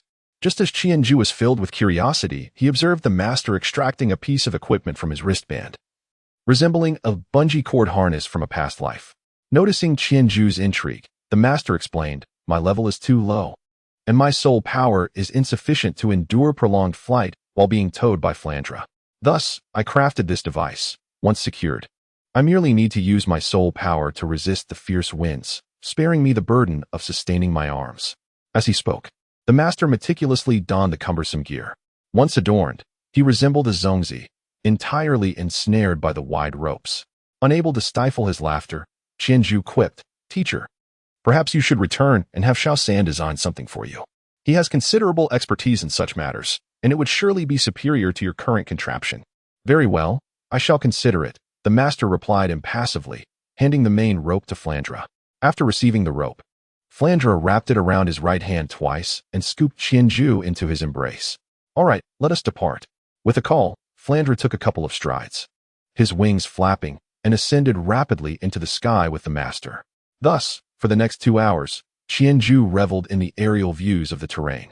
Fortunately, with the Qianju mask shielding him from the fierce winds, he avoided the same struggle the master faced, constantly expending his soul power to withstand the gales. At last, after enduring 2 hours of tempestuous winds, Flandra descended with the master and Qianju at the Nodding Academy. Upon arrival, the master escorted Flandra back to his residence, presumably to convey some instructions. Qianju retreated to his dormitory, retrieving some belongings into his soul guide before heading to the back mountain of the school, seeking Tang San and Xiao Wu, who were usually found practicing there during their free afternoons. Indeed, upon Qianju's arrival at the back mountain, he discovered Tang San and Xiao Wu engaged in sparring. Upon seeing him, both paused and greeted him with evident excitement. Zhuge, Zhuge, though their tones differed, their enthusiasm was unmistakable. How is it? Did you acquire powerful soul skills this time? Tang San approached with a smile and inquired. Indeed, indeed. Let us witness your prowess. You have ascended to the rank of a Grand Soul Master, while Xiao San and I have yet to surpass level 20. Very well, why not challenge yourselves? He replied. But I must stipulate that Xiao San is prohibited from employing his concealed weapons. Agreed, agreed. Xiao Wu retorted playfully. Xiao San has always impeded my duels with you. I am eager to see just how formidable you truly are. Xiao San, keep up. Before Tang San could utter another word, Xiao Wu readily accepted the challenge and, while unleashing her martial spirit, charged ahead towards Qianju. Qianju did not dare to underestimate the situation. He had no desire to test Xiao Wu's agile techniques. Thus, he promptly unleashed his martial soul, summoning the first soul skill of the sheep spirit, which manifested as the Qianju Bao in his left hand in an instant. However, due to Xiao Wu's sudden assault, by the time the Qianju Bao materialized, she had already dashed to Qianju's side. With a swift twist of her neck, her braids ensnared themselves around his throat. Were he facing a genuine adversary, Qianju would undoubtedly have met the attack with the Qianju Bao, as its sharp edges would have easily overpowered Xiao Wu's braids. Yet, he could not bear to damage them, lest Xiao Wu harbor a lasting resentment towards him. Therefore, he hastily evaded. However, just as he moved aside, a strand of blue-silver grass surged toward him with remarkable speed. Fortunately, Qianju had already acquired the enhancements of 4 soul rings. Just as the blue-silver grass was about to ensnare him, he pivoted and turned away, believing he had evaded the grasp. Unexpectedly, a sudden force of attraction impeded his movement, causing him to become entangled in the blue-silver grass that swiftly coiled around his legs, followed by several thick strands that erupted from beneath him, securing him tightly. This was none other than the technique of controlling the crane and capturing the dragon from Tang San's Xiantian treasure record, coupled with his own first soul skill, entanglement. Seeing Qianju ensnared by Tang San, Xiao Wu approached him in a few swift steps, eager not to squander this opportunity to strike. As she prepared to launch her attack, Qianju quickly released his grip on his left hand, causing the Qianju bow to descend. Yet, just as it neared the ground, the bow seemed to possess a life of its own, rising swiftly into the air and sweeping through, forcing Xiao Wu, who was about to close in, to retreat. Subsequently, the blue-silver grass that had bound Qianju began to sever and fell to the ground like discarded ropes. With a swift motion, he grasped the Qianju bow once more, leaped lightly into the air, and after a quick turn, shot 2 arrows towards Xiao Wu and Tang San, who remained stationary. Tang San swiftly activated his ghost shadow misty steps to pull the stunned Xiao Wu out of harm's way, narrowly avoiding the luminous arrows. As Xiao Wu regained her senses, she exclaimed in surprise, "What on earth is that? Qiangu, your bow can move on its own." Qianju landed on a tree, his masked visage betraying no emotion, and he remained silent, swiftly knocking 2 arrows that he aimed at Xiao Wu. The luminous arrows of the Qianju bow constituted his primary offensive capability, and during the past 2 years, this had been his most ardent focus of training.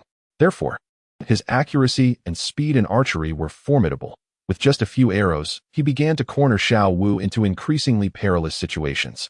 Upon witnessing this, Tang San had no choice but to abandon his attempt to approach Qianju alone. Instead, he turned to grasp Xiao Wu's hand, guiding her to evade while gradually drawing closer to him. Fortunately, Tang San possessed the ghost shadow perplexing track, which thwarted Qianju's attempts to predict their trajectory. Otherwise, the two of them together would likely have met a swifter demise by arrow. Nevertheless, Tang San and Xiao Wu were not devoid of means to resist.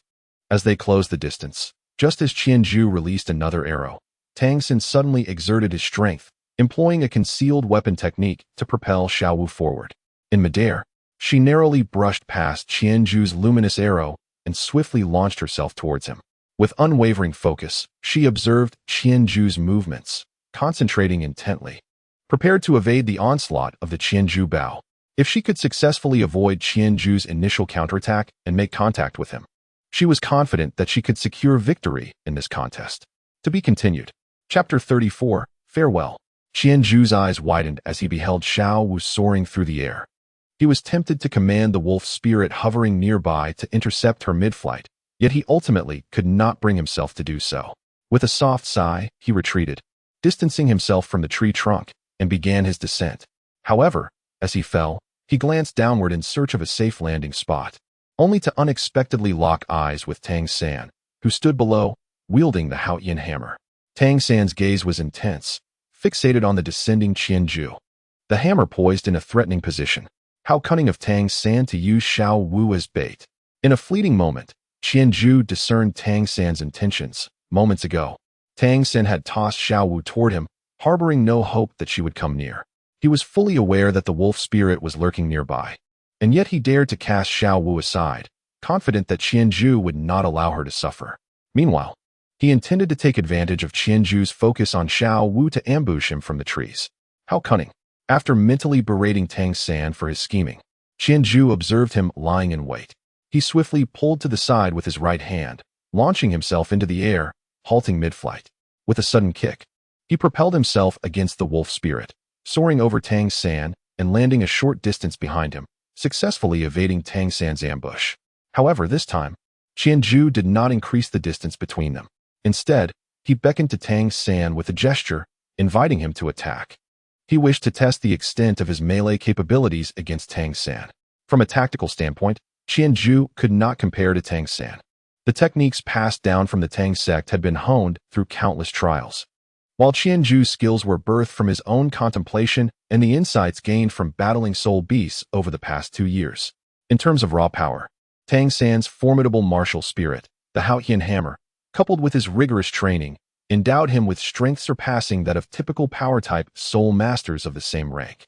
Even with the augmentation of 4 soul rings, Qianzhu could not exert overwhelming force against Tang San. This absence of dominance allowed Tang San to leverage his skills to mitigate the disadvantages he faced, preventing a swift defeat. Indeed, after exchanging several blows with Tang San, Qianzhu found that although he had the upper hand in various physical attributes, Tang San consistently employed his techniques to evade capture just as Qianzhu was about to subdue him.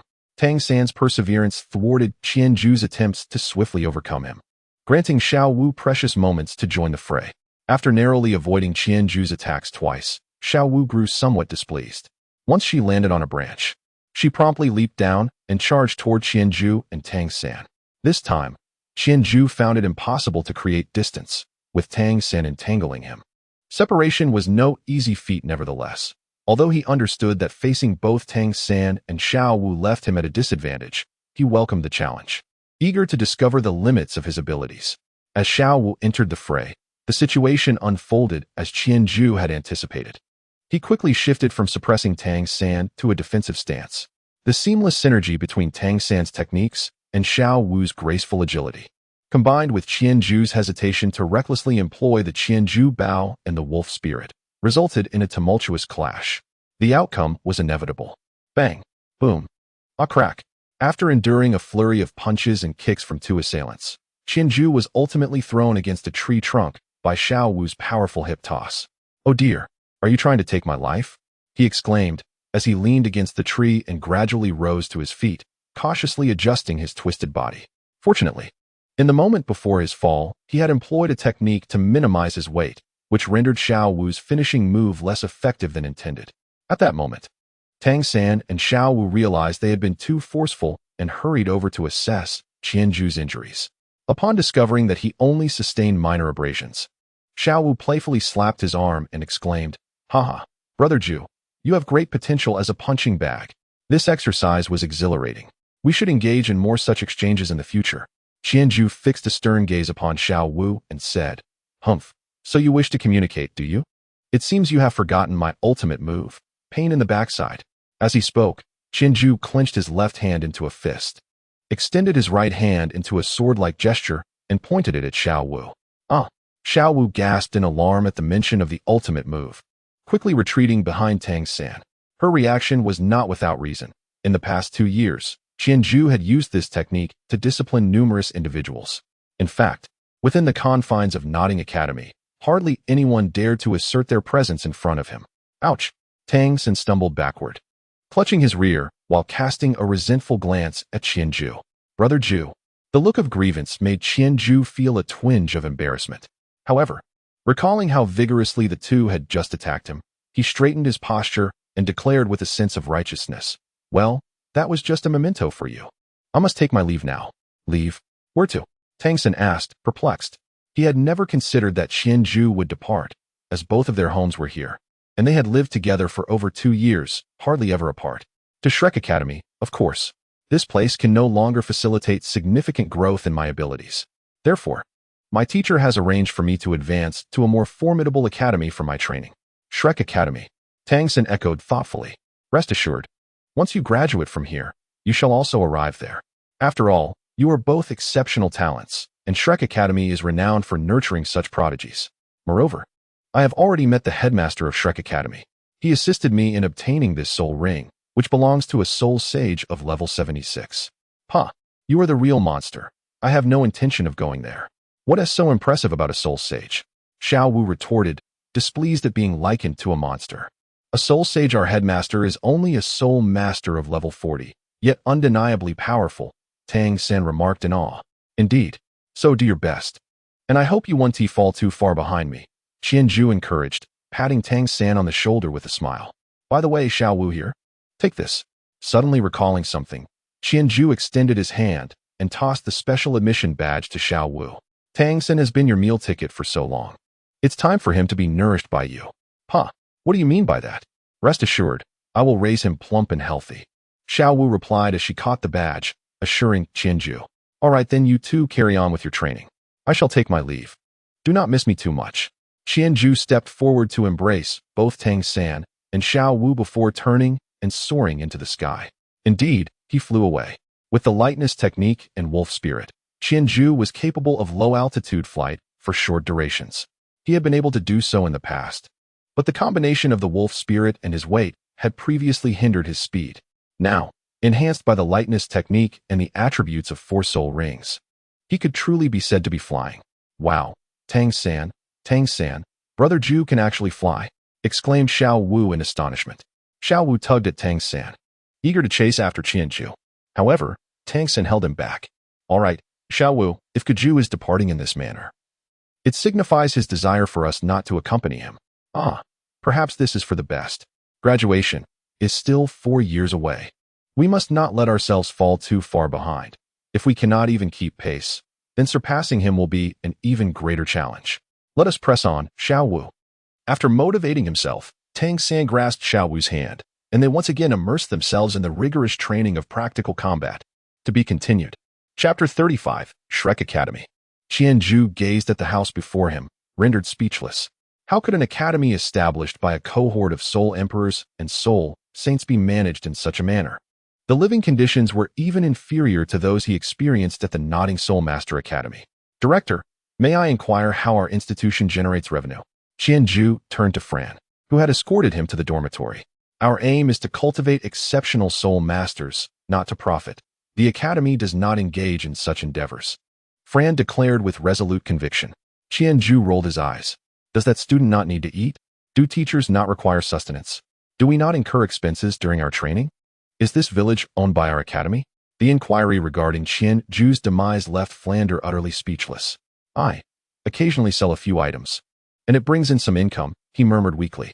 To think that a soul sage could be reduced to such straits by financial constraints was truly lamentable. Never mind. You go about your business, Director, Qianju said, shaking his head as he entered the room and placed the sheets and blankets on an empty bed. Very well, familiarize yourself with your surroundings. There are 2 other boys residing next door. Once they finish their training, you will have the opportunity to meet them. Make sure to engage in meaningful exchanges. We shall gather at the playground early tomorrow morning, Flander advised before turning and hastily exiting, as if fleeing. After walking a short distance, he belatedly realized that he had been dismissed by a student, and worse still, he had acquiesced. Rubbing his rough beard, Flander contemplated whether he should seek retribution in the morning. Ultimately, he shook his head. The crux of the matter was that Qianju had struck a nerve regarding their academy's financial woes, which explained the disdain directed towards him that had gone unnoticed. It all boiled down to money. Flander sighed. Had it not been for his financial struggles, he would not have resorted to selling his lifelong collection, especially considering that some items within it held uncertain utility. Alas! With another sigh, Flanders summoned his martial spirit and soared towards Soto City. He needed to tend to his shop, hoping that someone might be interested in purchasing a piece of his collection. After Qianju meticulously arranged his bed, he stepped outside, eager to explore Shrek Academy. Rather than an academy in the conventional sense, it resembled a quaint village, or perhaps it existed within the confines of a small hamlet. The institution was delineated by a fence that encircled the village, marking the boundaries of the school. After all, the students were all soul masters, and constructing an actual wall would serve little purpose. Moreover, the students of Shrek Academy had no inclination to scale the fence and venture beyond. Qianju wandered around and discovered that although Shrek Academy appeared somewhat dilapidated, it was evident that Flander and his companions had invested considerable effort in its management. Firstly, the campus playground was quite expansive. Although it was merely leveled with gravel and dirt, the ground was remarkably compact. It remained uncertain whether Zhao Wujia's gravity-enhancing abilities had played a role in its firmness, but when Qianju tested it, even his Qianju bow could only produce a minuscule indentation. In addition to the playground and dormitories, the academy was equipped with a canteen, classrooms, and faculty residences. Though modest in size, the low population of the academy meant that it had been sufficiently furnished, encompassing all essential facilities. After his exploration, Qianju found himself somewhat aimless and returned to his dormitory to await the arrival of the other 2 students. Flander had mentioned that there were 2 more students to come. Likely Daimubai, Oscar, or Ma Hongjun. He was curious to know which 2 would join him. As he practiced, time flew by, and before long, he heard the sound of 2 voices outside his door. He promptly ceased his training, tidied up, and opened the door. The sound of the door drew the attention of the two individuals outside, who turned to see Qianjue, younger than they were. Instantly, they recognized him as a new companion. The slightly older boy stepped forward, approached Qianjue, and extended his hand, saying, "Hello, I am Dai Mubai. Are you a new student at the academy?" Qianju gazed at the boy before him. Dai Mubai was merely 11 years old at present, not yet the towering figure he would become in 4 years. Nevertheless, his peculiar dual-colored eyes rendered him distinctly enigmatic. Qianju was naturally unafraid of Dai Mubai. He extended his hand and introduced himself. "Greetings, I am Qianju. Today, Dean Fu brought me here. I am Oscar. Welcome. With you, our academy finally has 3 students, allowing for a bit of liveliness." Oscar stepped forward and shook hands with Qianju. "Hiki, our school only admits monsters, so naturally, we are few in number," Qianju replied with a smile. "By the way, I shall call you a Ju from now on. Are you a battle spirit master or a support type?" "I am a level 26 strong attack spirit master." Dai Mubai, rather direct, began inquiring about Qianju's spirit power almost immediately. "Hehe. I suppose I belong to the agile attack type spirit master. My spirit power is approximately level 23, Qianju replied. "Haha, splendid. Finally, a battle spirit master has arrived. You have no idea, little Oscar is a support spirit master, and I have been the only battle spirit master here. With no peers to spar with, it has been quite frustrating. Now, we can finally engage in battles often. No need to wait. Let us have a match right now. Since your spirit power is slightly lower than mine, how about you and little Oscar team up against me?" Dai Mubai excitedly wrapped his arm around Qianju's shoulder, eager to engage in a duel, which would satisfy his craving for combat, while also allowing him to gauge the capabilities of his new companion. "A Jew. How old are you to possess level 23 spirit power?" Oscar, less combative than Dai Mubai, was nonetheless surprised by the unexpected strength of Qianju's spirit power. After all, he had yet to reach level 20, while this companion who appeared younger than him already possessed level 23 spirit power. 9 years old. "I must be younger than all of you," Qianju replied. "You are only 9, and you already have level 23 spirit power." Even Dai Mubai was taken aback. He had always believed that his speed of cultivating spirit power was the fastest, only to discover that Qianju, whose spirit power was merely 3 levels lower than his, was actually 2 years younger. His interest was piqued even further. Indeed, a monster. "Come, let us hasten to exchange a few moves." Dai Mubai enthusiastically pulled Qianju towards the academy's training ground. Qianju did not resist. He too was curious to compare his abilities against Dai Mubai. Upon arriving at the training ground, Dai Mubai positioned himself opposite Qianju and summoned his martial spirit. A radiant pale light erupted from Dai Mubai, his arms extending as his muscles swelled, stretching his clothing. The bones in his body emitted a series of cracking sounds. Simultaneously, his hands underwent a remarkable transformation.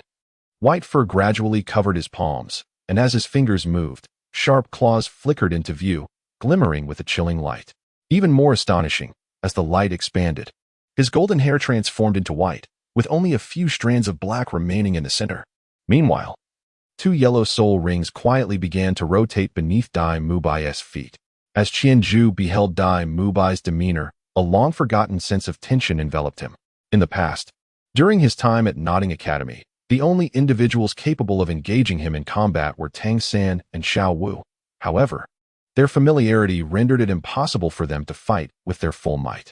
The soul beasts of the soul-hunting forest were even less of a challenge, as they lacked the longevity of a millennium and relied predominantly on instinct during battles, resulting in Qianju being consistently suppressed.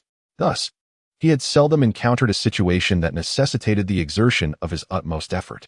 Now, facing Dai Mubai, he was eager to discover whether this illustrious captain of the Shrek's 7 devils could indeed provide him with the pressure he sought. Summoning his martial soul, he embodied the spirit of the sheep, cloaked in the essence of the wolf. The Qianju mask materialized, 2 ethereal flames replacing his eyes, while 2 yellow soul rings emerged beneath him, revolving slowly.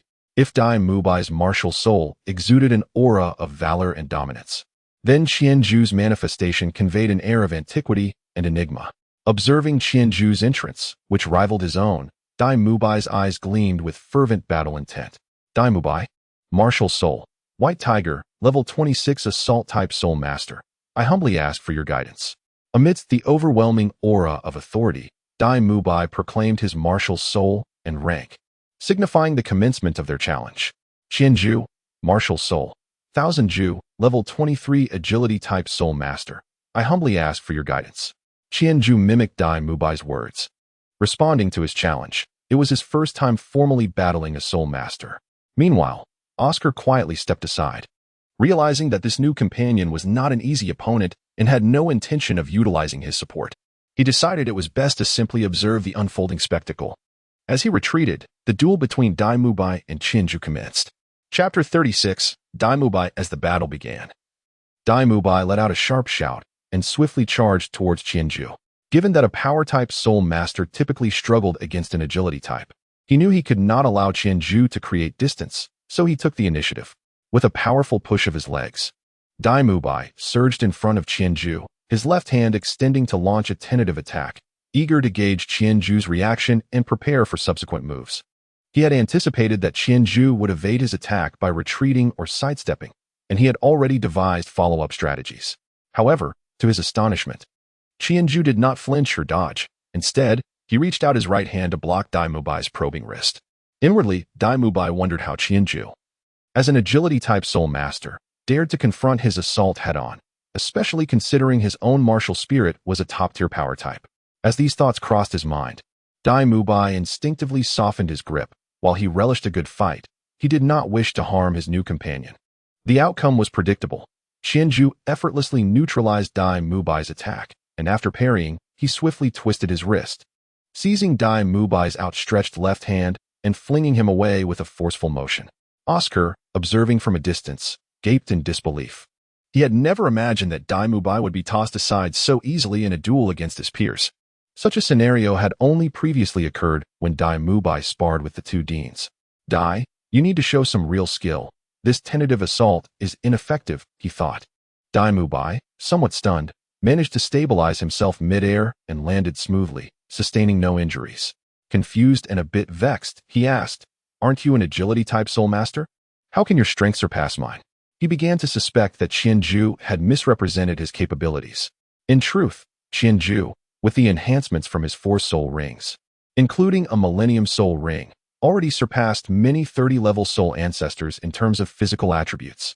Dai Mubai, at level 26, had yet to acquire a Millennium Soul Ring, and, strength-wise, he might not rival Tang San, let alone Qianju, who says agility type cannot possess strength. I am a well-rounded fighter, Qianju replied with a smile, raising his left hand. As light coalesced, the Qianju bow materialized in his grasp. After gracefully executing a flourish with the Qianju bow, he softly cautioned, "Be careful, Boss Dai." Regardless of whether Dai Mubai heard him, he drew the Qianju bow and loosed 2 luminous arrows towards Dai Mubai. Upon hearing the warning, Dai Mubai understood that he was about to face Qianju's counterattack. Undeterred, he assumed a ready stance to brace for the incoming onslaught. To his astonishment, as he prepared himself, he was met with 2 radiant arrows. He hastily dodged, only to realize that the peculiar weapon in Qianju's grasp was indeed a bow. That lad was truly a. With no time to ponder further, after evading the 2 arrows, Dai Mubai recognized that remaining on the defensive was untenable. He needed to close the distance to Qianju. Even if Qianju's strength surpassed his own, engaging in close combat was his only chance for victory. Otherwise, prolonging the encounter would lead to certain defeat. Thus, amidst Qianju's subsequent flurries of attacks, Dai Mubai exerted every ounce of his strength, deftly evading the arrows while seizing the opportune moments to advance significantly toward Qianju. However, as Dai Mubai drew nearer, Qianju was equally observant, analyzing Dai Mubai's dodging patterns to set traps. Indeed, just as Dai Mubai instinctively shifted to the right to evade another arrow, a shimmering greenish arrow was preemptively shot toward his evasion point. By the time he perceived the arrow and reacted, it was too late to evade. White Tiger Shield, Dai Mubai roared, unleashing his first soul skill. This ability significantly bolstered his defensive capabilities for a brief period, manifesting a protective barrier around his body to mitigate some damage. Boom! The arrow detonated against Dai Mubai's barrier, causing him to stagger, nearly losing his balance. The offensive power of the light arrows shot by Qianju is intricately linked to his soul power and attributes. With 3 centuries of experience, a millennium of mastery, and the enhancement of 4 soul rings, the light arrows nearly breached Dai Mubai's white tiger protective barrier. However, nearly remains just that, an approximation. Although the secondary soul skill, by Tong, attached to the light arrows, diminished Dai Mubai's soul power by a tenth, it regrettably did not augment the arrow's offensive prowess. The white tiger protective barrier steadfastly absorbed Qianjue's assault. Upon realizing that the light arrows could not penetrate his protective shield, Dai Mubai channeled his soul power to replenish the barrier's energy. Seizing the brief moment of its remaining strength, he braved another light arrow and surged towards Qianjue's side. Observing Dai Mubai's advance, Qianjue made no other move. He merely lowered the elevated Qianjue bow, crouched down to gather strength, and prepared for a close confrontation. In truth, Qianjue was already holding back, for had he wished to create distance, Dai Mubai would have been utterly unable to impede him, and the waiting wolf spirit remained an untapped asset in his arsenal. Qianjue had always been reluctant to employ the wolf spirit in his contests against his companions, whether it be Tang San, Xiao Wu, or Dai Mubai. They were bound to become allies in the future. The torment inflicted by the wolf spirit grew ever more intense, although Qianjue had never personally experienced it. He could envision the excruciating pain it would cause, as its effects had proven decisive in each of his soul beast hunts, never once letting him down. Yet, even without the wolf spirit, his advantages remained overwhelmingly pronounced. His Qianjue martial soul, while not granting him the explosive enhancements akin to Tang San's in later stages, offered a significant edge over soul masters of the same rank, as possessing a dual-ringed soul was a considerable advantage. This was not merely a doubling of attributes. It encompassed the absorption of soul power beyond its age limit, the addition of Millennium Soul Rings, and further enhancements from soul bones. Such advantages allowed Qianjue to contend directly, even against top-tier assault-type beast martial souls like Dai Mubai. At that moment, Dai Mubai basked in the thrill of having closed the distance. Yet he was acutely aware that this was not the time for jubilation. Qianjue's strength surpassed his own, compelling him to avoid a direct clash of raw power and instead rely on technique to overcome Qianjue. With these thoughts lingering in his mind, Dai Mubai initiated his attack. His exceptional combat talent enabled him to translate his thoughts into action seamlessly. He extended his hand, executing a Black Tiger Steel's heart maneuver aimed at Qianjue. Employing only a fraction of his strength, for he knew this strike would not succeed, the true importance lay in the subsequent feint. As anticipated, when Dai Mubai lunged at him, Qianjue merely waved his left hand, using the Qianjue bow to deflect Dai Mubai's arm, causing him to stagger momentarily. However, Qianjue remained unperturbed. This was all within his expectations. Seizing the momentum, Dai Mubai spun around and unleashed a powerful kick. As Qianjue had just brushed aside Dai Mubai's hand, he now found himself confronted with a swift kick directed at him, prompting him to hastily extend his right foot to counter the attack.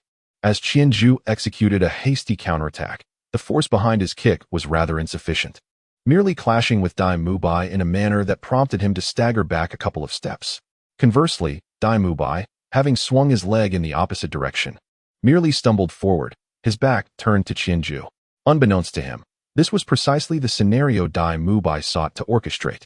Suddenly, his second spirit ring illuminated, and in that fleeting moment, he pivoted, unleashing a milky white orb from his mouth. It was none other than his second spirit ability, the White Tiger's Radiant Wave. The telltale sign preceding the activation of this ability was cleverly masked by his turn, so it was not until the orb approached his chest that Qianjue realized the need to evade. However, the meticulously crafted situation by Dai Mubai offered little opportunity for escape. The speed of the White Tiger's Radiant Wave was formidable, leaving Qianjue with no feasible means of avoidance.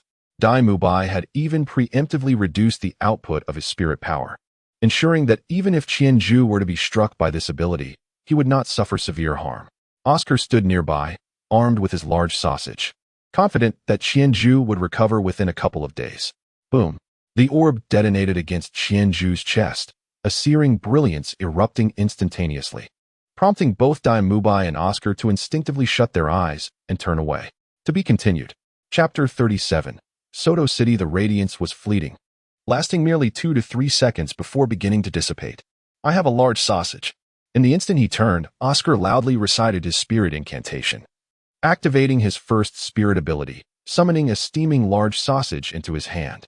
As the brilliance gradually faded and became less blinding, he hurried towards the two.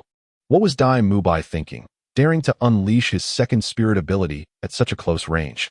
What if something unexpected happened?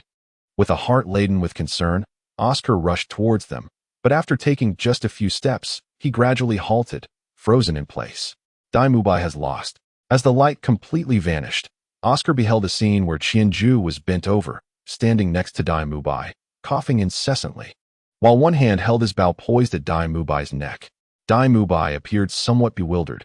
He could not fathom how Qianju had evaded his white tiger's radiant wave. For aside from a persistent cough, Qianju seemed otherwise unscathed, entirely unlike someone who had taken a direct hit from his second spirit ability. Regaining his composure, Oscar dashed to their side, relieved to see that both appeared to be unharmed. "Hey Ju, are you injured? I have recovery sausages. Would you like one?" Oscar cautiously inquired of Qianju. At this moment, Qianju was still channeling his martial soul. Oscar could not discern the expression on Qianju's face. He could only perceive the eerie, glowing eyes of the mask, which inexplicably filled him with a sense of unease. Of course, one must. Qianju withdrew his martial soul, causing the Qianju bow he held to vanish. He pounded his chest, gradually calming the tumult within. In that final moment, with no avenue of escape, he summoned the wolf spirit that had lingered by his side, using its mask to shield his chest. However, Dai Mubai's white tiger radiance wave was not an attack that converged. It resembled Qianju's light arrows, characterized by explosive, localized strikes. Upon colliding with the wolf spirit, the white tiger radiance wave detonated, scattering its formidable power and inflicting significant harm upon the wolf spirit. This backlash immediately affected Qianju's soul power, leading to the earlier scene of him coughing incessantly. Following the explosion of the white tiger radiance wave, Qianju, protected by the Qianju mask and the filtering effect of the flame eyes, remained unscathed by the blinding light. Seizing the opportunity as Dai Mubai turned to evade the brilliance, he stealthily approached and positioned the Qianju bow against Dai Mubai's neck, triumphing in their duel. With his martial soul retracted, Qianju accepted a sausage from Oscar and took a bite. To his surprise, it was quite delectable. As he savored the sausage, he distinctly felt the backlash within his soul power gradually subside. After consuming several bites, Qianju took a deep breath, sensing his vitality returning. "Impressive, Qianju," remarked Dai Mubai, who approached with a look of admiration, having also retracted his martial soul. This was the first time he had been bested by someone younger than himself. Even his elder brother had only managed to suppress him due to age. In terms of talent, he believed he was not inferior. Indeed. Dai Mubai's soul power exceeds yours by 3 levels, yet he still fell to you, Oscar chimed in, chuckling. "Is your martial soul that mask?" "Such masks are typically associated with spiritual enhancement. How is it that your power surpasses mine?" Dai Mubai inquired, perplexed. "It is not a mask. My martial soul is a beast martial soul, known as Qianju, which bears a resemblance to my name," Qianju explained. Releasing the sheep spirit and lifting the concealment of Qianju's hidden sheep, Dai Mubai and Oscar immediately beheld the ethereal form of the sheep spirit surrounding Qianju. "Qianju martial soul." "Sheep," Dai Mubai murmured, rummaging through his thoughts but finding no recollection of such a martial soul. However, he recognized it must be a beast martial soul more potent than his white tiger martial soul. Qianju had claimed to be an agility-based battle soul master. Yet he already appeared stronger, and his speed, evident from the final strike, was certainly superior. Moreover, his defensive capabilities were likely formidable. Having taken the brunt of the white tiger radiance wave, he had merely suffered some backlash to his soul power. "It seems I must strive even harder," Dai Mubai resolved within himself, dismissing thoughts of today's defeat. He lifted his gaze and addressed Qianju and Oscar. "Let us return, tidy up, and then head to Soto City for a bite to eat, as a warm welcome for Qianju." As the trio reached an agreement, they made their way back to the dormitory together. Meanwhile, not far off, a tall figure withdrew his gaze from beside a nearby building. It was none other than the formidable Zhao Wujia, the unmoving king. Before Flander departed, he had discreetly communicated to him about the arrival of a child, urging him to keep a watchful eye. After Dai Mubai completed his training and returned, he sensed the sounds of combat emanating from the playground. Concerned that the youngsters might lose control, he stealthily approached to oversee the situation, only to witness Qianju triumph over Dai Mubai. How impressive! It seems the child brought back by old Flander is indeed remarkable, having bested even Dai Mubai. It appears our academy is about to gain yet another prodigy. Zhao Wuji mused, shaking his head in disbelief as he turned to head towards his quarters. If Noodling City resembles a town from a previous life, then Soto City certainly qualifies as a bustling metropolis. Its vibrancy rivals that of several cities from the past. Shrek Academy is situated not far from Soto City. Qianju accompanied Dai Mubai and Oscar, engaging in lively conversation as they journeyed into the heart of Soto City, which took merely about 20 minutes. When Qianju arrived, he was brought over by Flander. Thus he had only glimpsed the general expanse of Soto City from the air. Now, as he entered Soto City, the vibrant scene of the night market, illuminated by thousands of lights against the azure sky, and the bustling high-rise buildings adorned with red-clad guests, instantly captivated his heart and made him fall in love with this place. Qianju glanced around excitedly, overwhelmed by the various specialties and trinkets of Soto City lining the streets. Observing his curious demeanor, Dai Mubai smiled broadly and suggested, "Let us first indulge in a meal. Afterward, we shall explore." The night market in Soto City continues to thrive until the early hours, so we have ample time. With that, Dai Mubai guided Qianju into a restaurant. Though merely 11 years old and still exhibiting a youthful countenance, Dai Mubai had already grown to nearly 1.7 meters, ensuring that no one would underestimate them. Following Dai Mubai's instructions, a waiter led them to a private dining room. Dai Mubai picked up the menu, ordered a serving of dompa pork, and then handed the menu to Qianju, saying, "Today, I shall treat you. Please, choose whatever you desire. Do not hesitate to order generously." Qianju, feeling no need for formality, perused the menu briefly before selecting 2 dishes he was eager to savor. After all, they would be together for many years to come, and he could always find an opportunity to treat them later. As all 3 were soul masters, their appetites surpassed ordinary limits, and given that Dai Mubai and Oscar had trained throughout the day, their stomachs were already empty. Consequently, the trio ordered a total of 6 dishes, indulging in a hearty feast. Chapter 38. The Soul Arena. After satisfying their hunger and thirst, the 3 of them began to wander through Soto City. Although all were men, it was Qianju's first visit to Soto City, and he found many aspects to be quite novel. Dai Mubai and Oscar accompanied him, acting as guides to introduce him to the local customs and culture. As they strolled, they arrived at an immense structure that resembled a sports arena from a past life, yet it was far more magnificent. From within the building, the resounding roars and cheers of countless spectators echoed through the air. At dawn, Qianju beheld this magnificent edifice, astonished that within the city of Soto, such an imposing structure could exist. The architectural style bore an uncanny resemblance to the skyscrapers of his previous life. This was the Soto Arena, a venue exclusive to major cities like Soto. As the name suggests, the arena is a battleground for soul masters. We can venture inside to observe, but to participate, we must await the Academy's arrangements. Rest assured, the arena is the quintessential place to enhance practical combat experience. We shall not let this opportunity slip by. Dai Mubai, noticing Qianju's gaze fixed upon the arena, elucidated that he too had long yearned to partake in its contests. Yet Director Fu had stipulated that they must refrain from independent involvement and await the Academy's directives. Fear not, young ones. Once your soul power reaches the 29th level, I shall ensure your participation in the arena. This will be part of your graduation assessment, and at that time, there will be no escaping it. While Dai Mubai was expounding on this, a raspy voice interjected from the side. It was Flinder, approaching with his voluminous robe trailing behind him. "Are you all idling about? Instead of diligently cultivating your soul power, you have come to roam the streets?" "Ah, Director Fu. We are merely here to welcome Qianju and help him familiarize himself with Soto City. We shall return shortly," Dai Mubai replied meekly. "Return promptly. We gather at the training grounds tomorrow morning. I will assign you specialized training tasks," Flinder remarked before turning to depart. Dai Mubai and Oscar exchanged glances, their expressions one of resignation. However, Qianju suddenly stepped forward, calling out to Flinder, "Director Fu! Director Fu!" Qianju tugged at his robe, indicating he had something to discuss. "What is it, young man?" Flinder inquired, lowering his gaze to meet Qianju's. At just over 1.5 meters tall, Qianju always required Flinder to stoop slightly. "Director, how do you perceive my strength within the Great Soul Master rank?" Qianju asked enigmatically. "It should be quite formidable." Flinder furrowed his brow, speaking with uncertainty. He had only witnessed Qianju in combat once, during the hunt for the green-bag beast. This afternoon's battle with Dai Mubai had occurred while Flinder was tending to the shop in Soto City, thus he was unaware. However, based on that singular encounter and Qianju's consistent demeanor, it was evident that his combat intelligence and practical experience were commendable.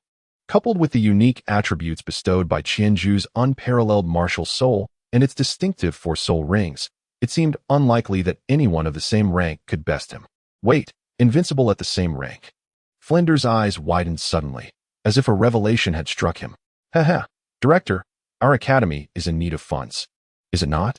The arena must have peripheral betting opportunities, correct? Allow me to participate, and I assure you a profitable outcome. What do you say? Flander gazed at Qianjue, contemplating the feasibility of his decision. He refrained from allowing Dai Mubai and Qianjue to participate in the Soul Arena, primarily because the latter were still too young, and those who thrived in the arena were seasoned veterans, posing a risk of hardship for them. Furthermore, he feared that an early defeat could dampen their spirits, and thus he preferred to wait until their soul power reached level 29 before they ventured into the arena. Given the innate talent of his Shrek Academy students, if they attained the maximum level within their rank, victory would be nearly assured. However, Qianjue had already become nearly invincible among his peers. Thus, the concern for discouragement was alleviated, leaving only the apprehension of facing underhanded tactics from opponents. I can allow you to give it a try, Flander said to Qianjue, his expression growing serious. However, I have stipulations. You must not enter the arena without my explicit approval, and I must personally be present at every match. Mubai, you too. Flander articulated his conditions, confident that his presence would mitigate any potential mishaps. Understood, Dean, Qianjue readily agreed, recognizing that Flander's intentions were rooted in his safety. Very well. Let us proceed. Today, you shall witness the soul arena that countless soul masters yearn to enter. Upon stepping into the Grand Soul Arena, the first sight that captured their attention was a colossal stone tablet, engraved with countless names. These names belonged to those who had perished in the battles of the arena. The Soul Arena was no place for the faint-hearted. Alongside glory came peril. Since its inception, many had risen to fame, yet tenfold had returned defeated. The path to success was paved with the bones of those who had been mere stepping stones for others. Registering for a battle in the Soul Arena was remarkably simple. One merely needed to fill out a form detailing their name, age, place of birth, and martial spirit, along with a payment of 10 gold coins to receive the initial Iron Soul badge. Each month, thousands of soul masters registered at the arena, yet nearly half vanished after a few encounters, either succumbing to injuries or being crushed by repeated failures, thus retreating from this heart-wrenching ground.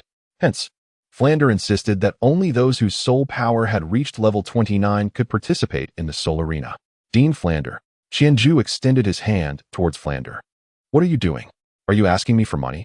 Don't you have any yourself? Where has your monthly stipend gone? Flander exclaimed in a low voice, much like a cat whose tail had been stepped on, upon noticing Qianju's gesture. I have no money. Ever since I awakened my martial soul.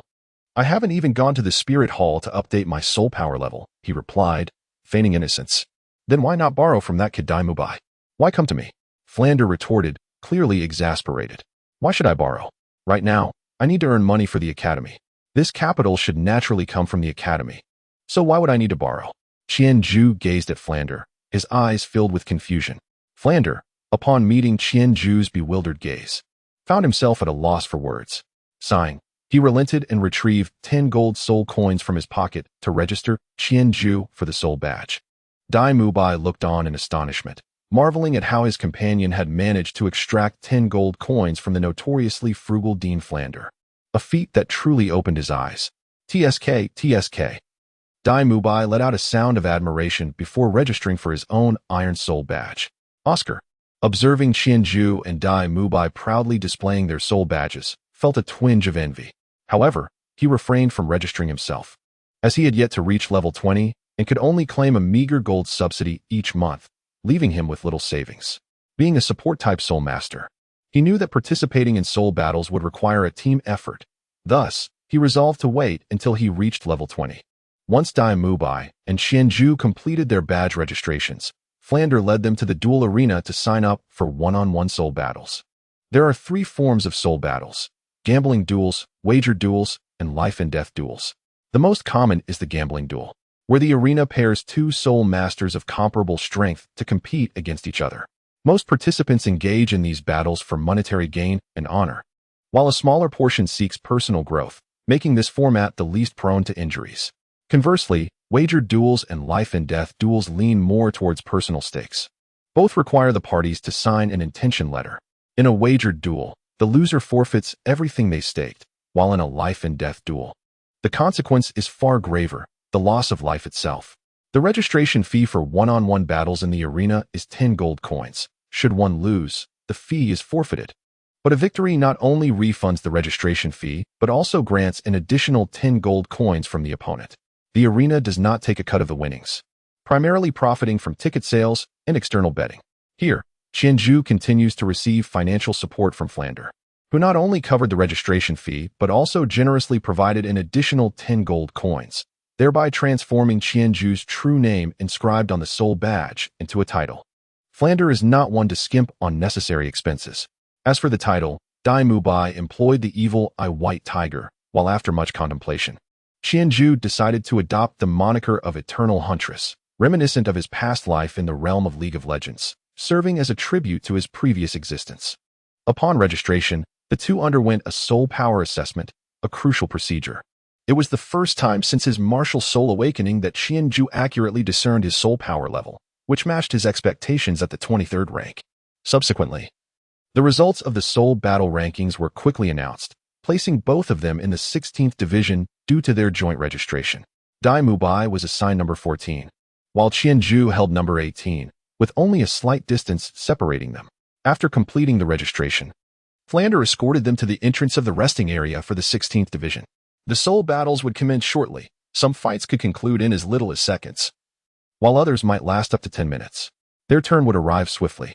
Following the conclusion of the upcoming one-on-one duel, they were to register for a 2-on-2 team battle, naming their duo as they saw fit, with hopes for a commendable start. Finally, Flander imparted a solemn reminder: regardless of the circumstances, their safety must remain paramount. Should their lives be in jeopardy, they were to concede immediately. Do you understand? Flander admonished, his tone growing increasingly stern by the end. Understood. Qianzhu and Dai Mubai replied in unison. I shall observe your performance from the sidelines, Flander concluded, before departing with Oscar. Qianzhu and Dai Mubai exchanged a knowing smile as they watched Flander and Oscar vanish into the throng. Together, they stepped into the resting area of the 16 Soul Arena. To be continued. Chapter 39. The first battle. The resting area of the Soto Great Soul Arena comprises several rooms equipped with restrooms, each approximately 100 square meters in size. Along the walls, rows of seats are arranged, where numerous soul masters engage in various activities. Some are cultivating, others are meditating, while some are preoccupied with their own endeavors. Yet, all these actions share a singular purpose: to optimize their state of being in preparation for the impending confrontation. Qianzhu and Dai Mubai casually selected a resting area and entered. Upon their arrival, their youthful appearance naturally drew the attention of many soul masters within the room. While Dai Mubai appeared somewhat youthful, his height provided a degree of support, whereas Qianzhu looked entirely like a child. Despite this, they were not mocked. In fact, some individuals gazed at them for a considerable time before averting their eyes, evidently intrigued by their presence. Those who frequented the battle arena were far from foolish. The minimum entry requirement was the rank of a Great Soul Master. To have reached this chamber indicated that they had indeed attained such a level. Achieving the status of a Great Soul Master at such a tender age suggested the immense strength of their martial spirits and innate talents. The Soul Masters silently committed Qianzhu and Dai Mubai to memory, preparing to observe their impending duel closely, ensuring they would be adequately prepared should they encounter them in the future. Indeed, the Soul Masters in the room had the option not only to rest, but also to use another exit to approach the battle arena and witness the duels up close. All without the need for a ticket, which could be considered a privilege for the competitors.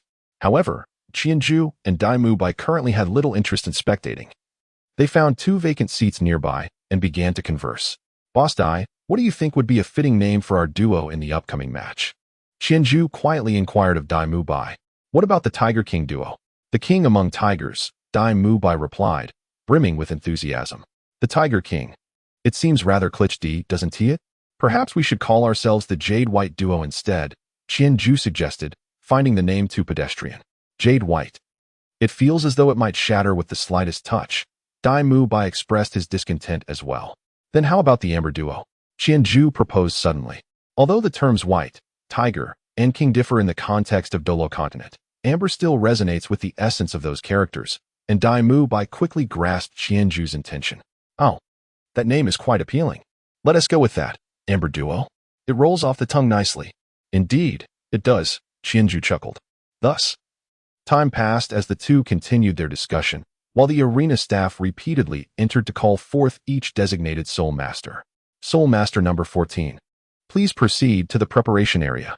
At last, the staff summoned the 14th Soul Master. Let us go, we shall exit together. I'll watch your duel from below. You must secure a splendid victory, Boss Dai, Qianju encouraged. Rest assured, I will surely provide you with a spectacle to behold, Dai Mu Bai replied confidently. Flashing a smile before following the staff outside, Qianju entered the arena from another exit. In the center of the dual spirit platform stood a young man clad in a tailcoat. Clearing his throat, he proclaimed in a resonant voice, Now, we shall commence the 14th match of our 16 dual spirit arena, featuring a one-on-one battle of spirits. The contenders are two formidable soul masters, the newcomer, Evil Eye White Tiger, who wields the beast martial soul of the White Tiger, facing off against another newcomer, Gunfire, who possesses the weapon martial soul of the Flame Spear. This is a clash between beast martial souls and weapon martial souls. Will our White Tiger Soul Master rend his foes with his lethal claws? Or will our Gunfire Soul Master pierce through his enemies with his Flame Spear? Let us await the outcome. Now, I invite both Soul Masters to take the stage. Upon the host's fervent introduction, a wave of excited cheers erupted from the audience below. The number of spectators at the 16 Dual Spirit Arena was modest, perhaps numbering in the hundreds. Although battles between Soul Masters of over level 20 might not be overly intense. The confrontation between Beast and Weapon Martial Souls certainly piqued the spectators' interest. After the host's introduction, Dai Mu Bai and another young man ascended to the platform. This young man appeared to be only slightly older than Dai Mu Bai, likely around 15 or 16 years of age, and possessed a handsome demeanor. Both contestants were remarkably youthful, true embodiments of genius, and it was hoped they would deliver a captivating match for the audience. Now, unleash your martial souls. Dai Mu Bai gazed at the young man named Gunfire, his eyes ablaze with fierce determination. Their similar ages indicated that both had come here to hone their skills, making Gunfire the ideal opponent Dai Mu Bai sought. As he released his martial soul, Dai Mu Bai's muscles expanded, his golden hair turned white, his hands grew larger, and he became taller, while two yellow soul rings appeared beneath him, slowly rotating. His imposing transformation elicited gasps of astonishment from the audience. May you provide me with some pressure, Dai Mu Bai remarked, his gaze fixed intently on his opponent. Perhaps the pressure will be overwhelming for you, Gunfire retorted defiantly, as two yellow soul rings manifested beneath him. With a flick of his hand, a flame materialized, elongating and vanishing to reveal a long spear in his grasp. The spear measured 7 feet in length, its fiery red body and flame-like tip radiating an intense heat merely by sight. After performing a flourish with the spear, Gunfire pointed it diagonally at Dai Mu Bai. No further words were exchanged. Both fighters focused intently on one another, searching for weaknesses and contemplating their strategies for the impending battle. Ding! The bell signaling the start of the match rang out, and both competitors charged at one another simultaneously. As both were melee-focused soul masters, a close-quarters battle was inevitable. As the distance between them diminished, the audience seemed to be swept up in a wave of tension, falling silent in anticipation of the impending clash. Whoosh! At last, the two combatants reached a distance suitable for engagement. Seizing the advantage of his long weapon, the fiery gunslinger unleashed a swift shot aimed at Dai Mu Bai's chest. The bullet hurtled forth with remarkable speed, slicing through the air and creating a faint sound of displacement. However, despite its swiftness, it could not find its mark on the prepared Dai Mu Bai, who deftly sidestepped, allowing the fiery gun to graze past him. The heat radiating from the barrel caused the air in front of him to shimmer slightly. With equal determination, Dai Mu Bai retaliated, lowering his stance and twisting his waist to unleash a powerful punch, accompanied by a similar sound of air being cut. The punch surged toward his opponent's chest with great force. The gunslinger, anticipating the strike, positioned the butt of his gun against his left hand and raised it to his chest, successfully blocking the fierce blow. Nevertheless, while the weapon deflected the punch, it could not withstand the sheer force behind it. The tremendous impact caused the fiery gun to recoil, striking against the gunslinger's chest and momentarily disrupting his balance. forcing him to take several steps back before he steadied himself by planting the guns, but against the ground. Dai Mubai refrained from pressing his advantage. He raised his fist to inspect it, noticing a charred mark, evidence that his hair had been singed upon contact. This brief moment of collision had been enough to scorch his hair, underscoring the intense heat of the fiery gun. The gunslinger rubbed his chest, aware that Dai Mubai was scrutinizing his fist, and muttered under his breath, "Remarkable strength." With a flourish, he twirled his gun, amplifying his soul power output. The fiery gun seemed to glow even brighter, the flame patterns along its barrel appearing to flicker animatedly. This was his martial spirit, the fiery gun, a weapon steeped in the essence of flames. The fiery gun's martial spirit was exceptionally unique. Its temperature increased with the soul master's growing strength. When he first awakened this martial spirit, the temperature of the gun exceeded 100 degrees Celsius, marking him as the strongest in his family in nearly a century. At that time, the gunslinger was unable to touch his martial spirit until his family guided him to acquire the Fire Essence Spirit Ring, which granted him his first soul skill, enabling him to wield his martial spirit fully. To be continued. Chapter 40. The arrival of Qianzhu the gunslinger and Dai Mubai regarded each other once more, both now harboring a healthy respect for the other's capabilities. They understood the importance of avoiding prolonged contact with one another's martial spirits. Dai Mubai assessed the increasingly fiery gun in the gunslinger's hands, strategizing within his mind. Meanwhile, the gunslinger, sensing a lingering ache in his chest, resolved not to engage in a direct confrontation with Dai Mubai, but to outmaneuver him with skill. After a brief standoff, the two warriors charged at each other once again. This time, they proceeded with caution, meticulously adhering to the strategies they had just devised. Overall, it was Dai Mubai who suffered the most, for no matter how cautious he was, he inevitably had to confront the onslaught of gunfire. Unlike an agile assault-type soulmaster, he lacked the nimble dexterity to evade each attack. However, Dai Mubai remained unperturbed, patiently awaiting an opportunity. He believed that if his opponent could not subdue him in a short span of time, they would inevitably grow anxious and resort to using their soul skills, potentially turning the tide of battle and affording him a chance to counterattack. Indeed, after prolonged assaults failed to bring him down, gunfire began to lose patience. Following yet another ineffective maneuver, he unleashed his second soul skill, Inferno's Wrath. As he swung the flaming spear, countless flames erupted forth, surging towards Dai Mubai. "Come forth, White Tiger Barrier," Dai Mubai shouted, retreating strategically while charging headlong into the flames. Despite the scorching inferno, the White Tiger Barrier radiated a dazzling golden brilliance, remaining unshattered. Gunfire, witnessing this phenomenon, was momentarily taken aback. His second soul skill had two primary effects. One was the searing impact of the flames, and the other was the obscuring of vision created by the fire. Under such a fiery curtain, without a defensive soul skill, one could only rely on their soul power to shield themselves, inevitably closing their eyes and losing sight. Alternatively, retreating from the range of his soul skill would provide an opportune moment for a counterattack. Yet, he had not anticipated that Dai Mubai possessed such an all-encompassing defensive soul skill, which countered his own technique.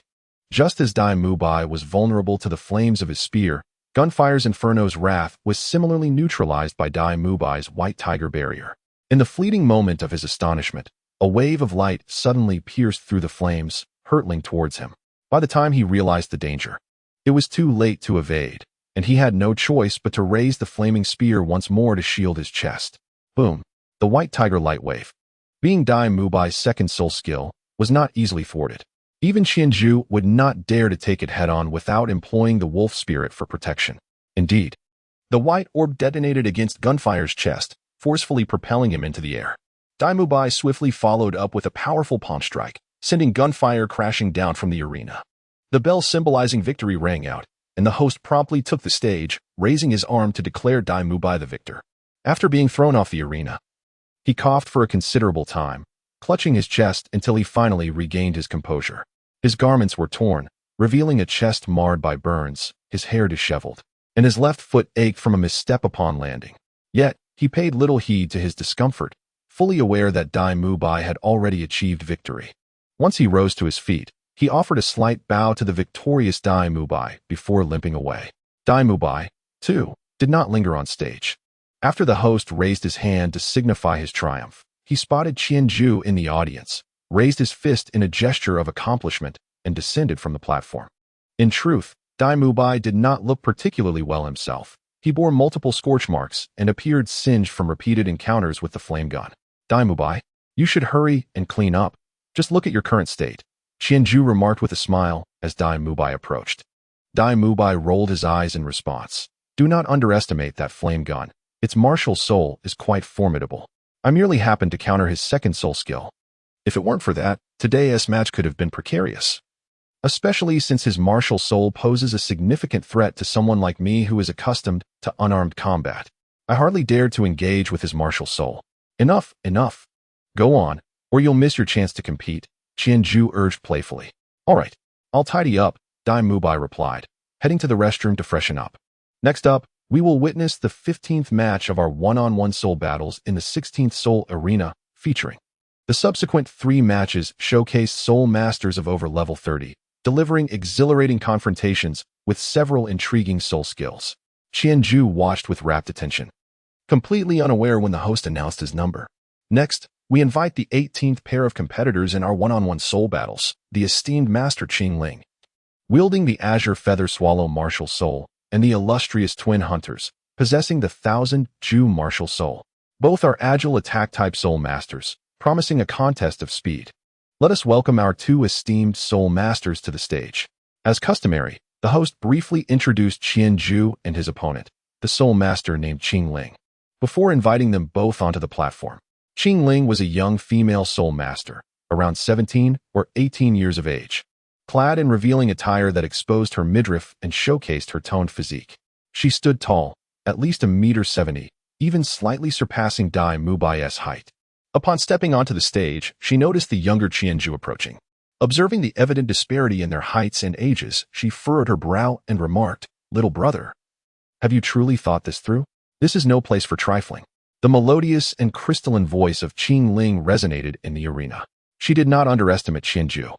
On the contrary, she was acutely aware that soul masters of his age were often formidable opponents. Those who managed to attain the rank of great soul master at such a tender age were undoubtedly prodigies, frequently possessing exceptionally powerful and peculiar martial souls. Nonetheless, the advantage of age was evident, and with both being great soul masters, her soul power had already reached the 27th level, surpassing most individuals at this stage. Even in the face of another prodigy, she felt a sense of confidence in her ability to contend. However, such high-stakes battles often carried the greatest risks. Not only could one be harmed, but the opposing party could also encounter mishaps. While the Grand Soul Arena prohibited acts of private retribution, should a key talent from a significant power come to harm, evasion would be a challenge. Thus, Qing Ling voiced her concerns, hoping Qianju would reconsider. Rest assured, my lady, I have given it considerable thought. You may proceed without worry, Qianju replied with a smile, unaware of the myriad thoughts swirling in Qing Ling's mind. Both sides summoned their martial souls. Qing Ling wished to express more, but the referee's command had already been issued. Realizing that any further discussion was futile, she released her Qing Yu Yin martial soul, a spectral image of a faintly colored bird, with a predominantly dark green body and a single white feather atop its head, enveloped her. A radiant azure light flickered between her arms and ribs, gradually forming a delicate set of feathered wings. Her eyes, unbeknownst to her, transformed into an inky black, with her pupils expanding to fill the entirety of her sclera, while 2 golden soul rings appeared beneath her feet. Qianju unleashed his 1000 Ju martial soul, with the ethereal spirit of the sheep manifesting. An ancient and enigmatic 1000 Ju mask adorned his visage, accompanied by 2 golden soul rings that emerged beneath his feet, gently rotating. To be continued. Chapter 41. Complete victory. Since evasion was no longer an option, let us hasten to conclude this. Qing Ling, having resolved her inner turmoil, prepared herself as the starting bell rang. With a swift motion of her right hand, 3 feathers shot forth instantaneously from her wings, darting towards Qianju's chest. Simultaneously, she propelled herself forward, utilizing the force of her legs to surge rapidly toward him. Qianju, of course, did not merely stand idly by. The instant the bell tolled, he employed the first soul skill of the sheep's spirit, swiftly materializing the 1000 Ju bow. However, by the time he completed this process, 3 feathered arrows had already been loosed towards him. Yet, this posed no real threat. With a mere flick of his hand, he effortlessly deflected the trio of arrows. What truly astonished him was that after casually sweeping aside the incoming projectiles, the Soul Master named Qing Ling had managed to close the distance to just a few meters away from him, a speed that took him by surprise. Qing Ling's remarkable swiftness was undoubtedly attributed to her martial spirit. Not only was her martial spirit an agile soul beast, which significantly enhanced her speed upon manifestation, but her unique sprinting technique, which she had painstakingly developed, also played a crucial role. During her dash, Qing Ling would gradually extend her arms and lean forward, reducing frontal air resistance and thereby amplifying her sprinting velocity. Of course, such a sprint would be impossible for an ordinary person, as it would jeopardize bodily balance. However, Qing Ling was different. The wings situated between her arms and ribs generated substantial lift during her rapid dash, allowing her to maintain equilibrium. By the time she reached Qianzhou, her body was inclined at an angle of nearly 30 degrees relative to the ground. At that moment, Qing Ling suddenly spread her hands wide open, left first, then right, one high and the other low. With the instantaneous increase in lift, she sharply turned and ascended before Qianzhou, her right hand and rib wings slicing through the air towards him. However, this swift strike, despite its ferocity, merely disrupted the air before Qianzhou. He seized the opportunity to retreat 2 steps as she ascended. Otherwise, with Qing Ling's razor-sharp wings and blinding speed, he might have faced dire consequences. Observing the rising Qing Ling, Qianzhou raised his hand and conjured a pale white arrow, which he shot upwards towards her. Realizing her previous strike had been futile and that Qianzhou had manifested yet another bow-like weapon, Qing Ling understood the peril she was in. She was about to become a living target. Thus, upon soaring into the air, she swiftly twisted her waist, activating her first soul ring, and as she turned, her hands moved in rapid succession. A flurry of feathers erupted, hurtling towards the incoming light arrow and the grounded Qianzhou. Yet, Qianzhou showed no inclination to evade the feathers launched by Qing Ling. Instead, he raised his bow once more, calculated his aim, and shot towards her beneath. Bang! The first arrow of light shot by Qianzhou collided with one of the feathers released by Qing Ling's initial soul skill, resulting in a brilliant explosion that sent the other feathers scattering. Meanwhile, Qianzhou's second arrow deftly traversed the gap among Qing Ling's feathers, aiming directly at her as she began her descent. If Qing Ling made no further evasive maneuvers, that arrow would surely strike her squarely in the chest. A series of metallic chimes resounded as the feathers from Qing Ling's first soul skill encircled Qianzhou, yet none found their mark. In the air, Qing Ling arched her body and, with arms outstretched, narrowly evaded the second arrow while swiftly diving towards Qianzhou's flank once more. What a foolish woman, returning again. If I could evade once, I can certainly do so a second time. Observing her approach, Qianzhou shook his head in disbelief. As Qing Ling's feathered wings swept past him, he deftly leaned away and, with a swift motion, struck her posterior with the back of his hand, sending her crashing to the ground. Fortunately, the arena was constructed of solid stone. Otherwise, the feathers from Qing Ling's initial soul skill might have embedded themselves into the ground, causing her considerable distress. So, my dear lady, do you concede? Qianzhou turned to glance at Qing Ling, who had fallen and was quickly pivoting to face him on the ground. With a hint of disinterest, he bent down and inquired. Startled by the eerie glow emanating from Qianzhou's mask, Qing Ling's heart raced. She swiftly pushed off the ground and stood up. Upon hearing Qianzhou's question, she momentarily forgot to ponder why her backside did not ache, instead turning her thoughts to his proposition. In truth, she had unleashed her full power. The effect of her second soul skill was to significantly enhance the hardness of her feathers. This was a passive ability that had been in effect throughout the match, which explained her relentless use of her wings in attack. It was a method she had meticulously developed for her second soul skill, one that had indeed allowed her to triumph over many adversaries. However, to her astonishment, during this confrontation with Qianzhou, she had been unable to land a single hit on him, while he had not moved a step since the beginning. This indicated that her opponent had completely discerned and neutralized her attacks, showcasing a clear superiority in strength. What a monster! Glancing at Qianzhou, who was fixated on her with his mask, Qing Ling murmured her grievances under her breath before raising her right hand to signal the referee. I concede. All right. This match concludes with our master Qing Ling conceding, and the victor is our eternal hunter twin master.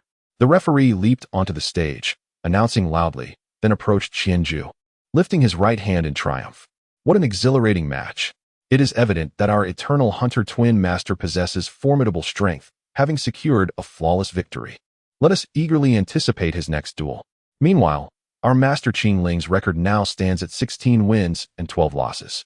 Please proceed to the scoring registration after stepping down. Next, let us welcome the 19th competitor in the 16th Soul Fighting Arena. Douluo.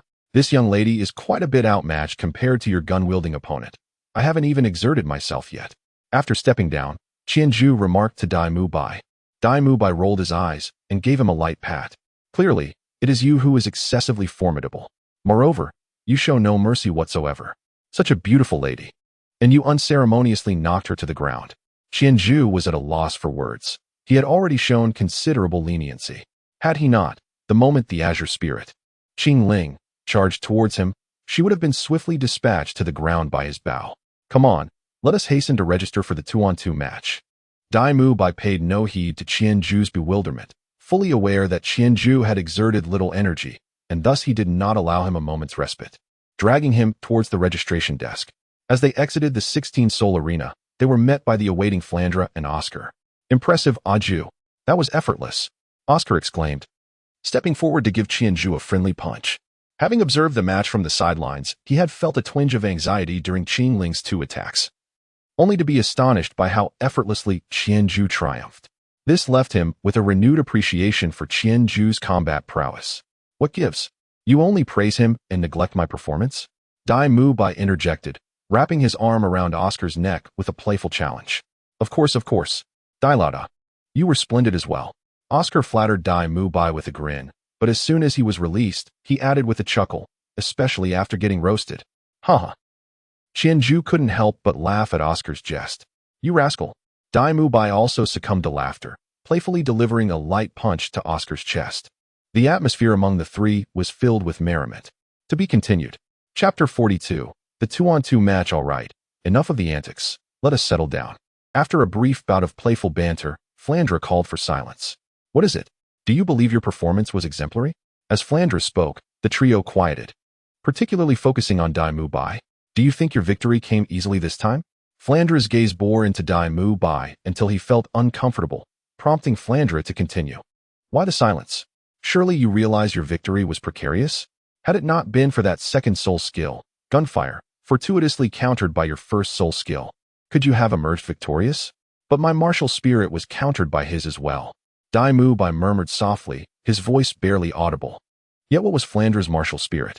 The cat eagle, renowned for its acute hearing. Countered? To what extent? Were you unable to penetrate his defenses? Or could you not withstand his onslaught? If you had simply braved a few hits from the outset or unleashed your White Tiger Guardian Shield for an aggressive strike, could he have withstood the assault? I have taught you that weapon martial spirits do not enhance soul masters as significantly in the early stages as beast martial spirits do. Furthermore, the fire gun martial spirit possesses its strength in its formidable temperature. However, the current soul power level of that gunfire is not particularly high. As long as you can endure the heat of the fire gun and withstand a few hits, this advantage becomes a liability. Aside from its inherent high temperature, the fire gun martial spirit does not significantly enhance its host's other attributes, and you could undoubtedly secure the victory. When a decision is to be made, do not hesitate. Dai Mubai bowed his head under Flandre's admonition, lacking even the courage to retort. At last, after criticizing Dai Mubai, Flandre directed his ire towards Qianzhu. And you, Yi Chaiming Duo, do you comprehend the meaning behind this? Why not conclude the match promptly when it could have been finished earlier? When a multitude of arrows rained down, why did you not simply evade them, instead of standing in the center attempting to display your bravado? What if your calculations had faltered? Qianzhu lowered his head and rolled his eyes, sensing that Flandre was merely seeking trouble where none existed. What did it matter if they finished a little later? As long as he was confident in his abilities, even if he miscalculated, he could still deflect the arrows with the Qianzhu bow before they struck. Nevertheless, he refrained from contradicting Flandre, for Flandre was a cunning individual. Should he lose face, one could only imagine the repercussions that might ensue. Indeed, Qianzhu was correct in his assumption. Flandre was indeed stirring the pot. In truth, he was quite satisfied with the performances of Dai Mubai and Qianzhu over the course of their 2 matches. Dai Mubai's composure and Qianzhu's deftness greatly impressed him. However, he felt compelled to temper their spirits, Should they approach future matches with such arrogance and disdain, he feared they would inevitably face downfall. After chastising the two, Flander took them to tally the scores for the one-on-one matches, and subsequently they arrived at the registration area for the two-on-two combat zone. They were required to present their battle badges and pay a registration fee of 10 gold coins. Should they emerge victorious, the fee would be refunded along with an additional reward of 10 gold coins. The staff, with an impassive demeanor, processed their registration and mechanically recited the rules. Upon presenting their respective iron battle badges, Dai Mubai paid the 10 gold coins, and they registered under the name Amber Duo. After a brief wait, they received their match order for the evening's 2-on-2 contest. They were to compete in the 23rd match of the 8th Division. After parting ways with Flander, the two hurried to the 8th Division, traversing the waiting area until they arrived at the Spectator S platform, only to discover that the 17th match of the 2-on-2 combat had just commenced. The pace of the 2-on-2 matches was far from the briskness of one-on-one encounters, as they were only now entering the 17th match, leaving a full 6 matches before it would be their turn. I didn't anticipate the duel matches would proceed so slowly. I thought we might miss our turn, Dai Mubai remarked to Qianjue, somewhat exasperated as he listened to the introductions from the arena. Of course, it will be slower. In a solo match, a single mistake could be exploited by the opponent, leading to an immediate defeat. In a duel format, however, there is a teammate who can remedy the situation. Moreover, in terms of martial spirits, 2-on-2 battles are not as easily countered as their one-on-one counterparts. As Qianjue analyzed the situation for Dai Mubai, the introductions of the two competing pairs on the stage were concluding, and they began to unleash their martial spirits. The two teams of Soul Masters are equipped with distinct martial spirits. One side boasts the steel-armored Scorpion and the Black Star Mantis, while the other wields the Frost Ring and the Chi Mei Staff, representing a clash between beast martial spirits and weapon martial spirits. The possessor of the steel-armored Scorpion is a somewhat stout individual named Shan Mao, standing at approximately 1.60 meters. Despite his shorter stature, he appears quite solidly built. His steel-armored Scorpion has been meticulously trained, differing significantly from the ink Scorpion absorbed through the second soul skill of the Qianjue Wolf Spirit. This soul beast, resembling a scorpion the size of a sheep, possesses no venom, and its designation as armored indicates a specialization in defense. Qianjue is confident that this soul master embodies the same defensive attributes. In addition to Shan Mao's steel-armored Scorpion, the martial spirits of the other 3 soul masters are evidently offensive in nature. In essence, this contest features a defensive soul against 2 offensive counterparts, promising an exhilarating spectacle. Furthermore, all 4 participants possess soul power levels reaching 36 or 37, with their soul rings exhibiting a balanced distribution of 3 yellow rings, rendering them evenly matched. Consequently, the audience's cheers resonate with an intensity several times greater than during Qianjue's prior contest, as both teams unleash their martial spirits. The sound of the starting bell prompted them to charge towards one another in unison. The frost ring manifests a deep azure hue, with a trio of leaf-like blades extending forward like a windmill, while the rear grip boasts 4 sharp prongs, allowing for both offense and defense. This martial spirit belongs to a female soul master named Zhu Bing, who appears to be in her 20s. She is currently pitted against Shan Mao, the wielder of the steel-armored Scorpion. At this moment, Shan Mao has activated his martial spirit, and various parts of his body are adorned with the distinctive black scales of the steel-armored Scorpion, particularly his arms, which are nearly entirely encased in armor. As the two engage, Shan Mao reaches out to grasp Zhu Bing's frost ring, and the contact between his armored hand and her weapon generates tiny sparks. Although the steel-armored Scorpion boasts formidable defense, the frost ring is no ordinary martial spirit, therefore it should not be so easily captured without sustaining harm. However, Shan Mao, somewhat single-minded in his approach, has chosen 2 soul rings from defensive soul beasts, both of which passively enhance his defensive capabilities. This has resulted in his current ability to seize his opponent's weapon unscathed. Upon realizing her martial spirit had been seized, Zhu Bing remained composed, refraining from straining to break free. As a female weapon master, she lacked the brute strength of her opponent. Instead, she activated her second soul skill, Snowfall. A wave of frigid air emanated from the frost ring, enveloping the steel-armored Scorpion master. Instantly, frost began to accumulate on Shan Mao's hand gripping the frost ring, swiftly creeping up his arm. Realizing he had overstepped, he hastily withdrew, attempting to retreat from Zhu Bing's range of attack. However, Retreat proved challenging, as Zhu Bing followed closely, letting out a cold snort. Shanmo belongs to the defensive class of Soul Masters, and his speed is certainly inferior to Zhu Bing's. Moreover, having fallen victim to Zhu Bing's frosty flurry, his agility has diminished significantly. This presents Zhu Bing with an opportune moment to strike a fallen adversary, and she would not let it slip away. As Shanmo stepped back a couple of paces, he felt the stiffness in his limbs, a direct consequence of his opponent's soul skill. Glancing at the distance, he noted that his allies in the opposing staff wielders were somewhat far off, seemingly unable to lend him support in time, struggling to fend off Zhu Bing's relentless attacks with his arms. Shanmo let out a fierce roar and activated his third soul skill, Immovable King. With his hands clasped in a fist, a golden radiance enveloped him, rendering him immobile. In the audience, Flandre rolled his eyes. Shanmo's teammates, having heard his cry, seemed to understand his predicament and quickly used the spikes generated from their Black Star Mantis martial spirit to push back the enemies, rushing to assist Shanmo. However, the opposing staff wielder was not to be underestimated. He was keenly aware of the battle unfolding on his side. Observing his teammate gaining the upper hand and forcing out Shanmo's third soul skill, he was determined not to allow him to return for support. With a flick of his hands, the shadows of his staff multiplied. His second soul ring illuminated, and numerous staff shadows surged toward the Black Star Mantis wielder.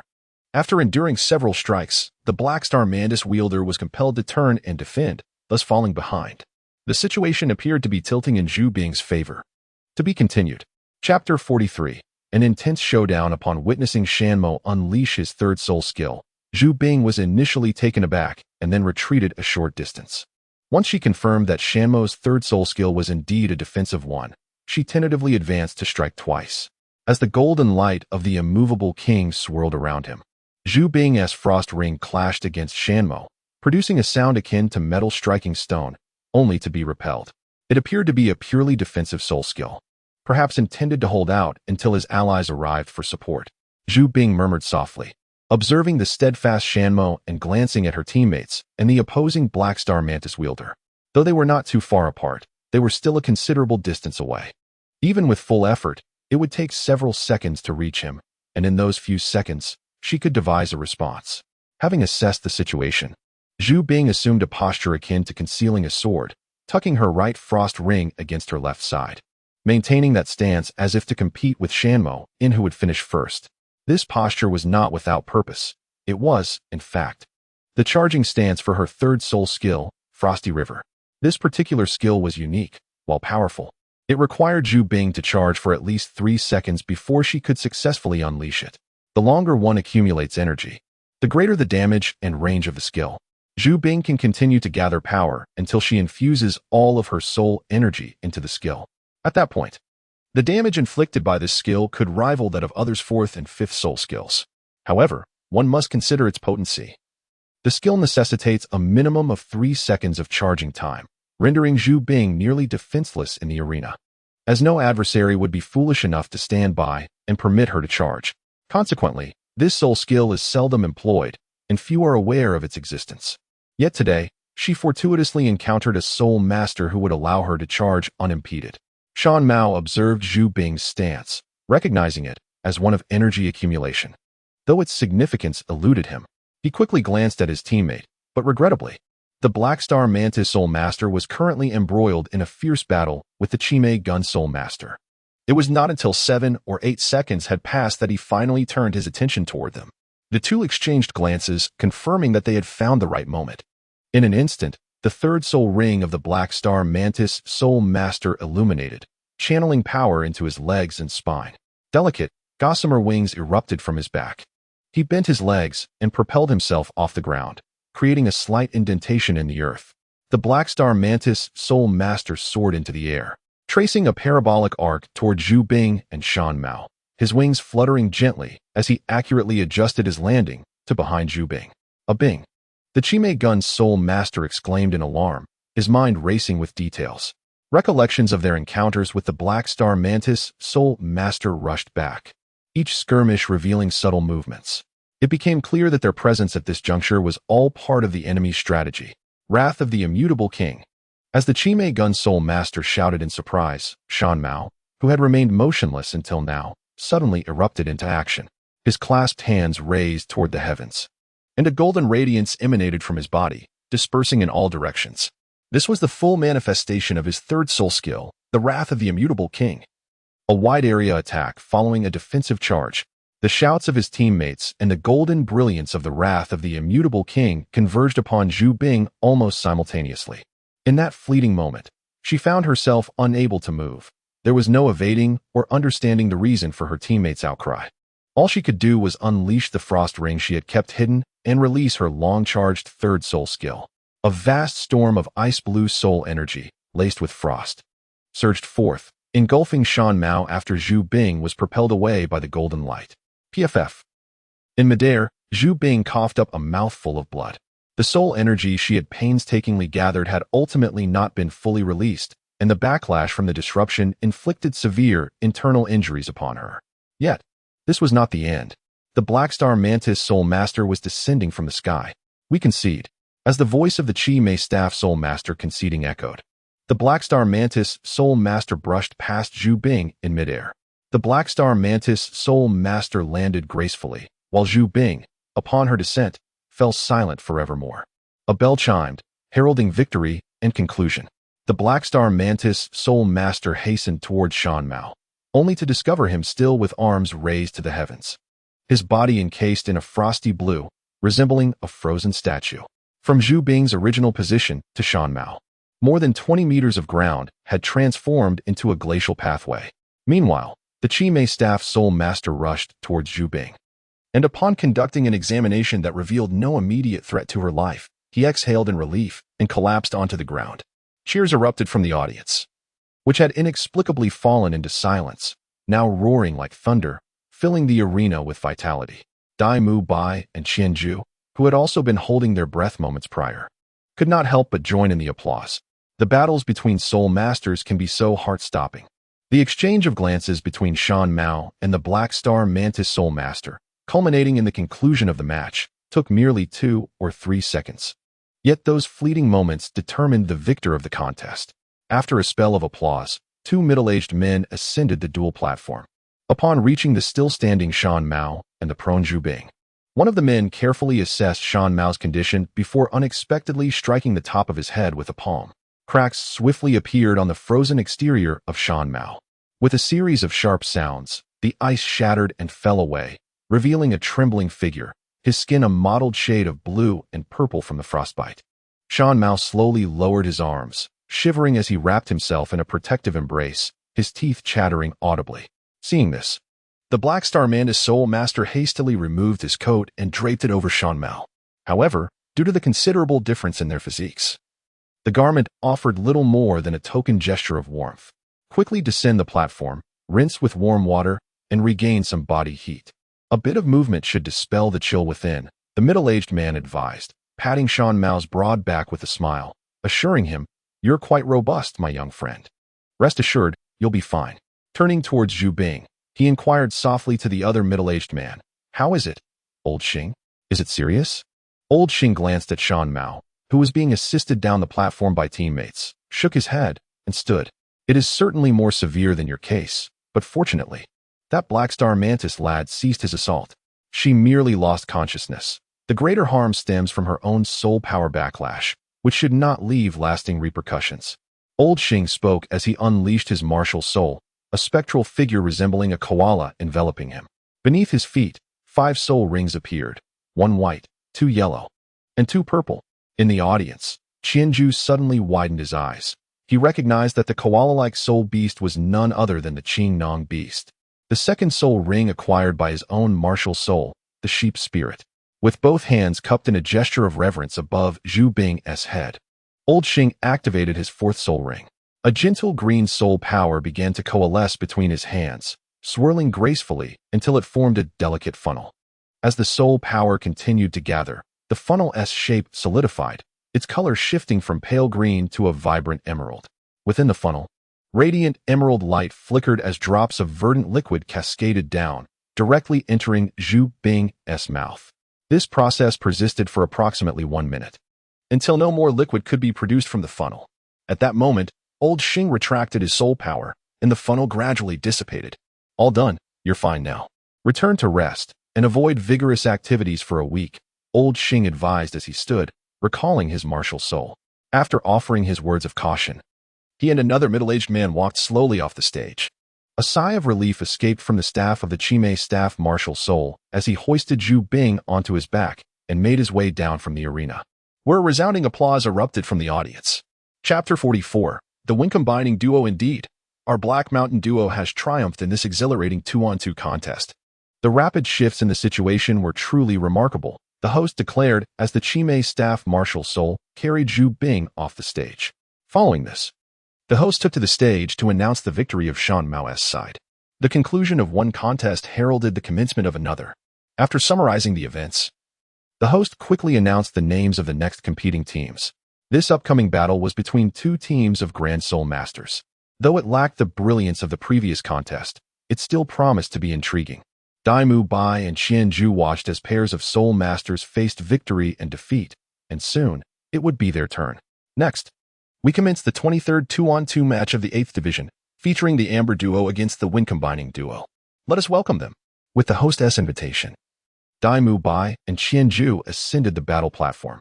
Upon arrival, Qianzhu beheld the opposing duo, two exceedingly slender young men, not particularly tall, perhaps slightly taller than Qianzhu. However, while Qianzhu's lack of height was due to his ongoing development, the appearance of these two suggested they were well into their 20s. Qianzhu observed his opponents, who were equally scrutinizing him and Daimu Bai. Noticing the youthfulness of both Qianzhu and Daimu Bai, they exchanged glances, each reflecting surprise in their eyes. The two sides unleashed their martial souls. At the command, Qianzhu and Daimu Bai manifested their martial spirits, their mysterious and imposing transformations eliciting gasps of astonishment from the audience in the soul fighting arena. The duo from the Wind Chaser team also released their martial souls, both being beast-type martial souls, as the phantoms of two identical rodent soul beasts emerged from them. They retracted back into their bodies, causing their hands to sprout short, sharp claws, while 6 long whiskers appeared at the corners of their mouths. Beiji, Martial Soul Wind Chaser Mouse, Level 28 Agility Attack Spirit Master. Beiqi, Martial Soul Wind Chaser Mouse, Level 28 Agility Attack Spirit Master. Be cautious, my little brothers.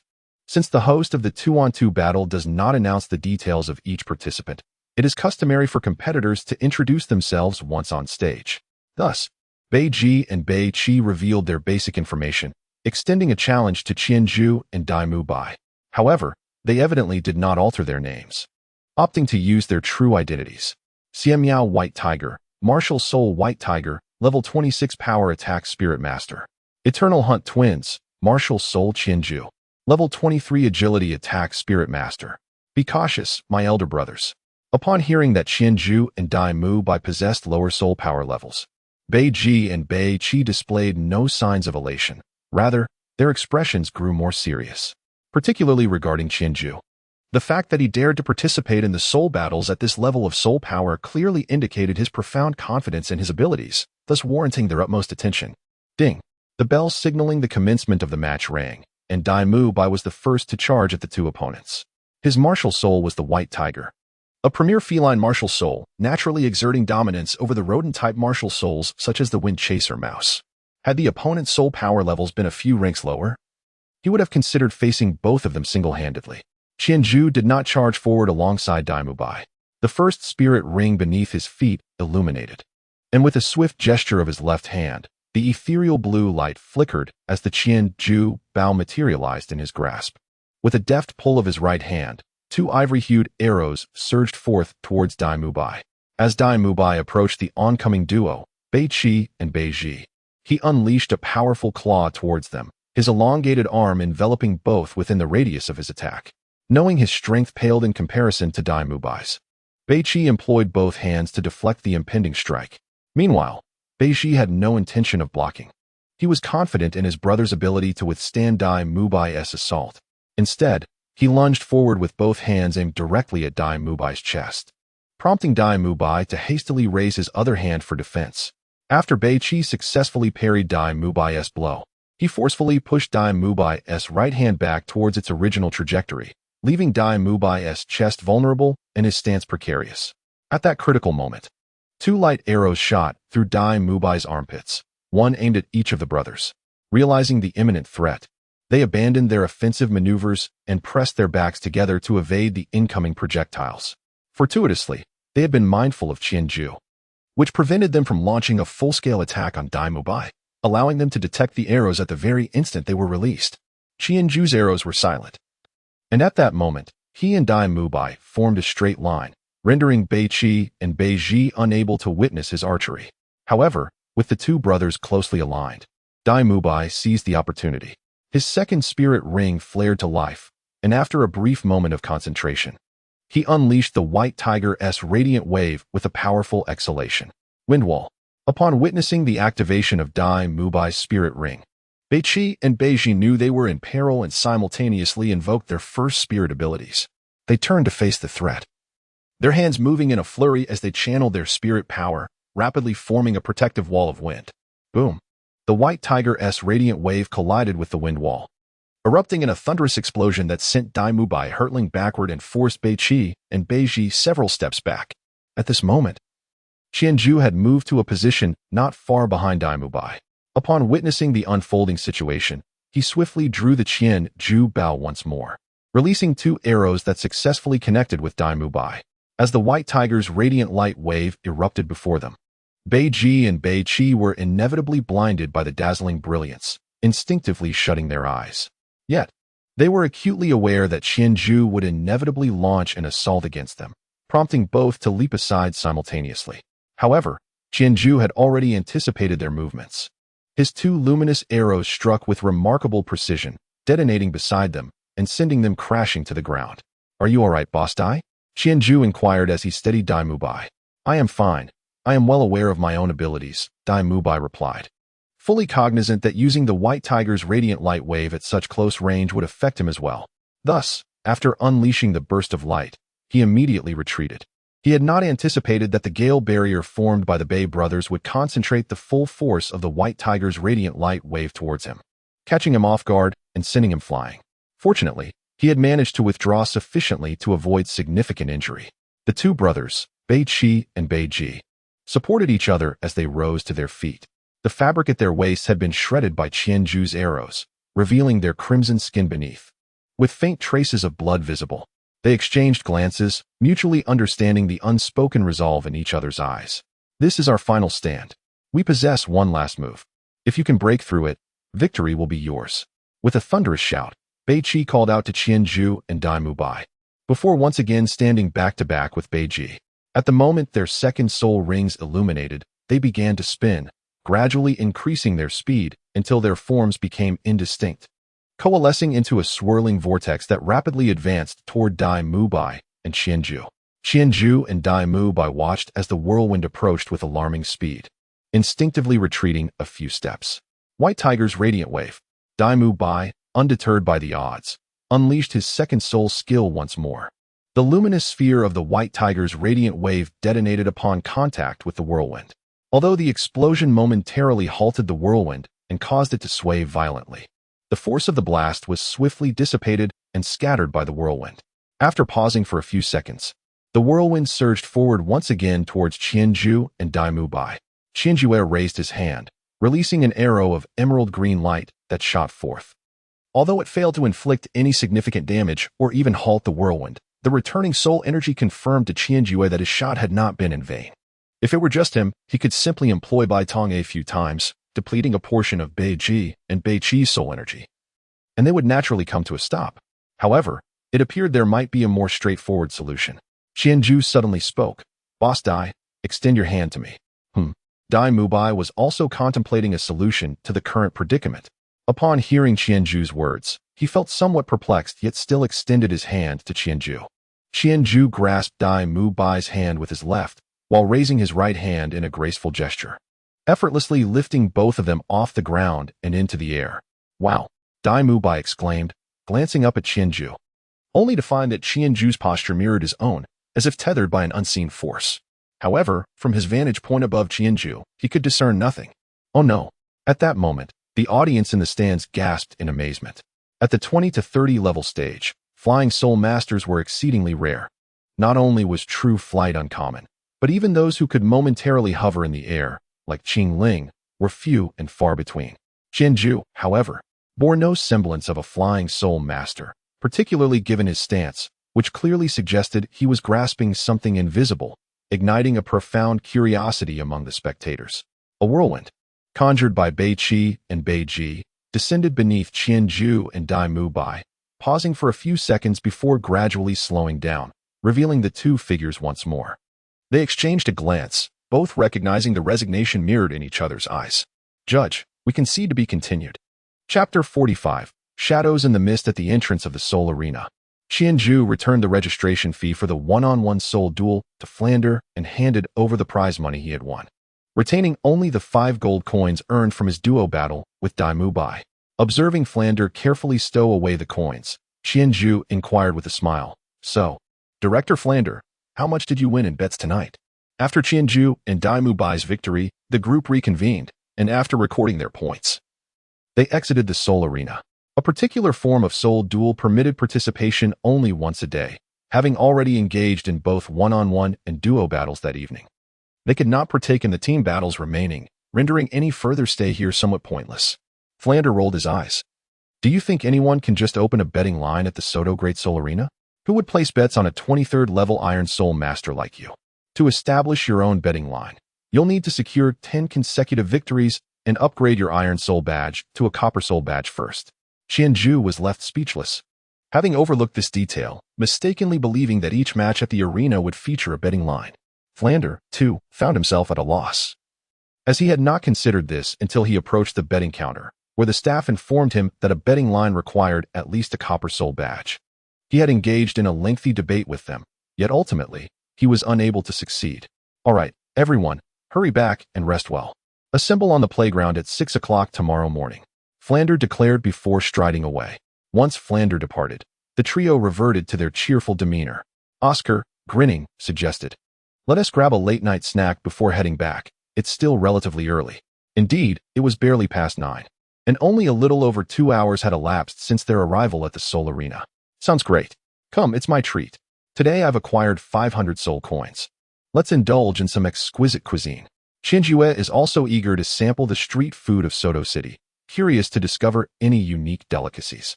"All right, let us go. I know a place renowned for its braised meat.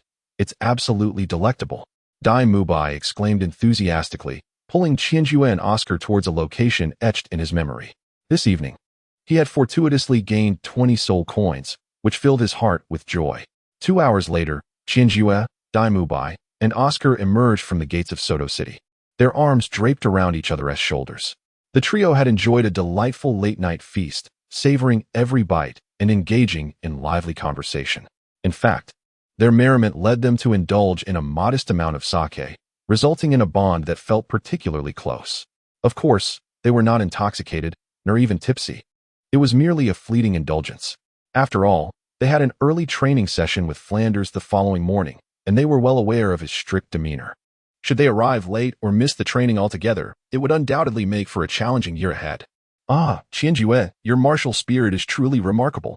"It is, without a doubt, the most formidable spirit I have ever encountered. The Haotian hammer and the blue lightning tyrant dragon pale in comparison to your might." Oscar marveled at Qianju's abilities. Earlier, during their late-night feast, Qianju had shared glimpses of his martial spirit with Oscar and Dai Mubai. Recognizing that they would be together for the years to come, it was only a matter of time before they uncovered the secrets of his spirit. So it mattered little whether it was sooner or later. "Indeed, I have never heard of a martial spirit that can be utilized in 2 forms. It's simply astonishing," Dai Mubai began, his voice trailing off as he fixated intently on something in the distance, curiosity piqued by an unseen sight. Qianju and Oscar lifted their gazes towards the source of his attention, where, not far from the roadside, in the embrace of the trees, 2 shadowy figures clung to one another, a wisp of faint smoke swirling between them, lingering in the air. While it seemed somewhat peculiar, it appeared merely to be a couple in an intimate moment. Qianju turned his head to glance at the distant city of Soto. They were not far from Soto City. There should be no issues. No, there was a problem. Before Qianju could finish his thought, Dai Mubai dashed towards the 2 figures, even unleashing his martial spirit mid-stride. 2 yellow soul rings emitted a soft glow in the darkness, casting elongated shadows as he raced forward. "Dailada," Oscar called out, Yet Dai Mubai's footsteps showed no sign of hesitation, continuing rapidly towards the shadowy figures. Exchanging a glance with Qianju, Oscar hurriedly followed suit. The two shadows seemed to sense the approach, one of them stirring slightly before swiftly retreating deeper into the woods. By the time Qianju and Oscar arrived, they found Dai Mubai cradling a young girl. Goodness, there is indeed an issue. Dai Lauda, what has happened to her? Qianju asked anxiously, observing the stillness of the girl. She's gone, there's no saving her, Dai Mubai replied softly, gently laying the girl down on the ground. Rising to his feet with a piercing gaze fixed upon Qianju and Oscar, as though grappling with an internal struggle. Qianju felt a peculiar sense of wonder as he observed the situation. He crouched down, contemplating whether to examine the girl once more, just in case Dai Mubai had overlooked something. However, it was indeed as Dai Mubai had described. She had lost her breath and heartbeat, and she was truly deceased. Yet, after searching for quite some time, Qianju could not find any visible wounds on the girl, but instead, he felt an odd sense of familiarity. Seeing Qianju persistently examining the girl's body, Dai Mubai spoke in a somber tone, urging him to stop searching, stating that she likely had only one wound near her heart. The mention of heart sent a jolt through Qianju's mind. He quickly pulled down part of the girl's collar, and indeed, he discovered a fresh, faint wound located at her heart. Staring at the crimson mark, his memories drifted back to the time he first arrived in this world. At that moment, Dai Mubai made a resolute decision. With his gaze intense, he addressed Qianju and Oscar, instructing them to return immediately to find Dean Fu or Dean Zhao, requesting them to come and take a look, while he pursued the individual who had fled. As Dai Mubai turned to chase after the shadow that had just escaped, Qianju grasped his wrist, halting him. Dai Lauda, do you know something? This was done by a soul master, wasn't he it? Dai Mubai turned to Qianju, unsure of how to articulate his explanation. This matter was complex. Indeed, it was undoubtedly the work of a malevolent soul master. Let me pursue him first, and I will explain everything in detail later when I have the time. No. Qianju tightened his grip. If it is indeed a malevolent soul master, what good will pursuing him do? You are merely a great soul master at present. You might end up being killed to silence you. We should first return to find Dean Fu and the others and contemplate our next course of action. Once we have Dean Fu with us, our safety will be assured, and you can investigate as you wish. Dai Mubai regarded Qianju, then glanced towards the direction the shadow had vanished. More than a minute had passed, and if they delayed any longer, they would truly lose the chance to follow. Not all malevolent soul masters are powerful. Some might merely be ordinary individuals aware of an evil ritual. Although I did not clearly see his face, judging by his movements as he fled, he appeared to be just a young man. Furthermore, he saw me, a great soul master, and fled without unleashing his martial soul. He might genuinely be an ordinary person. I will not be in danger. Rest assured, I will merely follow him and will not act recklessly. I will return once I ascertain his lair. No, it is still too perilous. Qianju refused to relent. This section was not present in the original narrative. Who knew what might transpire if Dai Mubai followed? If anything were to happen to him, the Shrek's 7 Devils would be incomplete, and who could tell how it would affect the unfolding storyline? Dai Mubai locked eyes with Qianju, and after a few seconds, he reiterated, "This is my decision. You cannot and should not impede me. I have compelling reasons to go. Let go. Qianju, I have considered this thoroughly.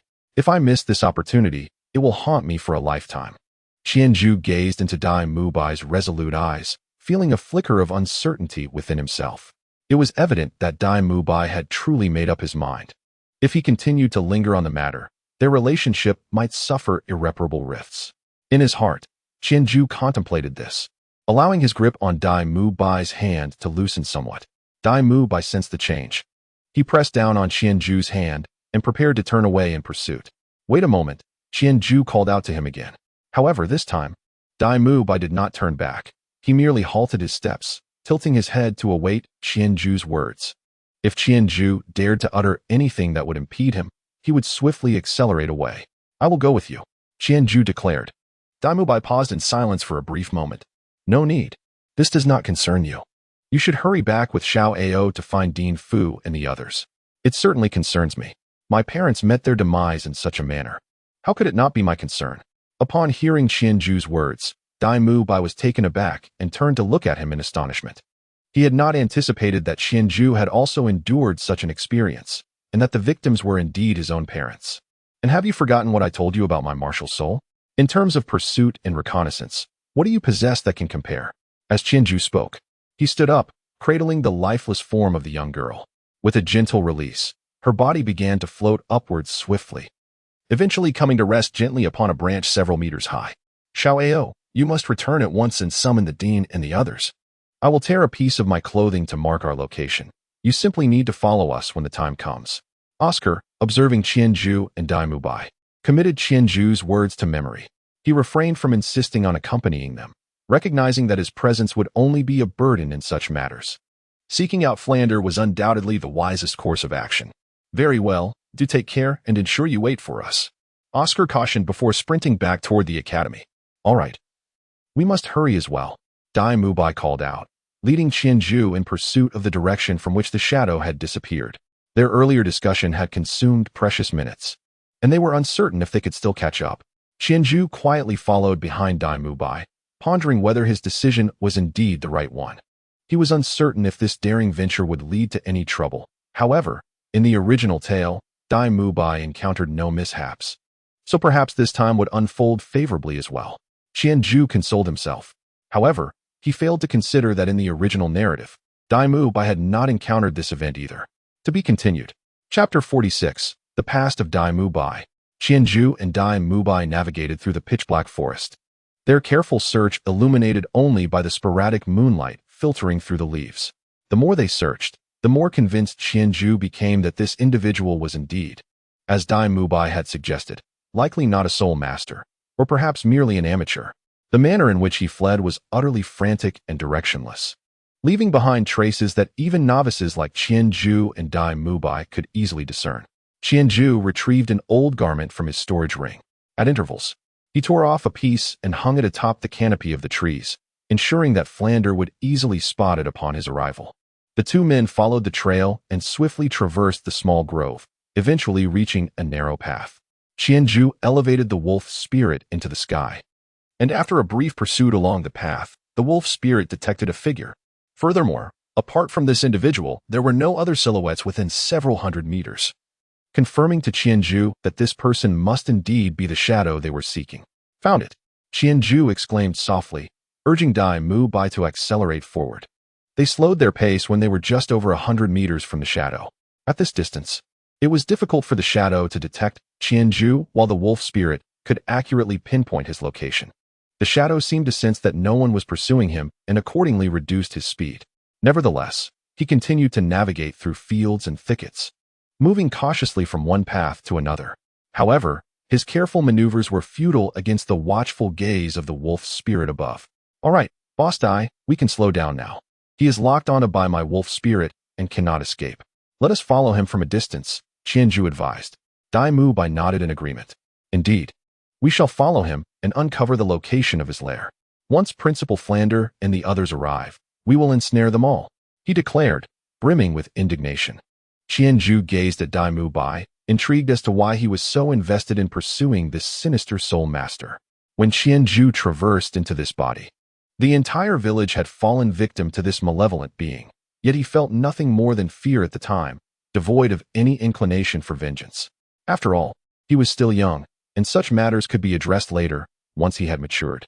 Dai, could you perhaps enlighten me as to why you are so resolute in your quest to track him down? Dai Mubai glanced at Qianju, lowered his head in silence for a moment, and finally spoke. A Jew, you might not yet be aware, but I hail from the Xing Luo Empire, and I am, in fact, a prince of the royal lineage. Upon uttering these words, he turned to face Qianju, only to be met with an expression devoid of surprise. He was momentarily taken aback before breaking into a smile and shaking his head. Well, considering your talents, what does status matter to you? No, it's not that I'm surprised. It's merely that my instructor had once taught me that the white tiger martial soul is a hereditary trait of the Xing Luo royal family. Thus, I discerned your identity during our battle this afternoon, Qianju replied, somewhat at a loss for words. Having read the original work, he was well aware of Dai Mubai's identity, so he felt no astonishment when Dai revealed it. However, he could not articulate this fact and instead deflected the credit to the master in distant Nodding City. Is that so? It's peculiar how we only met this afternoon, yet it feels as though we've known each other for ages. Indeed, Qianzhu mused. Understanding the reason behind this sensation, he had always known of Dai Mu Bai, and thus, upon their acquaintance, he interacted with him as though they were old friends, which fostered this sentiment in Dai. Now, allow me to continue. Do you know why I immediately sensed something amiss with that shadow? It was because I encountered a similar incident when I was a child, at the age of 9. I am not the legitimate heir of our royal family. I have an elder brother, 6 years my senior, whose intellect and innate gifts are not significantly inferior to my own. And thus he has always been groomed as the successor. As for me, the second son, despite being born with dual pupils and receiving greater attention as a rival to my brother, my father remains indifferent to my existence.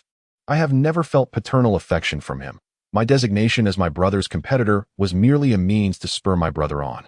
As Dai Mu Bai spoke, he lifted his gaze to the luminous moon, his eyes brimming with melancholy. In the royal family, there has never been a semblance of familial affection, something I should have grown accustomed to long ago.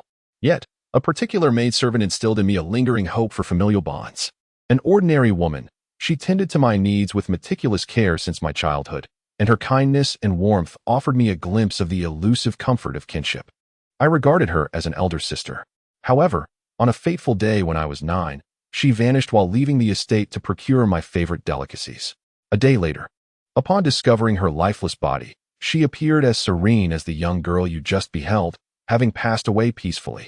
A priest of our royal household proclaimed that she had perished due to the loss of her soul, a victim of the malevolent soul sorcerer.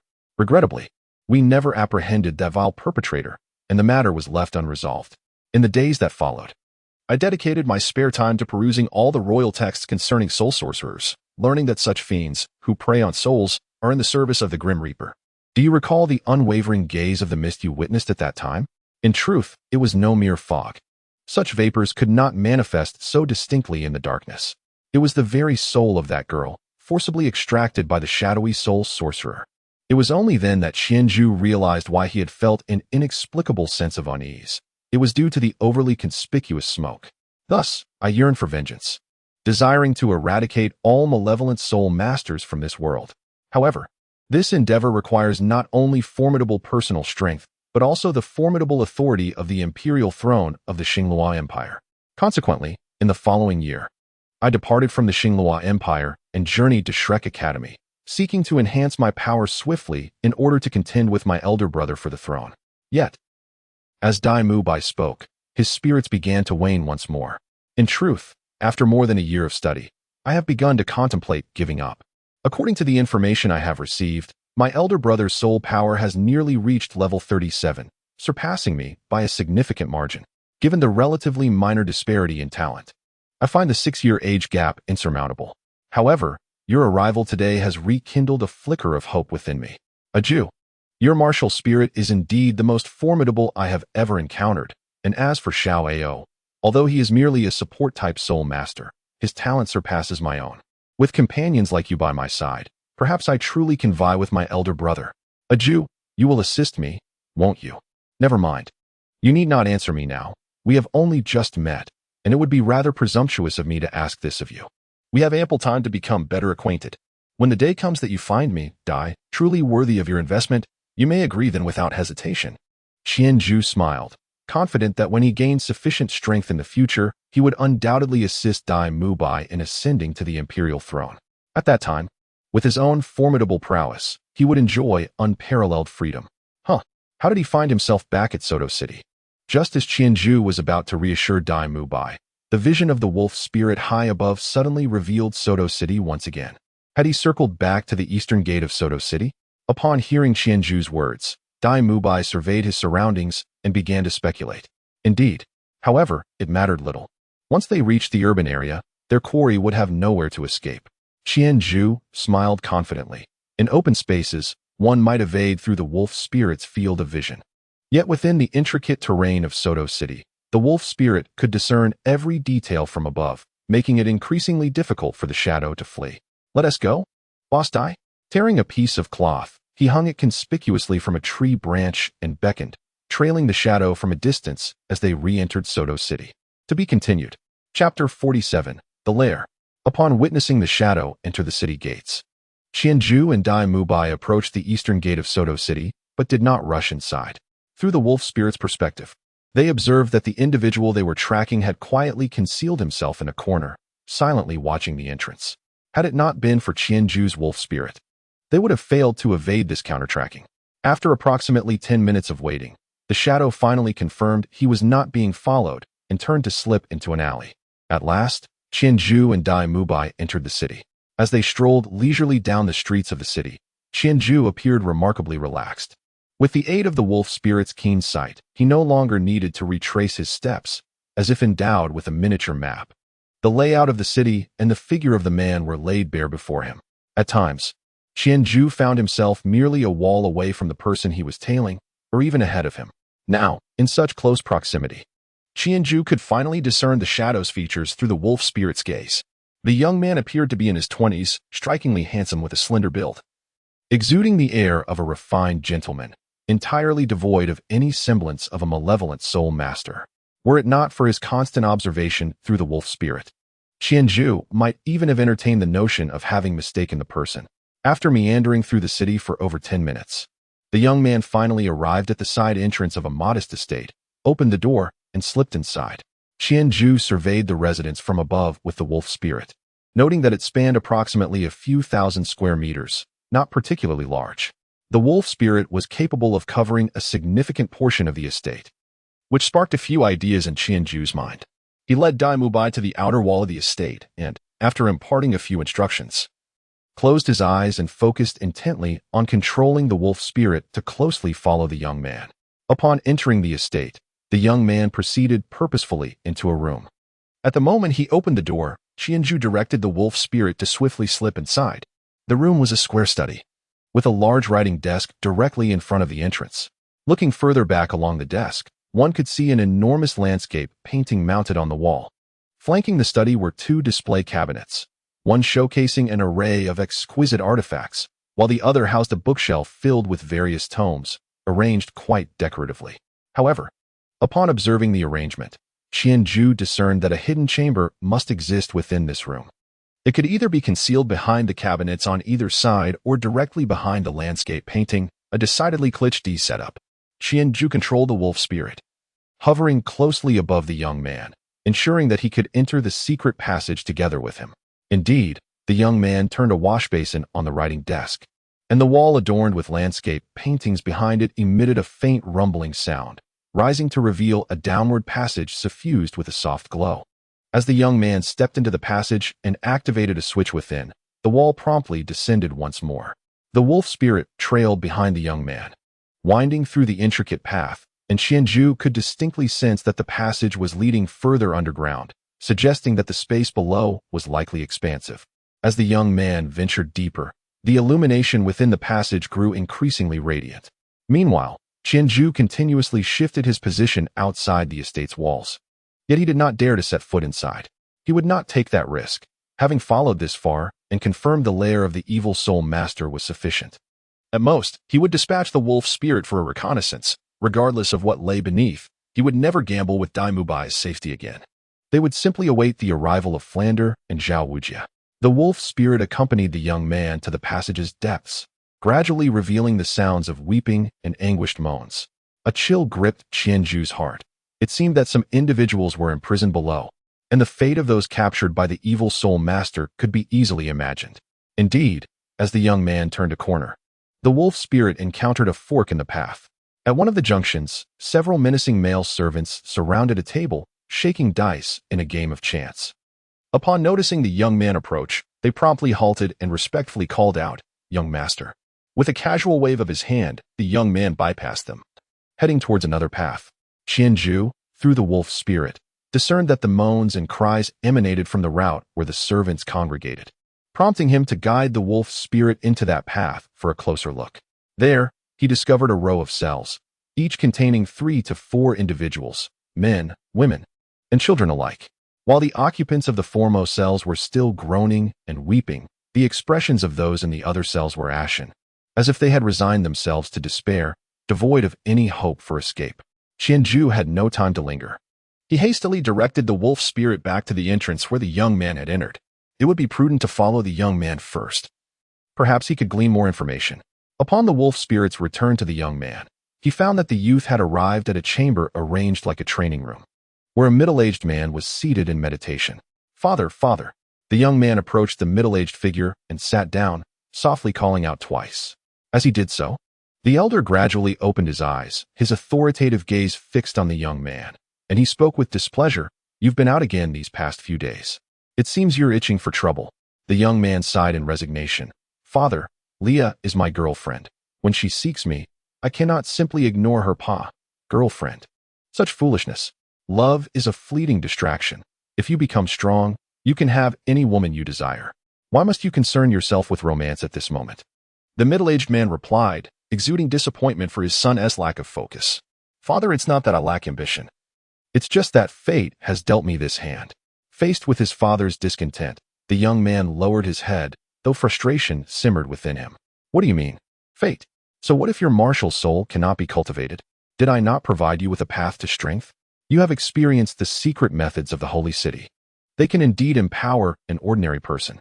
Once we make sufficient contributions, we can request a change of martial soul from the holy city, and then you will truly become a soul master.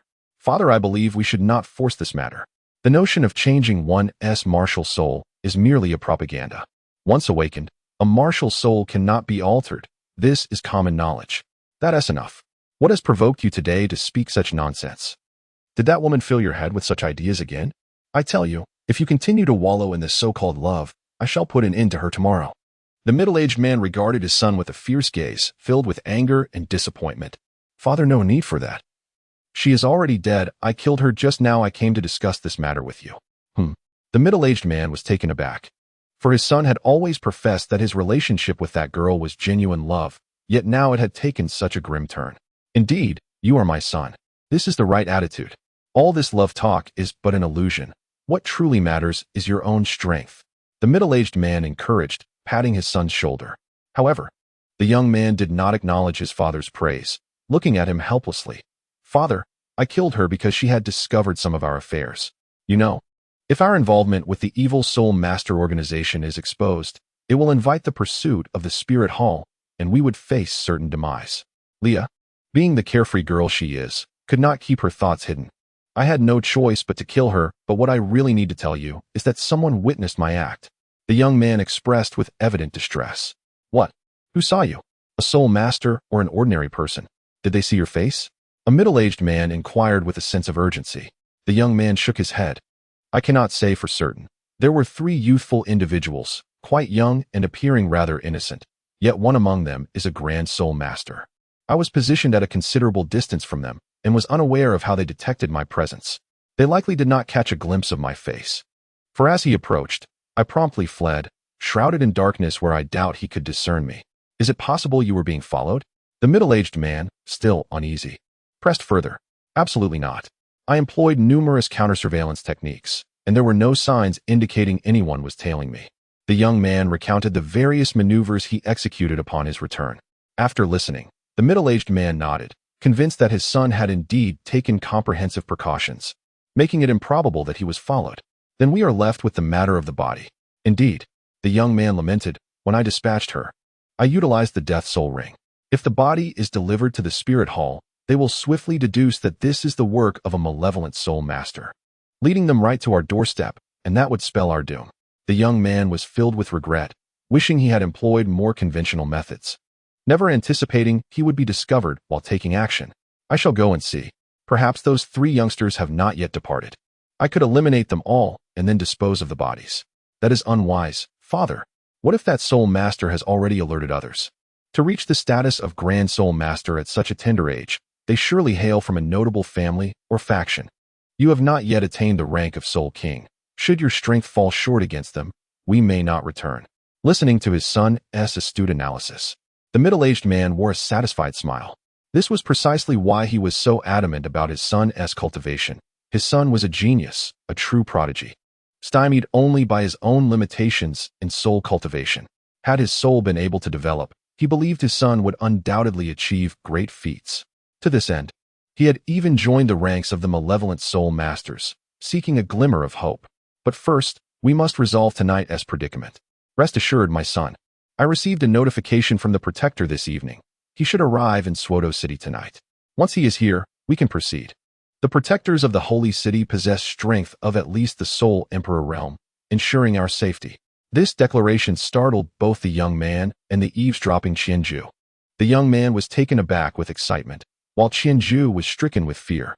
Mubai, the situation is dire. We must retreat. Outside the estate's walls, Qianju, who had kept his eyes shut, suddenly opened them in alarm. Oh, where to, little fellow? To be continued. Chapter 48. Captives. At the moment Qianju opened his eyes to call out to Dai Mubai, an ancient voice, half mocking, interjected. The sudden sound startled both Qianju and Dai Mubai, prompting them to hurriedly scan their surroundings in search of its source. This is disastrous. Could it be that we are so unfortunate as to be discovered? A chill ran down Qianju's spine. He had just learned that the guardian they were facing possessed at least the cultivation of a level 60 Soul Emperor. How could they, mere novices in their 20s, possibly escape? How could it be? I had remained vigilant, constantly alert to my surroundings, yet someone managed to approach undetected. Dai Mubai was equally alarmed. Although Qianju had described the entrance to the hidden passage, the environment beneath it, and the captivity of the civilians during his reconnaissance, he had not relayed the identity of the newcomers while eavesdropping on the conversation, leaving Dai Mubai unaware of who had arrived. In the end, Qianju and his companion discovered the source of the voice beside the wall. It was an elderly man, significantly older than Flinder and the others, who was now smiling benignly at them. His leisurely stroke of his white beard gave him an unexpectedly kind appearance, devoid of the sinister demeanor one would expect from a soul master. Nevertheless, Qianju understood that this man was likely the so-called guardian of the holy sect mentioned by the middle-aged individual in the mansion's underground. Upon noticing Qianju and his companion, the elder leaped down.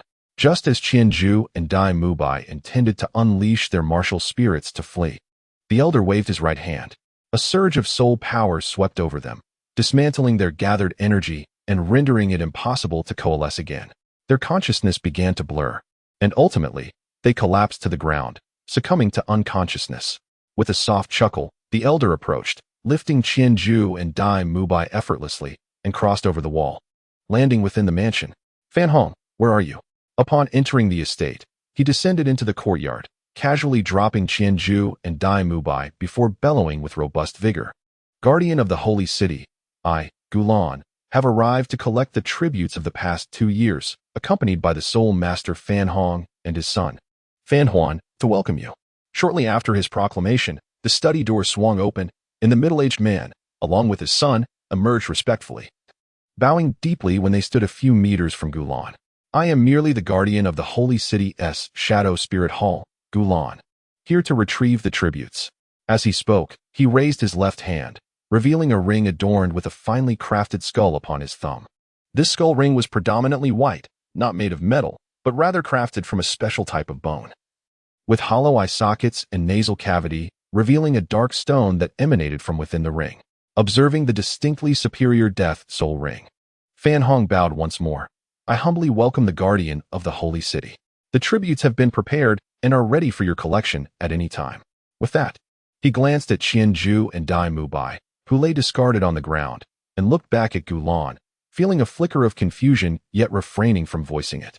Patiently awaiting Gulan's instructions, Gulan, sensing his bewilderment, reproached him lightly. These individuals were discovered by me outside your estate. They were lurking behind the wall, spying on you. These two, they are the same young souls who witnessed my act of murder. Gulan's words astonished both Fan Hong and Fan Huan, with Fan Huan only now realizing that Dai Mubai was the young soul master who had seen him commit the crime. Ah, it seems this dark-haired boy possesses some soul abilities. He has already uncovered the secret chamber beneath your estate. Moreover, from what I overheard, it appears he has discerned the layout of your hidden chamber. Upon hearing this, Fan Hong was filled with anger and trepidation. Then these two cannot be allowed to live. Guardian, I implore you to permit me to eliminate them. Gulan waved his hand dismissively. Haha, there is no need for haste.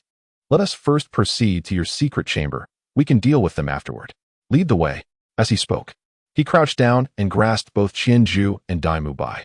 Well, very well, please proceed, Protector. Fan Hong did not insist further. After all, the two were already in their grasp, and whether they were killed now or later made little difference. Fan Hong respectfully guided Gulan through the secret passage of the study. leading them underground to a fork guarded by the Han warriors. The group of Han warriors had transformed from their earlier state of gambling into a respectful formation. Standing on either side, upon seeing Fan Hong and Gulen approach, they all knelt down in unison, exclaiming, "We welcome the Protector." Fan Hong led Gulen into the corridor of the prison and introduced, "Protector, there are a total of 176 tributes here, collected through various means over the past 2 years. Please take a look." Gulen surveyed the rows of men, women, and children in the cells, nodding in some satisfaction. "The quantity is indeed substantial, but is there any risk of exposure? You are aware of the rules of the Holy City. If our whereabouts are revealed to the Spirit Hall, you know the consequences. Rest assured, Protector, these individuals have already assumed identities as deceased outside. There will be no inquiries. An exposure is impossible." Fan Hong reassured Gulen. "Ah, no risk of exposure. Then what is the situation with these 2 lads?" Gulen inquired, gesturing toward Dai Mubai and Qianju. Fan Hong felt a twinge of embarrassment. He had overlooked this detail. However, he mustered the courage to briefly explain the situation regarding Fan Huan, knowing they would eventually need Gulen's assistance to locate the body, making concealment impossible. "Very well. Let us first interrogate these 2 young men," Gulen replied nonchalantly. Thus, Fan Hong led Gulen to another room designated for guests, furnished with tables and chairs. Gulen unceremoniously tossed Qianju and Dai Mubai into the center of the room before taking his seat at the head of the table. Fan Huan, perceptively, poured tea for him. "All right, you 2 little rascals, open your eyes quickly. I know you are awake." Gulen spoke coolly as he settled into his seat. With a sigh of resignation, Qianju, who had been trying to feign unconsciousness, finally exhaled and opened his eyes. Gradually, he maneuvered himself into a cross-legged position on the floor. He raised his gaze to meet Gulen and Fan Hong, his mind racing as he contemplated ways to escape. Dai Mubai also sat up, feeling a wave of anxiety as he looked at Gulen and Fan Hong. Regret flooded his heart for having followed along, inadvertently dragging Qianju into this predicament, leaving him overwhelmed with guilt.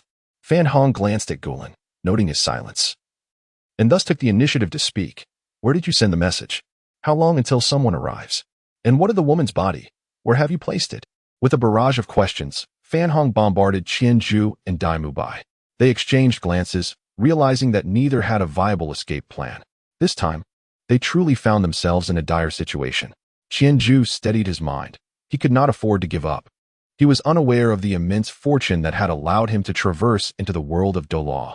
Nor could he fully comprehend the marvel of possessing such a remarkable martial soul as Qianju. He resolutely refused to perish in this underground abyss. He must survive until the arrival of Flanders, Zhao Wujia, and the others who would come to his rescue. Qianju looked up at Gulen. The most formidable presence in the arena, vitality could only be sought through him. He scrutinized Gulen meticulously, leaving no detail overlooked, until he noticed Gulen observing him with keen interest, at which point a sudden spark of inspiration flickered in his mind. "Answer me." Seeing Qianju remain silent, fixated on Gulen, Fan Hong bellowed, unleashing his martial soul. A fleeting blue-gray wolf-shaped soul beast manifested around him, while 4 soul rings, 3 yellow and 1 purple, materialized beneath his feet. He raised his hand, prepared to teach Qianju and his companion a harsh lesson. Wait, I said." Qianju hastily raised his hand to halt him. In truth. To be continued. Chapter 49, The Battle Beyond Level 20, Part 1. In truth. "I am affiliated with the Spirit Hall." Facing Fan Hong's inquiry, Qianju spoke slowly. "The Spirit Hall? They have discovered us." Upon hearing this, Fan Hong immediately grew anxious, rising to his feet and approaching Qianju. Seizing the opportunity, Qianju glanced at Dai Mubai, his gaze intense. "Indeed, the Spirit Hall has long been aware of your presence. We have come tonight to monitor your movements. A larger contingent will soon arrive. Do you have any idea how many of us there are? How many have come? Who leads? Is it Lu Ji?" Fan Hong suddenly grasped Qianju's clothing at the chest, lifting him slightly, his eyes filled with urgency as he inquired. Qianju raised his hand to grasp Fan Hong's arm, seemingly attempting to ease his own burden. It was not Lu Ji, but rather someone stronger. "You scoundrel!" With a furious roar, Qianju flicked his wrist, sending a glimmer of cold light hurtling towards Fan Hong's left eye. Simultaneously, the wolf spirit he had stealthily unleashed lunged upward, aiming to sink its teeth into Fan Hong's neck. This marked Qianzhu's inaugural moment of unleashing his full strength against a soul master without reservation. Unprepared, or rather, not overly cautious, Fan Hong underestimated the duo. He perceived Qianzhu and Dai Mubai as mere children, while he acknowledged the prodigious talent of a young soul master reaching the rank of Grand Soul Master. He believed such brilliance had its limits. With his current prowess at level 48 as a soul sovereign, he dismissed any threat from Qianzhu and Dai Mubai, which led to his downfall. Although his instinct as a soul sovereign allowed him to evade the dart aimed at his eye, he could not escape the wolf spirit's ambush. The creature's sharp fangs pierced his neck, but as it did, it met resistance from Fan Hong's protective soul power. Reacting swiftly, he retreated and struck out with a palm, sending the wolf spirit flying while his neck bore several gashes from its teeth, blood gushing forth in torrents. Fortunately, Fan Hong had previously summoned his martial soul, or else the wolf spirit's fangs would have surely spelled his demise. At that moment, Dai Mubai, empowered by his martial soul, surged into action. Understanding Qianzhu's intentions from a mere glance, he was uncertain of the effectiveness of their combined strength against Fan Hong and Gulan. Nevertheless, willing to take the risk since death seemed inevitable, he refrained from attacking Fan Hong directly. Instead, he propelled himself towards Fan Huan, hoping to seize him as a hostage, perhaps securing a slim chance of survival. Even if he failed, diverting Fan Hong's attention could provide Qianzhu with further opportunities to act. Father. Fan Huan remained oblivious to the impending danger as Dai Mubai charged towards him. Alarmed by the sight of his father suddenly attacked and bloodied, he called out in panic, eager to rush forward and assess Fan Hong's condition. After the wolf spirit inflicted its wound, Qianzhu summoned his bow, the Qianzhu bow, which materialized with a flourish. Rising swiftly, he aimed the bow forcefully at Fan Hong. Choosing not to unleash an arrow of light, he recognized the vast disparity in soul power between them. Such a basic attack would likely fail to breach Fan Hong's defenses, with the distance between them so close. He opted instead to exploit the bow's sharpness for a better chance of success. He understood the critical nature of the moment, knowing that he must capitalize on the element of surprise to achieve sufficient results, for otherwise, they would have no opportunity left. In a fit of rage, Fan Hong let out a furious roar, his face flushed a deep crimson. With his left hand, he pressed forcefully against his neck in an attempt to alleviate the excruciating pain radiating from the area. What is happening? Why does it hurt so much? Is my neck broken? The intense agony shattered the calm demeanor he typically maintained during battle, leaving only these frantic questions swirling in his mind. It was only when he caught sight of Qianzhu and Dai Mubai charging towards him that his instinct for combat kicked in, prompting him to use his free right hand to deflect Qianzhu's incoming strike with the thousand-ju bow. However, just as he braced himself for Dai Mubai's assault, he realized that Dai Mubai had missed him entirely and was instead rushing towards his rear. After a moment of stunned realization, he reacted swiftly. Huaner! Fan Hong roared once more, and in an instant, the fourth spirit ring upon him illuminated brilliantly. Upon witnessing this, Qianzhu swiftly took action once more. The bow of Qianzhu emanated a radiant emerald light as he unleashed an attack, while at the same time, the wolf spirit, having regained some vigor, lunged forward from the side. Nonetheless, this did not impede Fan Hong from unleashing his fourth soul skill. Without any discernible motion, an ethereal wolf apparition detached itself from his being, swiftly charging towards Dai Mubai. The apparition collided forcefully with Dai Mubai, who was nearing Fan Hong, sending him hurtling through the air. Struck by such a fierce assault, Dai Mubai coughed up blood mid-flight, and then fell to the ground, rendered motionless. Upon witnessing this, Qianzhu intensified his assault, vigorously wielding the Qianzhu bow he had meticulously honed through personal study. Despite his fervent efforts, the techniques he employed were not soul skills.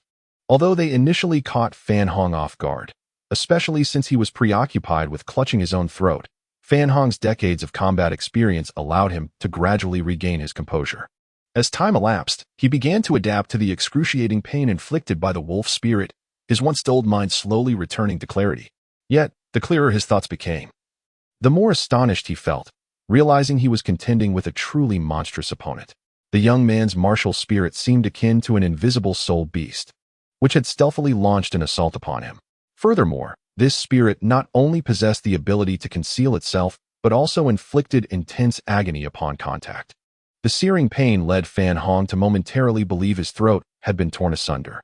Fortunately, He had previously summoned his martial spirit and initiated a spirit embodiment, preventing the ethereal beast from sinking its fangs too deeply into his neck. His reflexes, albeit initially hindered by the element of surprise, allowed him to swiftly repel the creature during its first assault. Although his neck bore several deep lacerations, he had miraculously avoided injury to vital arteries and airways. The excessive bleeding was concerning, yet manageable. Ultimately, Fan Hong could accept these injuries. They were merely a testament to the extraordinary nature of the martial spirit, capable of invisibility and amplifying pain. He reasoned that his earlier misfortunes were primarily due to the unexpected ambush. What truly unsettled him, however, was the realization that the young man's physical attributes did not align with that of a typical Great Soul Master. His strength and agility were not significantly inferior to Fan Hong's, and for reasons unknown, his own body was responding sluggishly, preventing him from unleashing his full potential. Moreover, the young man possessed a skill that drained Fan Hong's soul power. Each time the peculiar weapon emitted a green glow, a fraction of his soul power diminished with the subsequent attack. While the loss was minimal per instance, it accumulated quickly, and Fan Hong found himself unable to withstand the depletion. Compounding this issue was the fact that he could not decipher a way to counter this ability.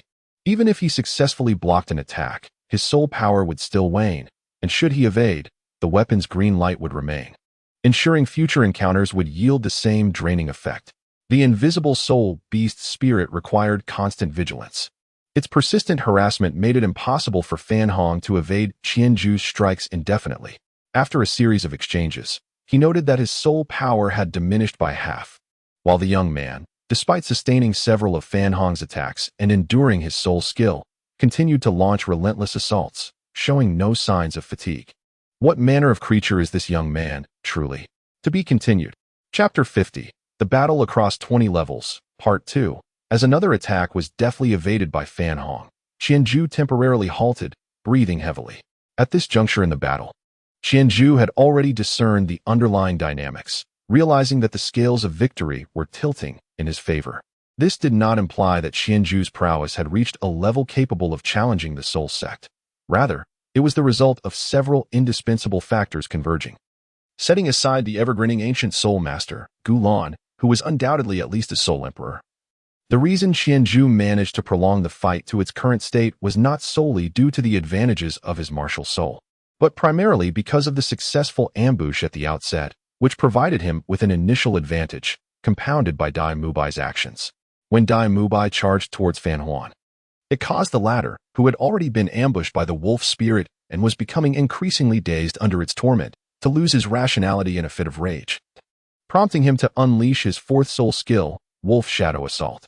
Though Dai Mubai sustained grave injuries and could no longer continue fighting, Fan Hong, having lost the explosive potential of his fourth soul skill, was unable to swiftly overpower Qianju, thereby granting him the opportunity to transform the encounter into a protracted battle. In this drawn-out conflict, Qianju benefited from the 4 soul rings conferred by his 1,000-Ju martial soul, which rendered his foundational physical attributes comparable to those of Fan Hong. Although Fan Hong possessed a soul power level exceeding Qianju by over 20 tiers, and the augmentation of soul power on physical attributes greatly surpassed that of Qianju, he was never able to establish a decisive advantage, allowing Qianju to contend with him despite the substantial level disparity. Moreover, Qianju had the wolf spirit consistently assisting in the offense, although Fan Hong had grown wary, and the wolf spirit's attacks no longer had the same critical impact as at the beginning. The special effect of 1,000-Ju's concealment required Fan Hong to divert much of his attention to guard against the invisible wolf spirit, preventing him from launching a full-scale assault on Qianju. Should he let his guard down and be struck by the wolf spirit, the ensuing pain would render his movements and techniques distorted. This was another reason why Qianju was able to hold his ground against Fan Hong. Lastly, Qianju's 2 second soul skills, Baitong and Duanpa, played a crucial role. The effect of Duanpa diminished Fan Hong's reaction speed by 20%, thereby narrowing the gap between them and preventing Fan Hong from fully exerting his capabilities. The effects of Baitong were even more formidable. This skill was fully unleashed during the battle. Not only did it accelerate the depletion of Fan Hong's soul power, but upon hitting its target, it also returned a portion of soul power to Qianju, significantly reducing the consumption of this soul skill. Its rapid cooldown allowed Qianju to utilize it almost every 10 seconds, each time leaving Fan Huan feeling utterly helpless. Additionally, the healing effect of this skill was one of the primary reasons Qianju could endure the fight up to this point. However, Fan Huan was no pushover. His first and second soul skills occasionally struck the wolf spirit, causing soul power backlash that inflicted considerable injuries on Qianju, evident from the numerous bloodstains on his body and the fresh blood at the corner of his mouth. Despite sustaining such grievous injuries, Qianju continued to fight valiantly, relentlessly assaulting Fan Hong, thanks to the restorative effects of Baitong, which ensured his physical condition remained above a critical threshold, preventing him from succumbing to collapse. It was the culmination of these various factors that enabled Qianju, at the level of a great soul master, to engage in combat with the soul sovereign, transcending a gap of 20 levels, and begin to gain the upper hand. However, those moments are now behind him. Fan Hong was prepared to fight with all his might. He had discerned that the tide of battle was turning against him and knew he could no longer afford to be dragged down. If the battle continued, it would be his own soul power that would wane, leading to his inevitable defeat. Shadow Wolf's Embrace.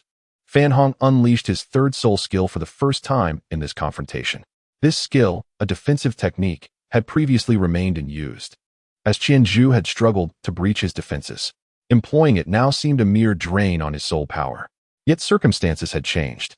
He was resolved to abandon his focus on the wolf spirit's defense and commit fully to an all-or-nothing assault. With a furious roar, relying on the protective effects of his third soul skill, he temporarily disregarded the wolf spirit and launched a frenzied attack against Qianju. He unleashed his first and second soul skills with reckless abandon, allowing Qianju's strikes and the wolf spirit's fierce bites to land upon him, driven solely by the desire to swiftly conclude this battle. However, Fan Hong underestimated the sharpness of Qianju's Qianju Bao and the chilling fangs of the wolf spirit. Even with the activation of his third soul skill for defense, Qianju still inflicted considerable damage upon him. Pain surged anew, driving Fan Hong into a frenzied state, and his attacks grew increasingly ferocious, while Qianju resembled a fragile boat amidst a tempest, teetering on the brink of collapse. Shadow Wolf Claw, die!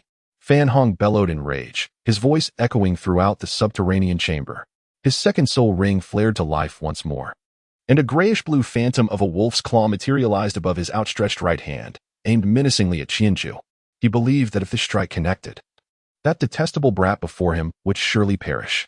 A harrowing scream pierced the air, chilling to the bone, as if the person voicing it were enduring the most excruciating torment imaginable. Yet, it was not Qianju who cried out, before Fan Hong's second soul skill could land. The anguished wail came from Fan Huan. Upon witnessing Fan Hong's descent into madness, Qianju recognized that the wolf spirit's assault, while initially invigorating, had ceased to be significantly effective against him. He promptly redirected the wolf spirit to attack Fan Huan instead, unprepared for the intensified agony inflicted by the wolf spirit. Fan Huan found himself at a loss for how to counter such an onslaught. The wolf spirit's savage fangs sank into his hand, tearing through flesh and skin, eliciting a torrent of excruciating pain that compelled Fan Huan to writhe helplessly on the ground.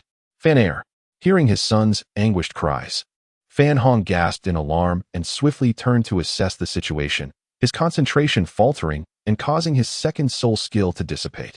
Witnessing Fan Huan's dire predicament, Fan Hong rushed to his side, unleashing a flurry of attacks to drive the wolf spirit away before crouching down in a state of frantic disarray, utilizing his soul power to staunch the bleeding. The sight of his son's injuries shattered the last remnants of Fan Hong's resolve.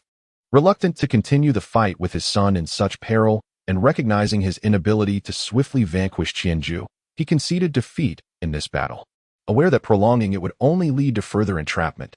As Fan Hong ceased his assault, turning instead to aid Fan Huan, Qianju exhaled a sigh of relief and hurried to assess Dai Mubai's condition. His initial reluctance to use an attack aimed at Fan Huan as leverage against Fan Hong stemmed from a fear that Fan Hong might, in desperation, resort to reckless measures, disregarding everything to attack either him or Dai Mubai. At that juncture, he had not yet sufficiently depleted Fan Hong's soul power and stamina to withstand such an explosive response. After administering rudimentary first aid to Fan Huan, Fan Hong gazed toward the observing Gulan, his expression tinged with grievance. Enough. Everyone, cease hostilities. Very well, very well. Gulan chuckled, gesturing for them to halt. Yet, Upon calling for a truce, he disregarded Fan Hong's complaints and, with a congenial demeanor, beckoned Qianju, who was tending to Dai Mubai's injuries, to approach him. Reluctantly, Qianju complied, recognizing the futility of resistance. However, upon examining Dai Mubai's injuries, he realized they were quite severe and would likely not hold up for much longer. "Ah, little one, you may now disclose to me your allegiance. I am certain you are not affiliated with the Spirit Hall.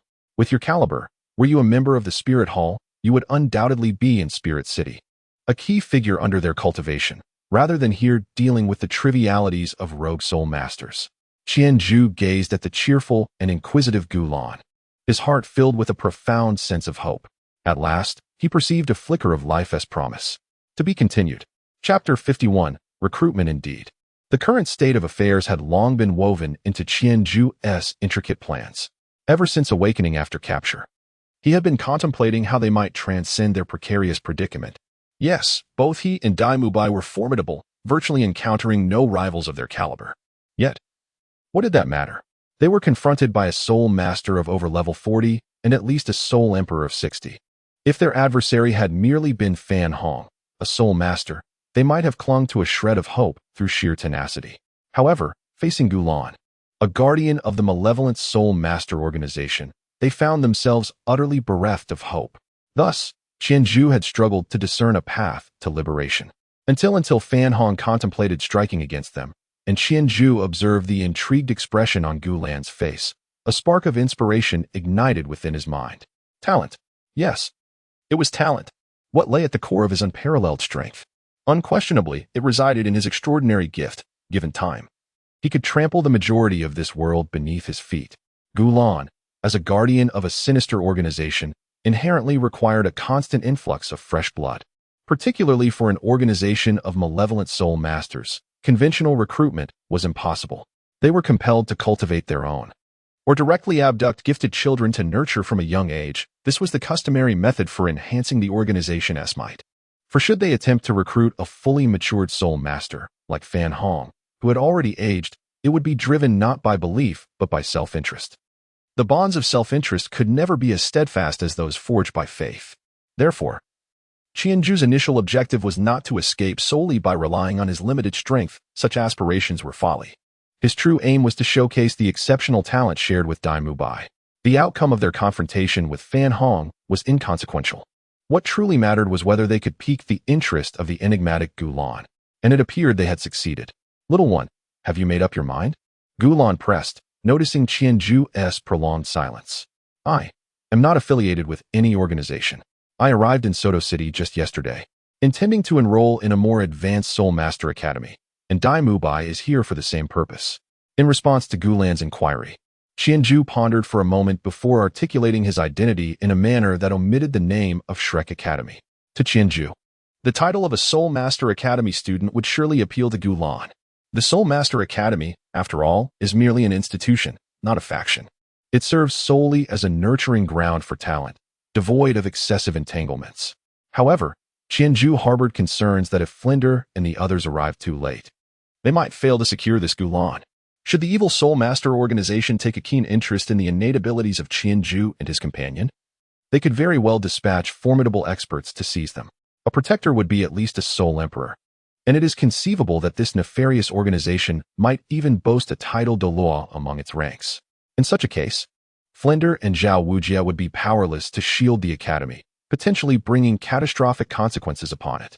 Thus, Qianju realized the necessity of responding with utmost caution. Indeed, at your age, it is only fitting that you pursue your studies at the Soul Master Academy. Now, please demonstrate your martial soul to me.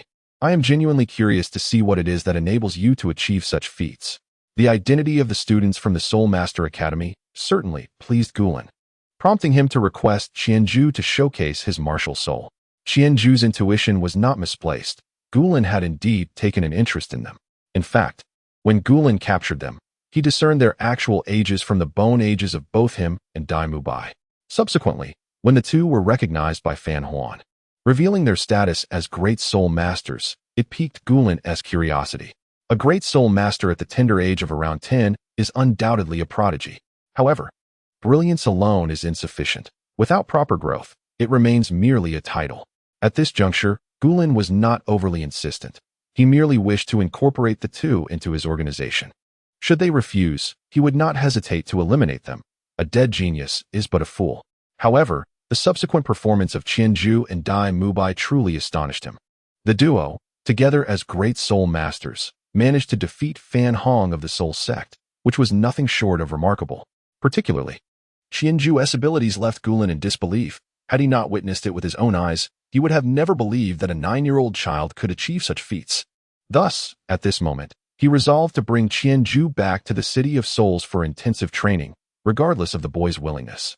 Such talent would undoubtedly elevate the strength of their holy city, granting them greater confidence against the Spirit Hall. Before proceeding, however, he needed to ascertain the nature of the children's martial souls for proper preparation. Upon hearing Gulin's words, Qianju hesitated not and lifted the veil of invisibility from his wolf spirit, allowing it to be seen for the first time by anyone other than Master and Tang San. This had been his intention all along. Since he would inevitably employ the wolf spirit in the battle against Fan Hong, he decided to present it as his martial soul in front of the evil soul master. Hence, until now, he had refrained from showcasing his martial soul, even when the sheep's spirit was manifested. This is my martial soul, known as the Qianju wolf spirit, a unique martial soul endowed with the abilities of invisibility and pain amplification. When I awakened this martial soul, the members of the Spirit Hall informed me that it was of the highest caliber, and my innate soul power is at the pinnacle level of 10. Merely a great soul master meanwhile, Fan Hong, silently staunching the bleeding of Fan Huan with his soul power, finally beheld the martial soul that had tormented him throughout the night. After his battle with Qianju, he was convinced that Qianju was far more than just a great soul master. No great soul master could contend with him so fiercely. Thus, he speculated that Qianju, despite his youthful appearance, was not as young as he seemed, and his soul power level must be at least that of a soul venerable, perhaps even akin to himself as a soul sect. Little did he expect that upon Qianju revealing his martial soul, it was indeed that of a great soul master. It was astonishing that someone could match him so closely with such power. Fan Hong shook his head bitterly, fully accepting his defeat. Gulin also gazed in astonishment at the wolf spirit floating in the air, its ethereal smoky form and haunting blue, flame-like eyes. What astonished him most was the second soul ring beneath the wolf spirit, radiating a purple glow. 1,000-year second soul ring. It truly is possible to absorb a 1,000-year soul ring at the second level. Gulin regarded the floating wolf spirit as though it were a treasure, approaching it with great care, his excitement nearly spilling over. "Child, could you share with me how you accomplished this?" Gulin's face lit up with eagerness as he stepped forward, grasping Qianju's shoulders, urgently inquiring. "Well, it is due to my martial soul. The Qianju wolf spirit is a messenger of death. The soul beasts slain by my martial soul harbor no resentment within their soul rings. Thus, the process of absorption is far easier for me than for others, which likely explains why I can absorb a 1,000-year soul ring at the second level." "Messenger of death," Gulin murmured absently. Suddenly, he lifted his gaze, staring intently at Qianju. "Child, do you know the name of our organization?" "Holy City." Qianju tentatively spoke, recalling the words he had overheard during the exchange between Fan Hong and Gulin. "No, our organization is known as the City of Souls. The deity we venerate is none other than the god of death, and your martial soul is a messenger of the Grim Reaper. Would you not consider this a divine orchestration? My child, would you be willing to accompany me and join the City of Souls? With your exceptional talent and your unique martial soul, you could very well become the next lord of our City of Souls." Qianju gazed at the exceedingly excited Gulin, pondering how best to respond.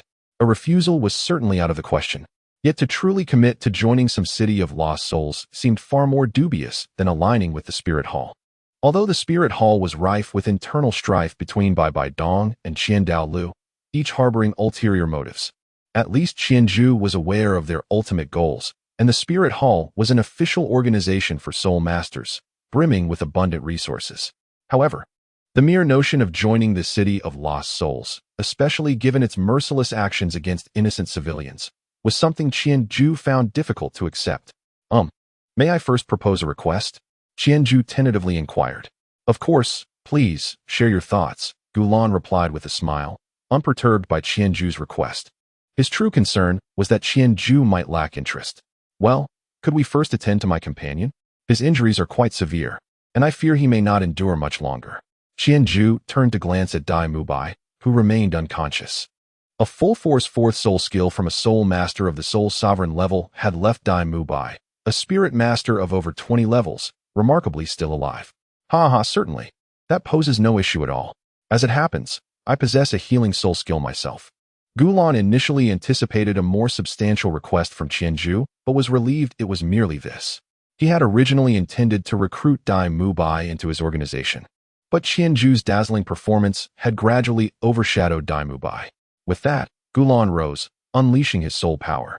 7 soul rings, yellow, yellow, purple, purple, black, black, black, manifested beneath him. The aura of a soul sage emanating instantly, transforming his previously gentle demeanor into one of formidable authority. Gulan raised his hand, and a string of azure hand beads appeared, gradually enlarging until it floated behind him, revolving slowly and radiating a blue luminescence. Remarkably, the guardian of this malevolent soul master organization was not a soul emperor, but rather a soul sage, akin to Flender. Noticing Qianju's astonishment, Gulan reverted to his amiable persona, smiling as he explained, "This is my martial soul, the Gulan sacred bead. Although it may not be as powerful as your Qianju wolf spirit, I awaken my martial soul with innate soul power of level 8. As he spoke, Gulan raised his hand, and the 5th soul ring at his feet glowed. Simultaneously, one of the rotating Gulan's sacred beads responded, emitting a blue light as it soared into his outstretched hand. You might assume I am a support-type soul master due to the nature of my martial soul. However, that is not the case. I am a battle soul master. My Gulan's sacred beads total 9, each capable of bestowing a soul skill, corresponding to my 9 soul rings. It is perhaps due to the fact that my soul skill is affixed to the sacred orb that I can flawlessly acquire any soul skill, be it offensive, defensive, or supportive, when I attach my soul rings. Fortuitously, my 5th sacred orb is imbued with a healing soul skill. With a gentle command, Gulan raised his hand, and the sacred orb soared forth, floating above Dai Mubai. A cascade of verdant light descended, illuminating Dai Mubai's form. Under the radiance of the sacred orb, he soon stirred awake with a groan, while the sacred orb swiftly returned to Gulan's hand, who casually tossed it into the swirling sequence behind him. Qianju hurriedly stepped forward to examine Dai Mubai's injuries. "How are you, Mubai? Do you feel any better?" The awakened Dai Mubai gazed at Qianju with a hint of confusion, before turning his head to survey his surroundings. He noticed Fan Hong, who stood beside Fan Huan, and Gulan, who occupied the main seat. As his thoughts gradually returned, Dai Mubai closed his eyes and reflected for a moment, clarifying his mind. They had not yet escaped danger. They remained within the underground chamber of the malevolent soul master. Observing Qianju's concern for him, Dai Mubai shook his head. "I am well. I merely have a few fractured ribs, but it seems the displacement is not significant, and my internal organs remain unharmed." Upon uttering these words, Dai Mubai himself was somewhat astonished that his injuries were so minor. At the moment he was struck by the wolf shadow unleashed by Fan Hong's 4th soul skill. He had believed he was on the brink of death. "That is good to hear." Qianju sighed in relief. Protector, would you kindly assist in treating my son as well? Please, feel free to express any requirements you may have." At that moment, Fan Hong timely interjected, requesting Gulan to aid in treating Fan Huan as well. Please hold on for a moment. The soul skill requires time to recover." Gulan responded with a smile, retracting his martial spirit. He had not spoken falsely, even at the soul sage level. Soul skills could not be utilized at will, and still required a certain interval for use. "Very well. Thank you, Protector." Fan Hong acquiesced with a nod, continuing to attend to Fan Huan.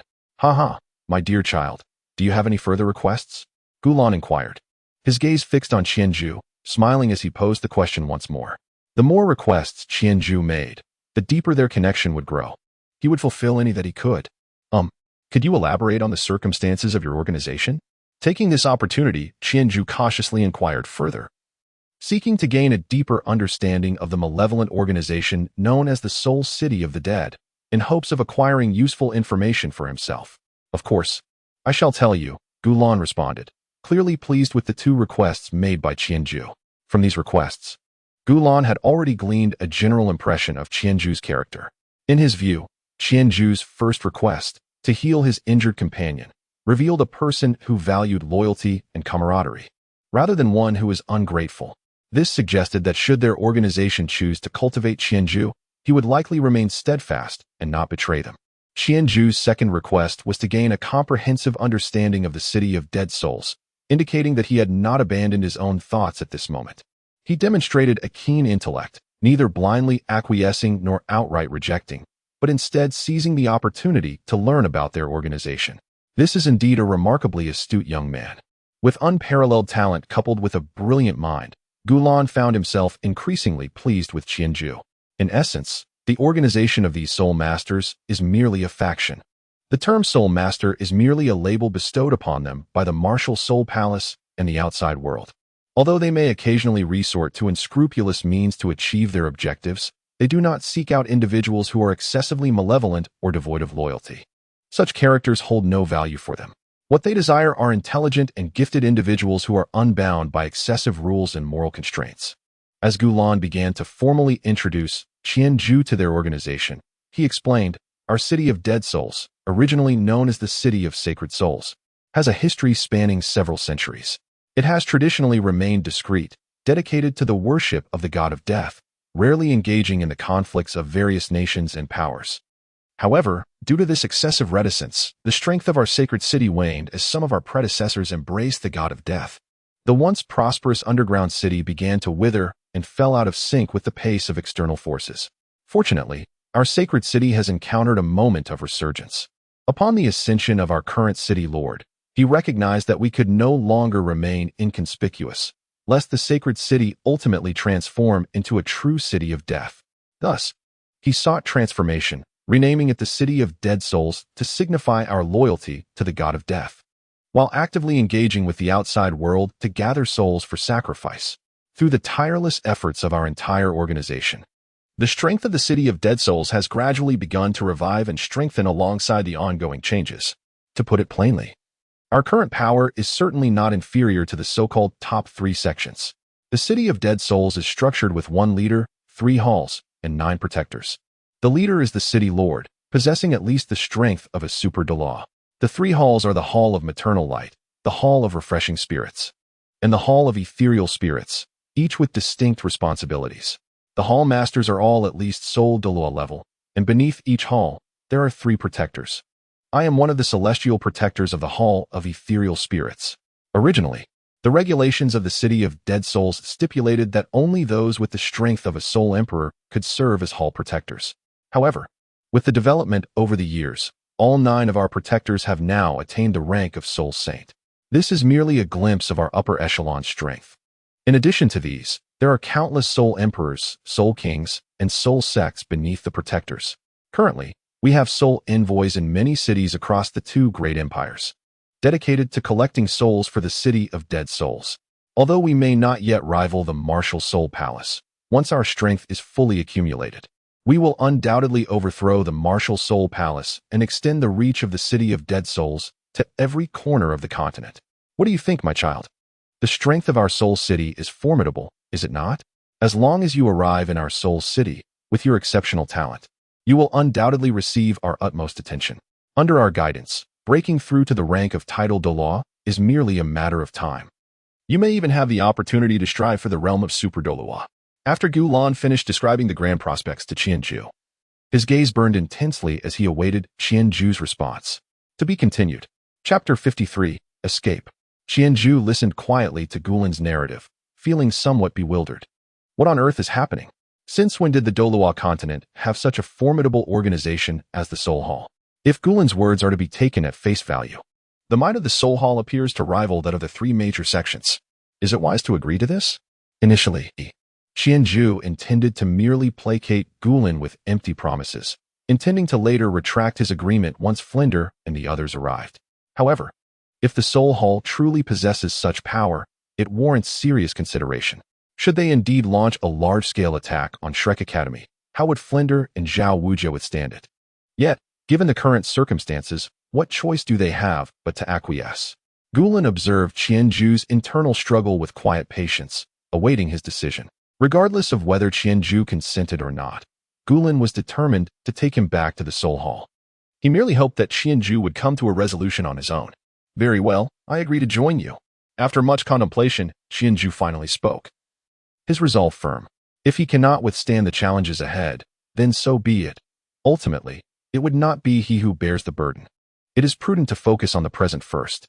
Adieu, Dai Mubai exclaimed. Though he understood the precariousness of their situation, Qianju's agreement still left him feeling unsettled. Mubai, you should agree as well, Qianju urged, casting him a significant glance. Dai Mubai comprehended Qianju's implication. Given the circumstances, they had no alternative but to comply. Yet, recalling that the only individual who had once offered him warmth had been slain by this very organization's evil soul masters, he found himself unable to voice his consent. Gulen, may I address you in this manner from now on? I would like to inquire about our next steps. Perceiving Dai Mubai's hesitation, Qianju swiftly redirected the conversation. Of course, Gulen replied with a smile.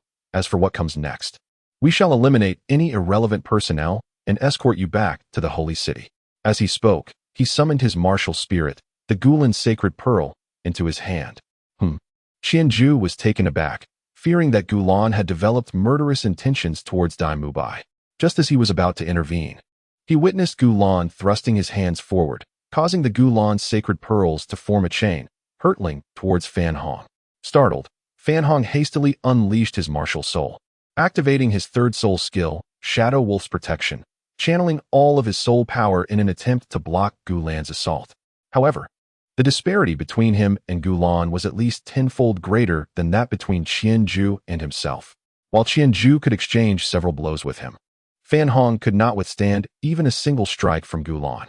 Even without employing any soul skills, the moment the sacred pearls made contact, all his defenses crumbled in an instant, the overwhelming force sending both him and Fan Hong hurtling through the air, the blood he coughed up exceeding that of Dai Mubai's father.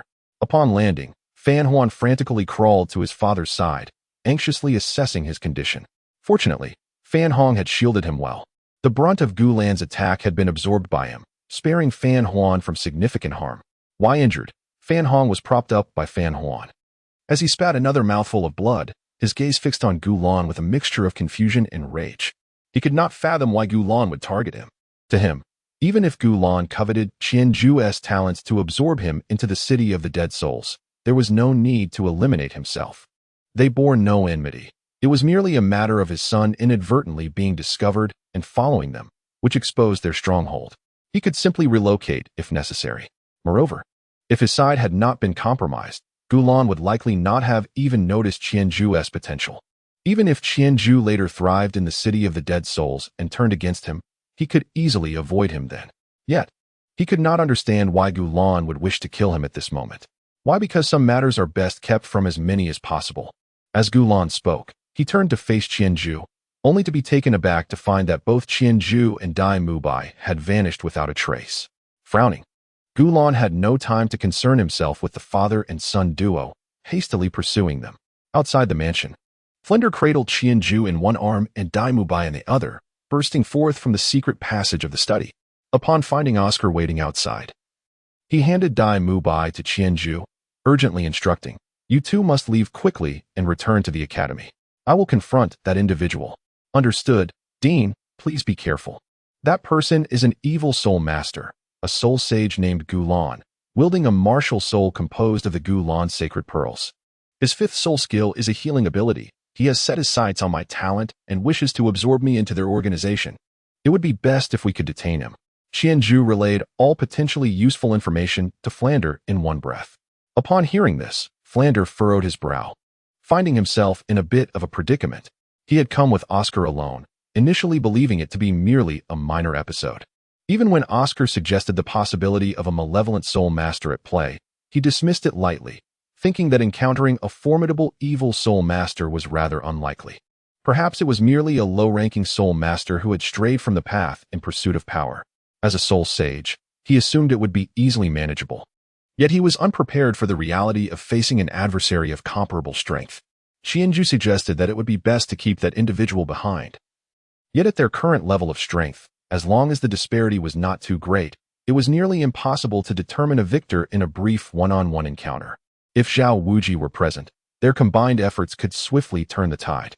With this thought in mind, Flander hastily conveyed to Qianju and the others, You must return to the academy swiftly and have Xiao Xian attend to Dai Mubai's injuries. Xiao Jua, you must find Zhao Wuji immediately. I will hold him off for now. Understood, Qianju replied, promptly scooping Dai Mubai into a princess carry, and, with Oscar in tow, they took off running. They needed to vacate the vicinity quickly, otherwise. Once that ancient being emerged, the three of them would become Flanders' Achilles' heel. I have a large sausage. I have a large sausage. Oscar incessantly activated his first spirit skill, conjuring sausages to stabilize Dai Mubai's condition. Dai, eat up, consume a few more. How are you feeling? Any better? Oscar inquired with genuine concern. However, Dai Mubai ignored Oscar, frowning as he addressed Qianju. Ah Ju, could you possibly change your hold? Alternatively, you might carry me on your back. Do you not find this position a tad humiliating for two grown men? Huh, I have said nothing, yet you demand more. Your ribs are fractured. How do you expect me to carry you? Would you like to risk further injury? Haha. Oscar, noticing that Dai Mubai still had the energy to ponder such matters, felt relieved, and upon witnessing Dai Mubai's retort to Qianju, he couldn't help but chuckle. By the way, Aju, how did you end up in this state? Didn't Dai say that the shadow's strength should not be formidable?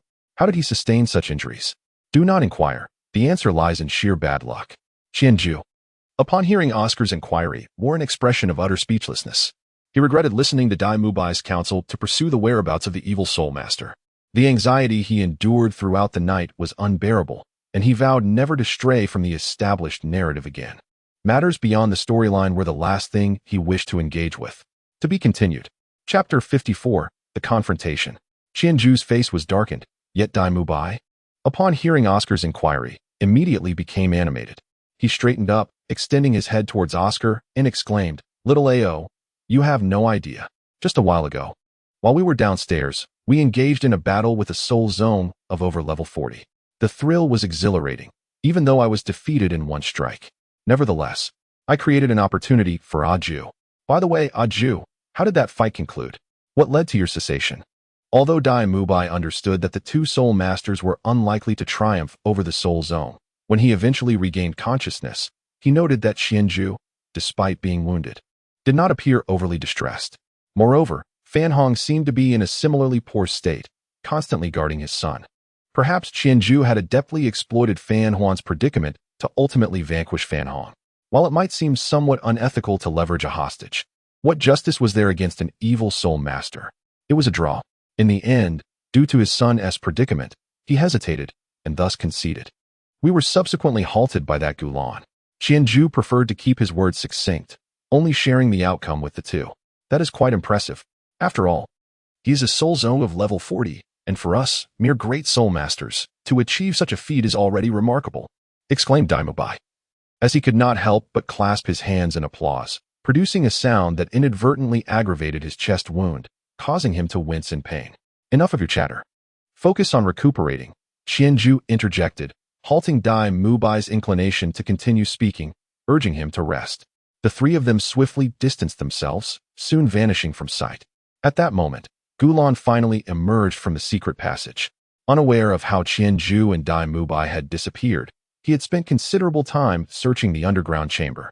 And only after confirming their absence did he chase after them, which caused a slight delay.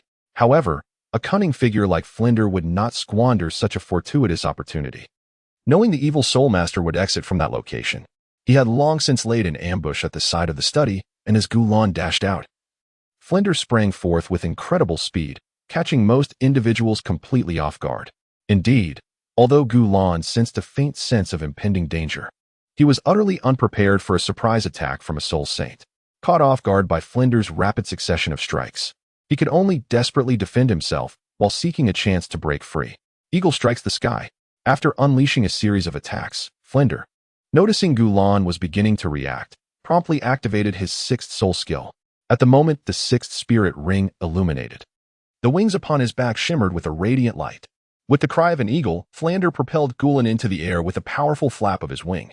Then, with a vigorous beat, he surged forward, propelled by the acceleration of his sixth spirit ability, unleashing a barrage of attacks upon Gulan. Simultaneously, as Gulan was sent soaring by Flander's wing, the fourth, fifth, and sixth spirit rings beneath him sequentially ignited. 4 of the 9 sacred pearls of Gulan began to radiate light, swirling from behind him to the front. Among them, one emanating a green glow illuminated Gulen, initiating the healing of his wounded body. Another, glowing blue, settled at his feet, providing him with a stable foothold to halt his flight. A third, radiating a golden hue, formed a golden shield before him, intercepting Flanders' onslaught. And the last, exuding a gray light, materialized into a colossal gray sword beside Gulen, which he wielded to launch a fierce assault on Flander. In that fleeting moment, Gulen unleashed 4 spirit abilities in an attempt to alter the tide of battle. Although the colossal sword appeared tangible, it produced no sound upon colliding with Flanders' wings and hands, as if Flander struck nothing but air. Yet, with each encounter between Flander and the gray sword, a trace of gray essence transferred from the sword into Flanders' body, slightly impeding his movements. Flander, keenly aware of this, recognized the threat posed by his opponent, an evil soul master, and did not dare to underestimate him. After yet another clash, Flander executed a spin, sending Gulen flying once more with a flap of his wings, creating distance between them. He paused to assess his own condition while coldly scrutinizing Gulen. Seizing this opportunity, Gulen hovered at a distance, catching his breath. The relentless assault had nearly overwhelmed him, leaving him on the brink of exhaustion. Are you the child's teacher? Hand him over to me. Let him come with me. Remaining with you will only squander his talent, Gulen called out, seeking to probe Flanders' resolve through words. Nonsense. I have trained numerous exceptional students. I do not require your input as an evil soul master. Why would I let him become a pariah, reviled by all? Should he become like you, harming innocent people? Abandon that thought, Flander retorted, showing no leniency towards Gulen. Yet, instead of anger, Gulen merely smiled slyly. You are mistaken. He has already agreed to join our organization. Therefore, from this moment forth, he is a member of the evil soul masters. What will you do now? Kill him? Gulen taunted Flander, subtly sowing discord regarding his perception of Qianju. Nonsense. It is known to all that this is merely a fade. And if one cannot discern that, I truly wonder how you have attained the Soul Sage realm. Very well, since you refuse to yield, I am left with no choice. Let that child remain in your care for the time being. You shall assist us in their cultivation. However, you must ensure their well-being, for it is quite possible that we may come to retrieve them at any moment. With that, Gulen did not await Flanders' response. With a surge of energy from the Gulen's sacred pearl beneath his feet, he soared into the sky, accompanied by a shimmering blue light. Racing towards the outskirts of the city, Gulen dared not linger in Soto City for long. Being a principal city, the strength of the Spirit Hall station leaders would undoubtedly be formidable. Should any commotion arise, it would be perilous to attract reinforcements. Moreover, with various factions present, if any expert harboring a grudge against evil soul masters were to arrive, his escape would indeed be compromised.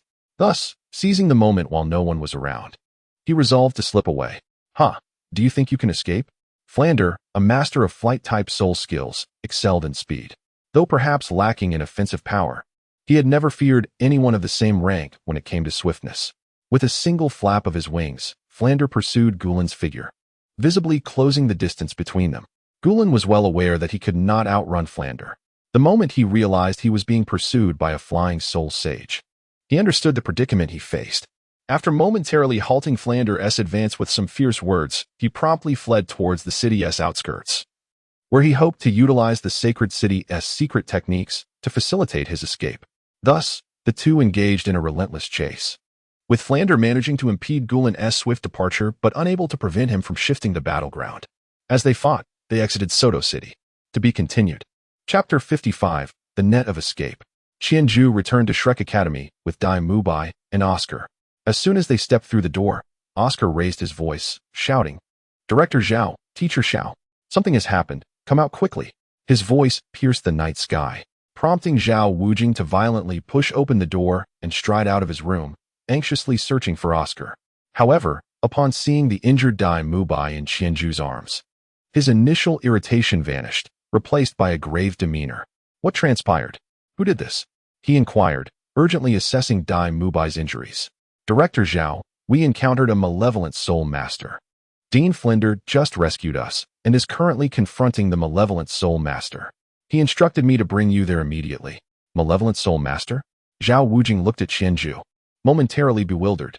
He had lived in Soto City for many years without hearing of such beings, yet this young man, who had only arrived yesterday, had already encountered one?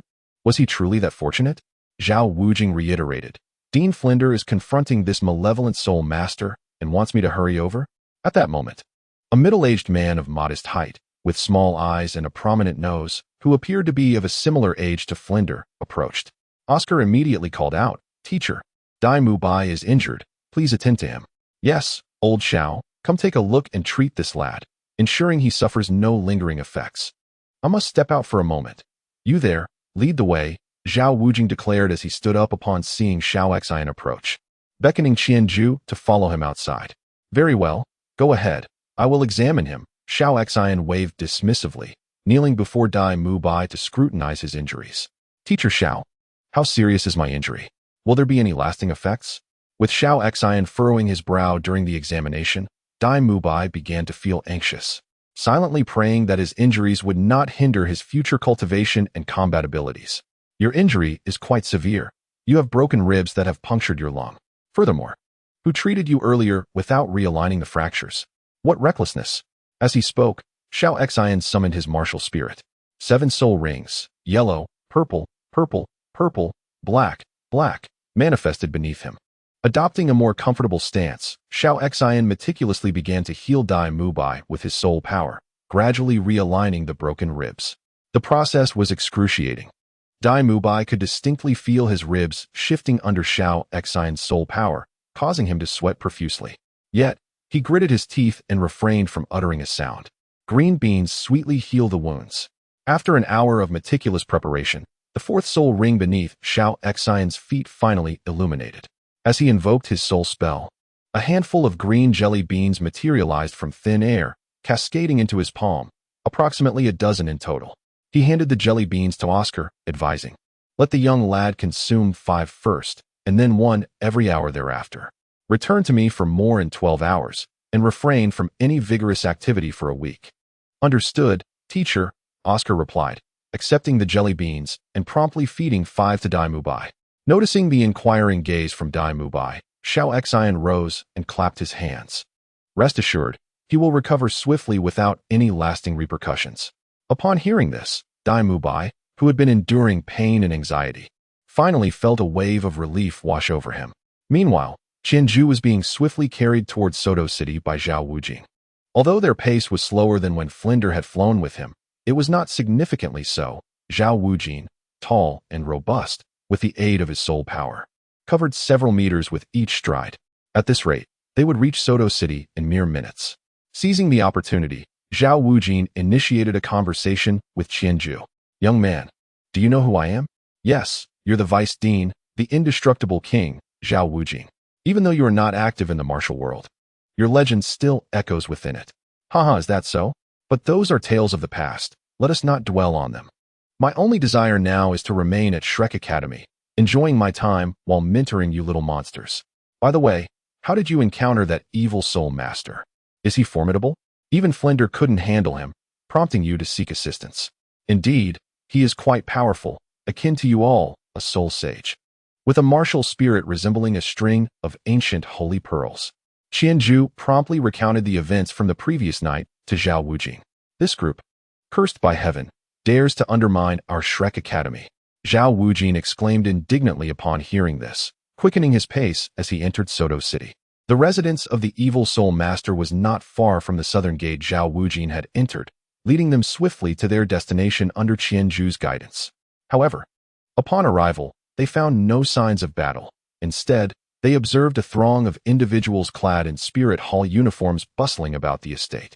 The civilians previously imprisoned in the underground chamber were being escorted out one by one, many bursting into tears of joy upon their escape. Exchanging a glance with Qianju, Zhao Wujing summoned his formidable spirit bear martial spirit, 7 brilliant soul rings, yellow, purple, and black, materializing beneath him. He strode forward, seizing a spirit hall member and demanding, "Young man, tell me, where is that soul sage evil soul master who fought here earlier?" Zhao Wujia inquired of a young man, seemingly in his 20s, who appeared somewhat bewildered when halted. However, upon noticing the 7 shimmering soul rings at Zhao Wujia's feet, he promptly responded with respect, "In response to your esteemed presence. The malevolent soul master and another soul sage have been engaging in combat, exiting the city through the eastern gate. In truth, the young man was unaware of which malevolent soul master Zhao Wujie referred to. However, he did recognize that two soul sages had previously been battling in the vicinity. Since one was identified as a malevolent soul master, it was reasonable to assume the other was indeed a soul sage. Without hesitation, Zhao Wujie dashed toward the eastern gate of Suatua City. It was not uncommon for a malevolent soul master, upon being discovered, to seek to escape and relocate their battleground outside the city. Yet, upon Zhao Wujie's arduous arrival at the eastern gate, he found Flinder already descended and engaged in conversation with a middle-aged man at the city entrance. "Old Flinder, what is the situation?" Zhao Wujie inquired urgently, while Qianzhu also turned to Flinder, eager to ascertain whether that Gulan had been apprehended. Flinder exchanged glances with Qianzhu and shook his head upon seeing reinforcements. That individual desperately utilized a secret technique to flee, leaving no trace behind. However, he is undoubtedly gravely injured. It is unlikely he will recover in less than a year or two. With a sigh, Flinder continued, "By the way, old Zhao, allow me to introduce you to this esteemed individual, Bishop Lu Ji, of the Suatua City branch of the Spirit Hall." He then turned to Lu Ji and added, "This gentleman is our Academy's vice president. You may address him as old Zhao." Zhao Wujie chose not to respond, merely retracting his martial spirit and offering a slight bow to Lu Ji. Having had grievances with the Spirit Hall a decade prior, he maintained a disinclination towards them. Thus, he found little motivation to engage with Flinder's introduction. Despite Zhao Wujie's apparent rudeness, Lu Ji remained unfazed, cheerfully addressing Flinder. "Your academy boasts formidable faculty. Even the vice president is a soul sage, which is indeed impressive." "Oh, not at all, Lu brother. It is you who possesses remarkable strength. The malevolent soul master fled at the mere sight of you," Flinder replied, engaging in mutual flattery with Lu Ji. Ultimately, however, Flinder's unabashed demeanor proved too persuasive, leading Lu Ji to concede with a respectful gesture. "Well then, Flinder, I shall take my leave. There are matters requiring my attention. I am grateful for your Academy's assistance today, and I shall extend an invitation to you at the Spirit Hall in the future, where I will ensure a warm welcome." "Certainly, I shall make time for it," Flinder responded with a smile, watching Lu Ji depart before finally averting his gaze. "Bah, that miserly old man. After I helped unearth such a significant malevolent soul master organization, he had the audacity to express no tangible gratitude. Such an ungrateful wretch." Flinder spat onto the ground in disdain as Lu Ji vanished around the corner, muttering curses under his breath. Zhao Wujie and Qianzhu simultaneously rolled their eyes. "Enough of that, old Flinder. Let us discuss serious matters. Now that you have not detained that malevolent soul master, what will we do if they return?" Upon hearing Zhao Wujie's inquiry, Flinder's demeanor turned grave. "Indeed, that is a pressing concern. We should return and deliberate further." As he spoke, Flinder unleashed his martial soul, grasping one of Zhao Wujie's hands and soaring into the sky, racing towards Shrek Academy. To be continued. Chapter 56, Master's Wife. A few days later, in the early morning, Qianzhu arrived at the Academy's playground to engage in shooting practice, while Daimubai cautiously stretched his limbs nearby. After several days of consuming green sugar beans, Daimubai was finally able to move about a little. Oscar, on the other hand, was diligently running laps around the field, honing his endurance.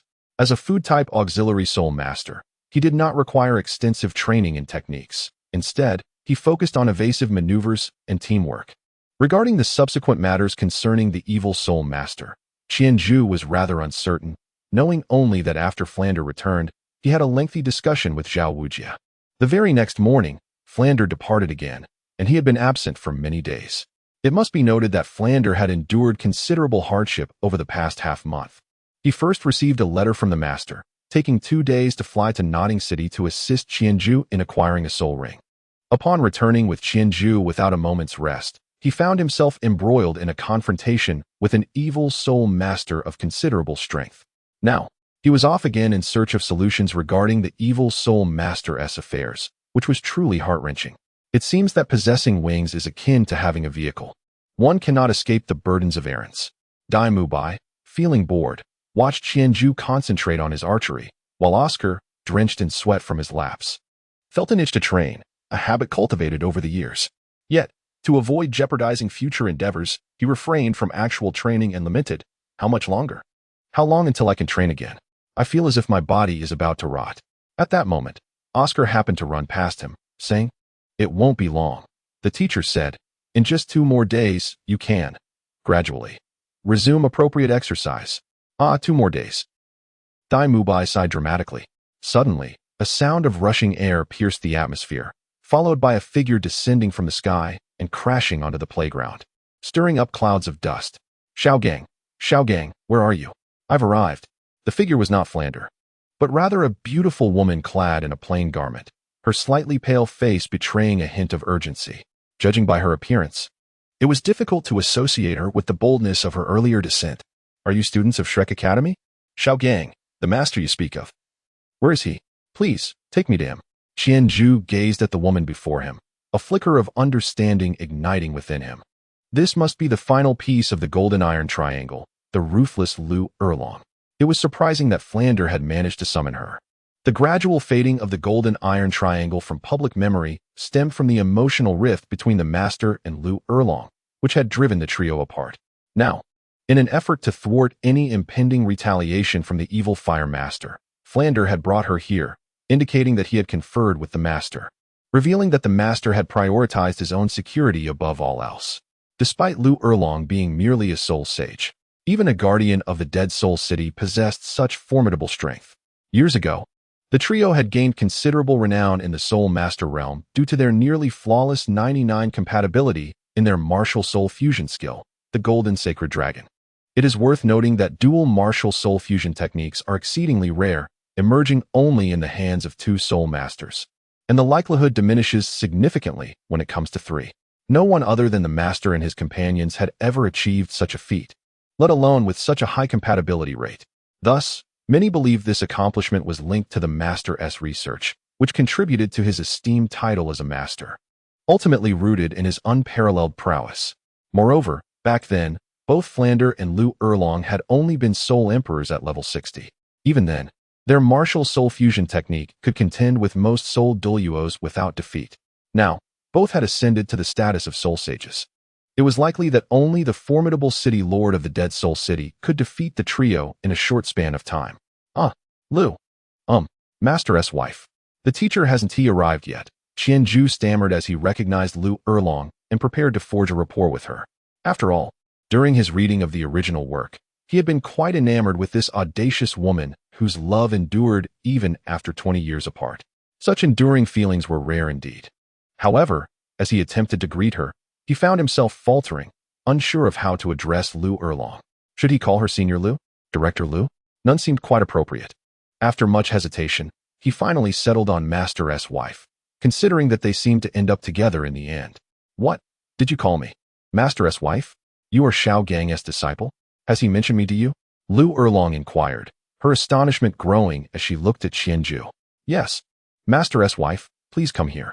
I will explain everything," Qianzhu replied, retracting his martial soul without fear of Lu Erlong's reaction, and took her hand, leading her aside, leaving Dai Mubai and Oscar utterly bewildered. "Are you truly Xiao Gang's disciple? How has he fared these years? Did he really speak of me?" Once they had moved a little further away, Lu Erlong anxiously questioned Qianzhu. "Master's wife, I have finally met you," he said earnestly. "I must share with you that the teacher has endured considerable hardship over the years. He dares not contemplate matters of the heart, instead channeling all his thoughts into research, leading a rather sorrowful existence. On one occasion, while inebriated, he confided in me regarding your circumstances, shedding tears as he spoke. He expressed remorse for his actions, yet he lacks the courage to confront you once more. Dear madam, you must seize this opportunity, ensuring that the teacher does not slip from your grasp again." Listening to Qianzhu's account, Lu Erlong found himself moved to tears. "Xiao Gang, did he truly say that? Does he genuinely feel remorse for me? I do not blame him. I comprehend his behavior during that time. Anyone would feel lost in such a situation. Indeed. However, dear madam, I believe that when it comes to such matters, there is truly nothing of great consequence. If there is concern for the future of children, then simply do not have any. Your union is not predicated on the continuation of lineage. As the blue electric Tyrannosaurus Rex clan is already flourishing and does not require your pair to contribute further, your strength is formidable after each encounter. You can utilize your soul power to dispel what the teacher has left behind for you. With such power, love freely. As for the opinions of the world, why should you concern yourself with them? As long as you both find happiness together, familial opposition can be disregarded. We need not return home. Who outside would dare to oppose? We would confront them without hesitation. Qianju spoke while swinging his fists. This was no longer the world he once knew. Those who spoke ill without protection would find themselves unaware of their impending demise if they dared to gossip again. Oh, you child, why are you delving into such matters at such a tender age? You should be focusing on your studies. How could someone as principled as Xiao Gang take you as a disciple? Listening to Qianju's analysis, Lu Erlong felt her cheeks flush and bit her lip. It wasn't until she witnessed Qianju's playful fist-waving that she crouched down to pinch his cheek with a teasing reprimand. Despite her words of disapproval, her actions clearly conveyed her affection for him. Ouch, ouch, teacher's wife, that hurts. Your husband is not adhering to the rules. He is merely too rigid. If I had a stunning beauty like you in love with me, I would have long since flown together with her, without a care for anything else. Let me tell you, teacher's wife, you were far too indecisive in your youth, which led to years of unnecessary suffering. There is a saying, once rice is cooked, it cannot be uncooked. If you and the teacher had established a marital bond, would he dare deny you as his wife? If he truly did, I would not recognize him as my teacher. Teacher's wife, I will always stand by your side. As Qianju spoke, the formality of you shifted to the intimacy of thou, further bridging the gap between him and Lu Erlong. Looking at Qianju, thoughts of his words swirled in her mind. And as she pondered, her eyes grew misty, and she could not help but embrace him, weeping loudly. For so many years, only Qianju had offered her such unwavering support. Not even the likes of Flander had done so. Only Qianju had spoken to her in a way that touched her deeply. And after 20 years of pent-up grievances, she broke down in tears, soaking the entirety of Qianju's garment with her sorrow. Qianju gazed at the weeping Lu Erlong and gently embraced her, his right hand soothingly gliding along her back. Despite Lu Erlong's ample bosom and soft form, Qianju felt no impure thoughts. Rather, he was filled with understanding and sympathy for her plight. To be continued. Chapter 57, Mediation. All right, Master, it's all right now. Do not weep. Fear not, for I shall act as your ally. And this time, I assure you, you will succeed in winning over the teacher. After Lu Erlong had wept for a while, Qianju patted her shoulder in a comforting gesture. Lu Erlong lifted her head, her tear-filled eyes gazing at Qianju. Master, let me tell you, men are like clumsy pigs. The more you cling to them, the more they will resent you. It is only when they begin to sense your absence and recognize their own shortcomings that they will learn to cherish you. What should I do then? Lu Erlong cautiously inquired of Qianju, never having anticipated that she would seek emotional guidance from a child. Master, in your case. Qianju leaned closer to Lu Erlong's ear and slowly shared his thoughts and strategies, drawing upon snippets from television dramas and novels from his past life. Lu Erlong listened intently, nodding along as her eyes gradually sparkled with hope. 3 days later, amidst Lu Erlong's fervent calls, the master finally arrived, accompanied by Tang San and Xiao Wu. Teacher, Little San, Xiao Wu, Zhuge. Upon seeing the slowly approaching master and his companions, Qianju hurriedly greeted each of them. Tang San and Xiao Wu smiled back at him, their faces beaming with joy, while the master regarded him with a solemn expression. Xiaozhu, I have told you not to engage in reckless endeavors, and yet, on your very first day here, chaos ensued. Oh, teacher, this cannot be blamed on me.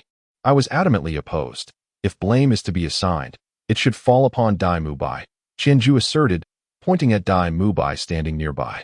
Dai Mubai scratched his head, feeling rather embarrassed as he stepped forward. Qianju was indeed correct. It had been his insistence to proceed. Greetings, Master, I am Dai Mubai, a student of Shrek Academy, and my martial soul is the White Tiger. Unsure of how to introduce himself to the master, Dai Mubai began with a brief self-introduction. I am Oscar, my martial soul is the sausage, and I am also a disciple of Shrek Academy. Oscar took the opportunity to step forward and greet the master. The master regarded the two, nodding in acknowledgement, recognizing them as the two students mentioned by Flinder, both possessing exceptional martial souls. Under ordinary circumstances, he would have been eager to study their abilities. However, at present, his mind was elsewhere. What of Erlong?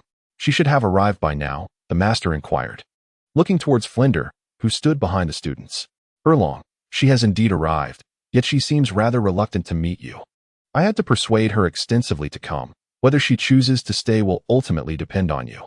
As Flanders spoke, his gaze flickered towards Qianju, who promptly gestured for him to avert his eyes. "Sigh, let us go. Flander, take me to see her." The master, oblivious to Flanders' subtle antics, merely exhaled softly. His mind was consumed with thoughts of how to confront Lu Erlong. In his youthful exuberance, upon receiving the news, he had fled the scene, unsure of how to face Lu Erlong again, and he pondered whether she would ever forgive him. Observing the master and Flander depart, Qianju approached and embraced Tang San, playfully exclaiming, "Little San, who would have thought we would meet again so soon?" Tang San returned the smile, replying, "Indeed, I thought it would be quite a while." "Exactly. Ever since you left, Little San has been tirelessly training, determined to surpass you and neglecting our playtime. Yet here we are, reuniting after just a few days." Xiao Wu chimed in, dancing nearby. "Haha, Xiao Wu, it's all right.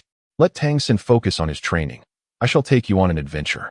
I must say, Soto City is vastly larger than Notting City, filled with countless attractions, including a dedicated arena for soul masters to battle.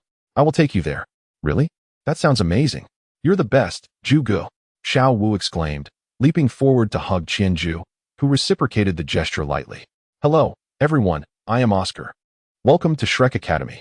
Oscar, unable to resist greeting the lively Xiao Wu, stepped forward. "I am Dai Mubai. Welcome. Our academy finally has a girl." Dai Mubai added with a smile as he approached. All right. We will have plenty of time to get acquainted later.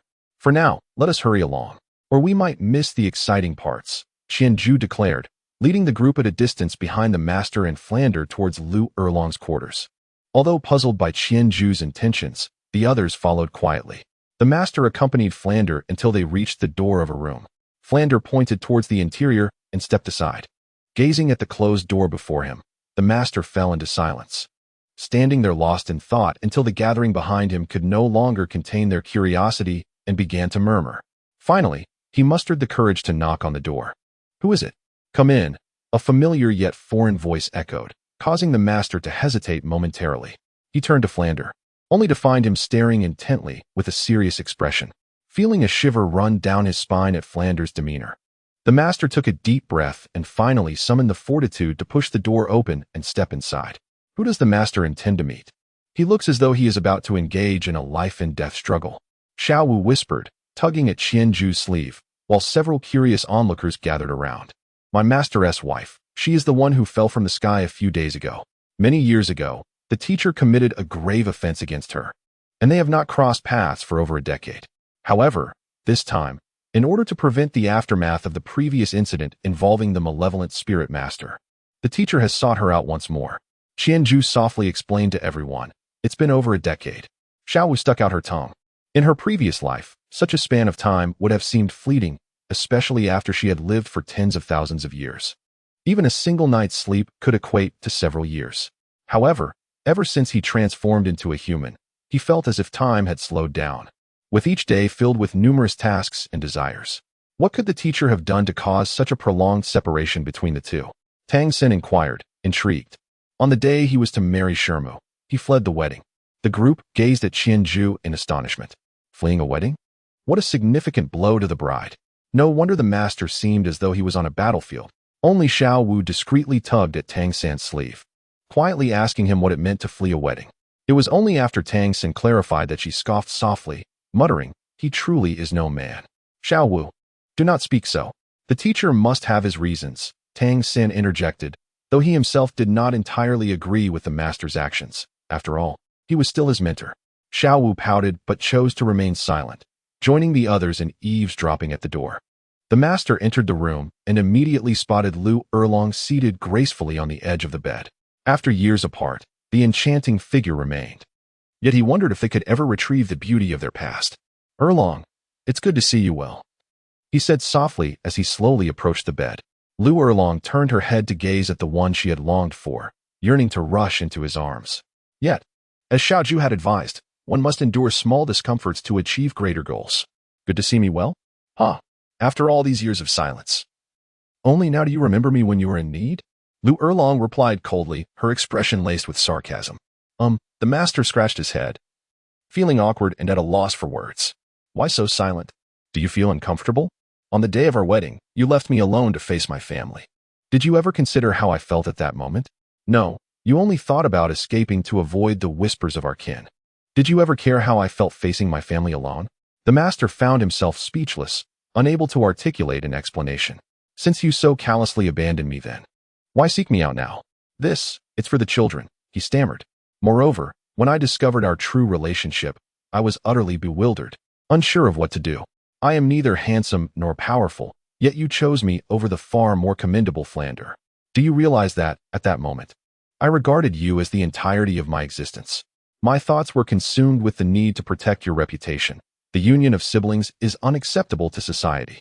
Even if I were indifferent to their judgments, how could I allow you to endure such scorn? Moreover, I lacked the strength to safeguard you. At this moment, those outside overheard the master as heartfelt confession and could not help but exclaim softly, turning their gazes toward Flander, who adjusted his attire. Remembering well that he too had once been strong and handsome. Witnessing the master's genuine emotions, Lu Erlong felt an overwhelming surge of understanding. However, it was still insufficient. The moment had not yet arrived. He maintained a stoic expression and replied flatly, "Indeed, you fled to a remote place, allowing others to remain oblivious to your love for your cousin. You could continue to bask in the glory of your title, while I alone bore the weight of our family's gossip. Do you know how they speak of me? They accuse me of being shameless, of seducing my cousin, only to be exposed on the day of my wedding and cast aside like refuse, then shamelessly seeking to attach myself to you. Is this what you desired? Is this what you wished to witness? No. How could this be? How could they treat you in such a manner?" The master gazed at Lu Erlong in shock, never having imagined that such slander would be directed at him. He had never contemplated that his departure would subject Lu Erlong to such unjust suffering. Overwhelmed by guilt, he could no longer contain himself and embraced his beloved. "I am so sorry. I was wrong, Erlong. I should never have left you to endure so much alone. This is all my fault. Please grant me a chance to make amends. I swear I shall never leave you again." As he recalled the regrettable decision made years ago and the suffering Lu Erlong had endured, tears streamed down his face. He could hardly fathom the hardships she had faced during their years apart. In truth, the master undoubtedly loved Lu Erlong. Otherwise, he would not have married her or, upon learning of their sibling relationship, chosen to preserve her honor at all costs. He had not anticipated that his decision would not only fail to restore her reputation, but also subject her to disdain. Thus, he silently resolved that he would never again leave Lu Erlong, having allowed the woman who loved him to suffer for so long. From this day forth, he vowed to shield her from any further pain. To be continued. Chapter 58. The Plan. Do you truly acknowledge your mistakes? Lu Erlong observed the master, her eyes reflecting a glimmer of hope. "Indeed, I was wrong. I should not have evaded. I should not have left you. Erlong, you have endured much hardship over the years. I shall surely make amends," the master said, embracing Lu Erlong once more. "And how do you intend to address the matter of our blood ties? What of the idle gossip surrounding us?" Lu Erlong inquired, seemingly testing him. "We shall not resolve or address them. We shall ignore their prattle. Our bond is forged from genuine love, not merely because you are my cousin. As long as we are together, I shall fear nothing. Let them speak as they wish. If need be, we shall forego having children. No one can tear us apart." The master resolutely declared to Lu Erlong, affirming his determination. He genuinely yearned to make amends, for the tribulation she endured in his absence had truly alarmed him. "By the way, Flanders summoned me regarding the matter of the evil soul master. Is there a threat to the children?" Lu Erlong, gazing at the sincerely remorseful master, chose not to delve further into their emotional discourse, instead redirecting the conversation to Qianju and others, discussing the strategy he had shared with her. Upon hearing Lu Erlong's words, the master paused momentarily, realization dawning upon him. It appeared that Erlong had yet to forgive herself and was reluctant to affirm their connection. I shall slowly make amends in due course," he mused, letting go of his fixation on the topic and following Lu Erlong's lead. "Indeed, this predicament is quite significant, which is why I thought to summon you to help us navigate this challenge," the master remarked, recounting to Lu Erlong all that Flander had shared regarding the evil soul master. Lu Erlong furrowed her brow upon hearing this. She had not grasped the full extent of the situation. When Flander mentioned the master wished to see her again, she had rushed over without fully comprehending the details regarding the evil soul master. "Perhaps you should move to my place," she suggested. To your place? The master was puzzled.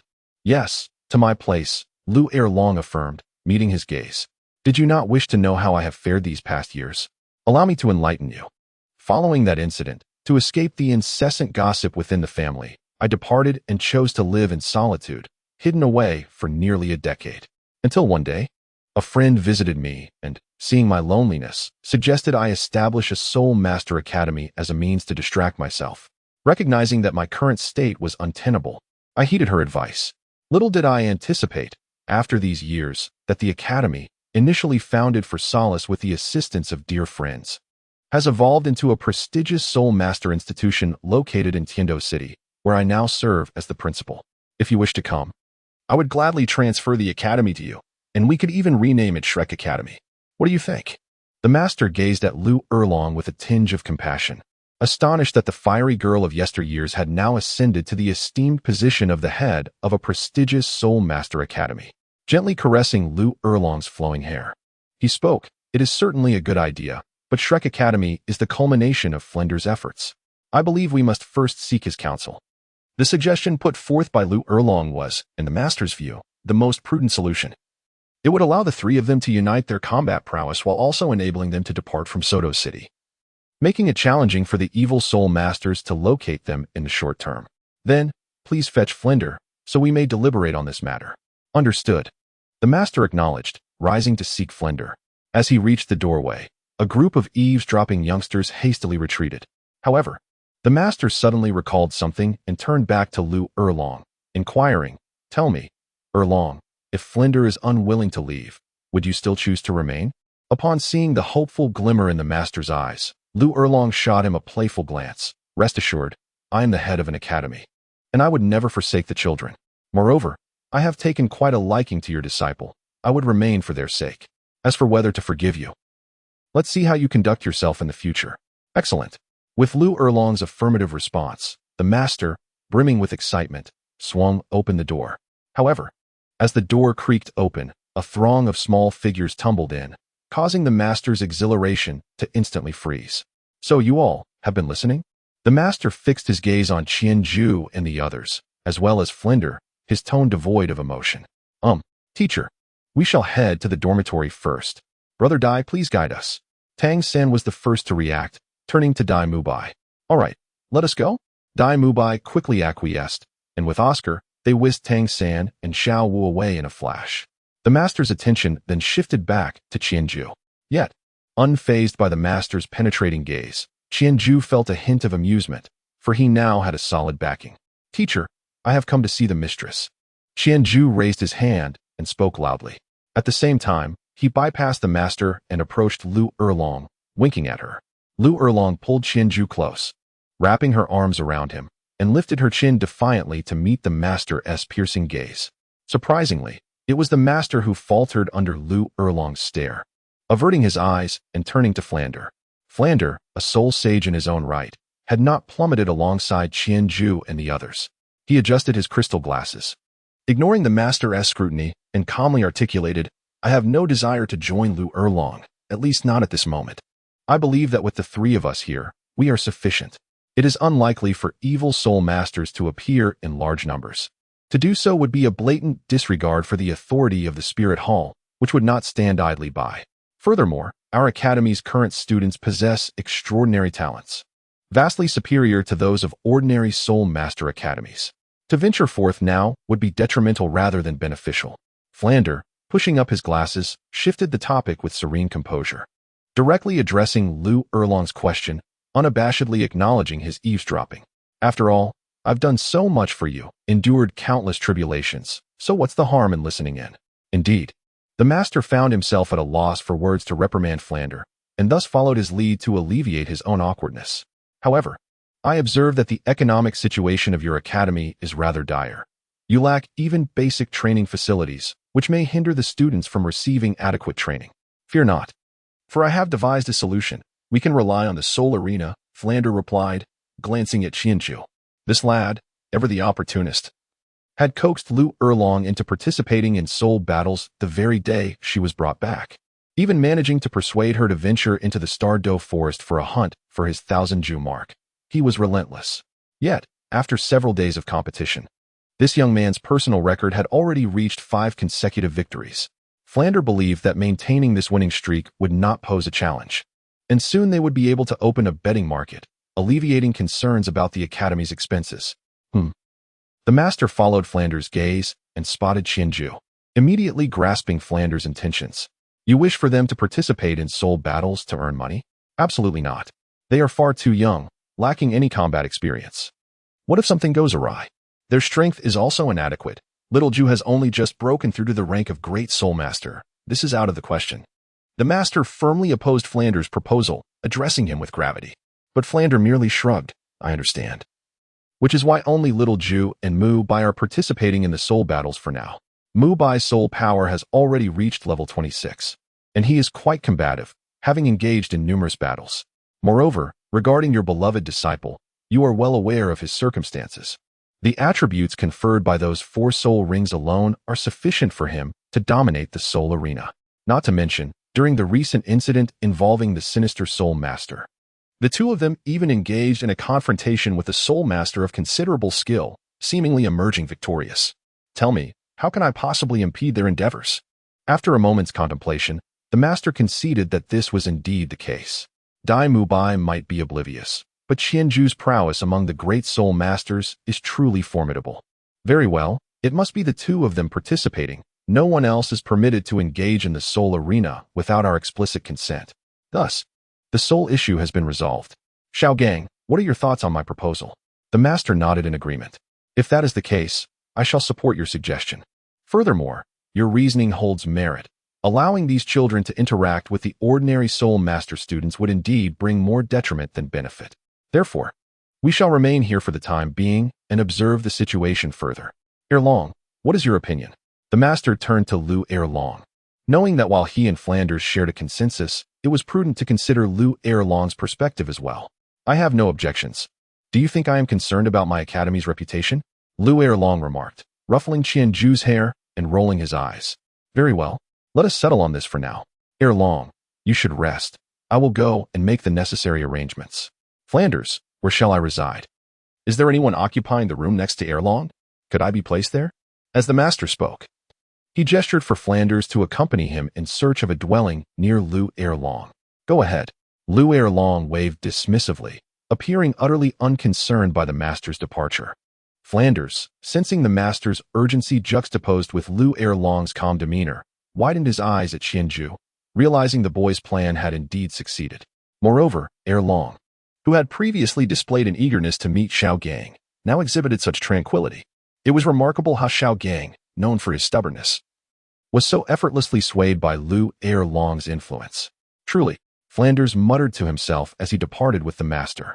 Once the two had left, Lu Erlong swiftly waved his hand, summoning a surge of soul power to close the door. He then embraced Qianju, laughing heartily. Ha ha ha, Xiaoju. My dear disciple, I adore you. Did you not see the genuine emotion displayed by your teacher? It was simply, oh. Lu Erlong began to weep again. Xiaoju, thank you. This is the first time in many years that your teacher has been so joyful. Truly, I believe this time, your teacher and I shall never part again, and it is all thanks to you. Hee. Teacher, why are you crying? This is a joyous occasion. You must not let the teacher escape this time. Strive to win him over soon. Qianju gently patted Lu Erlong's back, offering him solace. Lu Erlong retracted slightly, wiping away the tears from the corners of his eyes. You should take this time to rest and contemplate how to approach the master. Remember, you must gradually alter your attitude. This transformation cannot happen too swiftly. Do you understand? I will go check on how Xiao San and the others are settling in. All right, go ahead. The master will keep this in mind. Indeed, with the plan to unite the master and Lu Erlong successfully concluded, Qianju departed from Lu Erlong's room, leaving her alone within its confines. Lu Erlong reclined on the bed, a silly smile gracing his lips, as visions of a future life with the master danced in his mind, his eyes shimmering with anticipation for what lay ahead. To be continued. Chapter 59, Reflection. Qianju emerged from Lu Erlong's room, yet he did not proceed directly towards their dormitory as he had mentioned, intending to visit Tang San and Xiao Wu. Instead, he meandered slowly along the playground, beginning to reflect on his recent actions. This was prompted by the earlier discussion among Master and Flinder regarding the prospect of traveling to Tiando City, which had genuinely unsettled him. If they were to embark on such a journey, it would deviate significantly from the original narrative. It is crucial to remember that Tang San is currently at the 18th or 19th level. He had not even obtained his second spirit ring, let alone acquired the external spirit bone, the 8 spider lances, from the man-faced demon spider during the hunt for his third spirit ring. This external spirit bone was pivotal for Tang San's combat prowess in the early stages.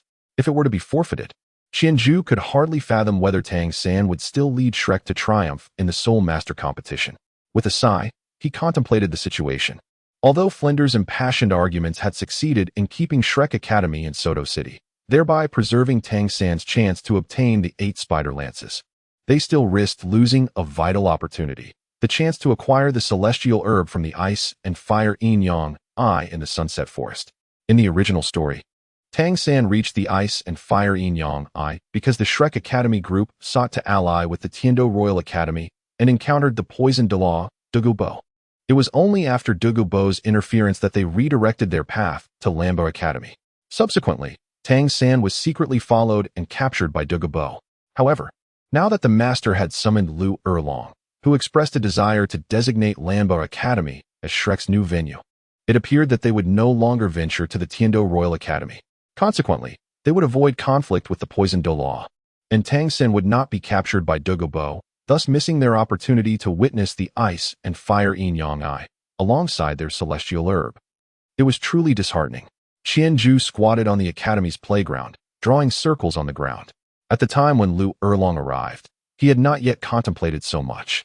Otherwise, he probably would have lost the inclination to assist Lu Erlong in orchestrating a union with the master. That accursed Dai Mubai insisted on pursuing some malevolent spirit master. Now, he has succeeded in chasing his own opportunities away. Without the celestial herb, I wonder how he will catch up to his brother. Without the celestial herb, I question how he will safeguard his enchanting girlfriend. Alone on the playground, Qianzhu cursed vehemently, venting his emotions. After years on the Douluo Continent, he found himself in a situation that felt beyond his control for the very first time. Thus, he lingered on the playground for quite a while, gradually suppressing the turmoil within him. Once he had gathered his thoughts, he returned to his dormitory to cultivate. What other choice did he have? Could he simply endure this discomfort indefinitely? Ultimately, it was a matter of his insufficient strength. He had to devote himself to training. The rest could be addressed later when he arrived in Tiando City, adapting as circumstances demanded.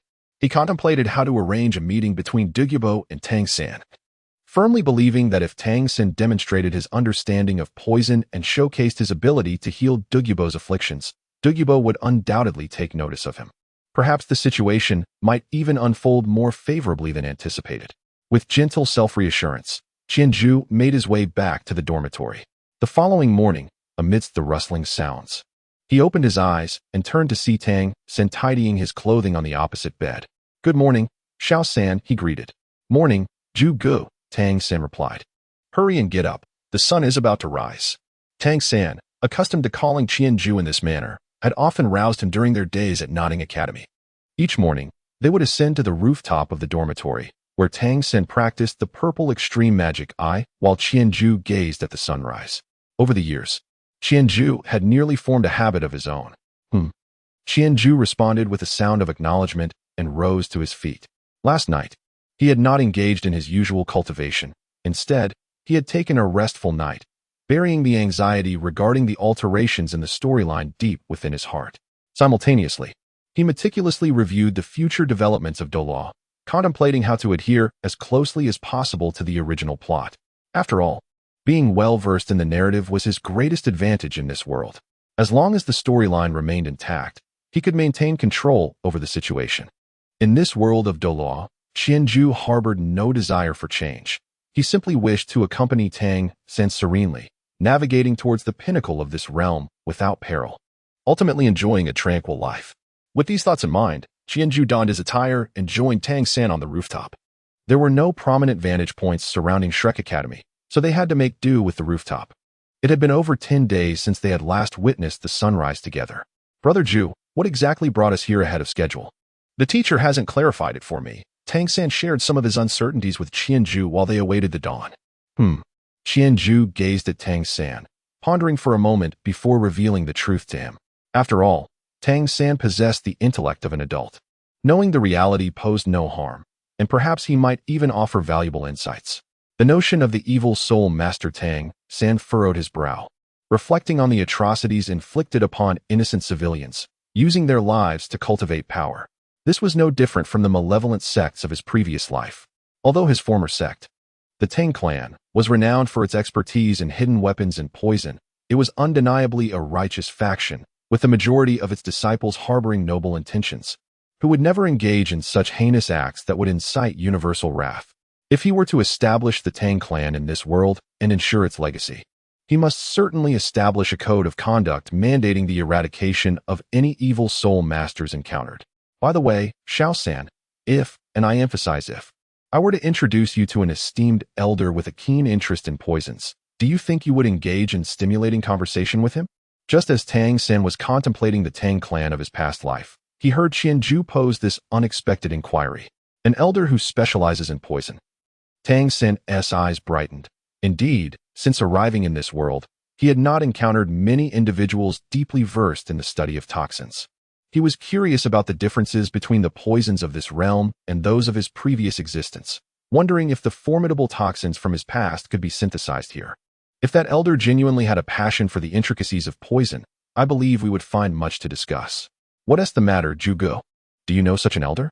I truly wish to exchange knowledge in this area with others.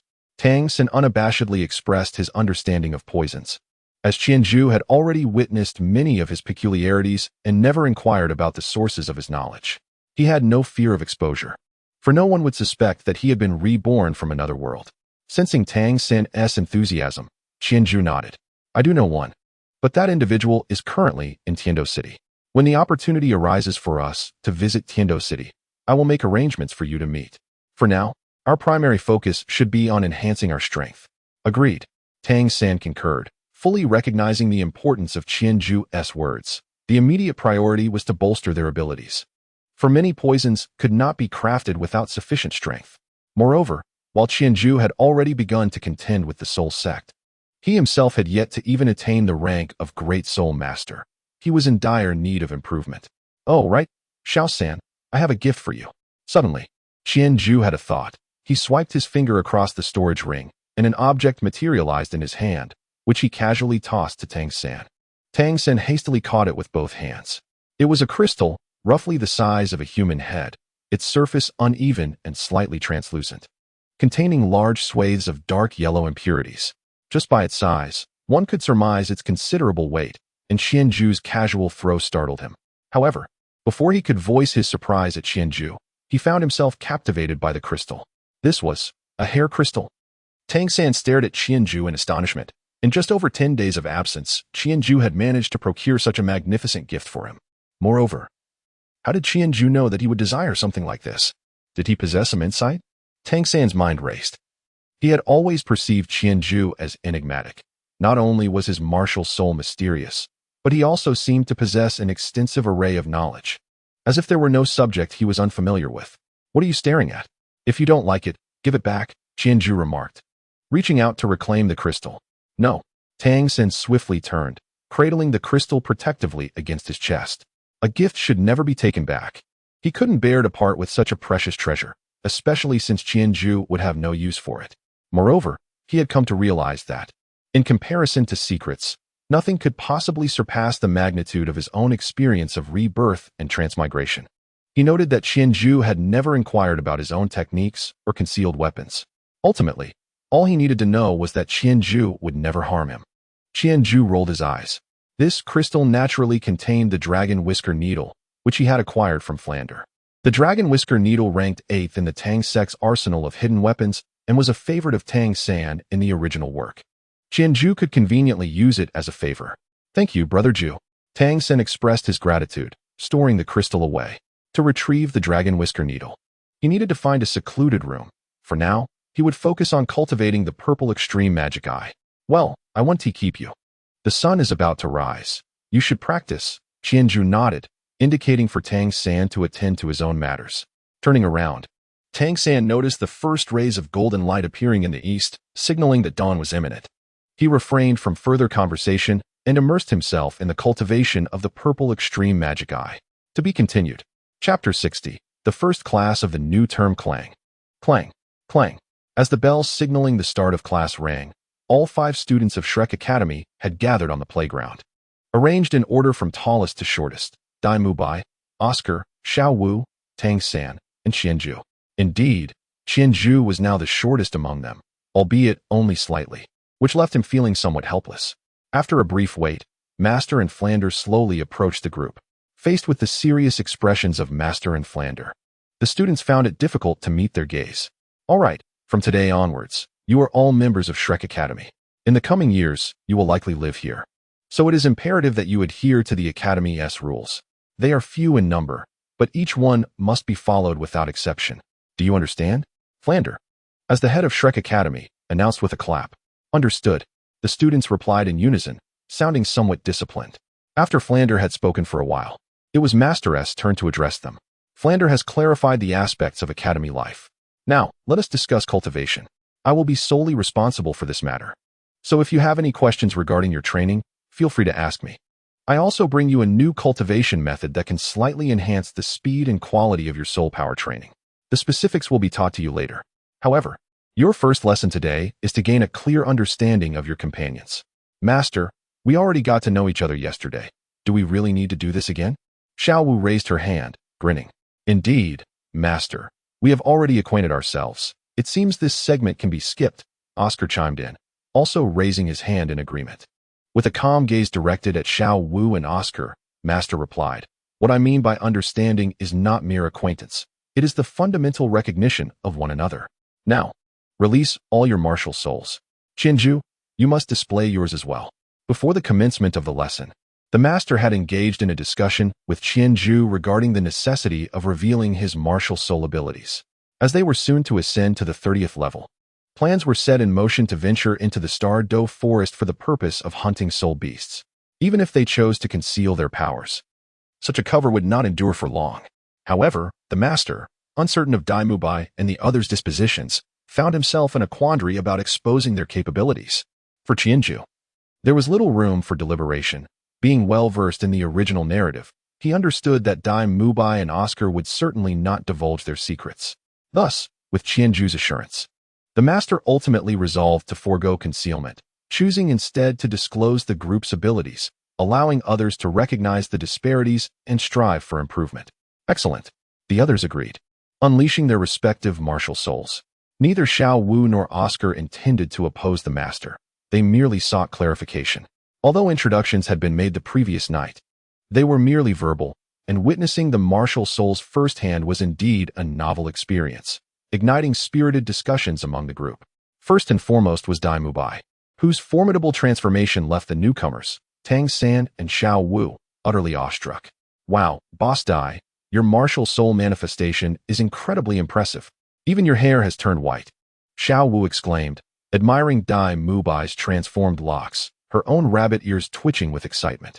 Your ears are quite adorable as well, Dai Mubai remarked, pointing to Xiao Wu's ears atop her head. Next, the weapon soul masters, Oscar and Tang San, revealed their martial souls, a blade of grass and a sausage, respectively, both gently floating in their hands, emitting a soft luminescence. However, the attention of the group quickly shifted to something far more extraordinary, the Qianju's 1,000-Ju martial soul. The marvel of the 1,000-Ju martial soul evidently surpassed their comprehension, with the ethereal sheep spirit being somewhat mundane compared to the wolf spirit hovering above. A sight none but Tang San had ever witnessed. Wow, Brother Ju, is this your martial soul? How come you've never mentioned it before? Xiao Wu exclaimed, leaping in excitement to touch the floating wolf spirit. Oscar, equally astonished, gazed at the wolf spirit, but upon observing Xiao Wu's adorable demeanor, he couldn't help but jest. Xiao Wu, that's a wolf. As a rabbit, aren't you afraid it might eat you? Uft, if anyone's going to get eaten, it'll be you. Since your sausage is already cooked. Xiao Wu retorted playfully, sticking her tongue out at Oscar. All right, enough of the antics. The Master interjected at an opportune moment to quell their playful bickering. As you can see, Qianju's martial soul is the most extraordinary among us, with Oscar's being a close second. Therefore, the focus of today's lesson will be an understanding of our companions' abilities and martial souls, fostering a systematic comprehension of one another. The swiftest path to understanding lies in personal experience. Personal experience? Aside from Qianzhu, the others murmured in confusion, casting glances at the master.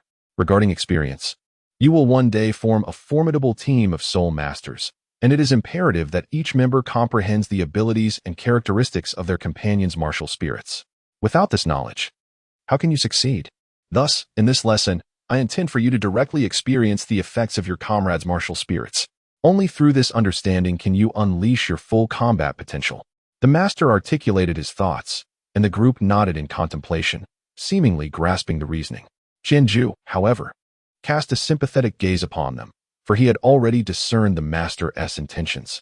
Indeed, the master was as cunning as ever. Very well. The first aspect you must adapt to is the effect of Xiaozhu's martial spirit. The master stated, swiping his hand across the bracelet, producing a ruler that he tossed to Qianzhu. Extend your hands, everyone. Xiaozhu, you must strike with vigor. The master called out, his gaze sternly fixed on Qianzhu, as if to convey, should you dare to hold back, I shall ensure you face the consequences. Qianzhu held the ruler, gazing helplessly at the master, pondering how this individual could harbor such a grudge. With a roll of his eyes, he turned to his closest companion, Tang San, and sighed. Xiao San, extend your hand. At that moment, Tang San seemed to grasp the master's intent, casting a reluctant glance in his direction. He bore no fear of the impending consequence, having experienced the effects of the wolf spirit before. His sole concern was for Xiao Wu, fearing she might be hurt. However, one must not defy the master's command, so he could only implore Qianzhu, Brother Zhu, please, be gentle. Qianzhu nodded and said, rest assured. To others, Tang San's words might have seemed like a request for Qianzhu to go easy on himself, but Qianzhu understood that Tang San was referring to Xiao Wu. A sharp crack echoed as the ruler struck Tang San's hand, producing a crisp and piercing sound that caused the other three onlookers to involuntarily flinch. Xiao Wu promptly raised her hand, exclaiming, Master, what kind of cognitive training is this? It's clearly just getting hit, a first-hand experience of being struck. One cannot speak on cognitive training without having undergone it. Fear not, I shall not seek personal retribution. Qianzhu, next, hurry up. In response to Xiao Wu's inquiry, the master merely replied with an indifferent tone. Qianzhu approached Xiao Wu, raising the ruler aloft. Xiao Wu gazed at Qianzhu with a pitiful expression, her large eyes shimmering with tears. Brother Zhu, slap. Qianzhu struck down with the ruler, and a similarly crisp sound resonated through the air.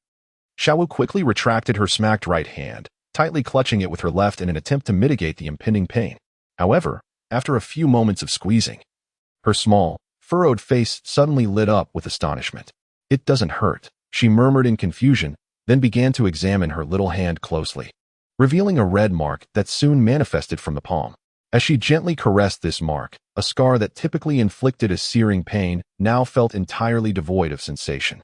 Xiao Wu blinked her large eyes, and after a brief silence, she suddenly burst into tears. Wah! Brother Zhu, you've broken my hand. This unexpected turn of events startled Oscar and Dai Mubai, who had been paying little attention.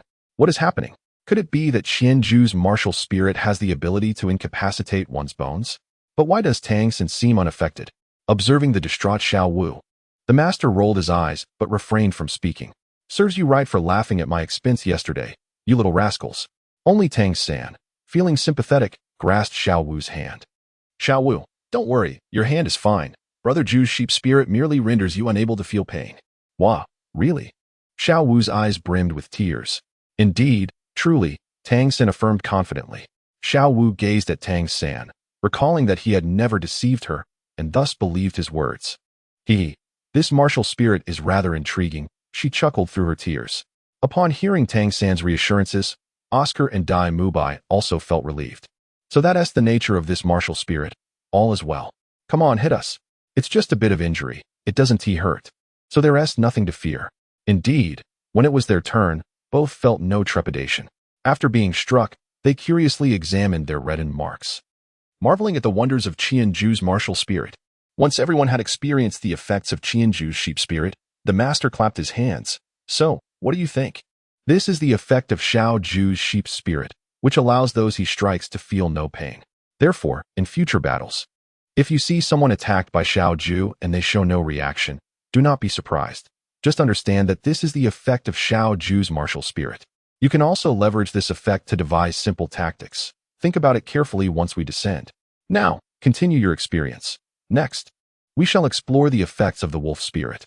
This time, we aim to draw blood. Xiao Ju, do you understand? Understood. Qianju rolled his eyes. To be continued. Chapter 61. Experience. Come on. Aju, let me begin by testing the powers of your wolf spirit. Dai Mubai, brimming with eagerness, extended his hand, utterly unperturbed by the master's mention of blood. Since Mubai expressed such confidence, it would be prudent to indulge him. Observing Dai Mubai's excitement, the master smiled and remarked to Qianju. Alas, Qianju observed Dai Mubai's exuberant demeanor, caught in a quandary of whether to commend his audacity or deem it foolishness. With a sigh, he summoned the wolf spirit, gliding over to where Dai Mubai stood. Boss Dai, I'm here. It may sting a bit, so brace yourself. Rest assured, I'm a man. Do I fear pain? Dai Mubai waved him over, urging him to proceed without delay. Witnessing Dai Mubai's reckless bravado, Qianju hesitated no longer. He commanded the wolf spirit to slice his arm with its sharp fangs. Ugh, what the hell? In an instant, Dai Mubai's legs buckled, and he knelt, gripping his wounded left arm tightly, muttering a series of exclamatory phrases he had picked up from Qianju. Oscar, standing beside him, was startled by his reaction and retreated a couple of steps.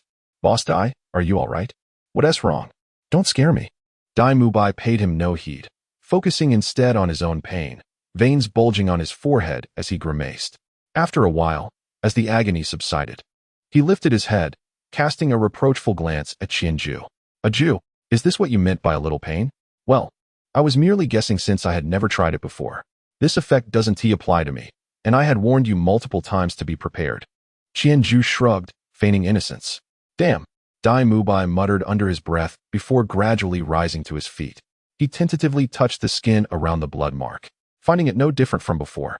Relieved that the wolf spirit's effect had faded, he stepped aside. Your turn, little Oscar. Qianju turned towards Oscar, who was now visibly apprehensive. Oh, please no. Teacher, Yu, I'm a support-type soul master. Can I skip this? Aju, please spare me. Oscar watched Qianju's approach with trepidation, akin to encountering a specter, waving his hands and retreating slowly. Yet, the wolf spirit followed him like a phantom. With every step back Oscar took, it edged closer, inexorably closing the distance. All right, little Oscar, don't back away. You can't escape. Come experience it. Don't worry.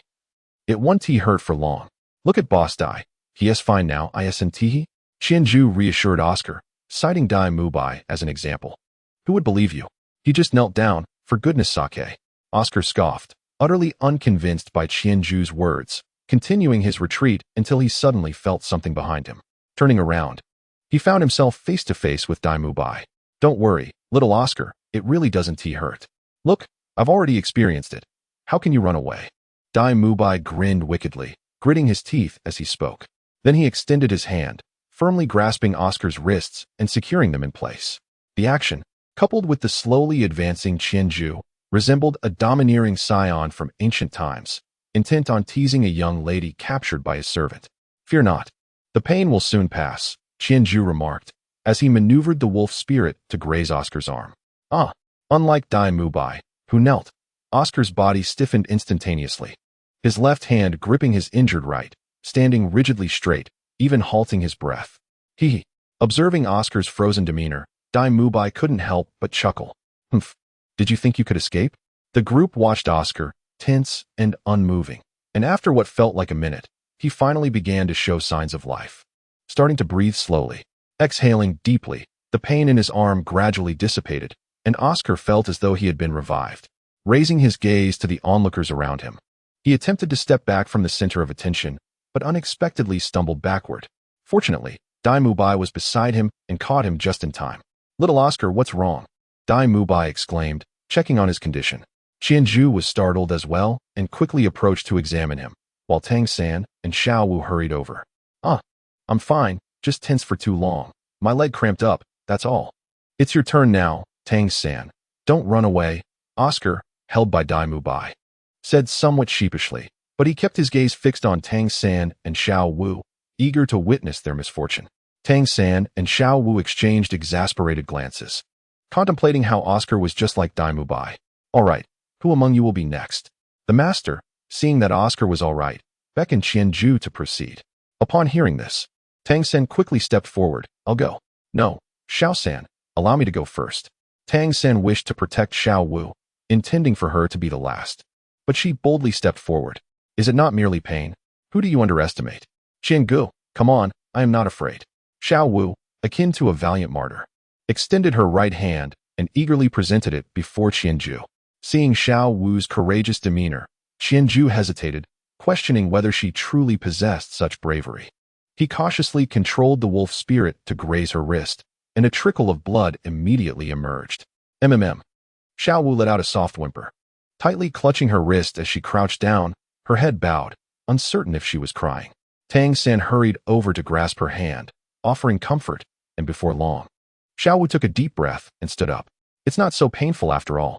Remarkably, Xiao Wu had neither cried nor made a fuss, enduring the ordeal, leaving Dai Mubai and Oscar astonished. What does this mean?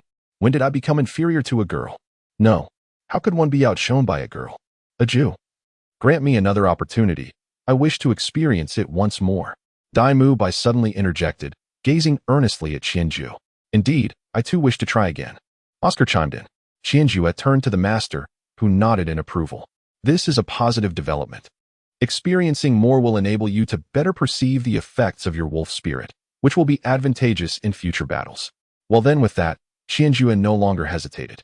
He directly commanded the wolf spirit to deliver a strike to each of the three individuals, excluding Xiao Wu.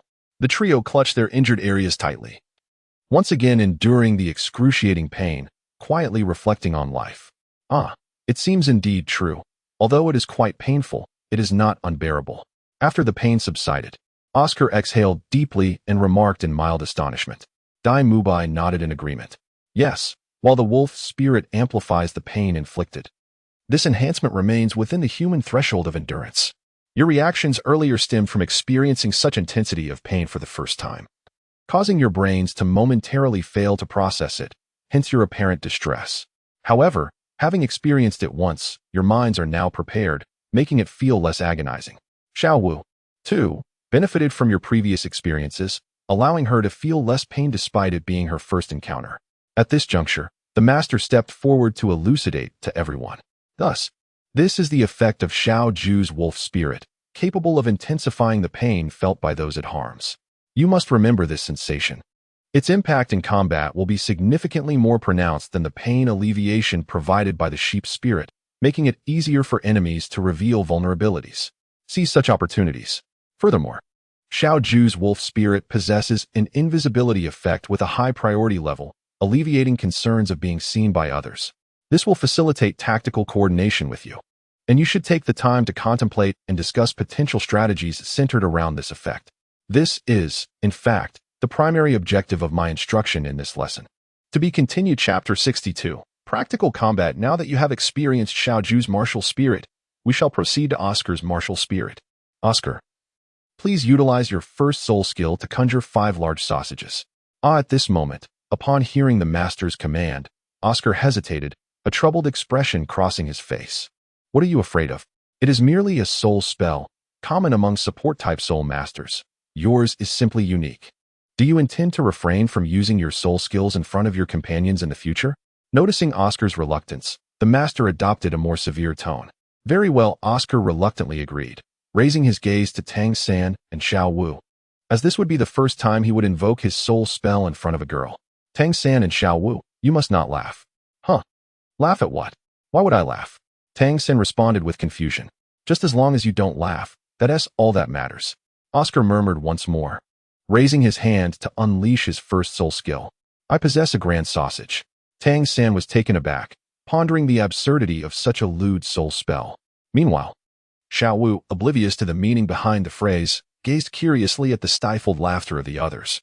Unable to contain her curiosity, she tugged at Tang San's sleeve, seeking clarification. However, Tang San found himself at a loss for words. Unlike in the original narrative where they were around 12 or 13 years old, and Xiao Wu had some understanding, she now seemed bewildered by the implications. Thus, Tang San stumbled over his words, unable to provide a clear explanation. Now, let us embark on the experience of Oscar's martial soul. Each of you shall take one and consume it, he announced. Oscar's first soul skill not only replenished soul power but also possessed notable healing properties, marking it as an exceptional healing martial soul. Upon consumption, you will surely feel its effects. Yes, indeed, do not shun my grand sausage merely due to the soul spell. Give it a try, it is truly delectable, Oscar insisted, distributing a sausage to each person. Qianju observed Tang San's hesitation and gently patted him on the shoulder, saying, "There is truly no need for concern. It is merely a soul skill. I have tasted Xiaoao's sausage before when I was injured, and it is indeed remarkably effective for restoring soul power and healing wounds. If you cannot bring yourself to eat it simply because of its soul curse, consider this. The vegetables we consume are nourished by manure, yet we do not shy away from them." As he spoke, Qianju took a bite of the sausage. He had no qualms about it. It was merely a statement. The disparaging comments found on the internet in his previous life were far more vitriolic. Xiaoao's offering was infinitely more benign in comparison. Seeing Qianju eat heartily, Dai Mubai also joined in. Initially, he had reservations, but after years of familiarity, he found it no longer bothersome. Ultimately, only Xiao Wu and Tang San remained hesitant. "Come on, Tang San. It is merely a matter of words. We cannot allow ourselves to be deterred from nourishment," Qianju encouraged once more. Yet, Tang San understood all too well. It was merely an internal struggle. Meanwhile, Xiao Wu, who had not been informed of the sausage's implications, felt no burden. Observing Qianju and Dai Mubai consume it, she hesitantly took a bite herself. "Hey, Tang San, this is actually quite delicious. Why are you not eating?" After tasting it, Xiao Wu joined the ranks of those urging Tang San to partake. "All right, I will eat now." Seeing Xiao Wu partake emboldened Tang San to relinquish his mental resistance and finally take a bite. To his surprise, it was indeed delectable, melting in his mouth, and he found himself less bothered by the soul curse. Now that you have all savored the sausage crafted from Oscar's first soul skill, do you feel its effects? Raise your hands and check. Is the wound inflicted by the wolf spirit still bleeding? The master interjected at the opportune moment. As everyone raised their hands, they were astonished to find that the wounds caused by the wolf spirit had indeed ceased to bleed and were beginning to scab over. Simultaneously, they felt a renewed surge of soul power within them. Do not underestimate Oscar's sausage martial soul. Food-type martial souls are generally vegetarian. He is, in fact, the first food-type soul master I have encountered with a carnivorous trait. Moreover, Xiaoao awakened with innate full soul power, a testament to his exceptional talent. With him on your team, you will receive the finest sustenance along your journey. You will come to understand this in due time. Now, let us proceed to the next subject, Dai Mubai's martial soul. Thus, the group continued to experience the formidable prowess of Dai Mubai's white tiger martial soul, the control of Tang San's blue-silver grass martial soul, and the agility of Xiao Wu's soft bone charm rabbit martial soul. Each individual's combat style was unique, showcasing their distinct characteristics. Well, we have but one final exercise remaining for today's training. After several individuals completed their experiences, the master clapped his hands and gathered them together. Once they had assembled, the master spoke. "Now that you have each gained a certain understanding of one another, this comprehension must deepen and be firmly etched in your hearts, so that it may be readily recalled at any moment. The most expedient method to achieve such a level is through practical combat." Combat. As they echoed this word, they exchanged glances, contemplating how to form their teams. You need not concern yourselves with the formation. In this instance, it shall be Qianju alone who faces the four of you. I permit you to utilize all your skills, including you, Xiaoju, and your wolf spirit, as well as you, Xiao San, and your concealed weapons. I will have Flanders standing by to intervene should you find yourselves unable to control the situation. Flanders, can you assure this? The master inquired, turning his gaze toward Flanders, who stood nearby. Rest assured, if I cannot manage even this, I am unworthy of being a sensitive attack-type soul master. Well then, you have all heard. Now separate by 50 meters and unleash your martial souls. Qianju watched the four individuals who swiftly retreated, turning his gaze towards the master with a hint of exasperation. Master, you truly hold me in high regard. With your prowess, you possess the potential to triumph over their combined forces. It merely depends on your ability to seize the moment. Now, let us hasten our preparations. Unable to find an alternative, Qianju hurriedly unleashed his martial spirit. Meanwhile, Tang San and the others quickly engaged in discussion. Brother Zhu is a formidable soul master. Why should it be 4 of us against him alone? This seems rather unfair, doesn't it? Earlier, both Xiao San and I emerged victorious together. Xiao Wu was the first to speak, feeling that such a scenario was somewhat unjust to Jianzhu. Not quite, Xiao Wu. That time, Brother Zhu was merely holding back. He did not utilize many of his techniques.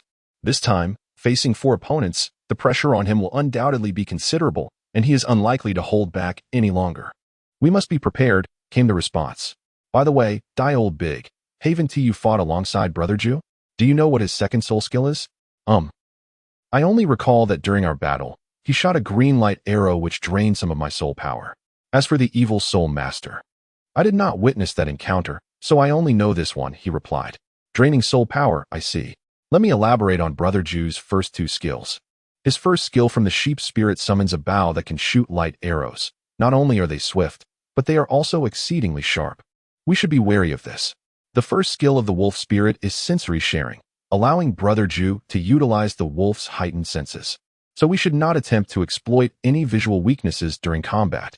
As for the second skill, it is the light arrow mentioned by Die Old Big, which presumably belongs to the sheep spirit. We are still unaware of the second skill of the wolf spirit. We might compel him to reveal it, and then we can strategize accordingly. The other 3 nodded, committing these insights to memory. Now, regarding our strategy, Brother Zhu's wolf spirit poses a significant challenge, making it difficult to protect our rear guard. Therefore, Xiao Ao, once the match commences, you should immediately unleash your grand sausage. I will assist you in evading the wolf spirit's pursuit. Once you have produced it, hand it over to me, and then promptly surrender. I understand, Oscar nodded. The wolf spirit's ability to become invisible rendered Tang San and the others incapable of safeguarding themselves. Remaining on the battlefield would only be a liability. Tang San's advice was sound. Die Old Big, you and Xiao Wu should press toward Brother Zhu at the outset. Once I acquire Oscar's sausage, I will quickly support you. At that point, the 3 of us can surround Brother Zhu, bolstered by Xiao Ao's sausage as a resource. This should lead us to victory in this match. Agreed. It's settled, Dai Mubai affirmed, extending his hand, and Tang San and the others promptly stacked their hands atop one another. Victory is ours. Victory, you say? How naive. This cunning Xiao San intends to ambush me. They think they have it all figured out. Let us see how I deal with you all. Here. Qianzhu discreetly utilized the wolf spirit to eavesdrop on the tactical discussions of Tang San and his companions, feeling somewhat speechless. These individuals truly displayed no regard for sentiment whatsoever. To be continued. Chapter 63. 1 against 4, Part 1. Are you prepared? Noticing that Tang San's side was already engaged in their final motivational rally before battle, the master began to gather everyone's attention. All right. Qianzhu and Tang San both responded in unison. Very well. This time, the practical exercise shall commence. Now, with the master's command, Tang San immediately seized Oscar, employing the ghost shadow misty step to dart aside. Cloaked in the wolf spirit's invisibility, Tang San was unaware of its whereabouts, prompting him to move aimlessly. In a state of uncertainty regarding his next move, he became exceedingly difficult to apprehend. I possess a grand sausage. Oscar, seizing the moment, swiftly utilized his first soul skill, striving to exhaust his soul power as quickly as possible to create ample recovery sausages, thereby ensuring he would not hinder Tang San and the others. Meanwhile, Qianzhu manifested the 1,000 Ju Bao right from the outset.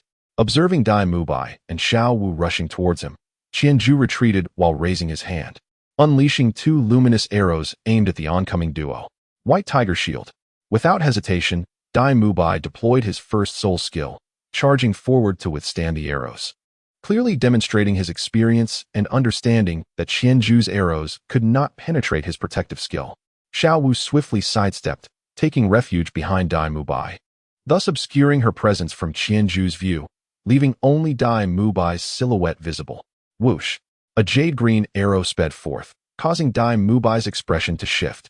Just as he contemplated evading, he recalled Xiao Wu was positioned behind him. His body shielded Qianzhu's line of sight, which inadvertently concealed Xiao Wu from view as well. If he were to suddenly dodge, Xiao Wu would likely fall victim to the unexpected assault. Thus, after a moment's reflection, he chose to endure the impact, reasoning that it was merely a slight expenditure of soul power, with Oscar's sausages available for replenishment later. Bang! Bang! After enduring 2 more arrows, Dai Mubai finally caught up with Qianzhu, accompanied by Xiao Wu. White Tiger Fierce Light Wave. Before they could collide, Dai Mubai's second soul ring activated, and he unleashed a torrent of light waves. Simultaneously, he propelled himself towards Qianju's left side. Indeed, Dai Mubai's second soul skill was not intended for direct assault. The White Tiger Fierce Light Wave traveled in a straight line, making it nearly impossible to strike an opponent head-on. His objective was to compel Qianju into repositioning. As a formidable soul master with only two soul skills, one for offense and one for defense, Dai Mubai's willingness to utilize his soul offensive skill to pressure Qianju demonstrated remarkable decisiveness. Evidently, Qianju had not anticipated this maneuver, leading him to inadvertently evade in the very direction Dai Mubai had predicted, allowing Dai Mubai to close in before him. However, Qianju remained unperturbed, fully aware that this confrontation was merely a matter of time. He swiftly grasped the Qianju bow and advanced resolutely. Unlike the previous encounter, Qianju was no longer inclined to show leniency. He struck with an angle of unparalleled precision and exerted formidable strength, compelling Dai Mubai, who initially intended to launch an aggressive offensive, to adopt a defensive stance instead. Yet, Dai Mubai was not to be underestimated. Seizing the moment, he employed the Tiger Claw technique to ensnare Qianju's bow, exerting all his strength to temporarily immobilize Qianju's weapon, rendering him motionless. The remainder of the battle was left to Xiao Wu, as he was not alone in this struggle. With a spirited shout, Xiao Wu seized the opportunity. As Dai Mubai restrained Qianju's weapon, she leapt from behind him, her head whipping around as her long scorpion tail braid coiled menacingly towards Qianju's neck. Qianju was undoubtedly aware of the formidable power of the little braid. At that moment, his Qianju bow was rendered immobile, and being ensnared would present a significant predicament. Thus, after a fleeting moment of contemplation, Qianju promptly lowered himself, allowing Dai Mubai, who was exerting all his strength, to crash down upon him. In an instant, the position of Qianju's head became that of Dai Mubai. With a loud crack, due to a slight positional discrepancy, Dai Mubai found himself not ensnared around the neck, but rather struck by a braid across his face, the soft strands producing a crisp sound that left him momentarily dazed. Yet, this was merely the beginning of his bewilderment. Seizing the opportunity, Qianju rolled backwards, bending his legs to gather strength. And in that fleeting moment of Dai Mubai's confusion, he propelled himself upwards with force, simultaneously releasing the Qianju bow he had previously restrained. Whoosh! Dai Mubai was sent soaring into the air by Qianju's kick, flying far into the distance. However, while Dai Mubai was momentarily dazed by the braid, Xiao Wu was far from bewildered. As Qianju fell to the ground, she immediately leapt forward, with Qianju's weapon now absent. Capturing him would enable her to employ her agility, ensnaring him and dragging him until Tang San arrived. Just as it seemed she was about to succeed, Xiao Wu found herself hovering above Qianju. Yet, to her astonishment, Qianju extended his hand, swiftly creating distance between them, and then soared upwards, heading straight for Dai Mubai. Clearly, the wolf spirit was assisting from the sidelines. Xiao San, Xiao Wu called out to Tang San, indicating that the wolf spirit was no longer pursuing them, but had instead appeared in this vicinity. Tang San had been attentively observing the situation and, upon noticing this, instinctively moved to assist. However, after just a couple of steps, he halted. What if, upon his departure, the wolf spirit turned back to seek Oscar? After all, the wolf spirit could vanish without a trace. Perhaps this was Qianju's feigned attack to distract them. Tang San pondered while glancing at the sausages in his hand. 6 in total. Xiao Ao, how many more can you produce? He inquired. I can still make about 6. Oscar promptly replied, well aware of how much his soul power could yield. There's still half left, Tang San murmured, turning his gaze towards the ascending Dai Mubai, a resolution forming in his mind. Xiao Ao, continue making sausages here. If you come under attack, raise your hand and retreat immediately. I must hurry over. I sense something amiss. With that, Tang San no longer concerned himself with Oscar and sped towards Qianju. Tang San's instincts were indeed correct. The situation for Dai Mubai was quite dire. After Qianju sent Dai Mubai flying, he too was carried aloft by the wolf spirit. Soaring toward Dai Mubai, Tang San and his companions lacked the means to remain suspended in the air. Once airborne, it was Qianju's domain. Dai Mubai, acutely aware of this predicament, found himself devoid of any leverage to evade. The simplest act of dodging was rendered impossible. Faced with the relentless approach of Qianju, He had no choice but to do his utmost and leave the rest to fate, consecutively unleashing his two soul skills, the White Tiger Shield and the White Tiger Radiant Wave, in an attempt to thwart Qianzhu's advance. However, as previously mentioned, such straightforward soul skills, when unleashed openly, stood little chance of striking their target. Qianzhu merely swayed in the air alongside the wolf spirit, evading the attacks effortlessly. It was then that Dai Mubai felt an excruciating pain radiating from his abdomen. His body, which had already begun to descend, was thrust upward once more by the wolf spirit's assault.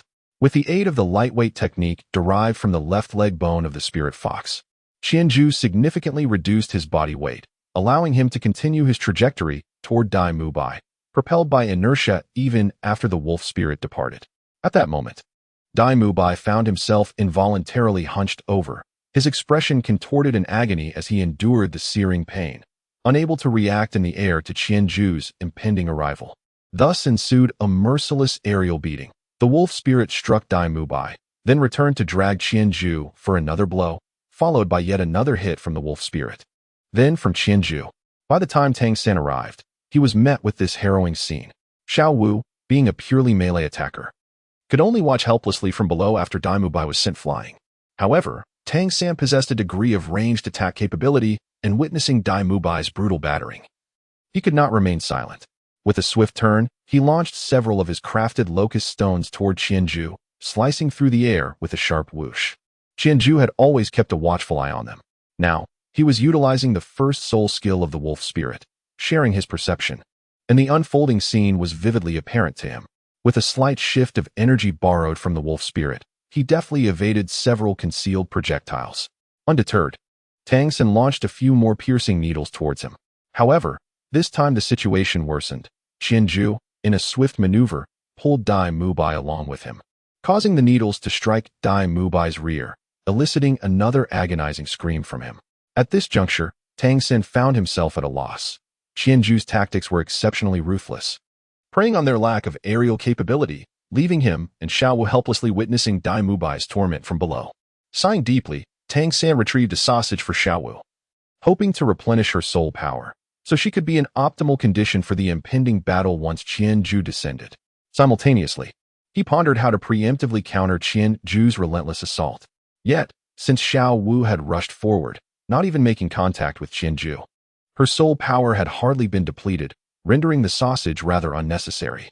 Thus, after a prolonged period of striking and kicking Dai Mubai in midair, Qianzhu sensed the time was ripe. With his back turned to Tang San and Xiao Wu, he wielded the 1,000-ju bow to slice across Dai Mubai's neck, sending him tumbling aside. Observing this, Tang San and Xiao Wu rushed over, with Tang San unleashing a torrent of blue silver grass, swirling towards Dai Mubai to mitigate his descent and catch him safely. As Qianzhu observed the situation, a faint smile graced his lips. He swiftly mounted the wolf spirit and glided towards another direction, with his sights firmly set on Oscar. Meanwhile, Oscar, who had just completed crafting the grand sausage, found himself in a state of panic upon seeing Qianzhu descending rapidly in his direction. Why was he coming towards him? Oscar contemplated calling for Tang San and the others for assistance, but quickly realized that this was precisely in accordance with Qianzhu's intentions. Furthermore, he had exhausted his soul power entirely in the creation of the sausage, rendering him of little use. It was imperative to prioritize rescuing Dai Lauda. Remaining on the field would only hinder their efforts. Regrettably, the sausages he had crafted would not reach their intended destination. Thus, as Oscar watched Qianzhu approach, he calculated the timing perfectly. Just as Qianzhu was about to reach him, he raised his hand and declared, "Director Fu, I concede and will exit the arena." To be continued. Chapter 64, 1 against 4, Part 2. In that final moment of concession, Oscar managed to draw Qianzhu over, securing a sliver of time for Tang San and the others. Embarrassed by the situation, Oscar smiled sheepishly at Qianzhu, who had just landed beside him, and said, "Ah Zhu, I have already exited the match. You cannot attack me now." "I would never attack you," Qianzhu replied with a smile, entirely devoid of any anger. He swiftly snatched the grand sausage from Oscar's hands and began to devour it eagerly. "Oh, this is splendid," he exclaimed. The actions he had just performed had indeed consumed a significant amount of soul power, especially the two instances of manifesting the Qianzhu Bao, which had depleted a fifth of his total soul power. Now, The sausage provided a timely replenishment. Observing his empty hands, Oscar's eyes widened in disbelief. How can you do this? I have already exited the match. You cannot take my things anymore. This is a violation of the rules. Once crafted, his sausage became an independent entity. Apart from its eventual disappearance when the duration expired, it bore no distinction from a genuine sausage. He could not directly command its dissolution. And upon witnessing Qianju's approach, he refrained from destroying it, believing that Qianju should no longer be able to seize his belongings. Otherwise, he would have tossed the sausage onto the ground and trampled it, testing whether Qianju could still consume it. Of course, I can, Qianju said, chuckling as he continued to eat. You see, there is no one here to stop me. Oscar turned to glance at Master and Flinder, who were also observing the scene, clearly aware of what was transpiring, but choosing not to intervene. This spoke volumes about the situation. Damn it, Oscar muttered under his breath, begrudgingly making his way toward Flinder. Meanwhile, on Tang San's side, he and Xiao Wu had successfully caught the descending Dai Mubai. In truth, Dai Mubai had not sustained severe injuries from Qianju's assault. Qianju had no intention of truly harming him. It was merely the relentless onslaught from him and the wolf spirit that had left Dai Mubai somewhat dazed. Having been rescued by Tang San and fed 2 recovery sausages, he felt significantly better and managed to stand with their support. That a Jew sure was ruthless. I was in excruciating pain just now, Dai Mubai lamented, rubbing his abdomen and chest with a hint of indignation. Come on, Tang San. Let the 3 of us confront him together. We must exact our revenge. Clenching his fist, Dai Mubai prepared to lead Tang San and Xiao Wu in search of Qianju to continue the battle. However, after taking just a couple of steps, Master S' cold voice interrupted. Dai Mubai, you have been disqualified from this match. This battle no longer concerns you. The Master's words left Dai Mubai and the others momentarily stunned. Why? I can still fight, he protested. But you are already dead. The Master's voice was icy. If this were a true battle, you wouldn't he assume that enduring such a brutal beating was merely a matter of suffering some pain? Look at your collar. Confused, Dai Mubai reached for his collar, and Tang San and Xiao Wu turned to look as well. They soon noticed a gash on his collar. Its edges remarkably smooth, clearly inflicted by a sharp weapon. Had that weapon been aimed at his neck, he could have truly perished. Am I really dead? Dai Mubai questioned, disbelief etched on his face. Indeed, young Bai. Thus, I advise you to exit the arena swiftly. The longer you delay, the more soul power that rascal Qianju will recover, making the remaining battle increasingly arduous for Tang San and the others. Flandra interjected, arms crossed. Teacher you, are you showing favoritism? I'm out of the match, yet a Jew can still seize my sausages. Now that Dai Lauda has been sidelined. Why didn't you inform us sooner? So much time wasted, and the sausages for Tang San and the others are also squandered, Oscar chimed in, joining the complaint as he approached upon witnessing Dai Mubai's disqualification. I am not biased.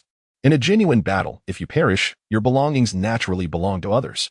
It is only logical that if Dai Mubai is gravely injured, it would be customary for Tang San and his companions to attempt to heal him, Master stated. His words firm and reasoned. All right, Xiao Ao, Dai Lauda, since the teacher has declared your exit, it is time to withdraw. The remainder of the fight rests upon Xiao Wu and me. Although victory may seem elusive, it will not be an easy feat for Qianju to best us. Tang San reassured, patting Dai Mubai on the shoulder as he and Xiao Wu began to approach Qianju. Xiao Wu, be sure to showcase your strength from the outset. This battle has been under Qianju's control, and we have yet to leverage any advantage. We cannot allow him to underestimate us. Understood. As long as you provide me the opportunity to close the distance, I am confident I can leave Qianju with an unforgettable memory. Evidently, having been unable to encounter Qianju, Xiao Wu was holding back a breath of determination. All right, Xiao Wu. I will devise a way to locate the wolf spirit and see if we can resolve it swiftly. Only then will we have a glimmer of hope. However, this necessitates you to hold Qiangu at bay for a while. Can you manage that? Absolutely. Have no worries, Xiao-san. After all, Qiangu would never truly harm me. We can certainly give it a try. At worst, we simply face defeat. Although previously, when confronted by Dai Mubai and another, they had been overwhelmed, Xiao Wu felt no trepidation at the prospect of facing Qianju alone. Her spirit was brimming with combat fervor. All right, let us proceed. As Tang San and Xiao Wu approached, Qianju finished the last of his sausage. Have you arrived? Perfect timing. My soul power is nearly replenished. Wiping his hands on his clothing, Qianju brandished the Qianjue bow, directing it toward Tang San and Xiao Wu. Xiao San, unleash all your techniques without hesitation, otherwise, the opportunity may slip away. Gazing at Qianju's invitation to duel, Tang San could not help but admire him. Indeed, Qianju had managed the battle superbly. What initially appeared to be a 4-against-1 scenario had been deftly maneuvered into a 2-against-1. Qianju, it seems I have much to learn from you. You exhibit an even greater mastery of control than I do. From the outset of this confrontation, everything has been under your command. However, Tang San's tone shifted. Xiao Wu and I are not so easily subdued, so do not hold back.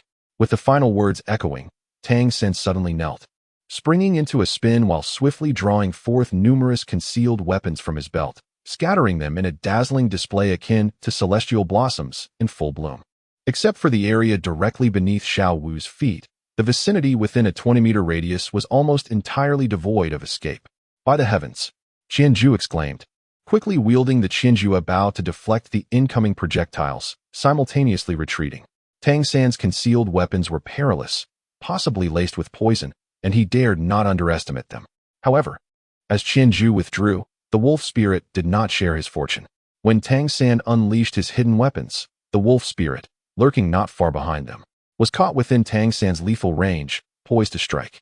Although Qianjue possesses the ability to simultaneously control both himself and the wolf spirit, maneuvering the latter to constantly shift positions during combat to attack foes or provide assistance proves to be limited to mere rudimentary actions. When it comes to deftly evading Tang San's intricate hidden weapons while managing both himself and the wolf spirit, he finds himself somewhat overwhelmed. After all, he has only one brain, and executing such nuanced maneuvers concurrently is beyond his current capabilities. Thus, while the majority of Tang San's projectiles, under Qianjue's control, struck the wolf spirit's mask and deflected harmlessly away, a few did manage to embed themselves elsewhere upon the wolf spirit's form. As the wolf spirit moved, those few weapons appeared to float conspicuously in the air. There, Tang San, poised in the air, swiftly pinpointed the wolf spirit's location. With a commanding shout, he dispatched 3 strands of blue-silver grass, each darting rapidly toward the trio of the wolf spirit, Xiao Wu and Qianjue. The fact that he could so easily discern the wolf spirit's position left Qianjue muttering to himself.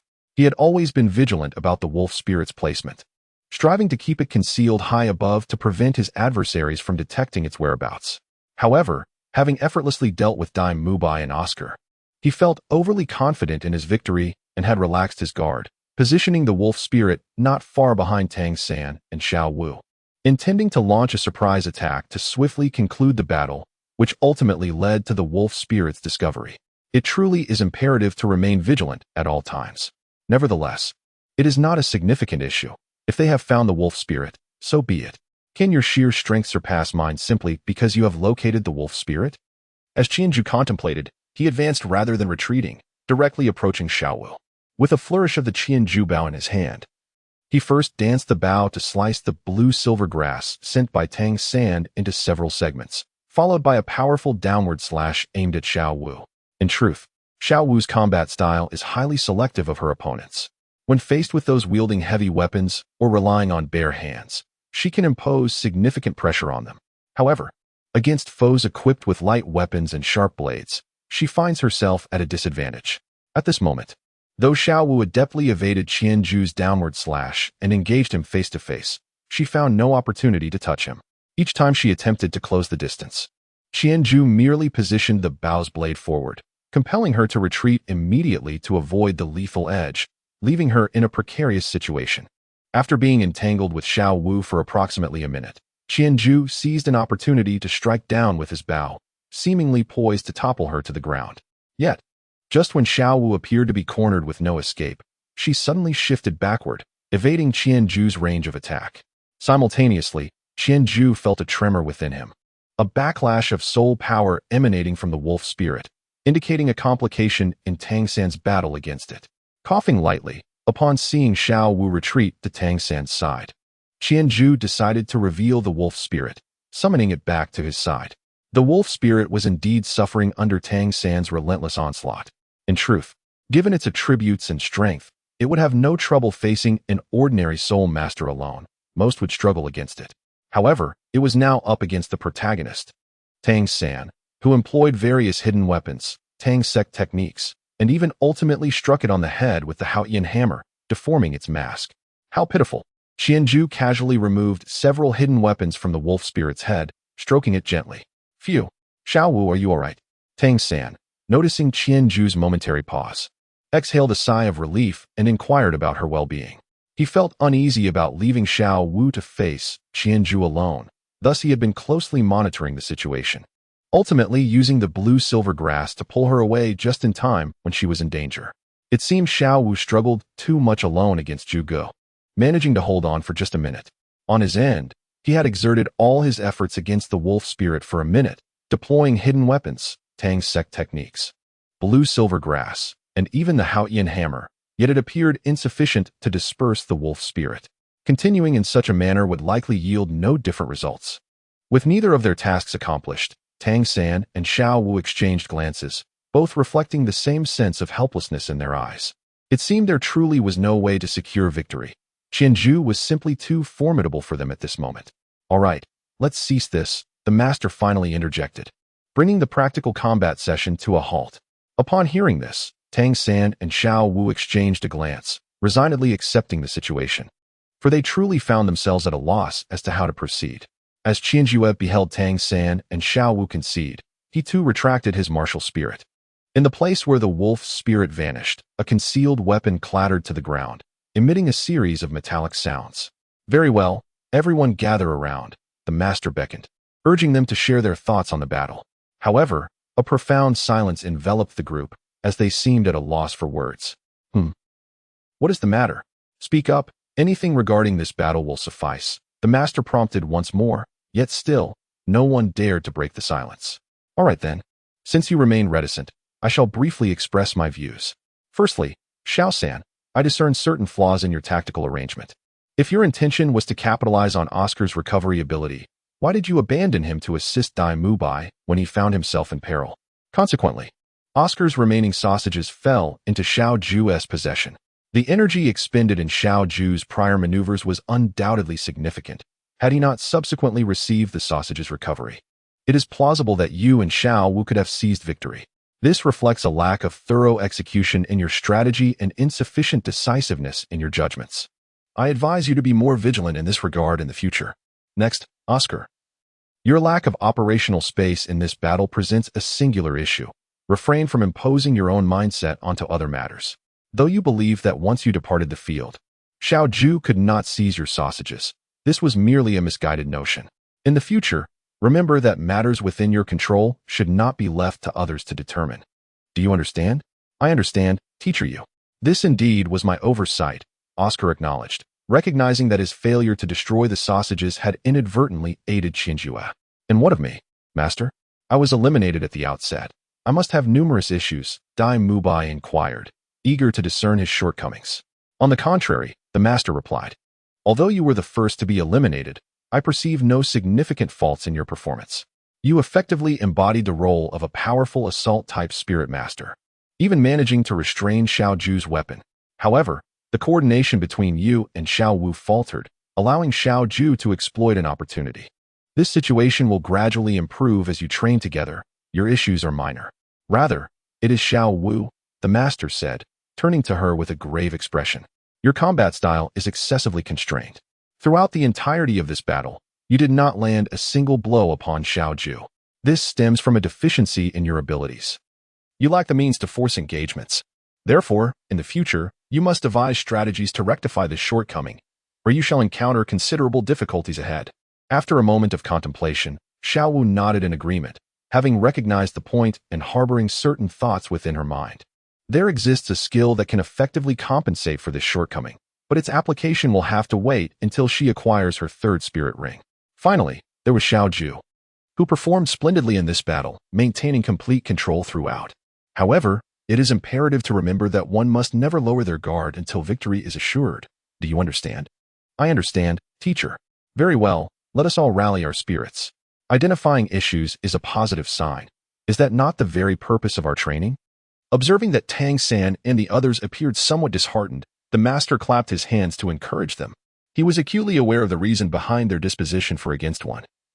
And yet they had put forth such a commendable effort. They were undoubtedly gifted children, hence the slight disappointment in their hearts. In truth, it is perfectly normal for you to be at a disadvantage. Especially you, Xiao-san. Your twin martial souls are akin to Xiao-Ju's, both capable of accommodating dual spirit rings.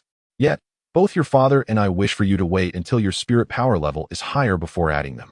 This approach will enable your strength to undergo a qualitative leap in the later stages, potentially surpassing Xiao-Ju. The same goes for you all, Dai Mubai, Oscar. Xiao-Wu, your talents are exceptional. The apparent gap between you and Xiao-Ju is solely due to your current low spirit power levels. Thus, Xiao-Ju's 4 spirit rings' additional attributes seem extraordinarily potent. Rest assured, as your spirit power levels rise, this disparity will gradually diminish. Therefore, do not underestimate yourselves, understood? Understood. The group responded in unison. With the Master's elucidation, their fighting spirit was rekindled. Excellent.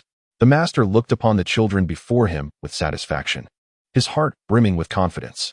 With their innate talents and diligence, he firmly believed that in the not-so-distant future, they would astonish the entire world.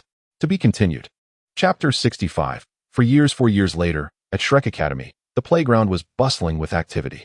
Form an orderly line, everyone. Come one by one to Teacher Lee for bone age testing. Dai Mubai commanded, maintaining order amidst the crowd. Today marked the enrollment day at Shrek Academy. Over these 4 years, Shrek Academy had transformed significantly. It was no longer the dilapidated institution it once was. The former picket fences had been replaced with sturdy walls, and the entrance now boasted a newly constructed stone archway with the word Shrek Academy elegantly inscribed by Flender himself.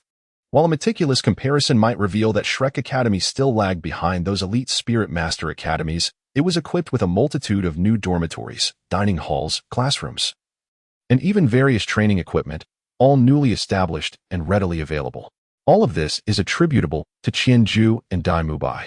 Time flies. Over the course of 4 years, Qianju has reached the age of 13, with his soul power now at level 37.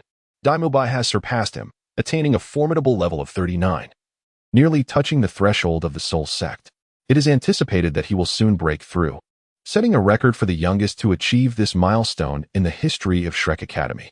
However, how long he will maintain this status remains uncertain.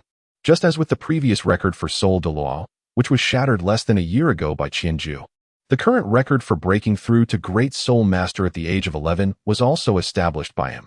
It seems unlikely that anyone will surpass this achievement in the future.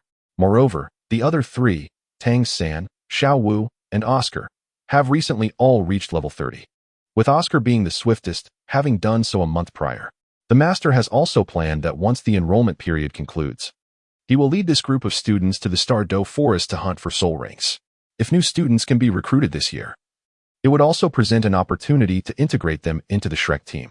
Those who do not meet the standards may leave.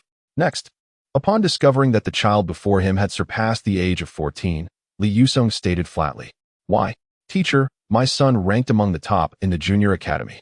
His first soul ring is even a 100-year soul ring. How could he be unqualified?" The child's parent exclaimed incredulously. "Very well, what is your son's soul power level? Has he surpassed 25? Has he touched the threshold of Soul Douluo?" "What? Threshold? Oh, he has touched it. My son's soul power is already at level 19. Once he obtains his second soul ring, he will become a great soul master." Li Yusong rolled his eyes. "I am referring to Soul Douluo, not Great Soul Master. That is why I state your son is unqualified." "What? Soul Douluo? Do you require a student to possess Soul Douluo strength? Are you recruiting teachers or students? If one possesses Soul Douluo strength, do we even need to attend school? What kind of academy is this, with such unreasonable demands?" Faced with the parents' indignation, Li Yusong calmly exhaled. "Mubai? Ah." Dai Mubai, who had been maintaining order nearby, immediately responded, releasing his martial soul. 4 years have passed, and Dai Mubai has grown taller and more formidable. With the enhancement from his martial soul transformation, his mere presence exudes a powerful aura, compelling the agitated parent to instinctively retreat a few steps in fear. Li Yusong gestured to the 2 yellow and 1 purple soul rings beneath Dai Mubai's feet. "Do you see this? Upon reaching the age of 14, this is our academy's standard. Your child, at 14, has not even reached the level of Great Soul Master. Hence, I say he is unqualified. Is there a problem with that?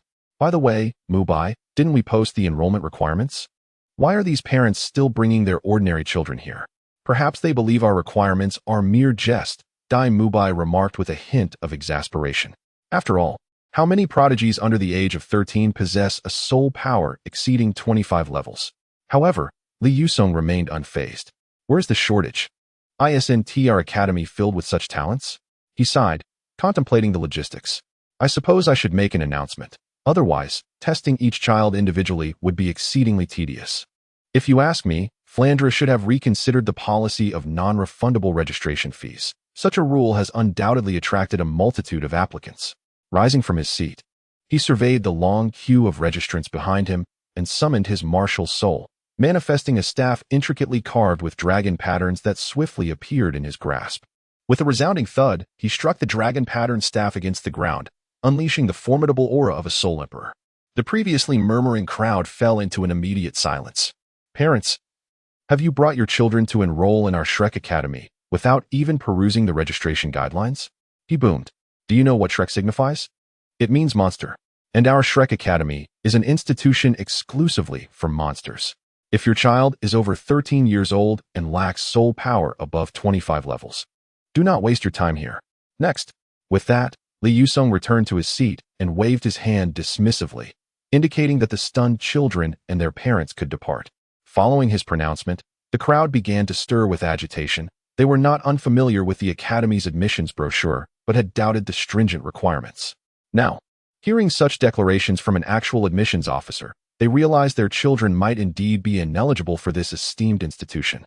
Regrettably, even the admissions officer was a soul emperor, reinforcing the Academy's formidable reputation. They began to accept the promotional claims that students graduating from this institution could ascend to the rank of Viscount within the empire. Consequently, a significant portion of the queue sighed and departed, leaving only a handful of applicants lingering. Exactly. This is more like it. I've said it before. What use is it to have so many applicants when we haven't found what we desire for 4 consecutive years? Li Yusong observed the dispersing crowd with satisfaction, nodding approvingly as he returned to his duties, extending his hand to the girl before him to assess her bone age. Yet, after only a couple of touches, a look of astonishment crossed his face as he gazed up at the girl across the table. How is it, teacher? May I qualify? Her voice was soft and melodious, exuding sweetness. You may indeed qualify, however. Li Yusong frowned, sensing that there might be issues concerning her family. I am uncertain, but it said that there are no distinctions in education. Moreover, I meet your academy's criteria, under 13 years of age, with soul power exceeding 25 levels. It seems you have no reason to reject me, do you? Indeed, that is a valid point. Very well, you have passed. Please stand by for a moment. Shortly, Mubai will escort you to the next stage. After all, the burden of concerns does not rest upon me. All right. The girl replied obediently, positioning herself beside Dai Mubai, who turned his gaze to admire the young lady beside him. Indeed, it was mere admiration. Thanks to the early arrival of Qianzhu, Tang San, and Xiao Wu, Dai Mubai had glimpsed hope within the struggles of his family. Thus, over the past years, he had refrained from indulging in distractions and controversies, dedicating nearly all his time to enhancing his strength, evident in the fact that his soul power surpassed that of the original narrative by 2 levels. Did we not agree that anyone over the age of 13 should refrain from joining the fray? Your son is already 15. While Dai Mubai was lost in admiration of the girl's charm, Li Yusong suddenly interjected with irritation. Yes, he is indeed 15. I am aware, however, esteemed teacher. My son not only possesses a soul power of 25, but also boasts 200-year soul rings. Please consider this and show some leniency. It turned out that the child currently being evaluated had surpassed the age limit of 15. However, the parent insisted on his child's eligibility due to his soul power meeting the required threshold and possessing 200-year soul rings. Observing the humble demeanor of the child's parent, Li Yusong suppressed his irritation. After all, the parent acted out of concern for their child, a sentiment he could empathize with. This is not merely a matter of leniency. Perhaps your child's talent is commendable, yet he still falls short of the extraordinary. Rushing into this environment could only prove detrimental. Observe our academy's students, for instance. Dai Mubai, also 15, has achieved a soul power of 39. Given such a disparity in their abilities, how could they possibly coexist? I suggest you consider enrolling him in another academy. If your claims hold true, other institutions should be more accommodating. listening to Li Yusong's earnest counsel. The parent glanced at his child and began to realize that his son no longer exhibited the spirited demeanor he once had in the junior academy. Instead, he appeared somewhat intimidated as he looked upon Dai Mubai. The parent seemed to grasp the essence of Li Yusong's words. "Ah, I appreciate the teacher's advice. I have been rather obstinate. Come, son, after waiting in line for so long, I am sure you are hungry. Let us dine first. Afterwards, we shall visit that academy called Songhui. I have heard it is quite commendable and should suit you well." After expressing gratitude to Li Yusong, the parent took his son by the hand and departed from Shrek Academy, their faint conversation lingering in the air. To be continued. Chapter 66. The Seven Wonders assemble. The departure of that parent did not draw much attention, and the admissions at Shrek Academy continued uninterrupted. One after another, individuals approached to assess their children's bone age. Yet, akin to that previous parent, they were all parents who, despite their children's underwhelming capabilities, harbored great confidence in them. Li Yusong refrained from expressing further frustration. After all, what if a truly exceptional child crossed his path? However, he did not engage in any lengthy persuasion either. A deficiency is a deficiency, and he promptly instructed those individuals to depart. They complied without hesitation, for none dared to provoke the ire of a soul emperor. Until a serene young girl stepped forward. In that fleeting moment, Dai Mubai, who had been admiring the girl beside him, instantaneously shifted his gaze to her, his eyes shimmering with an unusual brilliance. What is this sensation? Why does it feel so familiar, so intimate? Dai Mubai regarded the girl, furrowing his brow and murmuring to himself, her bone age is appropriate. What level of soul power does she possess? 27. In response to Li Yusong's inquiry, the cool girl answered succinctly, "Very well, you may stand to the side and await your turn for the next challenge." As the girl approached him, Dai Mubai could hardly tear his eyes away, yet she did not spare him a glance. Finally, unable to contain his curiosity, he inquired, "Excuse me, may I ask what your martial soul is?" At last, the cool girl turned her head, though she did not respond to his question. Instead, she retorted, "Have you attained soul power level 39? Dai Mubai was momentarily taken aback. "Yes, why do you ask?" Yet the girl remained silent, lost in her own thoughts, murmuring, 3 years short, 39. At least I haven't wasted time." "What do you mean by 3 years short, not wasting time?" Dai Mubai's confusion deepened. Finally, the cool girl directly answered Dai Mubai's initial question. "My martial soul is the nether cat." With this singular statement, she turned away, ignoring him entirely. Upon hearing this, Dai Mubai was momentarily stunned, and soon he found himself engulfed in memories, murmuring to himself, feeling an inexplicable significance attached to this martial soul. The nether cat. Suddenly, a realization struck him, and he inhaled sharply. "You are from the Zhu family. What brings you here? Wait, could it be that you are the one from the Zhu family destined to marry me?" Dai Mubai gazed at Zhu Zhuqing in astonishment. The Zhu family was also a prominent clan within their Star Do Empire, closely intertwined with the Dai family of the imperial lineage. Both families boasted powerful martial souls, a white tiger and a nether cat, forming an exceptionally compatible pair. Provided that two individuals from each family underwent training and developed a harmonious partnership, they could typically unleash a combined martial soul technique known as the nether white tiger. Thus, a pact was established between the two families. Whenever there were offspring of similar ages, they were destined to unite as a couple, sharing both glory and disgrace. Dai Mubai's elder brother, Davis, was already betrothed to Zhu's eldest daughter, Zhu Zhiyun, when Dai Mubai left his home. The Zhu family had yet to decide on his future spouse. Thus, he had never encountered Zhu Zhuqing. Little did he expect that she would find her way here now. In response to Dai Mubai's inquiry, the aloof young lady remained unresponsive, her gaze fixed straight ahead without a hint of distraction. In contrast, the sweet girl beside her watched the two with great interest, her eyes ablaze with curiosity.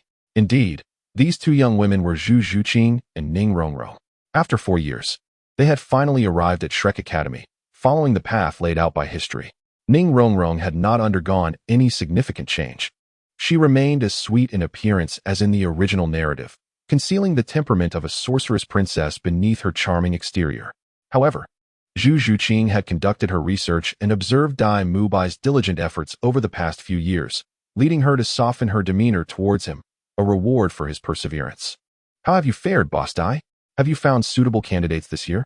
At that moment, A group of young individuals approached, 4 men and 1 woman, with Qianju at the forefront.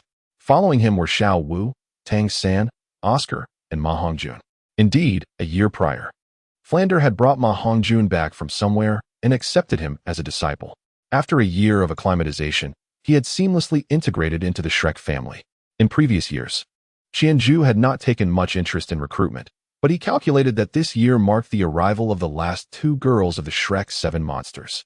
Thus, he decided to come and take a look, coincidentally encountering several others along the way who seemed unoccupied, prompting them to join him. Not bad. What brings you all here this year? You usually leave me to toil alone. And you, fatty, haven't you gone to find your girlfriend? Ah, don't mention it. Suehua couldn't tolerate me either, and we broke up. Alas, I'll have to visit the brothels again. Ma Hongjun lamented, covering his face in sadness at Dai Mubai's question. Haha. The 5 from Shrek couldn't help but laugh at Ma Hongjun's forlorn expression. Not even Xiao Wu was exempt. They all understood that Ma Hongjun's needs stemmed from the flaws in his martial soul, and even if he dated those girls, he never forced them. He treated his girlfriends exceptionally well, so they harbored no ill will towards his frequent changes in partners. Ma Hongjun was a genuinely good person. The new arrivals, Ning Rongrong and Zhu Zhuqing, remained puzzled by Ma Hongjun's reference to brothels, with Ning Rongrong particularly bemused. Only Zhu Zhuqing's icy gaze grew even colder as she turned to Dai Mubai, who seemed to sense her scrutiny and met her gaze. Don't look at me. I have never been to such places. These years, I have been diligently cultivating, Dai Mubai hurriedly explained. Ah, this year, there are actually 2 girls. Hello, I'm Oscar. What are your names? At this moment, Oscar also noticed the 2 young women beside Dai Mubai. One had a sweet bob haircut, while the other possessed long, straight black hair that exuded an air of coolness. Both were rare beauties indeed. He promptly approached to introduce himself. I am Zhu Zhuqing. The typically aloof Zhu Zhuqing merely stated her name. I am Ning Rongrong. Greetings. Are you all students of Shrek Academy? Ning Rongrong exhibited a more amiable demeanor, warmly engaging with everyone. Hello? I am Xiao Wu. We are all students of Shrek as well. However, do not mind that Uncle Sausage. He is rather inappropriate. Have you passed the first round? Xiao Wu, upon seeing the 2 girls, also walked over with a smile. Currently, among the 6 Shrek students, she was the sole female. Each night in the girls' dormitory, she was alone, and now it was impossible for her to share a room with Tang San. Therefore, she was quite eager for more girls to join, displaying great enthusiasm towards the 2 newcomers. Qianju, too, admired Ning Rongrong and Zhu Zhuqing openly, internally marveling. Ah, so this is Ning Rongrong and Zhu Zhuqing. Indeed. They are both exceptionally beautiful, each with her own distinctive charm. No wonder Dai Mubai and Oscar were so fervently pursuing them in the original narrative. Well then, it seems that this year, only these 2 students meet the requirements. Mubai, please take them to the master. I shall retire for now, my old bones are weary. At that moment, Li Yusong had just completed the assessment for the remaining students. However, due to the academy's elevated standards, ultimately only Zhu Zhuqing and Ning Rongrong qualified, leaving one to ponder whether it was fate. All right, Teacher Li, we shall proceed, Dai Mubai responded. Turning to Zhu Zhuqing and Ning Rongrong, he added, let us go. I will take you to find Teacher Yu. As long as you can pass her tests, you will be able to join us at Shrek. Yes, let us go. We are off to meet the master. Once we do, we shall be partners.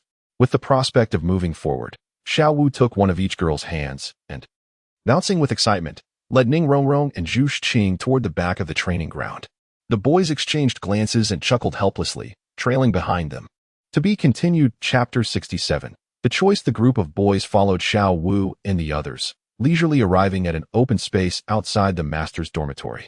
The conversation among Xiao Wu, Ning Rongrong, and Zhu Zhuqing quickly captured the attention of the master and Flinder, who were discussing matters within the dormitory. They pushed open the door and stepped outside. Ah, it appears we have indeed recruited students this year, and they are 2 young ladies. Quite impressive. However, I wonder if they can pass the test from Xiaogang. Flander gently stroked his hand and chuckled with a hint of delight. Who asked you to set such high standards? The academy hasn't recruited anyone for 4 years, and I've been living alone in the girls' dormitory all this time. Xiao Wu, recalling this, spoke with a touch of resentment. This is a case of preferring quality over quantity. Do you understand?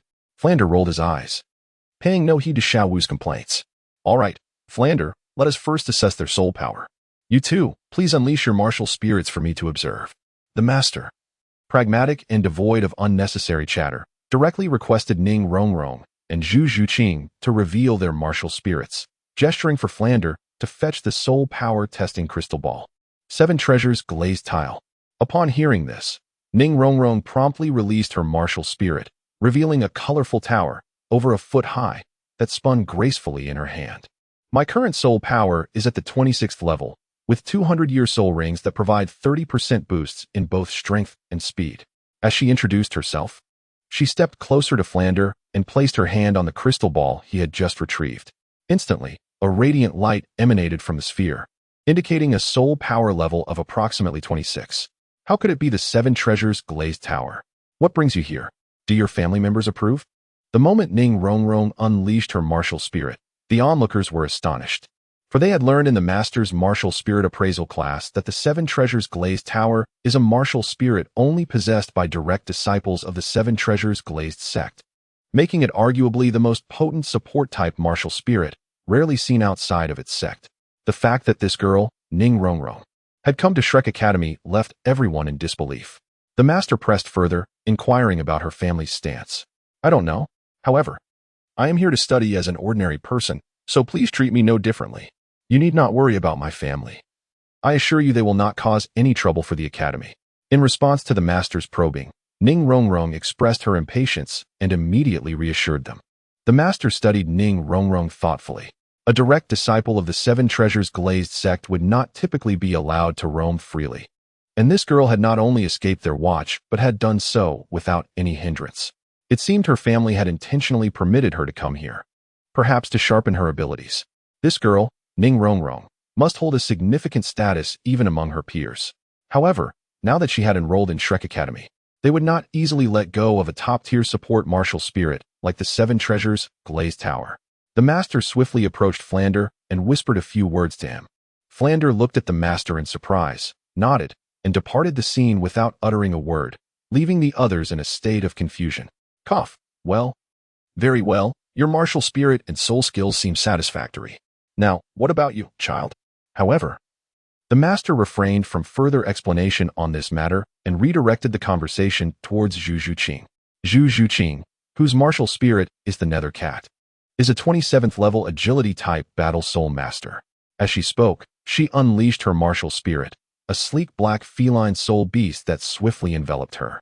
Her eyes transformed in hue, one becoming a deep emerald and the other a clear azure, while sharp, claw-like protrusions emerged from her hands. The Nether Cat, you are here to seek Dai Mubai, aren't you? The Master was taken aback, for he was well aware of the connection between the Nether Cat and the royal white tiger martial spirit of the Star Luo Empire. Thus, the moment Zhu Zhuqing manifested her martial spirit, he comprehended her purpose for coming. It was undoubtedly for Dai Mubai. No, I am here to enhance my strength. Yet, maintaining her aloof demeanor, Zhu Zhuqing could not possibly admit that her visit was for Dai Mubai. Hence, she fabricated a lie, defiantly asserting that her intention was solely to improve her power. Very well, then your soul skills should pose no problem. He continued. It is fortuitous that one of you is an agility type and the other a support type. For the practical test, you may choose between Xiao Zhu and Mubai. As long as you can withstand their onslaught for the duration of an incense stick, you shall pass. Upon learning that Zhu Zhuqing hailed from the Zhu family, the Master no longer felt the need to scrutinize their soul skills. Families of prominence, such as the 7 Treasures Glazed sect and the Zhu family, had their initial soul skills honed through countless trials and were essentially fixed, ensuring their reliability. He began arranging a practical combat scenario to observe their performance in actual battle. Upon hearing the Master's words, Qianzhu promptly stepped forward from the group, standing beside Dai Mubai to allow Zhu Zhuqing and Ning Rongrong to make their choice. A thrill coursed through him. After years of camaraderie, he was intimately familiar with the other members of the Shrek 7 monsters, leaving only the newcomers, Ning Rongrong and Zhu Zhuqing, somewhat enigmatic. He secretly hoped they would choose him, seeing it as an opportunity to gauge their abilities. Choose me. Choose me. Dai Mubai fervently mouthed, casting meaningful glances at Zhu Zhuqing. Nearby, Xiao Wu, Ma Hongjun, Oscar, and the others held their breath, awaiting the decision of the two. I choose him. I choose him. Yet, as Ning Rongrong and Zhu Zhuqing exchanged glances, they simultaneously opted for Qianzhu. Ning Rongrong, having previously witnessed Dai Mubai unleash his martial soul, was aware of his soul power reaching level 39. In contrast, Qianju appeared younger and, presumably, possessed lesser soul power, suggesting a comparatively lighter challenge. Zhu Zhuqing, misinterpreting Dai Mubai's gestures as an indication that selecting him would grant her an advantage, naturally declined such an offer due to her pride. Thus, both women ended up selecting Qianju. This is disastrous, Oscar lamented, slapping his forehead. Ma Hongjun grimaced at the memory of the pain inflicted by Qianju's wolf spirit. Even Tang Xin shook his head, lamenting the misfortune of the two. Alas, Qianju, please go easy on them. If possible, refrain from using the wolf spirit, all right? Dai Mubai sighed, helplessly appealing to Qianju. Don't worry. I'm gentle with delicate flowers, Qianju reassured with a smile as he patted Dai Mubai's shoulder and stepped forward. Observing this, the others quickly retreated, clearing the area for the impending battle among the three. Zhu Zhuqing and Ning Rongrong noticed the crowd's reaction, sensing they may have made an error in their choice, but without having fought, how could one be certain of that? Having made their decision, they would not regret it. At worst, they would simply face defeat. Quickly unleash your martial soul. We are ready. Zhu Zhuqing assumed an offensive stance, directing her words at Qianju, as if poised to pounce. Haha, very well. To ensure the two young ladies did not feel belittled, Qianju obligingly released his martial soul, extending his hand as the Qianju bow materialized swiftly. Beneath him, 3 soul rings, 2 yellow and 1 purple, began to rotate gracefully. A bow-type martial soul. Zhu Zhuqing pondered, somewhat perplexed. Isn't this a long-range agility-type soul master? One that should be countered by her. Why then did the others exhibit such emotions? Never mind, there was no time for such thoughts. She would initiate the attack. Shaking off her scattered musings, Zhu Zhuqing called out sharply and dashed toward Qianju, leaving behind a fleeting image. Prepare yourselves. To be continued. Chapter 68. The battle. The 7 treasures are renowned, the first being speed, and the second, strength. As Zhu Zhuqing surged forth, nearing Qianju in an instant, Ning Rongrong deftly manipulated the 7 treasures' glazed tower. The second spirit skill, followed by the first, was unleashed in quick succession. 2 beams of colorful light emanated from the lower 2 tiers of the tower, swiftly merging into Zhu Zhuqing's being, enhancing her velocity to reach Qianju a mere half a second faster than before. Do not underestimate this half second. It could very well be the difference that prevents an opponent from responding in time or leads to a miscalculation, thereby creating an opportunity for victory in battle. However, given Qianju's current prowess, he was beyond the reach of such minor oversights in combat of the same rank. As Zhu Zhuqing's claws lunged towards him, Qianju remained unperturbed, raising his right hand to firmly seize her wrist. How slippery, Qianju mused inwardly. Naturally, Zhu Zhuqing would not concede so easily. After struggling twice without success, she swiftly utilized the grip on her hand to leap into the air, contorting her body. At the pinnacle of her ascent, she forcefully extended herself, launching her feet towards Qianju's head. Qianju swiftly raised his hand, which held the bow, to block the kick aimed at him. He then relinquished the Qianju bow and quickly grasped one of Zhu Zhuqing's ankles. Using her momentum, he spun her around before casting her aside, causing her to collide with Ning Rongrong, who was still watching the match from the sidelines. The two tumbled to the ground in a heap. Ouch! As Ning Rongrong cried out in surprise, Zhu Zhuqing rolled upon landing and sprang to her feet, crouching like a cat, while keeping a vigilant gaze on Qianju. Noticing that he had no intention of continuing his assault, she cautiously approached Ning Rongrong and helped her up. Throughout this exchange, her eyes never strayed from Qianju. Once Ning Rongrong managed to rise, rubbing her rear, Zhu Zhuqing locked eyes with her. Both could discern the worry reflected in each other's gaze, particularly Zhu Zhuqing, who felt the weight of their recent encounters more acutely. This young man, Qianju, possessed an astonishing physique when he had seized her earlier. She had struggled in vain to break free. His strength was not that of an agility-focused soul master, and when she had launched her full kick, he had effortlessly blocked it with a single hand, his body remaining unmoved. He seemed more formidable than even a strength-type soul master. How could they possibly contend with him? The two were momentarily engulfed in doubt. What were they thinking? Observing their dazed expressions, Qianju softly intoned, lifting his left hand to summon the Qianju bow that had been hovering nearby. He raised it and loosed a glowing arrow directed at Zhu Zhuqing. Whoosh! Zhu Zhuqing hastily evaded, lunging to the side. Just as Ning Rongrong turned to check on her, another arrow whizzed past her hair, soaring into the distance until it faded away. After a brief moment of shock, Ning Rongrong reached up to touch her hair, discovering a singed lock curling near her ear. Wisps of smoke rising from it, releasing a faint scent of char. Ning Rongrong's eyes widened as she glared at Qianju, her anger rapidly flooding her gaze. However, upon glancing around and noticing that her usual protectors were absent, leaving only academy personnel nearby, her fury transformed into a sense of grievance. Tears welling in her beautiful eyes, Ning Rongrong sank to the ground, hugging her legs and weeping uncontrollably. This unexpected turn of events left both Zhu Zhuqing and Qianju at a loss, while the onlookers from the academy exchanged bewildered glances. Ma Hongjun cautiously stepped closer to Xiao Wu and remarked, "Hey, Xiao Wu, it's just a bit of burnt hair. Is she really that upset?" Xiao Wu shot him a disapproving look. "Why don't you try burning your own hair?" With that, she moved to comfort Ning Rongrong softly. Ma Hongjun touched his own short hair, mumbling to himself, "So what if it burns? It'll grow back once I unleash my martial soul." Qianju naturally overheard the conversation between Ma Hongjun and Xiao Wu, and he instinctively shrank his neck, feeling a twinge of embarrassment. His initial conception had been to have the light arrow gracefully glide through the strands of Ning Rongrong's hair, creating a beautiful breeze that would stir her tresses, thus serving as a gentle reminder to her. However, he had forgotten that his light arrow was no ordinary projectile, imbued with soul power and heat.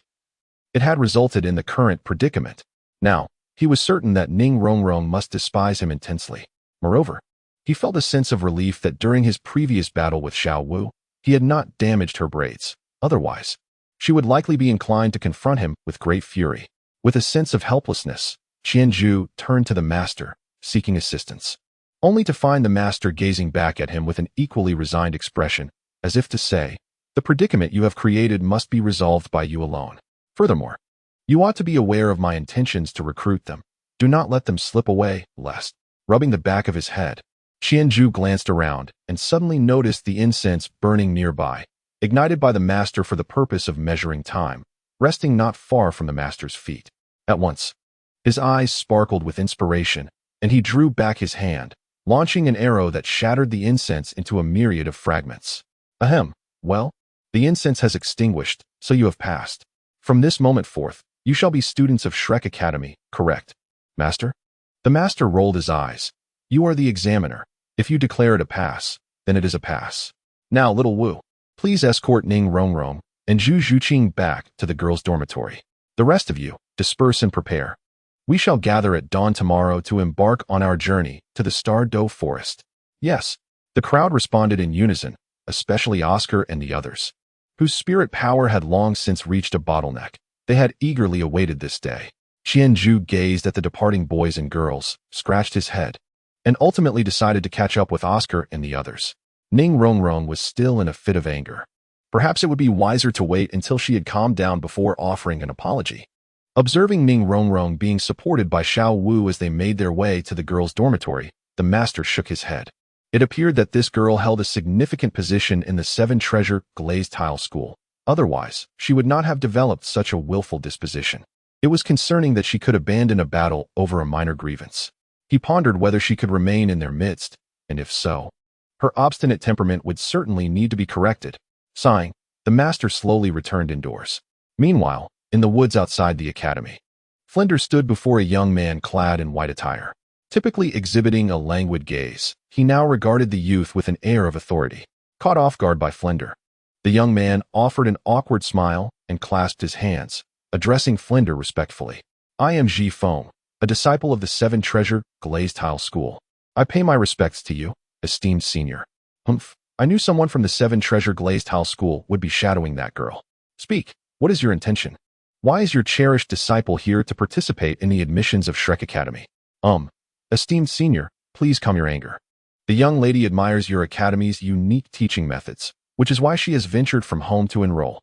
Our school leader has entrusted me with a letter to deliver to you," the young man stated, producing a letter marked to Director Flender from his pocket and presenting it to Flender. The school leader. Flender squinted, opening the letter with a mix of skepticism and curiosity. As he read, his eyes widened in astonishment. This girl is the only daughter of your school leader, and she intends to remain here for training? The young man also widened his eyes. Having always protected Ning Rongrong, he was aware that although her nature was not malevolent, she had been overly indulged by the two elders, resulting in a somewhat unruly character that was unlikely to endear her to others. He had not anticipated that the school leader would be so trusting as to allow her to stay at the academy alone. With a wry smile, the young man bowed once more. The school leader's decisions are beyond my purview, but indeed, she is the only daughter of our leader, cherished by both elders. I sincerely hope, esteemed senior, that you will watch over her and ensure she does not come to harm. I must return to report back to the school, so I will take my leave now. With that, the young man took a few steps back, turned, and gradually faded from view. Flender, left alone, reread the letter with a growing smile. Ha ha ha. This is splendid. We have unwittingly acquired a genius from the Seven Treasure Glazed Tile School. I was just fretting over Xiao Gang's troubles. Now, it seems we are assured a place in the upcoming Elite Soul Master Academy competition across the continent. To be continued. Chapter 69, The Witch Rongrong. Ding, ding, ding. As the bell signaling the commencement of classes at the academy resonated, the 8 Shrek students stood side by side on the playground, not a single one absent. Master, Flander, and Lu Erlong emerged slowly from the dim light of dawn. Even Master, known for his high standards, could not help but feel a surge of pride upon witnessing the 8 gifted students lined up before him. With such talented individuals at hand, the prospect of contending for the championship in the next Elite Soul Master competition seemed within reach. Are you ready? Master shouted with fervor. Ready. The crowd responded in unison. Very well, let us engage in another session of adaptive training. Except for Qianzhu, Ning Rongrong, and Zhu Zhuqing. The spirits of the other 5 students, previously elevated, plummeted in an instant. Hey, Xiao Wu, what is adaptive training? Ning Rongrong, standing at the back, curiously whispered to Xiao Wu, her interest piqued by the sudden shift in enthusiasm. Zhu Zhuqing, hearing Ning Rongrong's inquiry, leaned in closer to Xiao Wu, clearly eager to understand as well. Adaptive training. Xiao Wu lifted her head, her gaze unfocused as she stared at the dimly lit sky, recalling the torment inflicted by Qianzhu's wolf spirit and Oscar's lewd soul curse. Ever since she grasped the meaning behind the male's big sausage, she had refrained from ever touching Oscar's big sausage again, except when absolutely necessary. These were 2 extremes of suffering, one physical, the other mental. Trust me, you would not wish to experience either suffering. Both Zhu Zhuqing and Ning Rongrong echoed in unison. Ning Rongrong reminisced about her past pranks, such as placing a snake in her grandfather's bed or dyeing the few remaining strands of hair on her bone grandfather's head in vibrant colors. At that time, both her sword grandfather and bone grandfather claimed she was tormenting them. Zhu Zhuqing, on the other hand, recalled the incessant strife and deception within her family, which felt like a form of cruel torment to her. Both of them frowned. All right, Xiao Zhu, unleash your wolf spirit, but do not let it manifest. Everyone, extend your hands. Remember, no drastic movements, especially the 2 of you. Master finally cautioned as he positioned himself in front of Zhu Zhuqing and Ning Rongrong. The adaptive training for the wolf spirit had evolved from inflicting wounds to a gentle bite, calibrated to inflict pain without causing harm. The master deliberately refrains from revealing to Ning Rongrong and Zhu Zhuqing the true nature of this training, intending to leave a profound impression on them.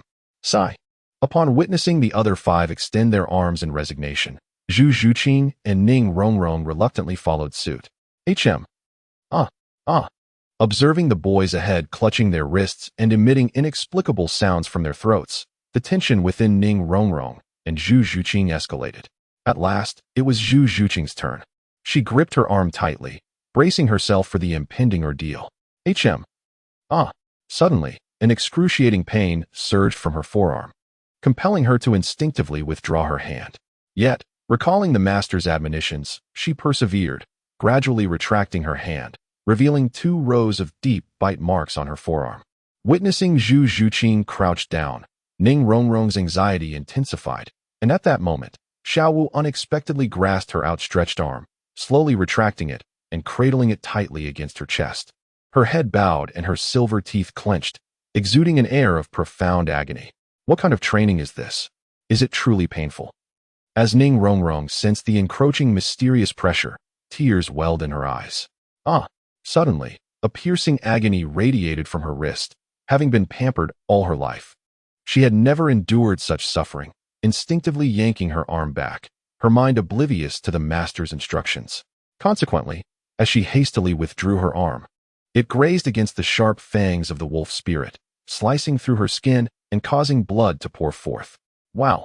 Gazing at her blood-soaked arm, coupled with the excruciating pain, Ning Rongrong collapsed in tears, her garments quickly drenched in both tears and blood. Rongrong, are you all right? Xiao Wu, after the pain subsided, immediately crouched beside Ning Rongrong to comfort her, eager to assess her injury. Get away from me. To her surprise, the usually gentle Ning Rongrong forcefully shoved Xiao Wu away, the sheer force causing Xiao Wu to stagger back several steps, nearly falling to the ground, only to be steadied by Tang San.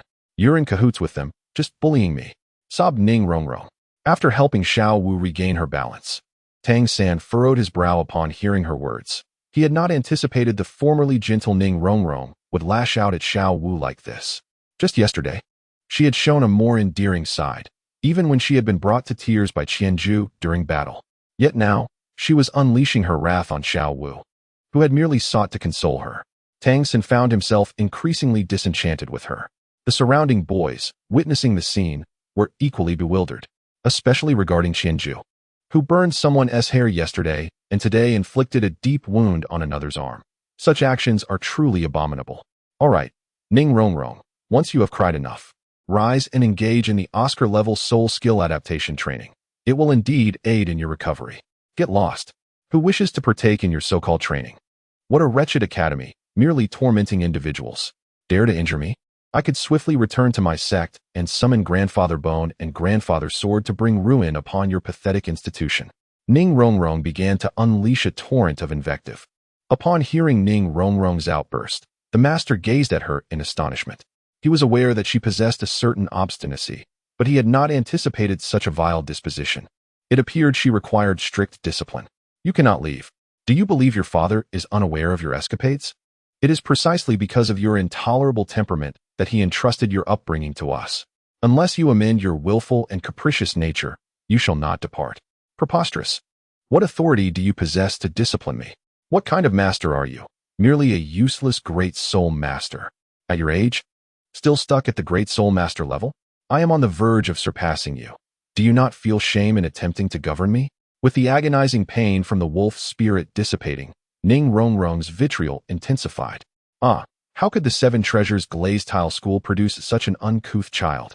Watch as I teach you a lesson on behalf of your father.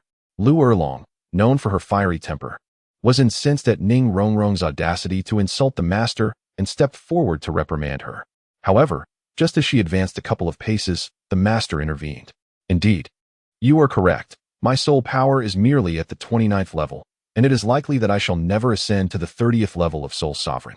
If you claim I lack qualifications, then I cannot dispute that assertion. Umph. Ning Rongrong, clutching her hand, turned her head away disdainfully upon hearing the master's words. However, it is you who lacks the qualifications, not I. You seem quite unfit to govern me and to remain in our Shrek Academy.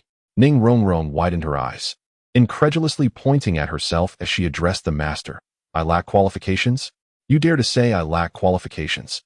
Our Seven Treasures glazed tile school possesses unparalleled martial spirits, and I am the most exceptional disciple of this generation.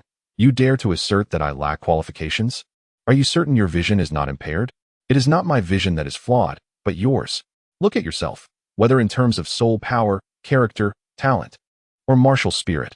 Which of them can you compare to? If the most outstanding disciple of the Seven Treasures glazed tile school is merely you, then I fear the school is on the brink of decline. I am inferior to them. They are merely older than I and possess slightly higher soul power. My Seven Treasures glazed tower martial spirit can significantly enhance a team's strength. Which of them can achieve that? The master shook his head, stating, there is no need for you to elaborate on how your martial soul can benefit the team, for in your current state, no team would ever desire your presence. Do you truly believe you can find partners to whom you can entrust your back? Even your father requires the protection of 2 titled Douluos from the Seven Treasure glazed tile school. Have you ever witnessed him treating his companions in such a manner? Even if your soul power were to increase, do you think you could find titled Douluo companions? Each titled Douluo possesses their own pride. Why would they tolerate you?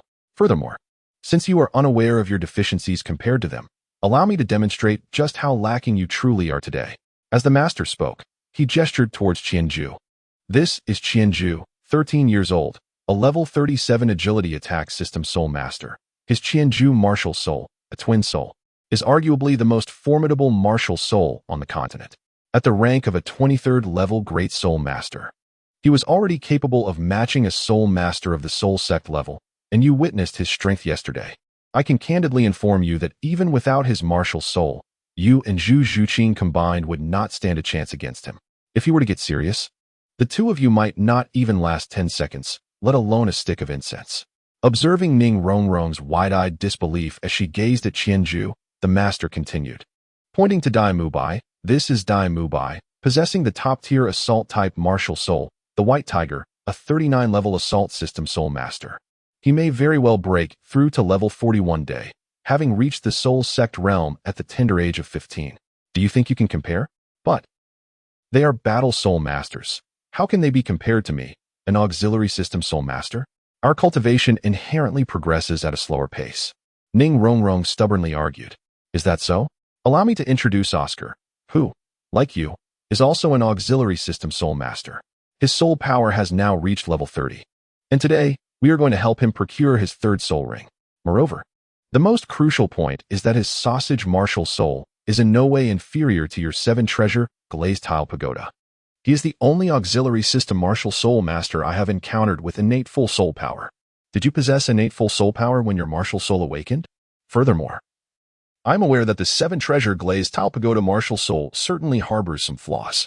To this day, I have yet to hear of any soul master with a 7-treasure glazed tile pagoda martial soul reaching the realm of title Douluo. Your martial soul has shortcomings, while Oscar's does not. If all goes well, he will undoubtedly cultivate to the title Douluo level, and at that time, the title of the continent's foremost auxiliary system martial soul will no longer belong to your 7-treasure glazed tile school. He. Ning Rongrong stared in shock at the master and Oscar, astonished that such a thing as an innate full soul power auxiliary system soul master existed in this world. What terrified her further was the fact that the master had even deduced the deepest secrets of the 7-treasure glazed tile school. Do you now understand the disparity? And there's more. Tang San, possessing twin martial souls, has also achieved soul power level 30. You should know what twin martial souls signify, correct? Ma Hongjun, a top-tier flying-type martial spirit, the evil fire phoenix, is already rare among flying martial spirits. What does the phoenix symbolize? Should I introduce it to you? Additionally, there is Xiao Wu, whom you just pushed away. She may not be too far behind you, and her martial spirit is equally impressive. Her unique agility makes her a formidable opponent for close combat soul masters. She has also reached the 30th level of soul power at the tender age of 12. Now, tell me, who do you believe you can compare yourself to? This is reminiscent of when you first arrived at Shrek. Since concealment is impossible, the master simply divulged everything. He could see that the hearts of these two girls were not malicious, merely differing in temperament. He was confident in his ability to manage them, particularly Ning Rongrong. Oh, and there's Zhu Zhuqing, who came here with you. In terms of soul power, you may not perceive any difference. However, judging by her performance in yesterday's battle, she surpasses you by a considerable margin. And Zhu Zhuqing, tell me, what is your purpose in being here? To enhance my strength. Zhu Zhuqing promptly replied. And how will you respond to the training arranged by the academy? As long as it allows me to grow stronger, I will execute it without hesitation. Do you believe I am qualified to teach you? Zhu Zhuqing glanced at the master, then turned to the 6 others beside Qianju. The master's introduction had also left her stunned, and she resolutely answered, absolutely qualified. Ning Rongrong, did you hear that? Yes, I admit. Your 7-treasures glazed tower martial spirit is indeed impressive, but I believe that if you did not possess this martial spirit, you might not even qualify to enter this academy. I would not have engaged in this dialogue with you at all. Setting aside your martial spirit, with your current disposition, no one would like you. Are you certain you wish to continue being so willful? Ning Rongrong stared blankly at the master, her tear-filled eyes overflowing with tears even more intensely. The master's words today had completely shattered her previous pride. She turned to glance at the others around her, only to find them silently observing her from a distance. Even Xiao Wu, who had always been close to her, was standing by Tang San's side. Could it be that she was truly so detestable? At this moment, her proud heart finally crumbled. Well, Ning Rongrong cried out and turned to run off the playground. She no longer wished to remain in a place where she felt loathed. Are you certain you wish to leave? However, the master's words compelled her to halt. We are about to set off for the Douluo Forest to hunt for soul rings. This is your best opportunity to integrate into this collective. Are you sure you want to depart? If you leave, I assure you, in 10 years, at most 10 years, they will be figures you must look up to. Ning Rongrong stood there, dazed, her tear-filled eyes turning to gaze at the others looking back at her. Neither leaving nor staying seemed to be an option. In the end, it was Xiaowu who stepped forward and gently embraced her. All right, Rongrong, stay with us. As long as you amend your capricious temperament, everyone will welcome you. With tears glistening in her eyes, Ning Rongrong gazed at Xiaowu, captivated by her sincere gaze. Is it, truly, genuine? Indeed it is. Xiaowu assured her, they are all wonderful individuals. Ning Rongrong looked at Xiaowu, the girl she had just pushed away, and suddenly found herself loathing her own actions. I'm so sorry, Xiaowu. To be continued. Chapter 70. The Might of Qianju. Upon witnessing Ning Rongrong's tearful apology to Xiaowu, everyone patiently awaited her emotional release. Once she had expressed her inner turmoil, Master signaled to Oscar to commence the preparation of his sausages to distribute among the group. I possess a grand sausage. I possess a grand sausage. Echoed Oscar's mischievous incantation across the expansive playground. After crafting 8 sausages, Oscar began to distribute them one by one, chuckling as he handed them to several girls. Perverted sausage uncle, what are you laughing at? Xiaowu, being the closest to Oscar, confronted him directly. Realizing his guilt, Oscar refrained from responding, rolling his eyes before retreating back to the boy's side. Upon receiving the sausages, Qianju, Dai Mubai, and Ma Hongjun immediately began to indulge. As young men, their initial reluctance had dissipated over the years of camaraderie. Qianju even retrieved his specially crafted chili seasoning from his storage ring and sprinkled it generously over his sausage as he savored the flavors. Hey Qianju, share some with me, Dai Mubai exclaimed, extending his sausage toward him. I want some too, Ma Hongjun chimed in, his full lips glistening with anticipation. Ning Rongrong and Zhu Zhuqing, holding their own sausages, initially felt a strong aversion after hearing Oscar's soul curse. However, seeing their companions relish the sausages, even enhancing them with spices, made the situation seem less daunting. With her resistance waning, Zhu Zhuqing turned to Dai Mubai, curious if he had any lingering objections. After all, their families had linked their fates, and certain matters warranted caution. Yet, as she glanced over, she found Dai Mubai engrossed in a playful tug-of-war for the seasoning with Qianju, completely oblivious to her presence. Well, it seemed there were no issues after all. Zhu Zhuqing thought, poised to take a bite. However, she overheard Xiaowu still encouraging Ning Rongrong beside her. Go on, Rongrong, it's nothing to worry about. It's merely a soul curse from Uncle Sausage, and it signifies nothing else. Besides, the sausages he makes are quite beneficial. For instance, your injured arm. Consuming this should expedite the clotting and healing process. Yet, Ning Rongrong hesitated as she gazed at the sausage in her hand. Oh, there's no need for hesitation. You can always indulge in more later. You won't even have a scar. You know how we girls are. Scars are simply unsightly. But, Ning Rongrong glanced nervously toward Oscar, still unable to bring herself to bite into the sausage. Oh, enough of the buts. Just eat, Xiaowu exclaimed, grasping Ning Rongrong's hand, and playfully stuffed a sausage into her mouth, taking a bite of her own simultaneously.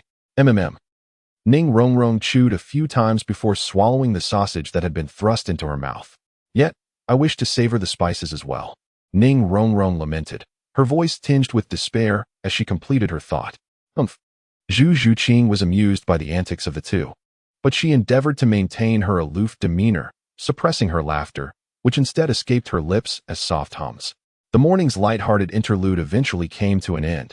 The group tidied themselves up, finally preparing to depart from the academy and venture towards the Douluo Forest. The Douluo Forest, renowned as one of the 3 prominent gathering places for soul beasts on the Douluo Continent, sprawls across the territories of the Heaven-Do Empire and the Douluo Empire. It is an immense ancient forest with a complex environment comprising wetlands, swamps, rivers, lakes, and mountains, featuring virtually every conceivable type of terrain. Countless soul beasts reside within its depths, some aging a millennium, others 10,000 years, and even those surpassing 100,000 years are not uncommon. Shrek Academy. Nestled within the confines of Soto City, is situated approximately 500 kilometers from the Douluo forest. From this moment onward, you are to run continuously until you reach Douluo town, located 100 kilometers away from the forest. Regardless of how you manage your pace, you must ensure that you arrive there before nightfall, and today's exertions must not hinder your actions for tomorrow. Moreover, throughout this journey, including tomorrow's soul ring acquisition, aside from dangers that exceed your capabilities, the Academy's instructors will not intervene. Thus, once you leave the Academy, everything will rest upon your shoulders. Now let us set forth. At the entrance of Shrek Academy, the master stood before the group, solemnly delivering these words before boarding a rented carriage with Lu Erlong and Flinder, departing swiftly and leaving the 8 behind, gazing enviously as they gradually receded from sight. Enough of that. Let us prepare to depart as well. A Jew will lead us ahead. Xiao Ao has expended a considerable amount of soul power, so I, along with Tang San, will take turns supporting him forward, allowing him to recover his energy and continue producing those delightful sausages for us. If we consume one every hour, we should effectively alleviate the fatigue from our continuous running, enabling us to reach Douluo town. Dai Mubai interrupted the group's admiration, stepping forward to organize their plans. Being the eldest and having entered the academy first, his soul power cultivation stood at the highest, and the others implicitly recognized him as the leader. Thus he typically took charge of arrangements. Forget about any complications. Simply ride my wolf spirit. Let it carry you all the way.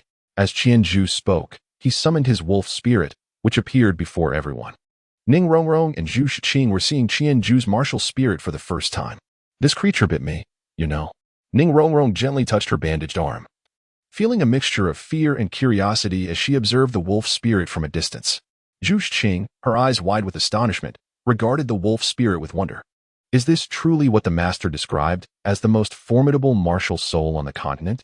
Can I really ride the wolf spirit? Oscar, brimming with excitement, leaned closer to the wolf spirit, softly reaching out to caress its smoky form. Go ahead and mount. It should not cause you any pain.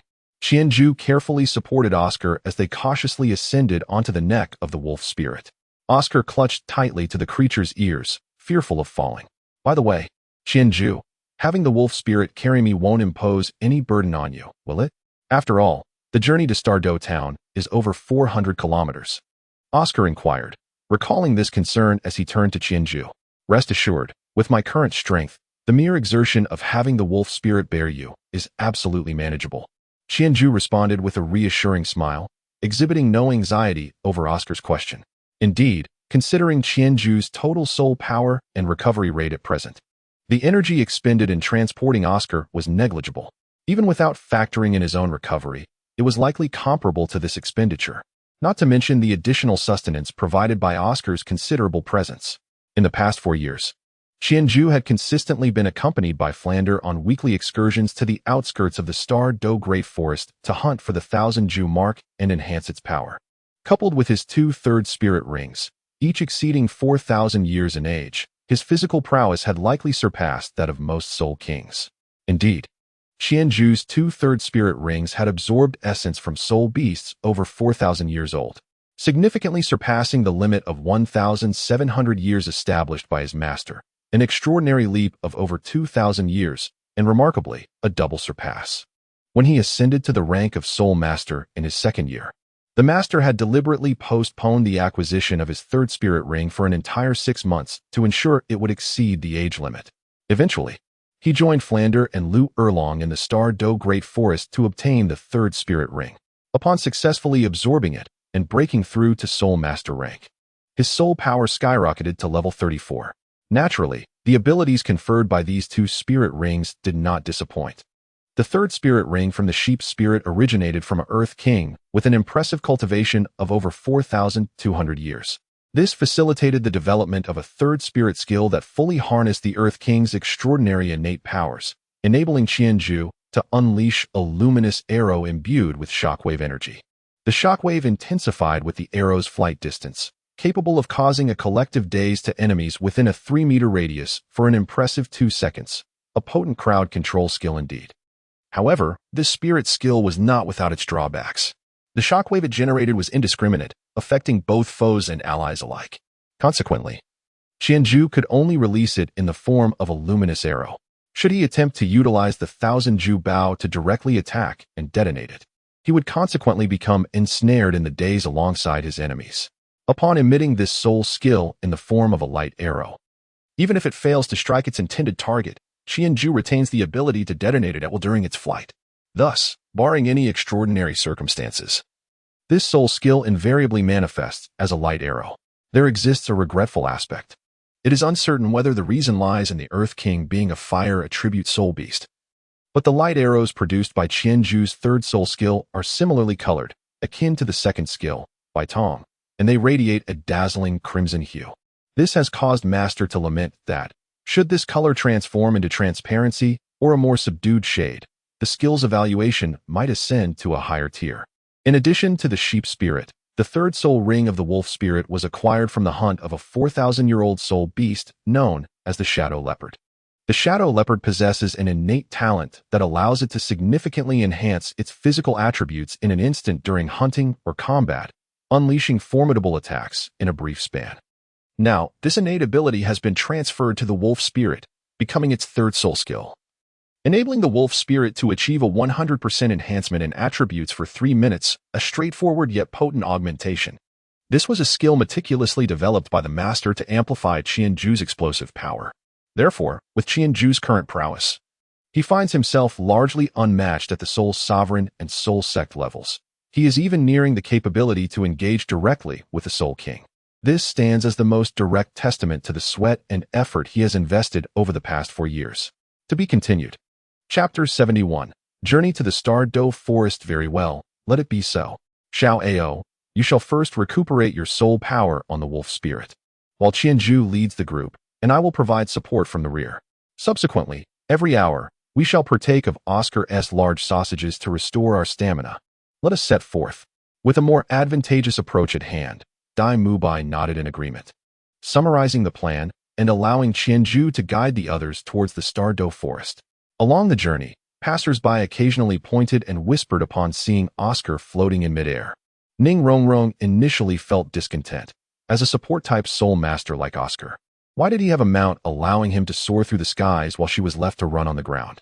Did this group harbor some bias against her? However, after several hours of experiencing the efficacy of Oscar's large sausages, her complaints dissipated. She had not anticipated the remarkable benefits of Oscar's sausages. With her physical constitution, she found herself able to keep pace with the main group, and any fatigue she felt was merely mental. The typical soreness associated with prolonged exercise was entirely absent. It was then she comprehended why Oscar's martial soul had attained innate full soul power. Thus, after an entire day's journey, the 8 members of Shrek finally arrived at Douluo Town. Due to the continuous supply of Oscar's sausages, they surprisingly did not feel overly fatigued. Upon their arrival in the small town, they immediately spotted the master waiting for them at the entrance. Noticing the weary 8, the master glanced at the time and nodded approvingly. Indeed, you have arrived earlier than I anticipated. Come, let me take you to dine and rest. With that, the master led the group to a rather unassuming inn. We have already eaten, so please order whatever you desire. After your meal, retire early to your rooms, numbers 4 to 8 on the 3rd floor, which I have reserved for you. Make your arrangements accordingly. Do not practice tonight. Instead, restore your energy in preparation for tomorrow's battle. Very well, master. Please attend to your matters, Qianju replied, gesturing for the master to leave them be. The master nodded and ascended to his room. Over the past 2 years, he had primarily remained with Lu Erlong in their quarters, seldom venturing out. All right, let us eat. After a day of sausages, I am utterly tired of them, exclaimed the plump one. You are the best at eating, so you should order. Dai Mubai found a large table and beckoned everyone to sit, handing the menu to Ma Hongjun. Of course. Just look at my physique. Ma Hongjun perused the menu for a moment before summoning the waiter and ordering nearly 20 dishes in one go, stopping only when he was left wanting more. With a look of excitement, he said to the group, although this place looks rather modest, the selection of dishes is quite comprehensive. I wonder how they taste. Dai Mubai rolled his eyes. Ordering so many dishes, do you think you can finish them, fatty? And you better pay for this. I'll pay. I'll soon be promoted to Soul Emperor, so I'm not worried about the money, Ma Hongjun replied nonchalantly. The purchasing power of soul coins was still robust. The extensive table of dishes he had ordered would likely cost less than a single gold soul coin. For someone of Ma Hongjun's stature, A monthly allowance could amount to 10 coins, while Dai Mubai, as a sole emperor, would receive 100 gold soul coins each month. Never mind. I shall take care of it. Consider it a welcome feast for our new companions. Additionally, it serves as an apology to Rongrong. In just 2 days, I've made her cry twice. Ning Rongrong rolled her eyes. What do you mean by making me cry? As if I'm so petty. I have forgiven you, she declared, waving her hand with a hint of pride. Yet, her current demeanor did not incite disdain. Instead, it elicited a wave of good-natured laughter from the others. Meanwhile, as the Shrek 8 engaged in camaraderie, a group of individuals entered the inn, dressed in moon-white soul master robes and appearing to be around 17 or 18 years old. They were led by a meticulously groomed middle-aged man, clearly indicating they were a cohesive team. In contrast to Shrek's 8, whose colorful attire resembled a ragtag assembly. Hey Dai, look at that girl at the back. Isn't she beautiful? As Ma Hongjun beheld the female spirit master at the rear of the procession, his eyes sparkled with intrigue. Leaning towards Dai Mubai, he conspiratorially inquired. However, upon hearing Ma Hongjun's words, Dai Mubai averted his gaze, casting a fleeting, anxious glance at Zhu Zhuqing before hastily pushing Ma Hongjun's head away. If you wish to observe, do so yourself. Why do you ask me? Isn't it meant to be shared? Grumbled Ma Hongjun, rubbing his head where he had been shoved. At that moment, the dishes they had ordered began to arrive. As the waiter prepared to serve them. All right, fatty, let us not stir up trouble. We've all had a long day. Let us eat and rest early. As Qianzhu seized the opportunity to address the group, he recalled that the members of Shrek Academy had previously encountered some conflict with the Zhonghui Academy. The middle-aged leader, he remembered, possessed a turtle spirit, boasting a soul power that was either in the 40s or perhaps the 50s. Regardless, Dai Mubai and his companions had engaged him for quite some time, without prevailing until Zhao Wujing intervened, effortlessly sending the man flying with a single slap, which ultimately quelled the disturbance. However, now that he found himself in this situation, Qianzhu suspected that even the turtle spirit master would struggle to contend with him, let alone with Shrek Academy's current leaders, the formidable Flander and Lu Erlong. Thus, he felt little inclination to provoke them, opting instead to enjoy his meal peacefully and retire early to replenish his energy for the soul ring hunt the following day. Much awaited events were on the horizon, and he needed to ensure that the narrative remained on course. There could be no unforeseen complications regarding Tang San's 8 spider lances.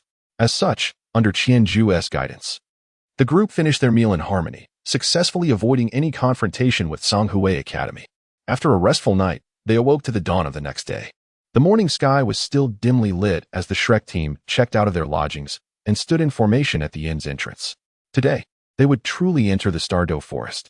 This was not their first foray, and they were undoubtedly more aware of the inherent dangers than he was. So he refrained from unnecessary elaboration. Remember, unless faced with imminent peril, our teachers will not intervene. Whether you can acquire suitable soul rings relies entirely upon your own capabilities. After the master concluded his words, he, along with Flander and Lu Erlong, stepped aside, signaling for Qianzhu and his companions to organize their own actions. Very well. I shall make the arrangements, Dai Mubai, as the captain, stepped forward. We are about to gradually approach the boundaries of the Douluo Forest. Dangers may arise at any moment. Thus we must adjust our formation to enable us to respond to various unforeseen circumstances more adeptly. First, as I possess the highest soul power, I will take the lead. Zhu Zhuqing will follow second, and Ning Rongrong will come third. You two, being agile attackers and support, must be prepared to assist me immediately should I encounter any trouble while forging ahead. Dai Mubai said, glancing at Zhu Zhuqing and Ning Rongrong, who nodded in agreement, signaling their readiness. Next in line will be Xiao San, Xiao Ao, the fatty, Xiao Wu, and finally, a Jew. Xiao San will position himself centrally. Should you perceive anything amiss, utilize your blue-silver grass to help us evade danger. As for a Jew, given your strength and ranged attack capabilities, you will bring up the rear to provide comprehensive support throughout our journey. Additionally, a Jew, your wolf spirit must be airborne as we delve deeper, keeping vigilant watch over our flanks. This is the general arrangement. Do any of you have concerns? Dai Mubai inquired, keen to ascertain if he had overlooked anything. No issues. Captain Dai, your considerations are thorough. Let us proceed as planned. Oscar pondered for a moment and nodded in agreement. The others followed suit. No one raised any objections. Seeing that there were no dissenters, Dai Mubai nodded and declared, Very well. Then let us set forth. With that, he took the lead, and the others followed in an orderly fashion behind him. The three masters watched the spirited Shrek team depart, nodding in approval. What do you think? Master inquired, turning to Flinder and Lu Erlong. What do you mean? Flinder replied. I think it's splendid. That lad Dai Mubai is increasingly embodying the essence of a captain, and his arrangements are commendable. I just wonder if the two new girls will be able to integrate into the team. Moreover, I hope this mission proceeds smoothly. Without any peril. He adjusted his crystal glasses as he spoke. What danger could there possibly be? We three are watching over them, Lu Erlong interjected. Unless they encounter a titled Douluo or a 10,000-year-old soul beast king, what threats could arise? And do not underestimate these youngsters. They are far stronger than we were at their age. Particularly Xiao Ju. I estimate that given a few more years, his strength will rival ours. Previously, he could take on 4. Soon, he might be able to face 7. Lu Erlong proudly wrapped her arm around Master S. After all, he is Little Gang's disciple. Calling me teacher mother. It's not much different from being his own son. That's quite an exaggeration. Once he reaches Soul King, the gap between his soul rings and those of Mubai and the others will gradually diminish. I reckon. It's impossible for him to take on all 7. Excluding Little 3, perhaps it's feasible, Master chuckled. Lu Erlong burst into laughter at Master S' words, playfully tapping his shoulder. So that's what you mean by narrowing the gap. After all, both are your disciples. Flinder rolled his eyes. All right, enough of this flirtation. We'll be in trouble if we lose track of them. With that, he quickened his pace, and Master and Lu Erlong exchanged a glance, sharing a smile before hastening after him. To be continued. Chapter 72. Entering the Stardow Forest. From Stardow Town to the Stardow Forest, there remains a journey of over 100 kilometers. This stretch traverses the opulence of the outside world and the vastness of the forest. As Tang San and his companions ventured deeper into the Stardow Forest, they encountered fewer people and more trees. After spending a considerable portion of the day, they finally arrived at the outskirts of the Stardow Forest. What greeted their eyes was a scene dominated by towering ancient trees, each reaching heights of several dozen meters. Leaving Tang San, Zhu Zhuqing, and the others who had never been to the Stardow Forest utterly astonished. All right, let us move on. This is merely the periphery. The wonders within are even more astonishing, Qianzhu urged as he noticed everyone had halted. Even the most beautiful scenery can lose its charm after being seen 100 times. I remind you once more to remain vigilant and prioritize your safety. In particular, ensure the protection of the 2 auxiliary soul masters in your team. As the group finally